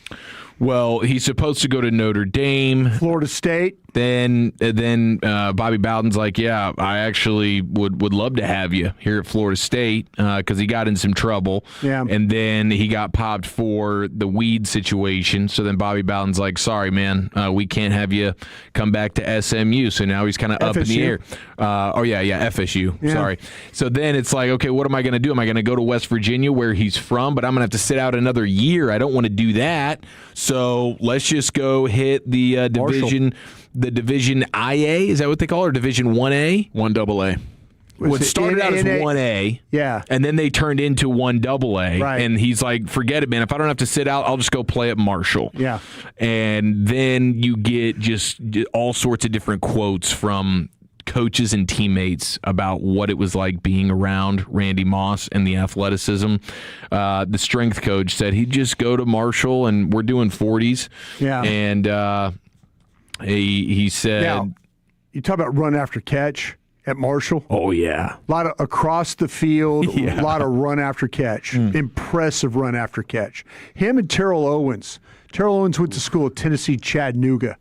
And I bet he was tearing those kids up. Yeah, I mean, Terrell Owens all over the place, but Randy Moss run after catch was some of the most impressive work you'll ever see. First 40 you see from Randy Moss there at Marshall, they time him. What'd you get? I got a 4.32. The other one says, I got a 4.32. Hey, Randy, run another one. Same thing, 4.32. Yeah. Assistant coach, they love doing the 40s. And so Randy ran in the upper 4.2s, and apparently Randy was disappointed.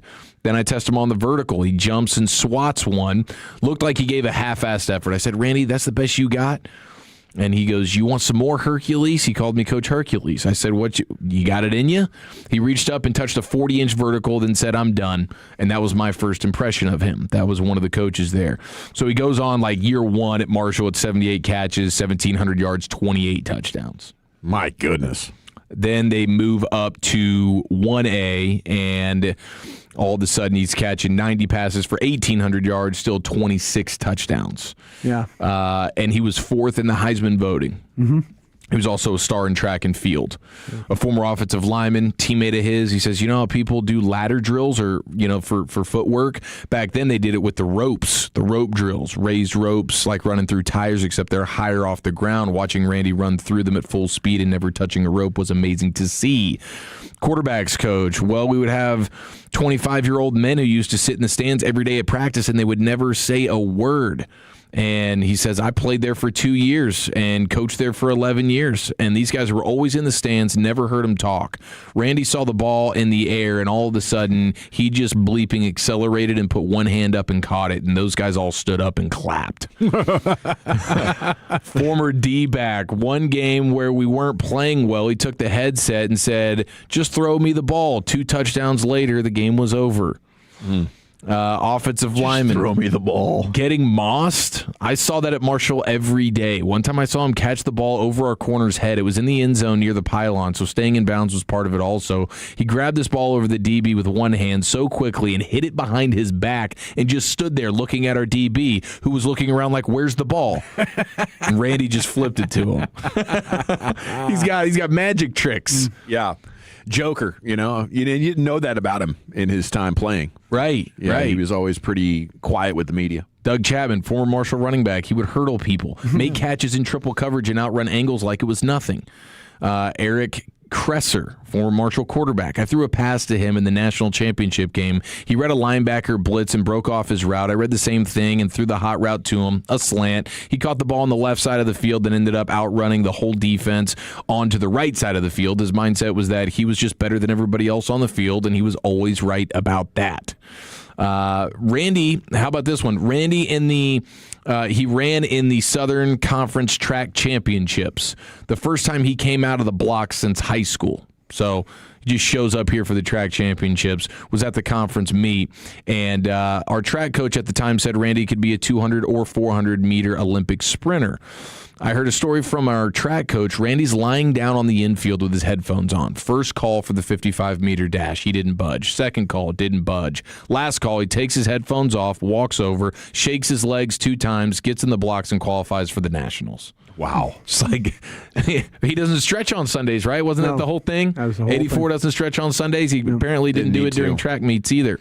I really think the closest thing you describe that play style is George Pickens. And it's like Randy was faster, had less power, but I think there's a lot of similarities in there with their playing styles.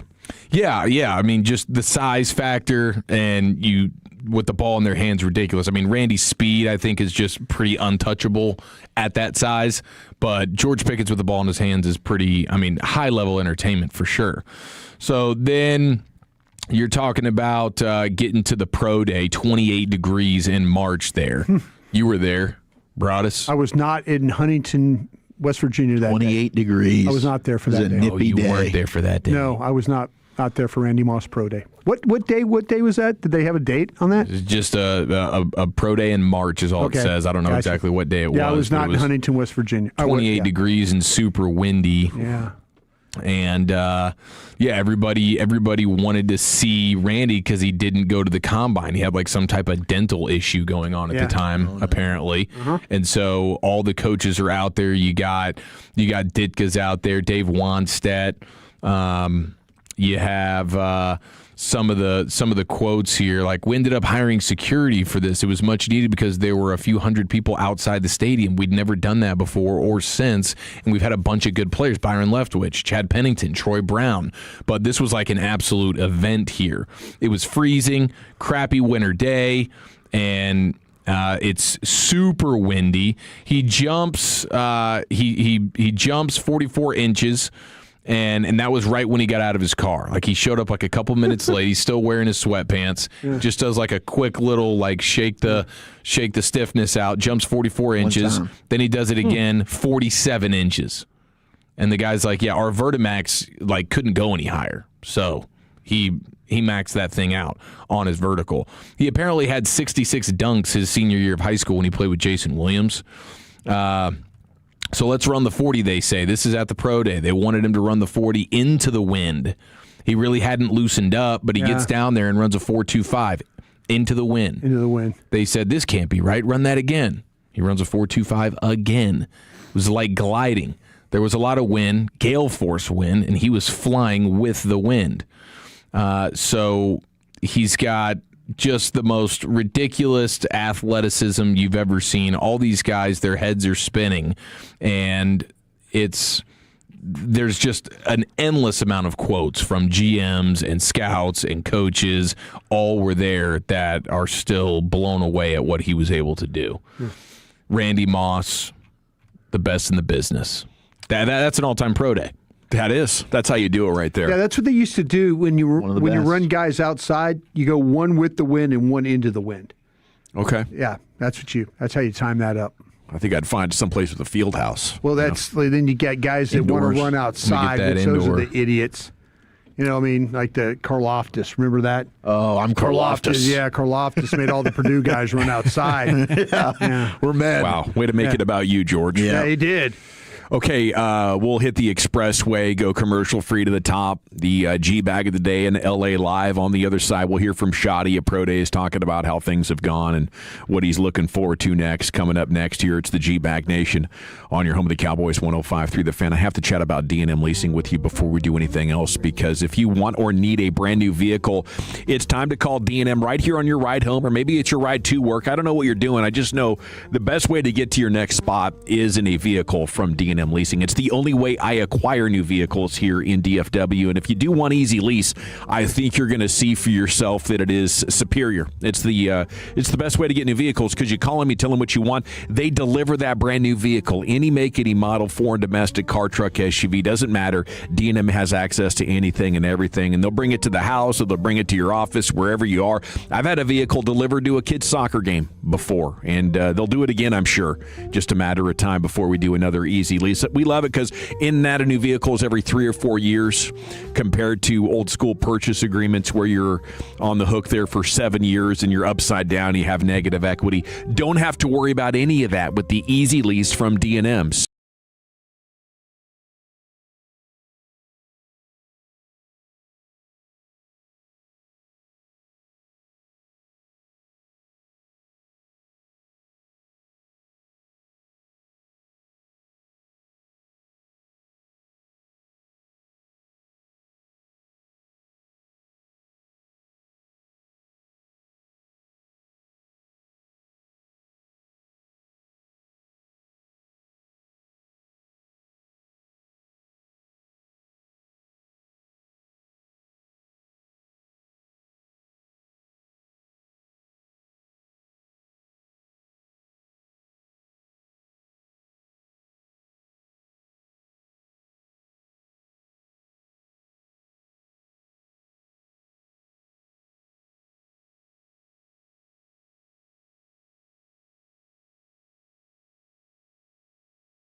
1-466-1496. Visit dirtnerdsdfw.com. All right, welcome back. It is the G-Bag Nation here on 105.3 The Fan. Got the G-Bag of the day coming up here in about 5 minutes. Lucius is out. Send that man some love on social. Let him know he's missed. I think he's going to be back next week. He's always kind of mysterious when he's going on vacation, though. So it's hard to tell for sure. Segment of the Nation is brought to you by the On Time Experts. So thanks to the On Time Experts for sponsoring our Expressway. We're going commercial free to the top. G-Bag of the day here in just a few minutes. Odds for all 30 teams to win the 2026 World Series via FanDuel. Dodgers favored at plus 210. I think that's pretty good value, actually. I can lay a hundo and win 210 for betting I just have to wait 6 months and pick up, or 7.5 months, pick up my additional cash, about $300 worth for every 100 you wager. Okay, and then there's a massive cliff down to Yankees at plus $1,000. Whew. I don't know if I've ever seen that much of a difference before opening day from the favorite to the second favorite. Mariners at 1,200. That's an intriguing line. Mets at 13, and you got the Phillies, the Red Sox, the Blue Jays, the Cubbies, the Braves, the Astros at 2,200, and the Rangers are sitting here at plus 2,500. So I would consider that within striking distance and decent value. Let's get some good offense go. You get a top 10 offense, this team's going to be a massive factor. Oh, yeah. Is there something to like betting baseball and then having to wait 162 games to pay it off? Yeah. You don't want to tie up your BR like that, That's what I'm saying. I don't think I would bet baseball. No, it's not fun. If you're going to bet win totals, bet a sport. Bless you, Chief. Bet a win total that pretty quickly. Right? I would say if you got a big bankroll though, and you're putting in a lot of bets, you put in something like that just to know if all else fails at the end of the year, I'm going to triple my money here on the Dodgers. We're going to be in pretty good shape. Okay, Shoddy on free agency, how things are going. Here he was talking with Tommy Yarish at the Aggies Pro Day. And I think it starts with the guys we brought back first and foremost. I'm always going to start with George and Javante, guys like that we signed back on the offensive side of the ball. Again, getting a chance to get a guy like Rashawn Gary, who I've had to compete against a lot. He's just an incredible football player, has been from the time he was a senior in high school through Michigan. Jalen Thompson, I love his energy. We played them this year. Kobe Durant, there's been just a ton of guys. And I think we did a really good job setting ourselves up to be able to draft natural and draft pure, which is what you want to do. You don't want to have to be forced to reach for a player. That's when you make mistakes. Well, I would call BS on that, wouldn't you guys? Yes, for sure. You don't have a linebacker? He doesn't believe what he's saying there at all. Yeah, you're not there yet. You want to be ready to draft natural and not have to reach, but they are positioned right now to get into trouble based on what they're going to have a need to reach. You need to get a linebacker taken care of here in a pretty big way. Sonny Styles is off the board unless you trade up. You know, your free agent plans, they went up in smoke. You weren't willing to jump in there with more money. So to me, this is a litmus test right here. Are you serious about trying to win the Super Bowl here in 2026? Or are you going to say, well, we tried, but, you can't force it. Like hell, you can't force it. Yeah. Everybody's available in this league. Go force it. Make more money. Offer more compensation in one way or another. So, I did think that was pretty interesting coming from Shoddy. Don't you think their free agency already indicated they're not doing everything they possibly could to be the best possible team, especially defensively in 2026? Yes. Didn't free agency already make that pretty clear? Yeah. But it's a compromise to one extent or the other. At what point on that spectrum, right? If it's a sliding scale and on one end is bust the budget that they didn't do, and on the other end is maximum conservative. They haven't done that. Could they, roll out similar to how they did for George Pickens last year, a multi-pronged approach through the course of the months? Yeah. And 2 weeks into it, you're sitting there going, crap, haven't done much. But really, like the draft and add one player, I think could coax me if it's a good middle linebacker. You trade for Jordan Brooks from the Dolphins. Yeah, you feel differently. Absolutely, I would. That could still happen. I mean, maybe that could even happen post-draft. The Dolphins seem like they really need a clean house. Mm-hmm. I mean, they're in a total rebuild mode. Everyone should be available on that roster. Yeah, go get Jordan Brooks and then have a good draft, and then be open-minded to Max Crosby. and have a great offense. Not, I think that's the other thing to look at, and I've had an issue with their approach to the offense is they were 7th in scoring last year. Yeah. I know that there's a couple of metrics that they were first in, but let's not act like this is the best offense in the NFL. They weren't even a top 5 scoring offense in the NFL.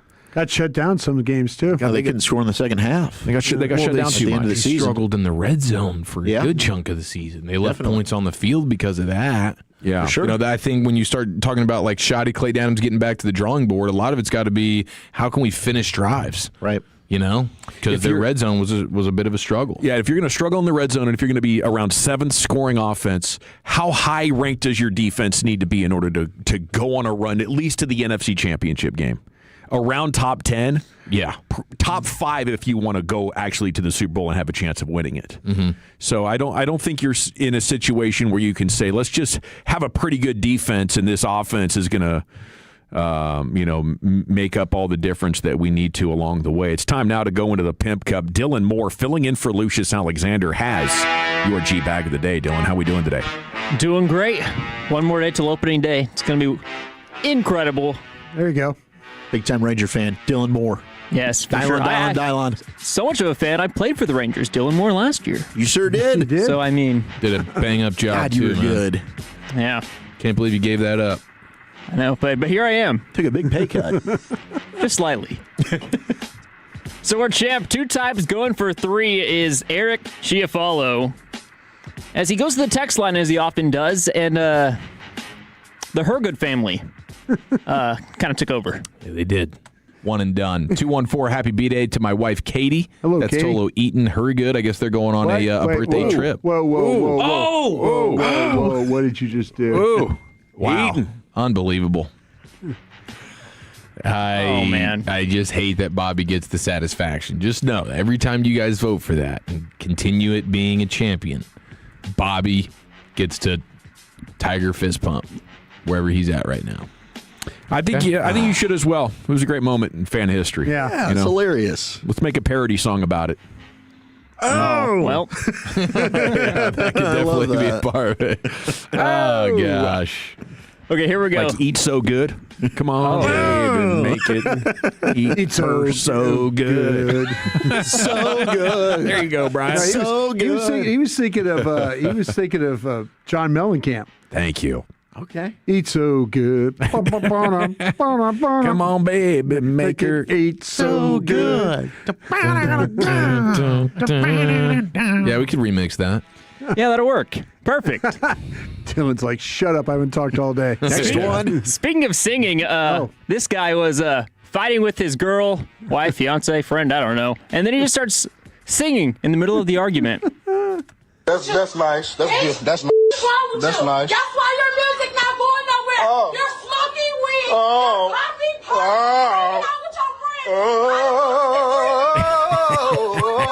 pills. Yes.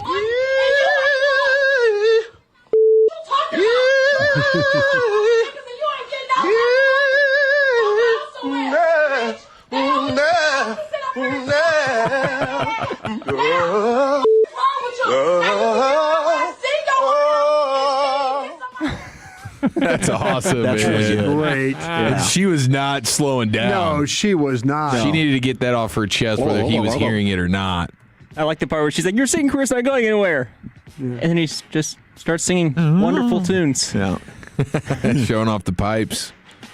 I don't know if you've heard this one. I think it's Spanish, a different language.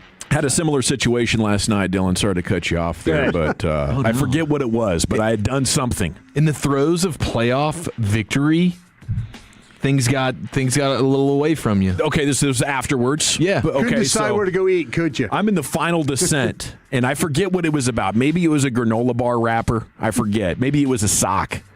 But she starts getting on to me about something, and I just started laughing, and I couldn't stop it. The angrier she got, the more I laughed. Yeah. And then it broke her, and she started laughing. Yes. Yeah. And then I laid down and went to bed, maybe the most complacent I've been in my entire adult life. That's awesome. You had a great night's sleep, didn't you? That's awesome. I was like, I don't know how that happened, but it was magical. That is. That's amazing. Good for you. Yeah.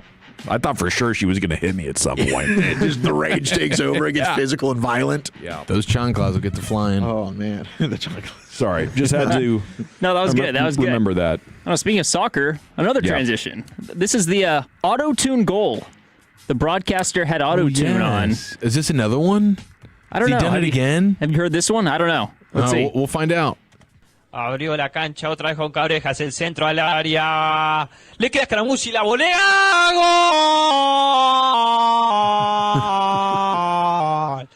¡Gol!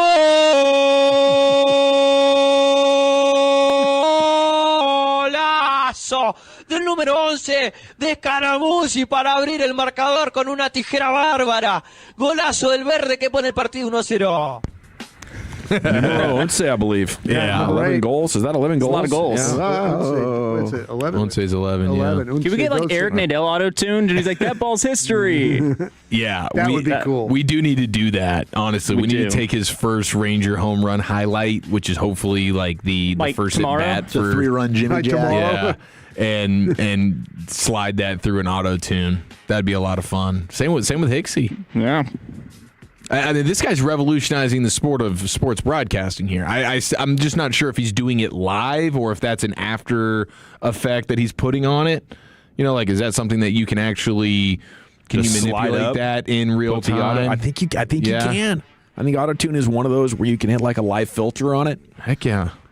It's really good, man. It's hilarious. Yeah. Okay, I got one here. This one's a little long. It's about a minute long, but it's pretty good. This woman got caught doing the dirty on Zoom during court.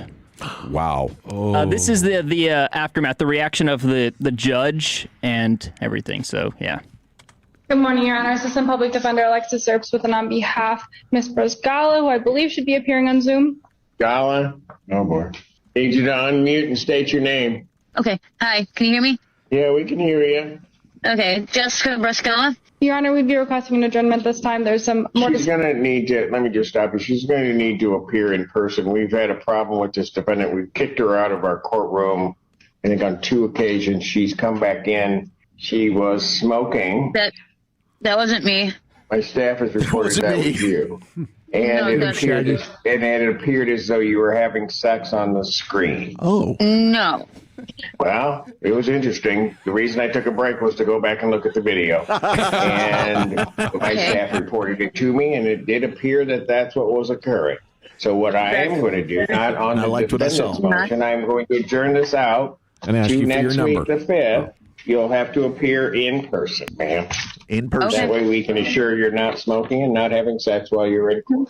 Thank you. Bond will continue. Are those real? Your Honor, thank you. Wow. Yeah. Wow. You should see the video. I got it bookmarked. Yeah, wow. And favorited. I'm going to watch it again later. I found it very interesting. We're going to need to get you here in person. Did it sound like everybody in that scene was on meth? Yeah, 100%. the whole At is. one point in their life? Yep. Wow, dude. That was outstanding. How many have more than the amount of teeth you were eventually came into adulthood with? None of them. 0, Your Honor. Very gummy. All right, what do you say, Dylan? Time to vote? Yeah, we can go and vote. All right, is it our champ, Eric Chiafalo, pranked by Bobby Belt, who's constantly lurking on the Franklin injury attorney text line. He's got multiple burner phones just to try to troll the other shows and Tolo along. Salute to you if you do the same. Man sings while his wife crashes out. Is it the auto-tune goal, or is it the woman doing it in Zoom court? I'll vote for the chief. I'm voting for Zoom court. Ready, Dylan? That guy was the star of the show. Yeah, he was funny. Yeah, I gotta go Zoom court here. Got a baby D. Wilchuck? Oh, this is so tough. I'm going Zoom court. Brian? Yeah. Unbelievable. Rendered useless vote. Sorry, man. Broadus. It is. I do think the Zoom court deserves it. I'm going to vote for Chief. Thank By you. a score of 3-2, and your new G-Bag of the Day champion. It is the very, very criminally minded and possible exhibitionist woman who was smoking and being intimate on a Zoom court appointment. So she got reprimanded. And if you ever miss the champ, you can tune in at 2:20 right before Wolchuk's top 10. Lucius or Dylan, whoever's filling in there, substitute pimp in the cup, will play the G-Bag that is champ for you every day at 2:20. What do you think about honorary? Yeah, absolutely. Is that honorary? I think so. On the table here? I think so. I'll nominate it. I'll submit that for Lucius's approval. Pass it along to Lucius. All righty. It's time now, speaking of Lucius, to get you some LA Live here in the G-Bag Nation. Well, all right, you squares. It's time you smoke. Fire up this funk and let's have a talk. It'll make you dance to some of everything. Everybody get high. All right, welcome into LA Live for this Wednesday, October 25th, 2026. Hope everybody's having a great time. I, too, was born underwater with $3.06. Butt Naked Wednesday. It's Butt Naked Wednesday. Salute to the great Erykah Badu. And I believe that concludes the Wednesday formalities for LA Live. You got it covered. Okay, as usual with LA Live, I got a smattering of stories that I think, are kind of LA Live worthy, if you will. So I can throw these guys at you. If at any point you want to grab the LA Live steering wheel and say, get over here. Yeah. We can do a little around the LA Live, if you will. Wednesday, does he usually ask a question? Yes. To the Question for the Tolos. And I have a question. Question for the Tolos, and just make sure you text it in. Okay, here's my question for the Tolos. I want you guys to answer this first. What was the coolest song your senior year of high school? At 877-881-1053, the Franklin Injury Attorney text line is open. Go ahead, leave your name and city you're texting from. Maybe you want to leave the high school and year that you graduated.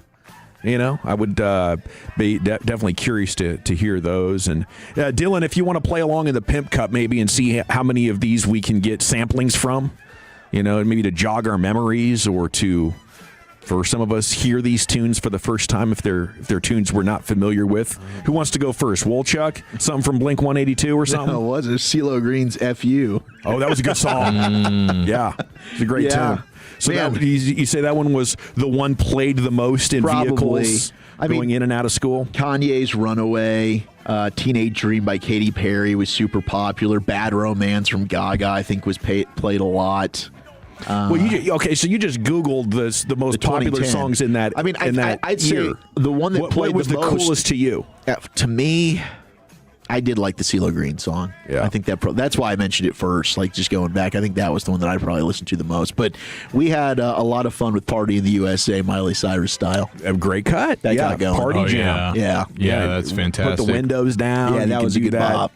Late night party stuff. Chief, how about you? What year was this? Was this 2012? 2012 for me. Okay. Yeah. So this was like the height of Lil Wayne, and you had Kanye West, Big Sean, 2 Chainz, Mercy.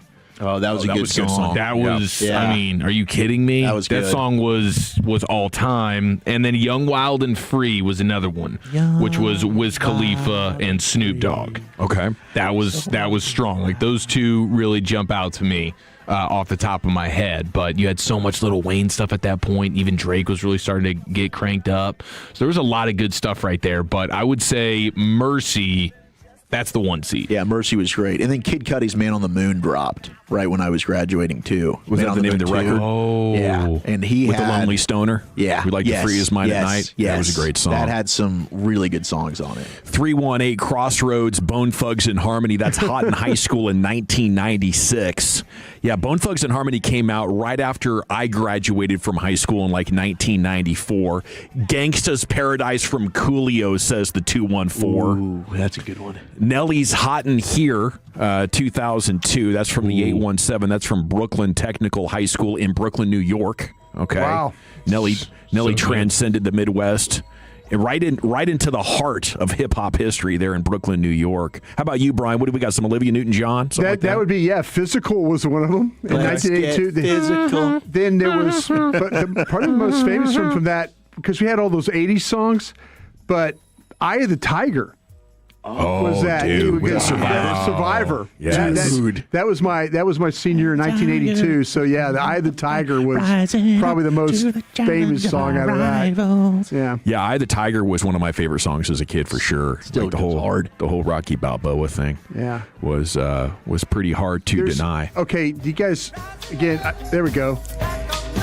There was a song by a group called Toto called Africa. Oh, hell yeah. When you really get drunk, Rains Down in Africa. You can sing it. They play that. That is you're just singing away. You're just drunk. It's a great sing-along song. It is a sing-along song. And it's had a great comeback with all these classic 80s radio stations that are out now. I feel like there's 5 or 6 stations that could play that song. Yeah, and then Jack FM, you could hear on Jack. And then there was another one. You guys ever hear Come On Eileen? Oh, yeah. Whoa. Come on, Eileen. Okay. Yeah. Dixie's Midnight Runners. Was, 80s had a lot of those. That's one of Walchuk's favorite movies. Billie Jean?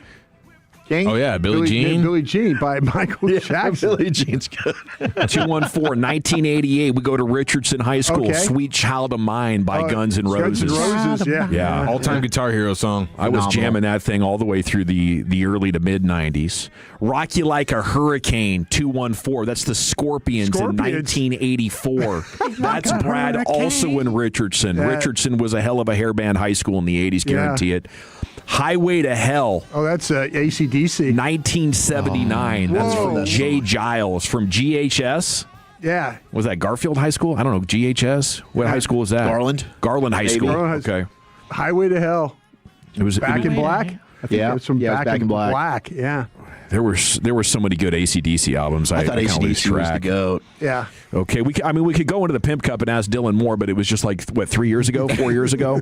It's probably a cut that's still in the top 100 somewhere. Probably. I graduated high school in 2021. Jeez. Okay. So you went through the COVID life, right? Yeah. How weird was that? Times. Yeah, so did my son. That sucked. Yeah, it was horrible. Yeah. 817 says Bohemian Rhapsody, 1973. That's Salute to the Queen. old-timer out there in the audience. That's awesome right there. Yeah. I think a lot of us got introduced to that via Wayne's World. Saturday Night Live, and then the movies. How we have an old audience. Freebird, 1980. Freebird, yeah. Leonard Skinner. We Are the Champions by Queen. Looks like the oldest one I'm seeing here is in the 817, 1969, Light My Fire. Yeah. Come on, baby, light my That's fire. the Doors. That's the Doors. Okay. Yeah. Okay. Yeah. Music was definitely still weird in 1960s. It didn't really start to get commercialized until about mid-80s. Yeah, there was like you went through the run with the Rolling Stones, Led Zeppelin. Like the Beatles were like starting to break up then. The Beatles were like, they had their run in the 60s, and by 69 they were pretty much done.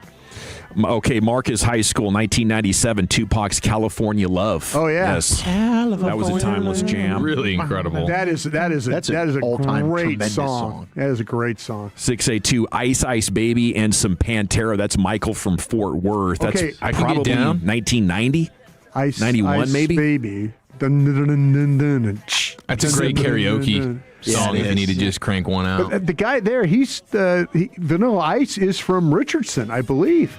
He's a local guy. Yeah, he is. Yeah. Oh, a Millie in 2008. Oh, a Millie. Yeah, that was good. I mean, the Carter 3 was just incredible. It was ridiculous. All righty, keep these coming in on the Franklin Injury Attorney text line. Oh, a man of my heart, Fetty Wap, 2015. That'd be Trap Queen out of the 817. I loved that song. I could not stop playing it on the jukebox. Yeah, it was good. There's a great video of this girl. She's playing on the piano and she's singing to her old dad, and she's making it seem like this is her song, and she's just singing it like it's a beautiful song, but all those same lyrics, and he's just kind of nodding along like, okay. Yeah. He thinks this is like her song, but she's just like, he's just kind of like, all right. As a love ballad, yeah, Trap Queen probably sounds romantic. Incredible. Great thing to make an opera out of, or something like that. I was 94, so there were two songs that dominated that run. The Warren G and Nate Dogg, Regulate. Okay. As you can imagine. And then Guns N' Roses, Use Your Illusion 1 and 2 had really been crushing for, I don't know, it was probably a 12 or 18 month run with both of those albums. And the November Rain song, closed the MTV Music Awards that winter. That was a good year with Axl Rose there on the piano. Yeah, it was an incredible era in the early '90s. 2 years before that, you had the grunge breakout with Pearl Jam and Nirvana. So you had Soundgarden and that sort of Northwest grunge scene. Oasis got their start, crushing. I think, then too. Yeah, Oasis, the group. Yeah, Oasis. Paradise City is one of my favorites. Oh yeah, Paradise City is unbelievable. Yeah, Appetite for Destruction. The original Guns N' Roses. It was pretty impressive the way they came back with how many absolute cuts, how many hit songs were on Use Your Illusion 1 and 2 there years later. I still don't think it gets enough credit for being one of the top rock and roll LPs of all time. Alrighty, at 877-881-1053. Keep that coming if you want as we dabble into some other LA Live type of news items. You saw the Reacher actor was acquitted. There will be no charges pressed. No charge against the Reacher. So apparently his neighbor came out into the middle of the road and was trying to stop him from riding his motorcycle and ultimately kind of pushed him off his bike. Reacher's bike goes down. He gets up. Neighbor, I don't know. Was neighbor trying to set up a lawsuit or something? Neighbor is agitating Reacher for some reason. Yeah. And he's not as big as imposing as he is on his television shows, but he's still pretty big and yoked. Yeah, and he's Reacher is beat the crap out of 98% of humans out there, and I guess his neighbor is confrontation guy, or maybe he's got a thing for him and wanted to get beat up by Reacher. It's just like a little can't kink. rule it out. Yeah, for sure. You definitely can't rule it out. I thought it was just so stupid the way he stood out there in the middle of the street while he's flying down on his motorcycle, and you're just going to stand in front, play a game of chicken that way? Yeah. You are asking to get kicked and get put in the fetal position. Yeah. The only thing I would say from what I've seen that was kind of offensive is the actor's fighting ability. I don't know. I just think if you are going to play an absolute badass in movies or TVs, you should be able to really throw punches well. You know what I'm saying? I'm with you. You would like to think technique kind of weird. Yeah, it was kind of like I wonder if he was trying Dad. to not really hurt him. It was a Suburban Dad series of punches. Maybe that's it. And his kids were watching. So maybe he's like, I'm not trying to full on kick this guy's ass right now. I'm just going to let him know, dude, you need to stop. I just think they do a great job ball sacking us in these movies, making these guys look ridiculously awesome. Yeah, and it's usually like a stunt double. It's actually going through the actual fighting. Yeah, I would think if I'm playing, this is an actor, this is a theater kid. I'm going to get tested out here in the wild, and that's maybe what that dude was doing. But yes, a theater kid. This is a theater who kid just happens to look like Green Beret. Yeah, he did some steroids late in his life, got jacked enough. He got jacked to go out there and play roles on screens that aren't anywhere close to who he is as a person. All right, he wants to tap dance. I'm glad we got consensus on that. Chief, appreciate the work you're doing on this story. Big Pimpin' Jay-Z featuring UGK, Class of 2000, Easy Tolo, an all-timer, if you ask me. Love that damn song, okay? At 877-881-1053. Juicy from Biggie Smalls. Yeah, Biggie's, yeah. Yeah,